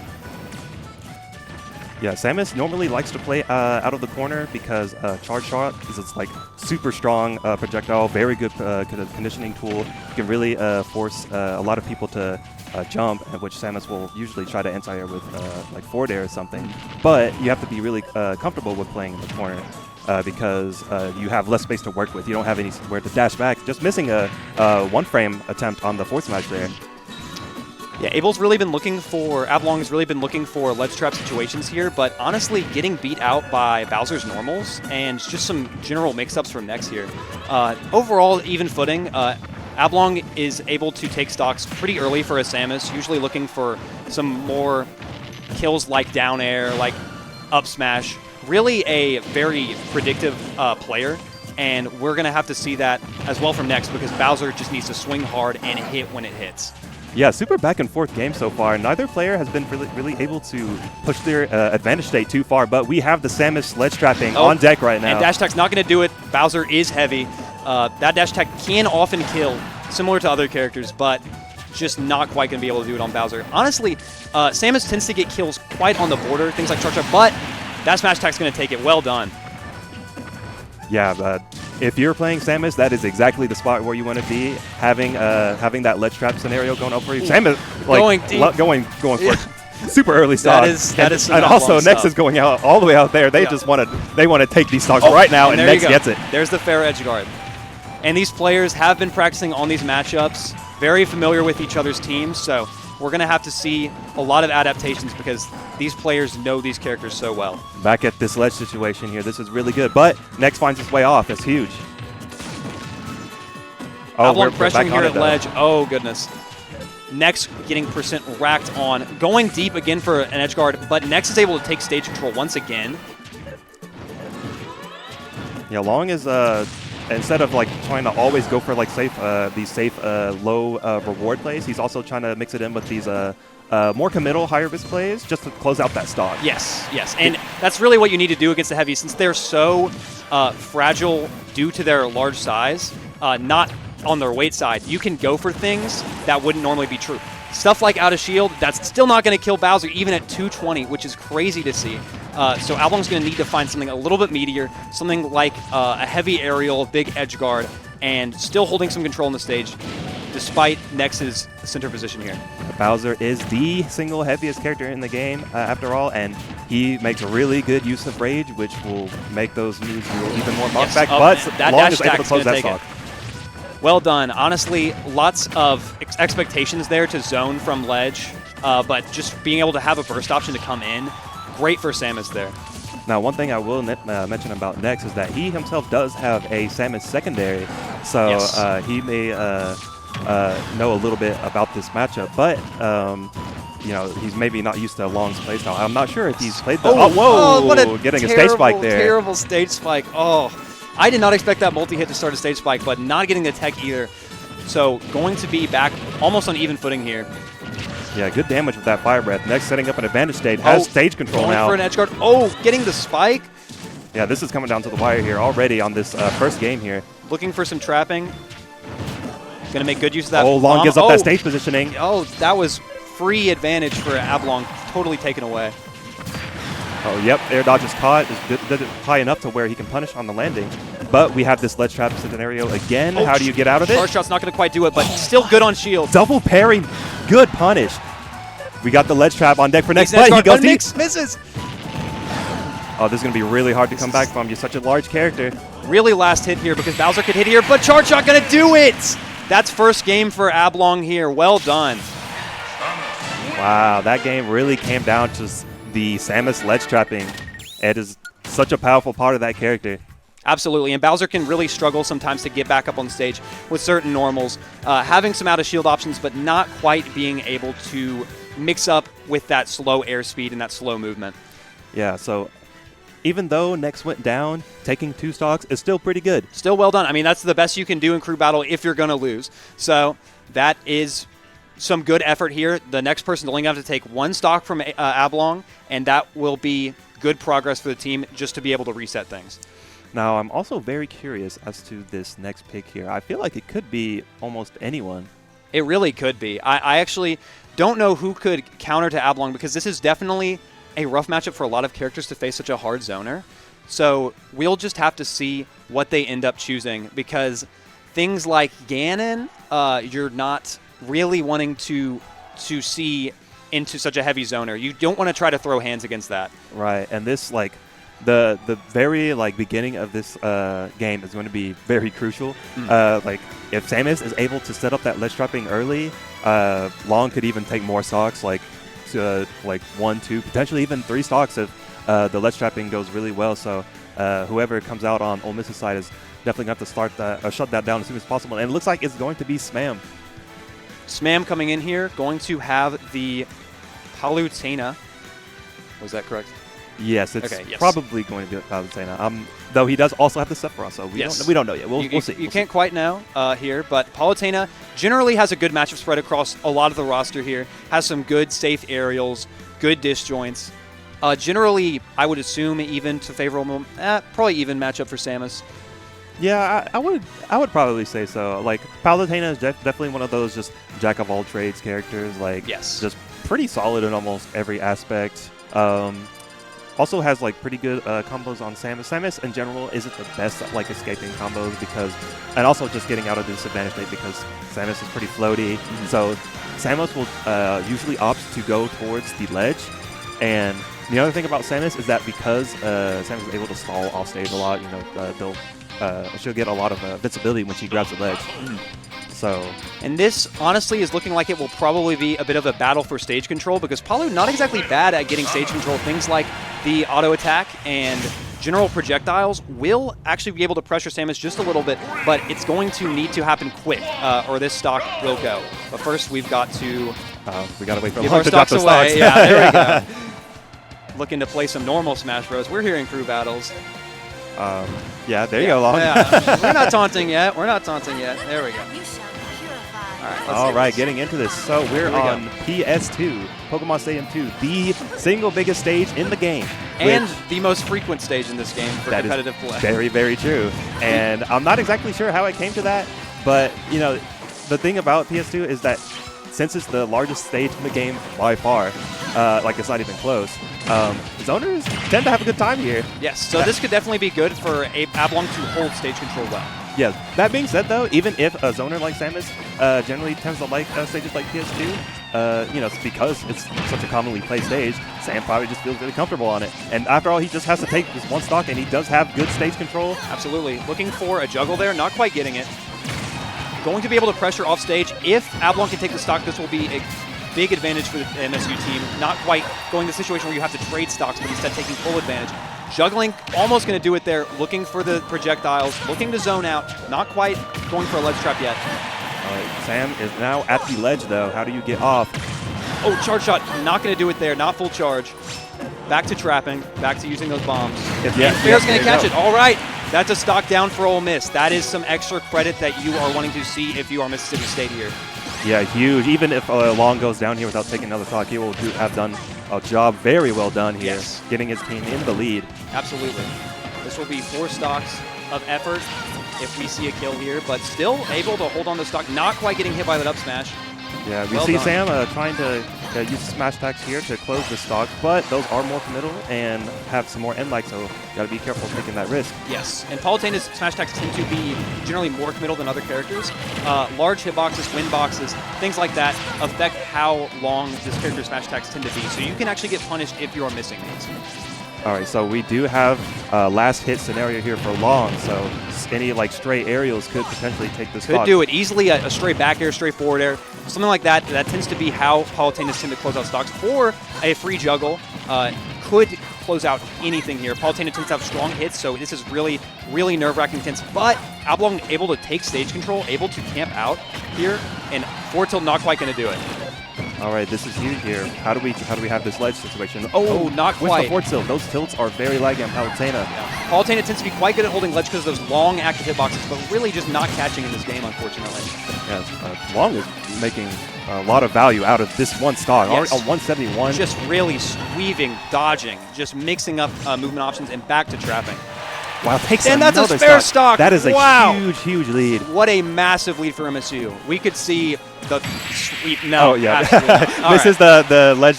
I think he just did not want to face that way, but definitely need to stop the bleeding there. that was pretty rough. That's going to be Smam going to this next game with one stock to carry over into whoever MSU sends out here. Yes, so Long, I believe that is 5 stocks. That is 5 stocks total for one player. That is a 2-stock disadvantage for Ole Miss here. So yeah, even just getting like 2 stocks is considered pretty good, but 5 is really strong. That was such really a well done. strong start. Yeah, absolutely. It is very smart in general to lead with a zoner like Samus because it can be hard to hit. Samus, unlike a lot of zoners, it's heavy as well. So hard to take down, hard to catch, and can chip away at your percent. Right. I mean, we saw in that previous game where Long, despite only having 1 stock, was living to like 180%. You know. Like, yes. And being able to zone out and just wear your opponent down with the projectiles, like pretty smart decision to lead with Long, I'd say. Well done. It was well done for sure. And I'm really wondering what MSU ends up doing to counterpick something like Palu. Palu, generally, just a very strong character. I don't know what the spread is exactly looking like. You've got characters like Sephiroth to face, which will have larger normals than Palu, but of course does have those shield boxes to be able to stall things out and block things down. Right. Just thinking, what else we have? Oh yeah, we could potentially see Falco even. Yes. But I will say, in terms of matchups, there's nothing Palutena can't handle. Like said earlier, that Palutena's jack of all trades character doesn't have like any particularly like egregiously losing matchups, I would say. So whatever MSU throws at Ole Miss, it's probably not going to be anything too bad matchup-wise. Absolutely, yeah. For sure. And honestly, it's looking like when you have such a strong character like Palu who can really wall you out with normals, they will have to send in a player who can just get that stock done for. Very quick, very efficient. You don't want to be chipping. You want that done so that you don't end up forfeiting this extra credit that Oblong has worked so hard to get. Right. So it's really pressure's on for Ole Miss right now, especially after that big deficit that we have going on right now. And but if Sam can, similar to how Long did, and make that last stock really count, we could potentially even it right back up. Absolutely. This is really a large disadvantage for Ole Miss to go into because if you think about this as though it's like a life total, you've got 15 and you're going down to 10. They've now lost 1/3 of their player counts here. Right. And that is really rough to go into when MSU is only left with 1 player down. We have got Mr. Trainer here on the Falco going up against Smams, of course, probably Palutena. Both these characters very juggle heavy, very combo heavy. We could see a lot of percent racked up and a lot of just general stacking on damage for sure. Right. So yeah, I'm familiar with Mr. Trainer. I've played him at a few weeklies, and I can tell you his combos they're pretty nice. They're clean. They're well done for sure. I have been on the receiving end of some of those, 50, 60, 70% combos, and it's just like, man, this is what Luigi would do to me. This is crazy. Yeah. But sometimes we got to look at it and say, well, this bird is pretty cool actually. Yeah, I will say Falco, one of those scary characters in a crew battle format, because he can just, in one combo, he'll get you to like maybe as high as like 80%, and guess what? Just one more up tilt back air. That is the stock. Absolutely, and we're just getting right into it here. just going to need to find a big combo to be able to close out a stock without being walled out by those kinds of things. And we're going to see 2 stocks taken down here. Very unfortunate for SMAM. And we're going to be getting into this. Stage is small battlefield. Similarly to PS2, it is a bi-plat, but the stage is much smaller, so interactions are going to be happening more frequently because of the smaller distance that you have to travel. Absolutely, absolutely. And Falco tends to play pretty safe on the ground so that you can find that opening. Despite that quick, high jump speed, very grounded game plan in neutral, for sure. Yeah, very true. The thing about Falco is that while he does have the highest double jump in the game, he does have to get back down. Yes. So that is the one thing about Falco is that his grounded buttons, like up tilt, insanely good. That up tilt is one of the best tilts in the game. Super good combo starter, does good damage, trades with anything, like we're seeing right here. Absolutely, there you go. That is that classic up tilt. Falco has a lot of normals that can send you up. Stuff like down tilt, a normal that you often don't see killing or sending people up will do it for Falco so they can assist his combo game. SMAM over here getting an edge guard, not quite catching with those long normals. Once again, though, those extended traps just aren't quite working for SMAM today. Now, one thing about Falco is that his recovery definitely isn't the greatest. Absolutely. But that double jump will help you out. It will, it will. This jump height can make your recovery feel like it's going places. It feels like it feels like you're playing Pit, really. Because Falco can make it back as long as he has his jump. Right. Okay. So Sam has the misinput auto record, but SMAM does still have the stage positioning. Both still playing a slow neutral here, looking for a possible Falco edgeguard here. Not quite. Looking for the ledge trump, not getting it there. Okay, Sam using that nair, very good in close quarters, very active, and can combo low percents. Commits on that up smash. Yeah, that up smash multiple times. That's only going to really be catching a late regular get up or a jump get up. It's an understandable option. Pulliam's got those long normals. Well done. Going to be able to start trying to even things out. Here we go. Big starter here. What a combo. 35% off of those juggles. Altana using that shield to her advantage. That her dash attack and back air are invincible because she uses that shield and just chucks it into you. Yes, yes, and it is a very strong thing that you really just don't see on other characters. That's what makes Palu such a volatile matchup, because if you're not adapting to that kind of stuff, then you can see that. But forward air, is going to take that. Well done from Mr. Trainer. Yeah, Falco, like all of his arrows are super active, so you can just preemptively use them at ledge and catch a lot of get-up options that way. So Mr. Trainer using that forward air to his advantage. Absolutely, and we are still seeing a 2-stock lead for MSU after that just happened, and we are going to have to see what they will tend to send up into Falco. So if we think about the remaining players, that means we would have Luis, Hero Milkshakes, and who would be the last one? Mincy. Mincy, right, right. I wonder, with 2 characters that can combo like Kazuya and Falco, I wonder what that is looking like for Kazuya. Because I know that character doesn't like to get juggled, but you never really know. Definitely volatile matchup. Yes. It could be a risk-thinning Mincy, but it could also pay off really well if Mincy's able to do it with no stocks. But, Absolutely. You could also opt for someone like Hero Milkshakes, who definitely plays more defensive and wants to play away from all of Falco's normals. For sure. So definitely, there's lots of paths to take for Ole Miss here. Absolutely. And as far as rankings come here, we've got, I believe Milkshakes is the highest ranked for Oxford. I could be incorrect. Yes, I believe he is ranked 5th at the moment. Yes, and we've got 702 here, and that could be the closers for this. If things stay close, teams tend to send out their strongest last, to be able to clean things up, and that would be definitely a sword versus sword matchup, the Crom versus Hero. Right. So ranking-wise, Hero Milkshakes would be the strongest, but he might not end up going last. They might not decide to anger with him. Yes. And we're hearing the Hero chant, so hey, maybe it could happen. Maybe we're going with Hero Milkshakes. We might have influenced that a little bit. I don't know. But that could definitely be another kind of. I mean, Hero can make many matchups very volatile. Oh yeah, very infamously funny character. Yes, yes. Could get some instant kills. Could get some crits. You never really know. So Falco's going to have to keep distance if we see Hero Milkshakes here, and be able to stall out to get those combos without dying to something like a Psych Up or an for something like that. Right, and Hero Milkshakes, also a very good crew battle character, I would say. Yes. Can just infinite bag of surprises, Yes. especially if you're not familiar with the matchup. And the Hero matchup is tough to learn because there's so many interactions you have to get used to. Absolutely. Very scary. And we are getting into it. We've got Mr. Trainer on the Falco, and we will have to see who is selected next. But we are getting into this next round. Yeah, it might be. If I had to bet, I think it would either be Hero Milkshakes or Binti, because if you're playing a heavy like Luis, it could be tough for Ganon, who For sure. just basically, and heavies tend to Very be combo food. Yeah, for sure.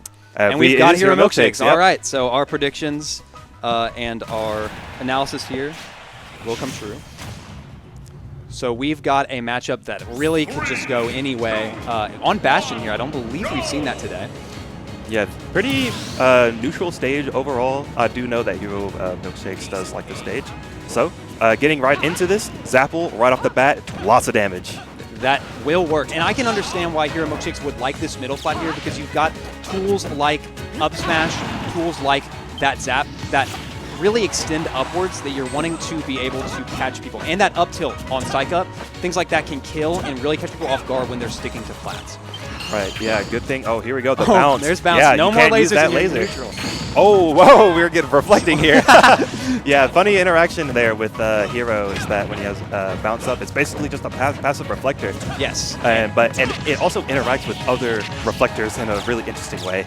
Yes, and that we saw that snooze just cancel out because those outs long reflected too much, and hopefully Mr. Trainer can make good use of that reflector, because Hero can play more towards the zoning side if he wants to, and can throw out projectiles, but when those things are reflected, they can hit very hard.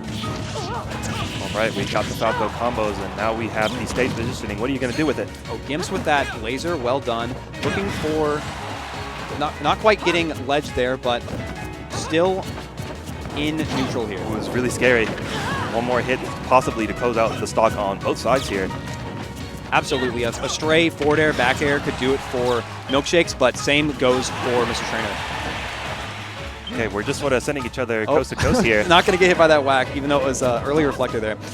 That is always scary to see, because I believe whack and thwack are an instant KO past 100. That might be incorrect. A little bit higher than that. But, he doesn't even need the whack and thwack. Well just get done, with the forward air. All right, Ole Miss trying to get rid of this deficit. If Milkshakes can hold on to this stock, then we will not see the Eldorado lead combo. anymore. Oh, no. Ooh, down smash. That's he got what's no really jump from Mr. scary. Trainer here, and he didn't realize, but he barely makes it back. Oh, but catches that ledge with a nair. Gonna be able to get off stage with the kaboom. Not gonna hit. barely, but Hero still does have the ledge trap. This is a really strong position here. Oh, and not quite teching that stage spike from the swoosh. Okay. Well, 116%, that is huge. Can you take the stock, though, Getting without back losing position your own? here. Wow. I cannot believe Zoom. Mr. Trainer made it back from that position. Gonna try to look for just a predictive zoom there. Not quite getting it. Zoom, very important tool for Hero, because otherwise his recovery is pretty easy to hit, has no hitbox on the way up. So we will see, yep, Hero trying to farm for the Zoom, but has no not MP. getting it. Oh, no. All right, bounce is online, though. How are we going to take this stock? We do have the stage position here for Hero. Mr. Trainer's definitely looking to keep this lead that we've had, but if it goes down, this will be much closer, and that Psych is Up not forward quite tilt, going to still take not it. going to do it. But Wow. we have Psych Up again. Powers up his next move, whatever it is, by a decent Psych amount. Up could do just about anything here. Looking for mini normals here. I don't Up know. throw. Up throw could definitely take it, and we're going to see that screen KO. Psych up throw. Very strong tool. Well done from Milkshakes there. Heroes Psych Up throws tend to look very silly because they're not really made to kill until you do that. Right, And so yeah. you've got just a chuck up in the air and just going to take that game there. Well done. Yeah, think about Hero and Psych Up. Psych Up is particularly strong because one of the most common counterplay to Hero is to shield a lot of his spells. Yes. Like Kaboom, Sizzle, that kind of stuff, because at the end of the day, they're just projectiles and you can shield them. But when Hero has Psych Up, you have to be really careful with how you shield, because he can shield break you, he can grab you, Absolutely. so suddenly shield becomes a lot scarier. Absolutely. Hero really is kind of a master of conditioning, because you have to play scared of just the, like you said, bag of tricks that Hero can pull out. You've got things like Snooze that could take your stock, but you've also got consistent options like that mid-charge side B that could reach and just almost act like a very long sword, almost like something like Sephiroth. Right. And you just have to play cognizant of what distances Hero can reach, even though you wouldn't think he could. Right. So on MSU side, we for the players left, we have 702, Gash Cap, and we have there's one more, right? 72 Gash Cap and Tron. Tron, right. So that will be Sephiroth, likely main Sephiroth, Rob, and Crom for MSU side. Matchup wise, Hero doesn't do well into 702's characters, but makes sense. I would expect them to anchor with him since he's the strongest player, and Hero Milkshakes himself is a very strong player, so they could risk that and throw him out early, but it's. I can see a few possible options here. It's again, like I said, it's going to be hard to predict the player picks for this crew battle because I would say honestly, a lot of these players are fairly close in skill. I think it mostly just comes down to matchups. Absolutely. We are seeing players that are just going back and forth, and we've seen that today with that disadvantage really slipping away, and now Ole Miss has got it back to, I believe, a one-stock difference. And that could really be the decider here. So just a full cast of characters. And we've got Milkshakes here, and we are going over to 702. Wow. Actually, it does kind of make sense because even though 702 is the anchor, Milkshakes is the strongest PR player for Oxford. So going to send out your strongest player, but going to go that Roy, trying to not get gimped by Hero's strong projectile options. Yeah, so this is actually pretty unusual for crew battles to have both of your best players out this early. Yes, so absolutely. I'm really curious to see how the rest of this goes. Absolutely. We could see just a complete steamrolling from either of these players. If something goes down, then things could really tend to spiral. Okay, so one thing to note about this matchup is that Hero, not the best character in terms of frame data, has most of his options are pretty slow. But Roy, on the other hand, super quick buttons. Absolutely. And Hero is compensating for that slowness with options that are granted from MP and spells. So to make up for that in this matchup, we're going to have to see Milkshakes play more back, more zoning, because when it comes to throwing hands, Roy is going to win that kind of interaction. Right. It's going to be really dangerous when Roy actually gets close because you can't really scrap with him. His frame data is just really that much better than yours. We do have Accelerado on deck. We have the higher movement speed to deal with Roy's own speed. Absolutely. And with that kind of stuff, when your normals are still slower with your Accelerado, you're going to need to bob and weave out. And we see that kind of stuff with Hero just being able to come in and out with aerials to try to get something to poke with. And we see the zoom here. It's going to be absolutely crucial for your Milkshakes, but going to take it with that spare backer. Roy hits like a truck with all normals. Very well done. Of course, Roy's mechanic, for anyone who's not aware, is the sword is actually stronger towards the hilt rather than the tip, like the tipper mechanic. So 702 tends to play a very aggressive game to get close. We're hearing the Roy's our boy chants out here. That actually reminds me that 702 is actually not on Crom, his true main, but Rom and Croy are similar to enough, and Roy is a little bit more consistent of a character. Absolutely. We do see a lot more top level results from Roy due to that recovery, due to those combos, things like that kill power that Roy grants you is just the kind of stuff that you want to see in late-stage Smash Bros.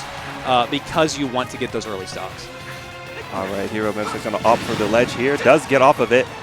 We got Psych Up on deck. What are we going to do with this? 702 looking to win neutral here. Gets that grab. Of course, Roy not being able to get much off of the throws there. Going to take a spare aerial kill there. Well done off of your buffs. Oh, no confirm on the Jared there. I had an awkward first hit on it. 702 going to have to look for some edge guarding here, some ledge trapping. Roy tends to use Nair because it's a multi-hit that you can use at ledge there. Right, and in terms of Roy, like his corner pressure is very strong because he has keep out moves such as jab, which will kill confirm into his back air at pretty early percents, no less. Now we have Kaswoosh here. Not quite going to be able to punish that Kaswoosh. Kaswoosh tends to be, even though it can hit hard, a decently punishable recovery because it actually does move you pretty slow.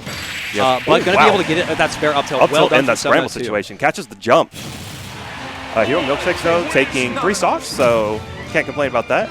That was very well done, and we'll just have to see how 702 can take this because as the #1 ranked player in this environment of these 10 players, we could absolutely see just a domination from now, steamrolling. But with different matchups, 702 could get thrown off, and we'll just have to see him compensate.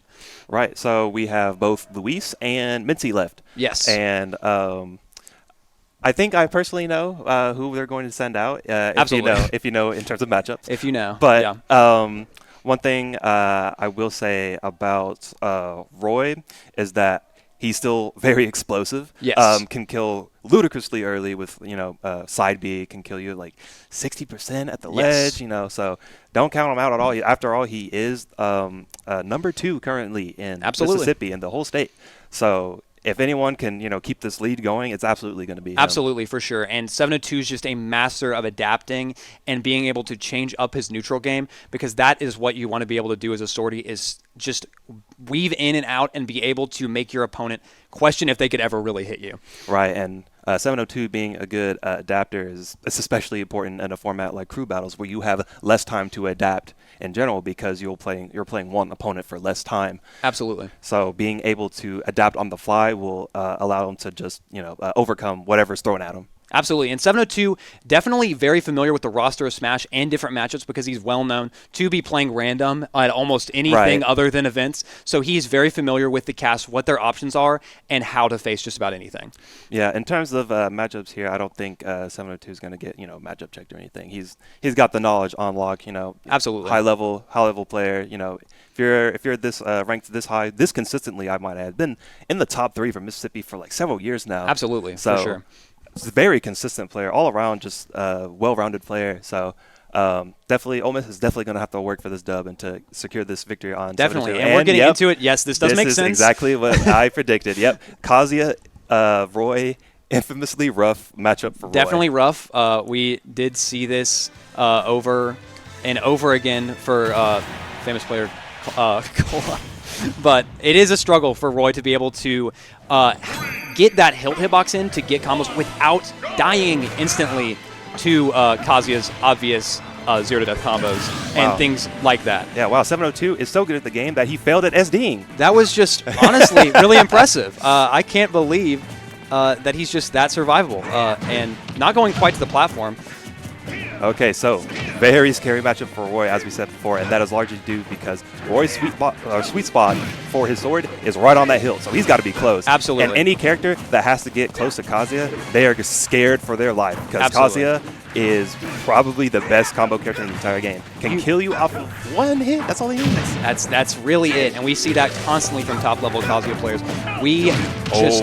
Gates of Hell. Oh, and that is a rough angle for Roy to be able to recover from, and that is why you have to go Roy in this match instead of Prom, because if you're going to face hitboxes and trajectories like this, then you are going to die instantly. Wow, good. Back air on the jump. That was such a good call-out. Very well done there.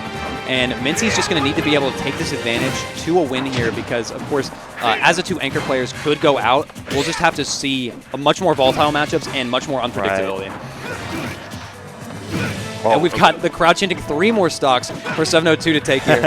This is going to be such an uphill battle for 702 in this very tough matchup here. Minty is just going absolutely crazy right now, but 702's finally got some momentum on his side. What can he do with this? Could go for a ledge trap or an edge guard here. Looking to just, okay, absolutely. Predicting that roll, well done. And wow, nice catch. Great edge guard. Great edge guard. 702 playing a little bit more differently here, not quite rushing down Kazuya. Yeah. You tend to see 702 play very aggressive, but you just can't against a character that can throw hands as well as Kazuya. Yeah, 702 finally got some momentum of theirs, actually able to make it go pretty far. And right now, he does have the stage control and is still putting pressure on Mincy. How is Misty going to get out of this? Not quite getting that tech chase there, but both players, central stage, looking for that edge guard, not getting that sweet spot. That sweet spot. That far off, that probably would have killed But looking for more edge guards. And Kazuya is pretty susceptible to getting juggled. Generally, pretty edge guardable character, unless they're recovering from deep. So this is a generally favorable route for 702 to take, to be taking stocks. All right, Rage is online, though, for Kazuya. Got to be careful here. Uh-oh. Oh, he just full sends it on the side B. I'm very surprised he committed that into that dancing laser. Oh, just barely taking it. Wow, I really thought that DI would save there. Well done from both players. Very well done to Mincy as well. Yeah, that Gates of Hell on Kazuya, super strong on a character like Roy with such a linear recovery. And whenever Kazuya actually lands it, he pretty much just gets to toss out the laser for free because it'll... In that situation, Roy will basically always have to jump at pretty similar timings all the time. So it's really rough once you're off stage. It's not really a whole lot you can do once you actually get there. Yeah, there's many characters that can struggle with those kinds of trajectories, but Kazuya is one of those only few characters that can do that kind of stuff off of a grab. You're tending to have more committal options to get those kinds of really harsh angles, like we see stuff like Game & Watch's down tilt. Has a lot of in lag. We see it being abused by top-level players, but it is not something that you can just break shield with. Right. Break through shield with. And command grab and send them off. So any character with a predictable linear recovery going to struggle against Kazuya and going to struggle against those kinds of hands. Absolutely. And so for the last two players on MSU, we have Tron and Gashcap. Yeah. Yes. So both of these characters have Sephiroth and Rob. Both have range to handle Kazuya, so they don't have to fight nearly as close as Roy would have to. Absolutely. So matchup-wise, that they have that going for them, and either way, they're gonna be able to play a character that doesn't have to interact with Kazuya as much. Absolutely, and I'm hoping that we can see these kinds of adaptations from MSU, because MSU is a scene where we've got not as many zoners as many scenes, so we tend to play pretty aggressive, pretty forward. So when you're playing against a character like Kazuya, you will have to step back. You have to give him space so that you can actually not die instantly. Yeah, even though in terms of range, characters like Rob or Kazuya, and we're going to see the Rob, there we go. They do have more range than Kazuya, but it's all about, are you able to keep him out effectively and for long enough? Absolutely. So let's see what can be done here. Hoping to see a lot of projectile play here, of course. And it was a 2 stocks. I almost forgot. I was waiting for the last stock there. But just a well-played game for Minty last game. And gonna look for a gyro combo, possibly a setup for something like a 0 to death, but not quite. Both these characters do have 0 to deaths. That is what kind of characters we usually tend to see in top-level Smash Bros. Right. Going for the down throw here. Ooh, a little bit scary. The Not DI quite, in this move is scary. Gets the mix on the DI, yeah. Well done. Just turning around, getting that up air. Great mix-up. And just not being able to DI in the exact same way. And Tron still sitting here untouched, despite introducing an item and projectiles to the game, just playing spaciously. Getting hit by that electric, but not going to rack percent because just didn't have that whole stage to work with. Yeah, Rob not only has really good range and moves like his neutral B and gyro to keep Kazuya out, but Rob himself can just grab really well. He's got arguably the best down tilt in the game. Absolutely. And has moves like super fast burst aerials, like forward air, just really good at scribing with Kazuya if he has to. Yes, and just, of course, given those options like gyro and laser, not quite in distress ever in this matchup. Really kind of put on Kazuya to approach, rather, because you just don't want to get constantly pinged and comboed by these gyros. Well done on that up smash. Giant scoop hitbox, and it will work. For Tron there. Well done, and not dropping a stock. That is going to be a big deficit here for Ole Miss going into a, I believe, 6-3. Yeah, that is a huge, huge lead now going into Ole Miss's final player. Yes. So Luis will be anchoring, and he has the tall task of taking 6 stocks. Taking 6 stocks with Ganon or Roy, no less. Yeah, it's actually going to be very interesting to see who he ends up picking. Absolutely. Because Roy is overall obviously the better character than Ganondorf. But the thing with Roy is a lot of people from MSU are going to have that Roy experience thanks to 702. Absolutely. So it's like, do you opt for the better character?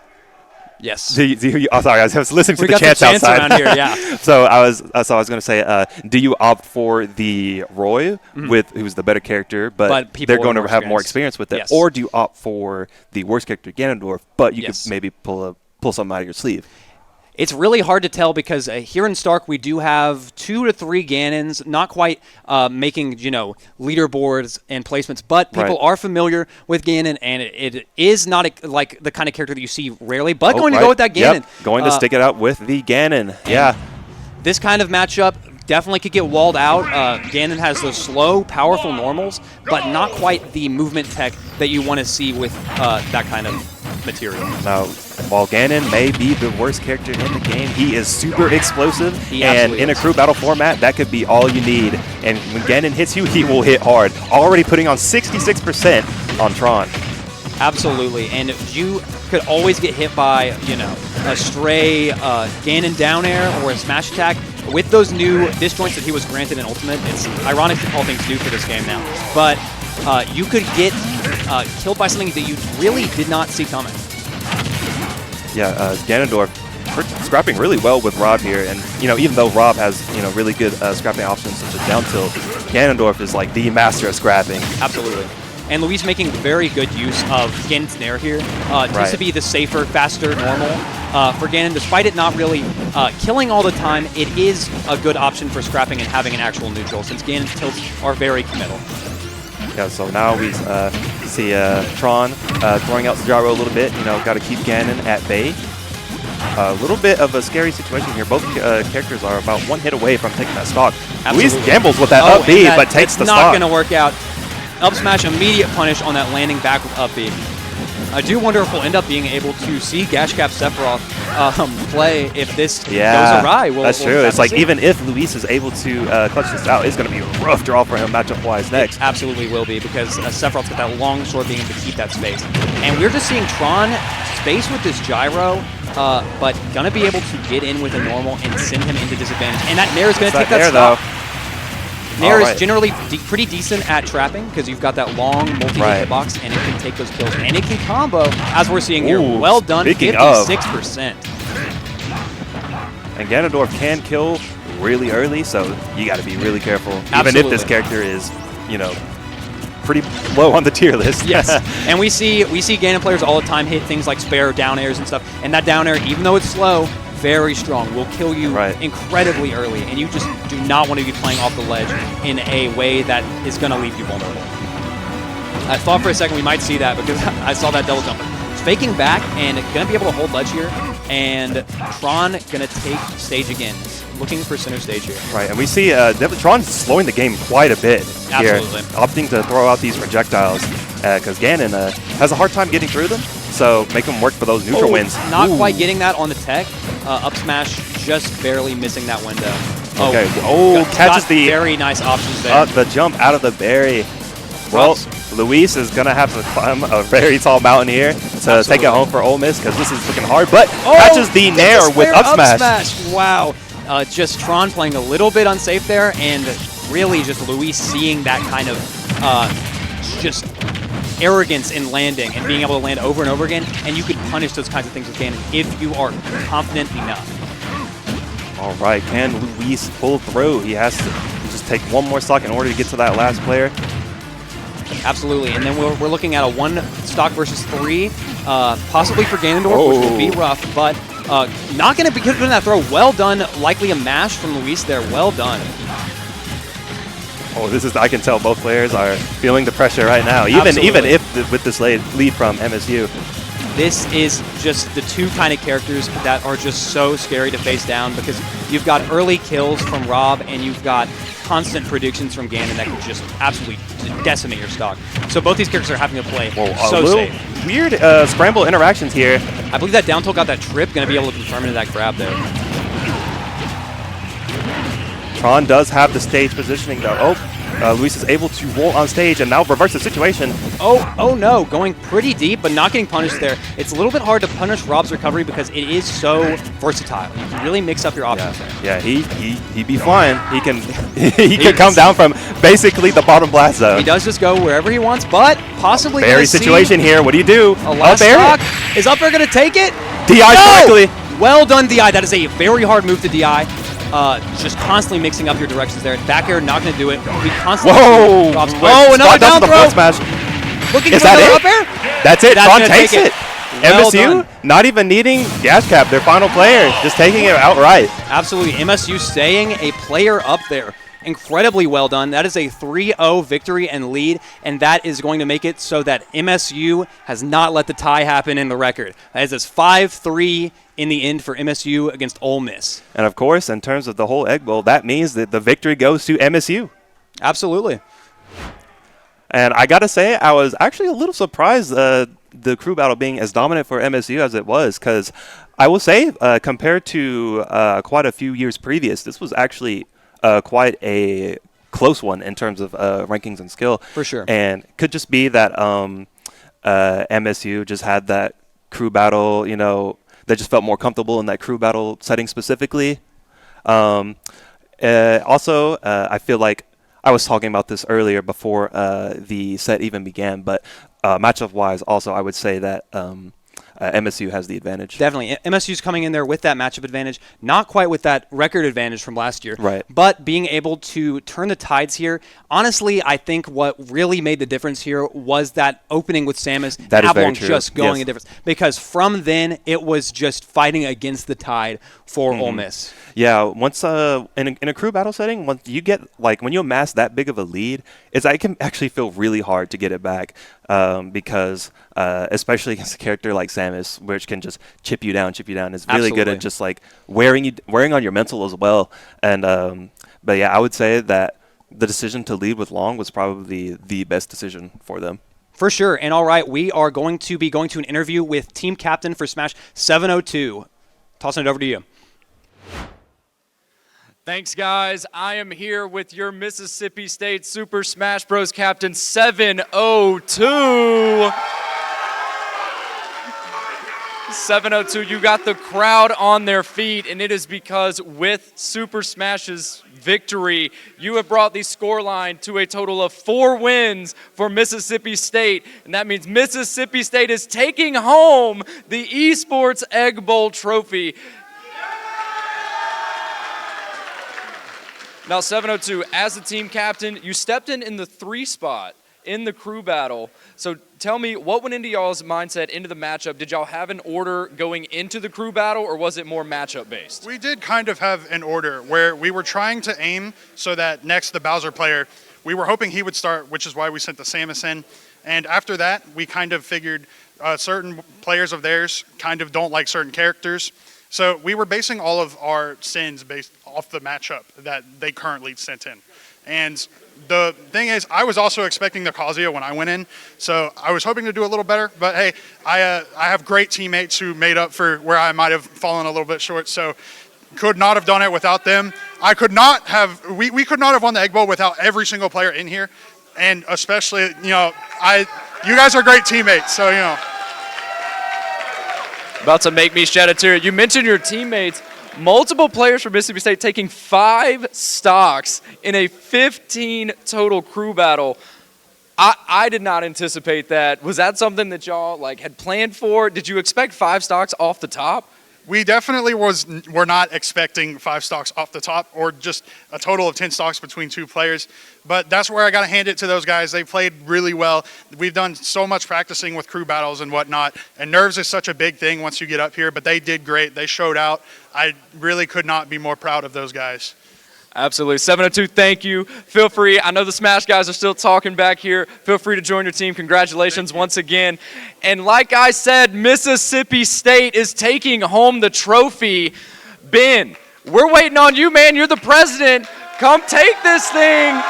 Ben Artemis, you're MSU president. It's only fitting that the president gets to say a few words. Well, thank you. As you can tell, my voice is absolutely shot today, but I just wanted to take a quick moment to thank everybody, a part of staff, media and design, all the players who have worked and put their passion into this entire sport, from Ole Miss and MSU. This sport and this event wouldn't be as special if it weren't for the passion that both these sides put in. The competition, this was one of the closest Egg Bowls that I've ever seen. And I've been doing a lot of video editing through all of the previous VODs for Egg Bowls, and I was stressing all the way until the end. So great job on y'all, Ole Miss. You guys put up an insane effort.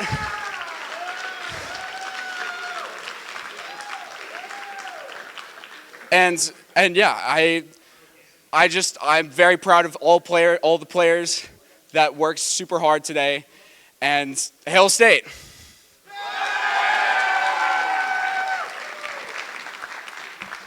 Congratulations again, Ben. But we've got something special here. Not only do we have the Esports Egg Bowl trophy, but we also have MVP trophies for every game that was played today. So all of y'all here, Mississippi State, Ole Miss, keep your eyes open because your talents were shown and seen and voted on by some players and members of both schools' exec boards. So taking it all the way back to this morning, if y'all remember Rocket League, yeah, there was one player that stood out above the rest. So is C-Money still here, your MVP of Rocket League?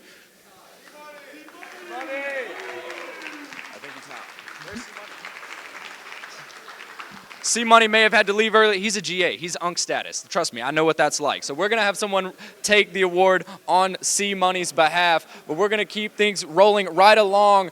In the game 2, we had Marvel Rivals, and who better than Fearless Reed, your MVP of Marvel Rivals from Mississippi State.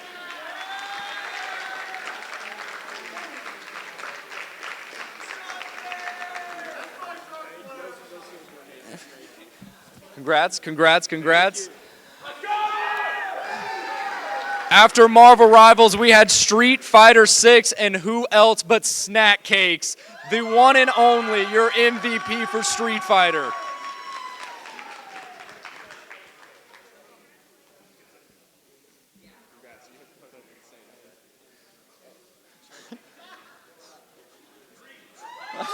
Tossing the hat to the crowd, a man of the people. After Snack Cakes, it was CFB. You know him, you love him. G59 Himmy.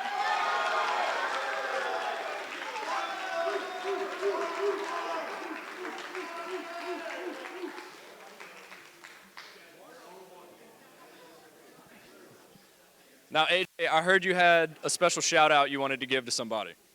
Absolutely. I got a million people. I won't keep y'all here all night, but first off, I want to thank God. You know, nothing's possible without him. Mom and dad at home, I love y'all. Can't be possible without y'all. My little sister, you know. Everyone over here at MSU, everyone over there at University of Mississippi, love y'all all to death. You know, this is what we do, and what a better way to spend a Sunday, you know? That's all I got. After CFB, we had Valorant. And who else? You know him, you fear him. You're going to hear the Odin in your nightmares. Mika-chan, Valorant, the MVP from Mississippi State.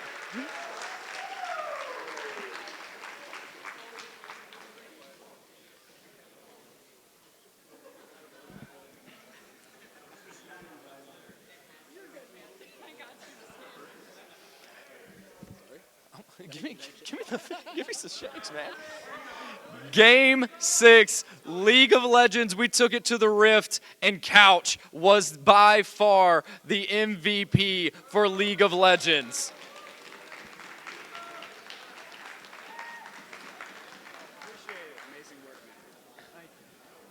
Congrats, congrats. And you just saw it there. Who else in Super Smash but Tron securing the victory for Mississippi State, your MVP.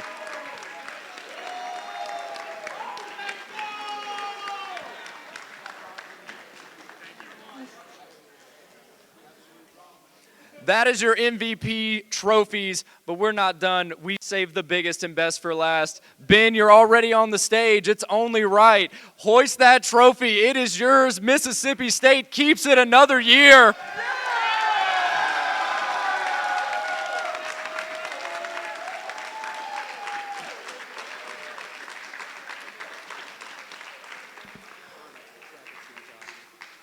Awesome job. Congrats to Mississippi State. Again, GG's, Mississippi State, Ole Miss. Thank you to the production staff, MSU TV Center. Thank you for everyone that was involved. A special thank you to Home Run Desktop, the title sponsor. Thank you all for watching at home. Thank you all for being here. We'll be back next year.